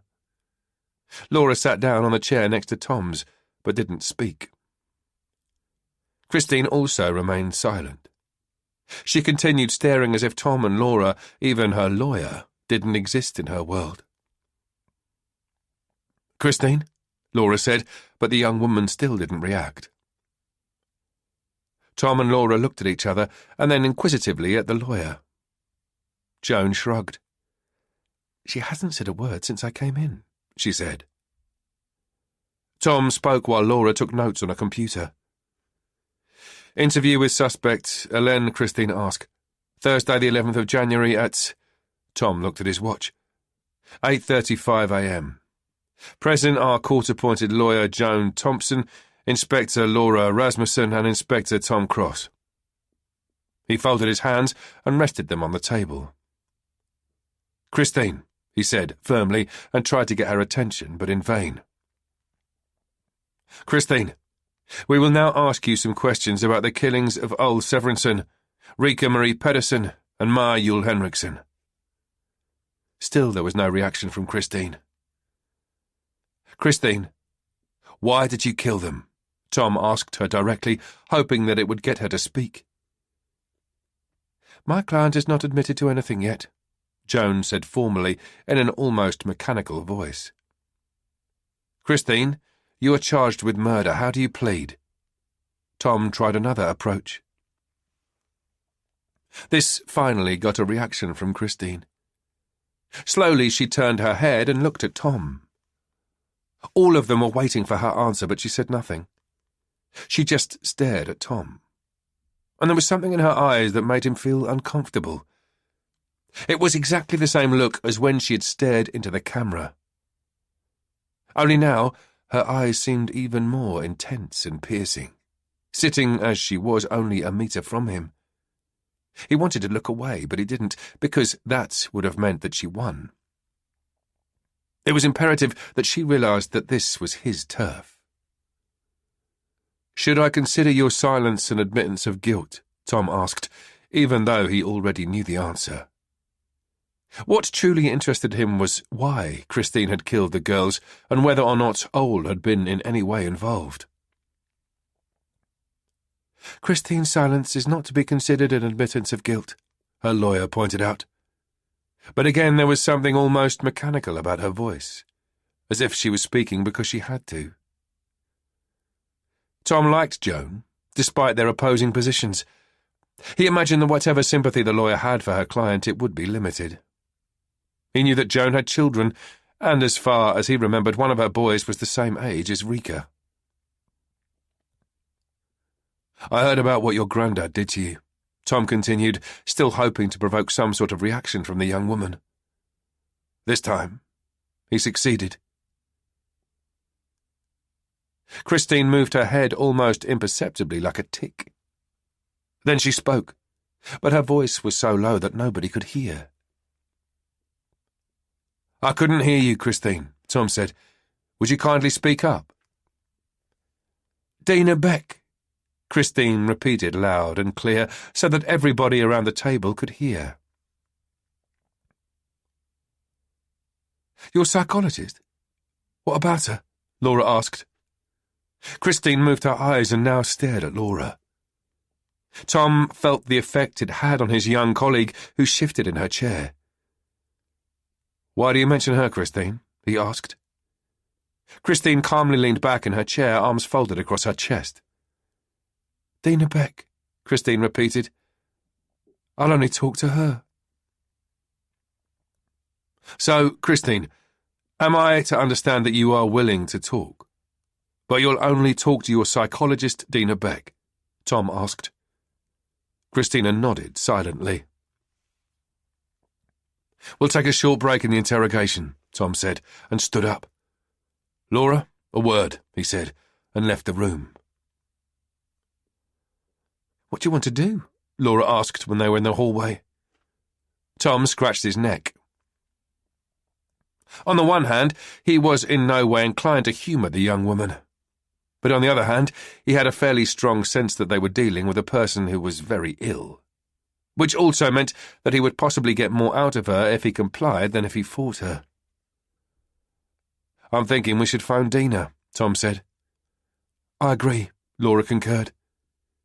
"Whether she tells us or the psychologist, it's the same thing, as long as she says what we need to hear.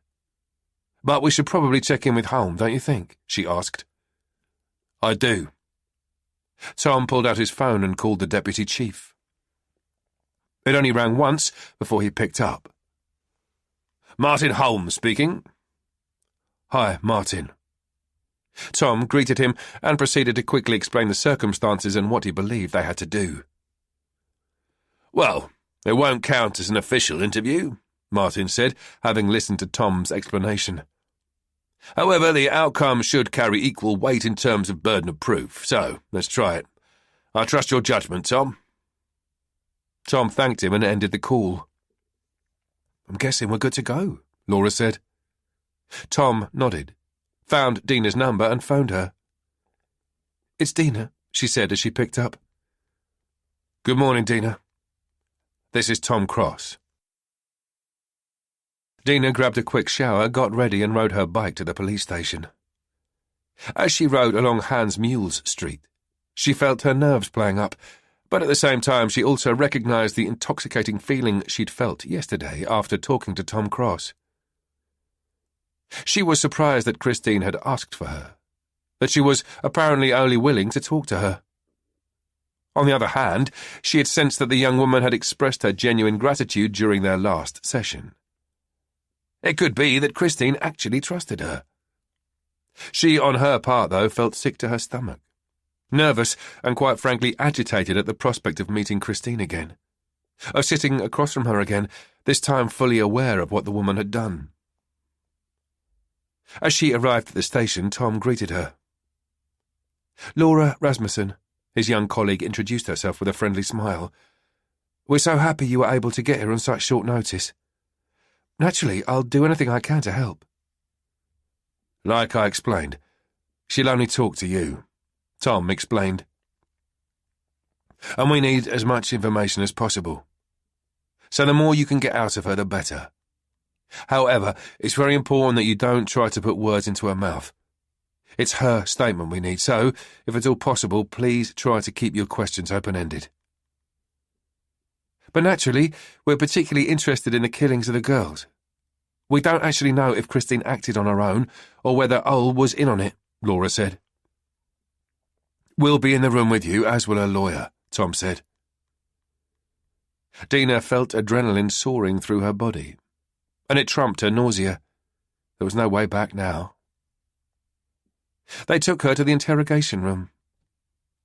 The moment Christine laid eyes on her, her lips curled into a smile. Next to her was a woman in her 50s. "Hi, Christine," Dina said, returning her smile. Tom indicated an empty chair across from Christine, and Dina sat down. "So, she's here," he said to Christine. "Now you can talk." Christine leaned back in her chair again. "I'm not talking to anyone but Dina," she said. "Right," he said calmly. Dina could tell that Tom was holding himself back. "Is that okay with you, Dina?" He gave her an inquisitive look. "That's fine," Dina said, and smiled at Christine. "However, you should know that we'll be listening and your conversation will be taped," Tom said. "You can listen all you like," Christine said in what was close to a monotonous voice, while her body indicated that she wanted to see the back of Tom. Tom and Laura opened the door and were about to leave the room when Christine spoke out again. "I'm not talking to anyone but Dina." The lawyer looked both surprised and annoyed. "But I'm here to help you, Christine." Christine sighed as if she was about to explain something to an incomprehensible child. "I don't need a lawyer, so please just leave," she said. The woman got up. "If that's what you want," she said calmly and grabbed her bag, leaving the room together with Tom and Laura.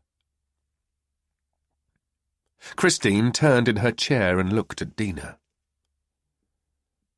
"That woman wants me dead, and yet she sits here pretending she wants to help me." Dina didn't know how to respond to Christine's comment. Instead, she tried to change the subject. "You wanted to talk to me, Christine," she said.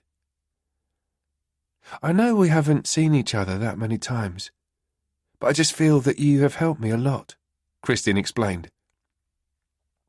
"Like I told you during our last session, you're the first person I ever told about." She paused. "About the stuff my granddad did. And what you said about the child never being at fault when adults fail. I think I really needed to hear that. I think that I've been blaming myself all this time, you know what I mean?"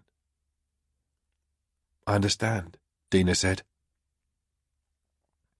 Christine lowered her eyes. She started picking at one of the handcuffs. She seemed distant. Dina decided to speak. "Is there anything in particular you would like to talk to me about?" she asked. Christine raised her eyes and looked directly at Dina. "You look at me differently," she said.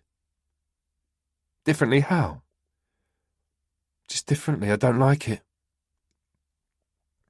"I'm sorry, Christine, but things have changed since last we spoke. When I found out about what you'd done, I was surprised, to say the least. It was not consistent with my understanding of you from our sessions." Dina paused, awaiting a reaction from Christine, but nothing happened. "Right now, I'm just trying to figure out what's going on, who the real Christine is." "Well, you should be able to answer that. You're the shrink," Christine said.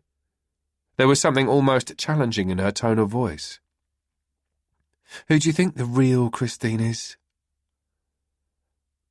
"There's probably no real version of any of us. It's just me expressing myself poorly," Dina admitted, immediately regretting her choice of words. Christine smiled. You're deflecting. There was warmth in her smile, which to Dina represented a stark contrast to their surroundings.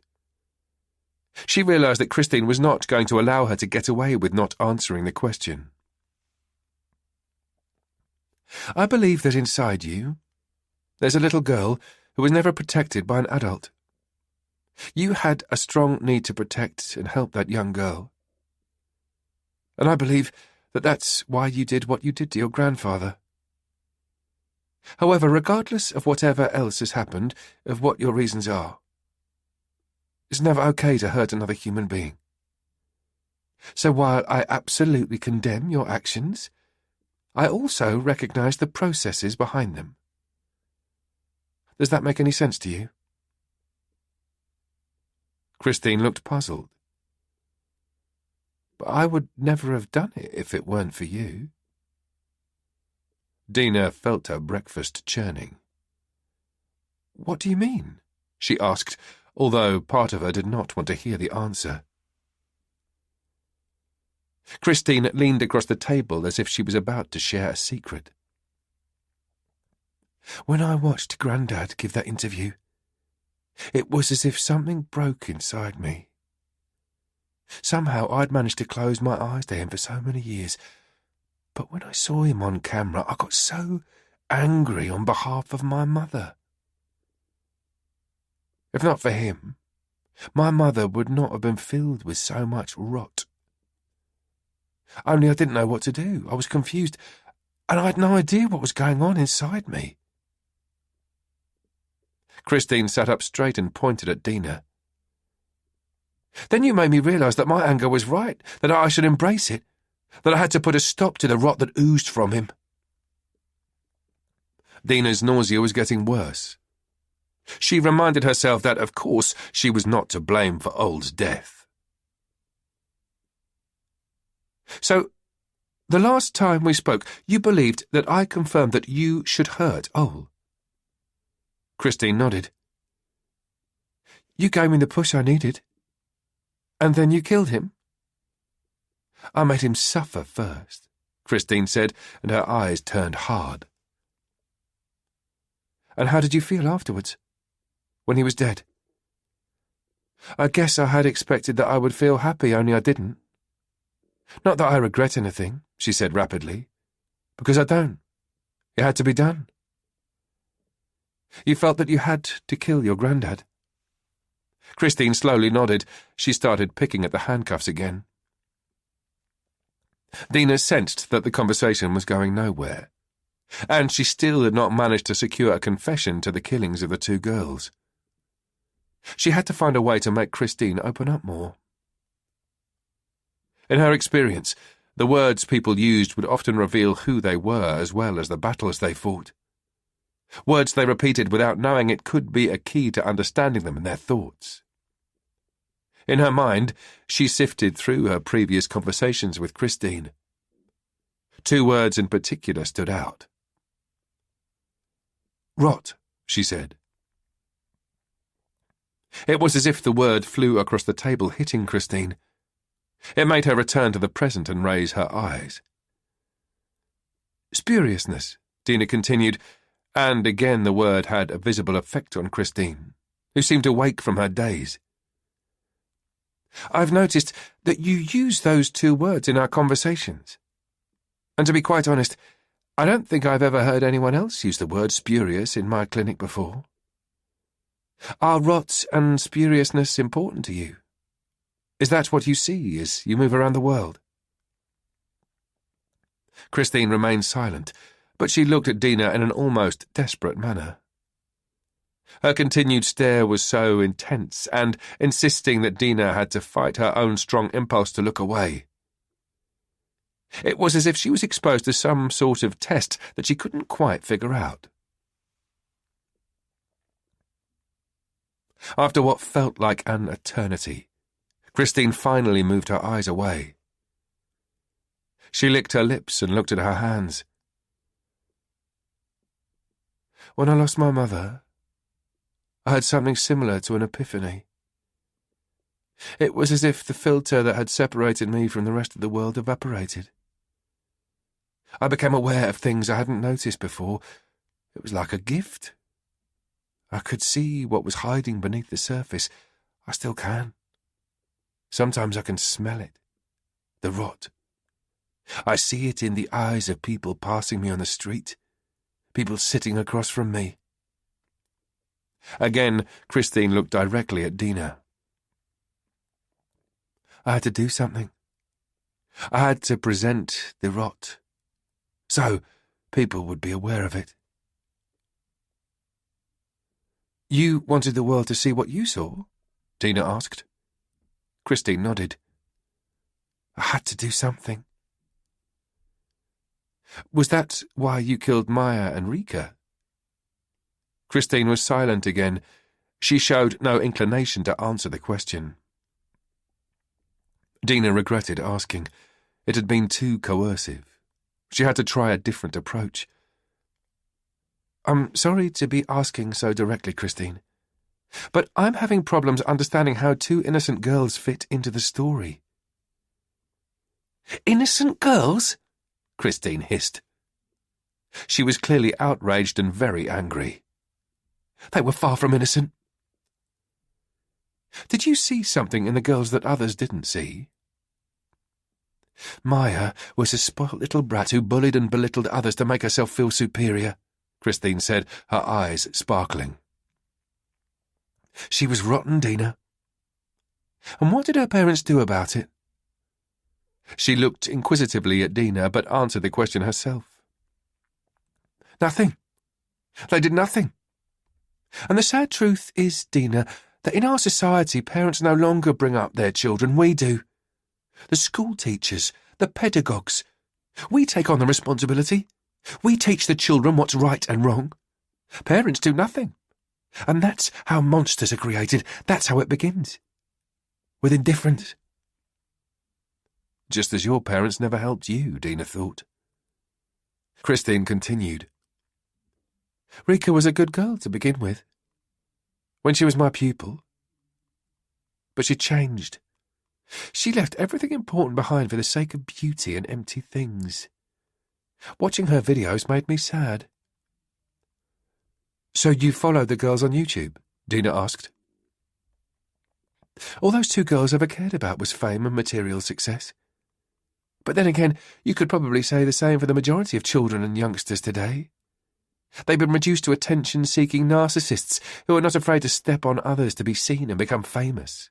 Christine grumbled angrily. I had to make an example, Dina. I had to. Make an example? Dina repeated hesitantly. It's a common educational tool, and it works. So you killed them? I had to.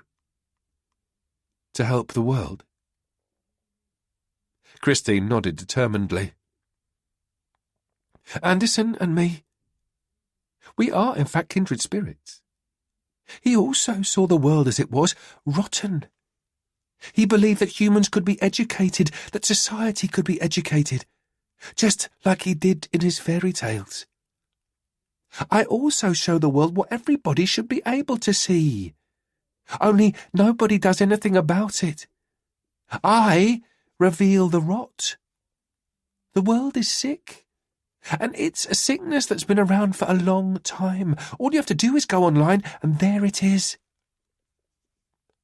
So you and Andersen are the same?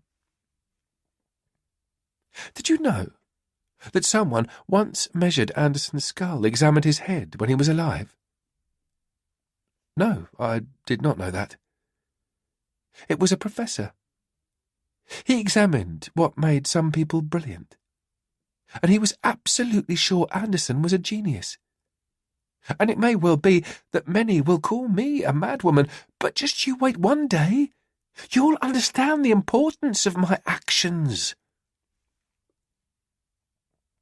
Christine, considering your childhood, I understand that it can be hard to disregard all the darkness in the world. It's natural that your ability to attach yourself to other people has been impaired, she said. She looked inquisitively at Christine, who merely encouraged her to continue. But I'm also thinking that you may experience psychotic delusions. I believe that you sometimes have difficulties differentiating between what's real and what's not. Is that something you recognise? Christine gave Dina a puzzled look, but it soon turned into an overbearing smile. Dina, I understand your need to see me as someone who is sick, she said. But I'm not the one who is sick. The world is. Tom handed Dina a bottle of water. Here. You might need this, he said. Thank you. Dina smiled and took the bottle, almost emptying it in one go. You read my mind. Tom shrugged. I've sat through enough interrogations to know just how exhausting they can be. And you did really well, Laura added. It did not sound like your first time. Did you get what you needed? Dina asked. And more, Tom said. And I agree with Laura. I'm impressed with how you managed to keep your cool in there. I would actually also like to ask your professional opinion. Do you think she is genuinely psychotic, or is she just pretending to be mad? Tom asked with an expectant look at Dina. Well, I have no way of knowing what's going on inside of her, but if she's acting, she's really good. Usually, a psychotic person will not be aware of their delusions. They seem as real as the rest of the world. So even though Christine is aware of seeing stuff that others don't, she maintains that she is healthy while everybody else is sick or rotten. If she really wanted to plead innocence because of a psychosis, she would be arguing that she is sick. Christine, on the contrary, seems almost proud. Tom nodded. But isn't she almost functioning too well? Dina understood why Tom was not entirely convinced. She was plagued by the same uncertainty. I'm not sure that Christine is in fact functioning as well as she appears from the outside. I know that people who are already psychologically vulnerable can suffer trauma-induced psychoses. That when something serious happens, it can tip them over. So perhaps she is telling the truth. Her mother's suicide was some kind of catalyst. A gift, as she called it, a psychosis. She told me that she was off sick quite a lot after her mother died, and that she cleans and tidies when she's under pressure. So at the end of the day, I wouldn't say she is functioning all that well. That makes sense. You've been a tremendous help, Dina. Tom thanked her and fished out a business card from his pocket. This is my direct number, he said as he handed her the card. Call me any time. If you need to talk about any of this, what you've been through is not something you go through every day. Dina took the card. So, you're a psychologist in your spare time, then? She asked with a smile. There was something youthful yet intelligent about her look, which gave Tom a funny feeling in his stomach. He hadn't felt anything like this in a very long time. No, I'm not, he admitted. But I have experience on my side, he said, demonstratively poking at the numerous wrinkles carving their way across his face. His comment made Dina smile, and she then fished out a business card from her handbag.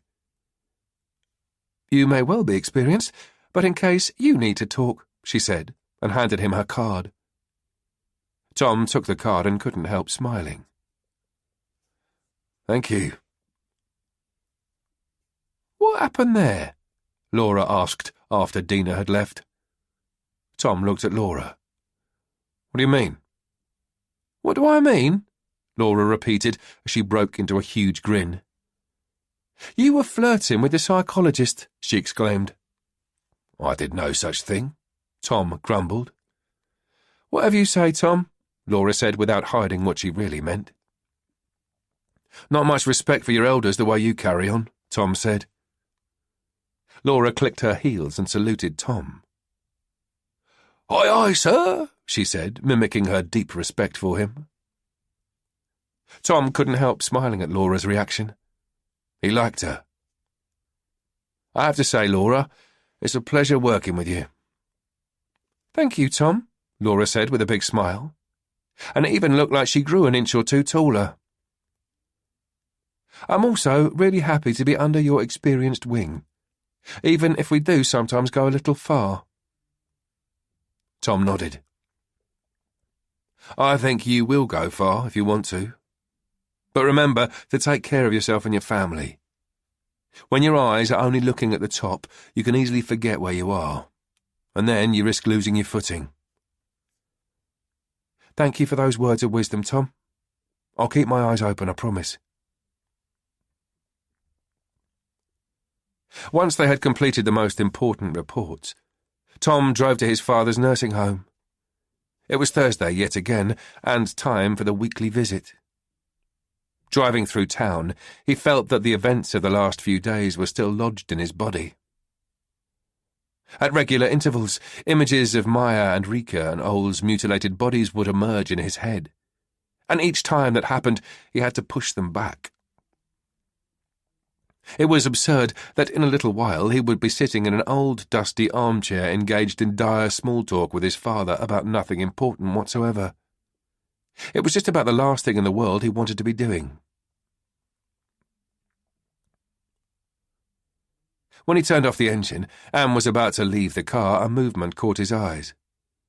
In front of the car, in the white snow, he saw a blackbird with a white mark that looked like a cross on one of its wings. It had survived the frost. The sight of the black bird ignited an ember of hope in Tom. And in that moment, it became so very clear to him what he had to do. He nodded to himself and got out of the car. He was ready. As always, his father lit up with a big smile as soon as Tom entered his room. Hello, son. What a lovely surprise. I always come to see you on Thursdays, Tom said, and sat in the armchair across from his father. So you do, the old man mumbled. He seemed a little confused. And today's Thursday. Keeping track is not easy when all you do is potter about in this place, he said apologetically. There's something I'd like to talk to you about, Tom said. There was no point in beating about the bush, and he might as well get it over and done with before he got cold feet. Have you lost your job? His father asked with a worried look. No, it's about Mum. Tom looked inquisitively at his father, awaiting a reaction, but he looked just as confused as before. What is it? He asked. Tom folded his hands in front of himself and looked at them. There's something you and I have never talked about. He felt his heart beating faster and faster. His palms were getting sweaty. Something I need to understand, he added. It sounds very serious, Tom. Tom took a deep breath and looked at his father. Why did you let her beat me? Why didn't you stop her? He asked. His father slowly shook his head, and deep furrows spread across his forehead. What are you saying? He asked, sounding close to outraged. Why didn't you stop her? Tom asked again, and this time he felt anger rise within. It rose to his torso and spread to his arms. I don't know what you mean, Tom. Without even thinking, Tom rose from the armchair and took a step towards the old man. Why did you disappear down into the basement every time she took out the belt? He asked through clenched teeth. He had to make a real effort to not raise his voice. His father gave him a frightened look. Tom, I truly don't know what you're talking about. Were you afraid of her? Was that why you left me alone with her? His father looked down, his lips trembled. Tom, he mumbled as he continued shaking his head. I don't understand. Did you think I deserved it? Tom asked. Suddenly his father raised his head, and now his eyes were hard. I don't know what you're talking about, he shouted angrily. He raised an arm and pointed towards the door while staring at his feet. Tom left the nursing home and sat in his car. His body was still sizzling, his heart beating against his ribcage, and his thoughts were all one big mess. He didn't know what to believe. Did his father genuinely not know? Had he no recollection? Or was he just putting on an act so he wouldn't have to face the truth? He turned the key in the ignition, and then he noticed that the Blackbird was gone. The only thing left were its tiny, almost invisible tracks in the snow. He backed out of the parking area and put his foot down. It didn't take him long to reach home. And the moment he parked, he jumped out of the car and unlocked the door to the house and marched directly into the living room, where, without pause, he grabbed the first chair he could get his hands on, and with every remaining bit of strength left in him, he smashed the chair down on his father's miniature landscape. The landscape collapsed. Houses imploded, trees were knocked over, cars and figures went flying everywhere. Tom continued. He tore, pulled, kicked and smashed. When finally he stopped out of breath, sweating and gasping for air, the little world had been smashed to smithereens. The very next moment, sorrow grabbed Tom by the throat, pressed against his chest. It was as if an invisible force got hold of him, and he wasn't just crying. He sobbed and collapsed in a heap on the floor. It was as if all the sorrow and anxiety had bottled up through an entire lifetime was stuck in his throat, and now it was trying to get out all at once. He could hardly breathe. When Tom eventually regained self-control, he had no idea how long he had spent on the living room floor. But he was exhausted, and he felt lighter. He got to his feet and looked around. It looked like a hobby shop had exploded in his living room, and he couldn't help smiling at the sight of it. He put his hand in his pocket in order to get out his phone, when his fingertips caught the corner of a card. It was the business card he'd been given earlier. Dina Beck, it said, on the little white card. He smiled and thought to himself that maybe talking to a shrink was not a bad idea after all. Dina unlocked the door to her apartment and immediately took out her phone. She was still high from the interview at the police station. It felt like a victory for her, and the lacking self-confidence she had experienced at the start of the day had evaporated. She wanted the call to Anders over and done with, so she could relax until Bertil came home. The phone was ringing for a while before someone answered. Anders speaking. Hi, Anders, it's Dina. Hi, Anders said after a moment's pause.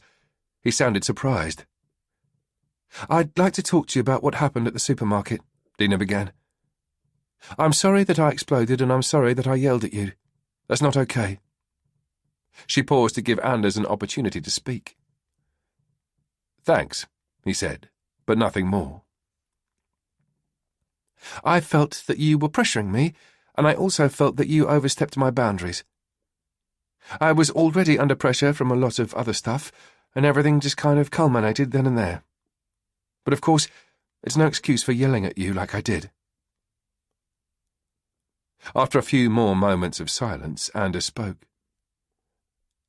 I've given it a lot of thought, Dina, he said, sounding quite guilt-ridden. And you're right. I crossed the line, he admitted. I've even come to the realization that it's probably not the first time I've done it. If things don't work out according to my plans, I can get a little... He paused, searching for the right word. Crazy, he said.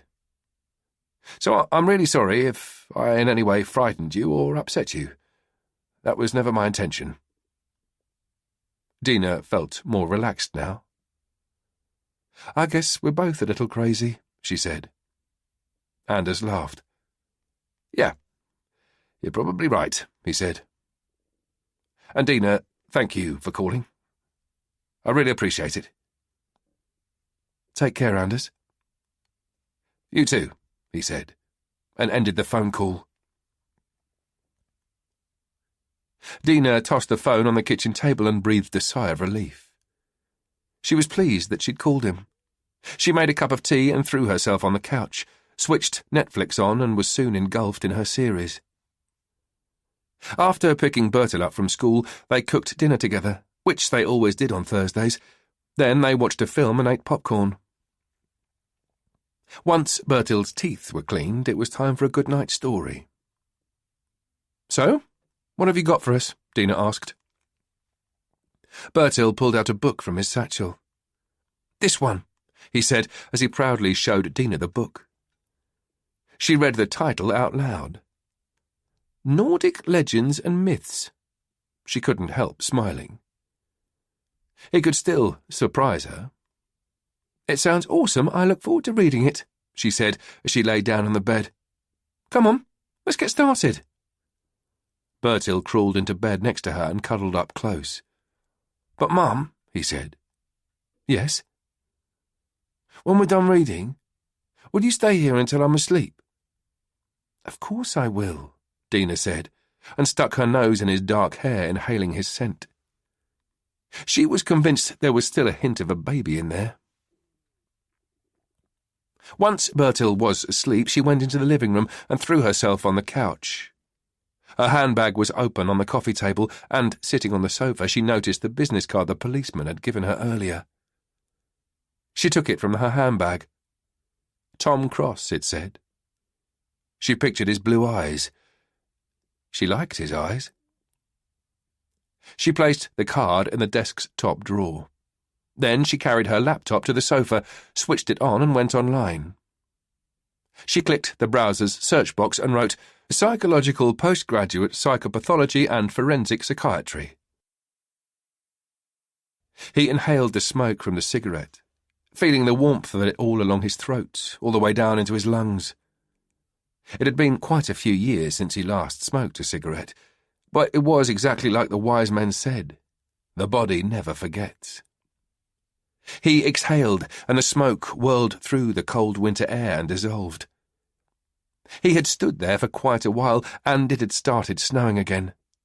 The cold was beginning to penetrate his coat. He knew that he would have to return home soon, before he was chilled to the bone. He looked at his watch. 5 more minutes, he decided, as he took another drag on the cigarette. It had been a while now since he watched her walk past the window, so he guessed that she was probably still sitting on the couch with her computer. He closed his eyes and imagined her.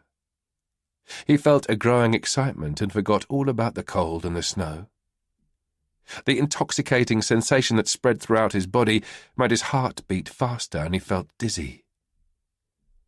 That was the effect Dina had on him. It had been this way from the moment he first laid eyes on her. The 5 minutes passed, and he decided it was time to head home.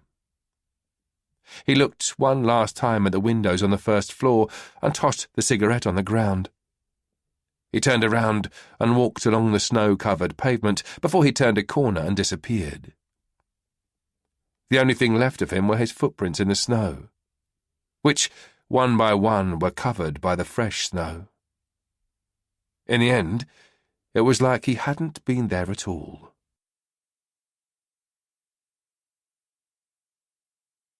You have listened to The Fairy Tale Killer by Brian Wind-Hansen and Sanne Wind-Hansen, narrated by Paul Thornley, translated by Eben Philipson.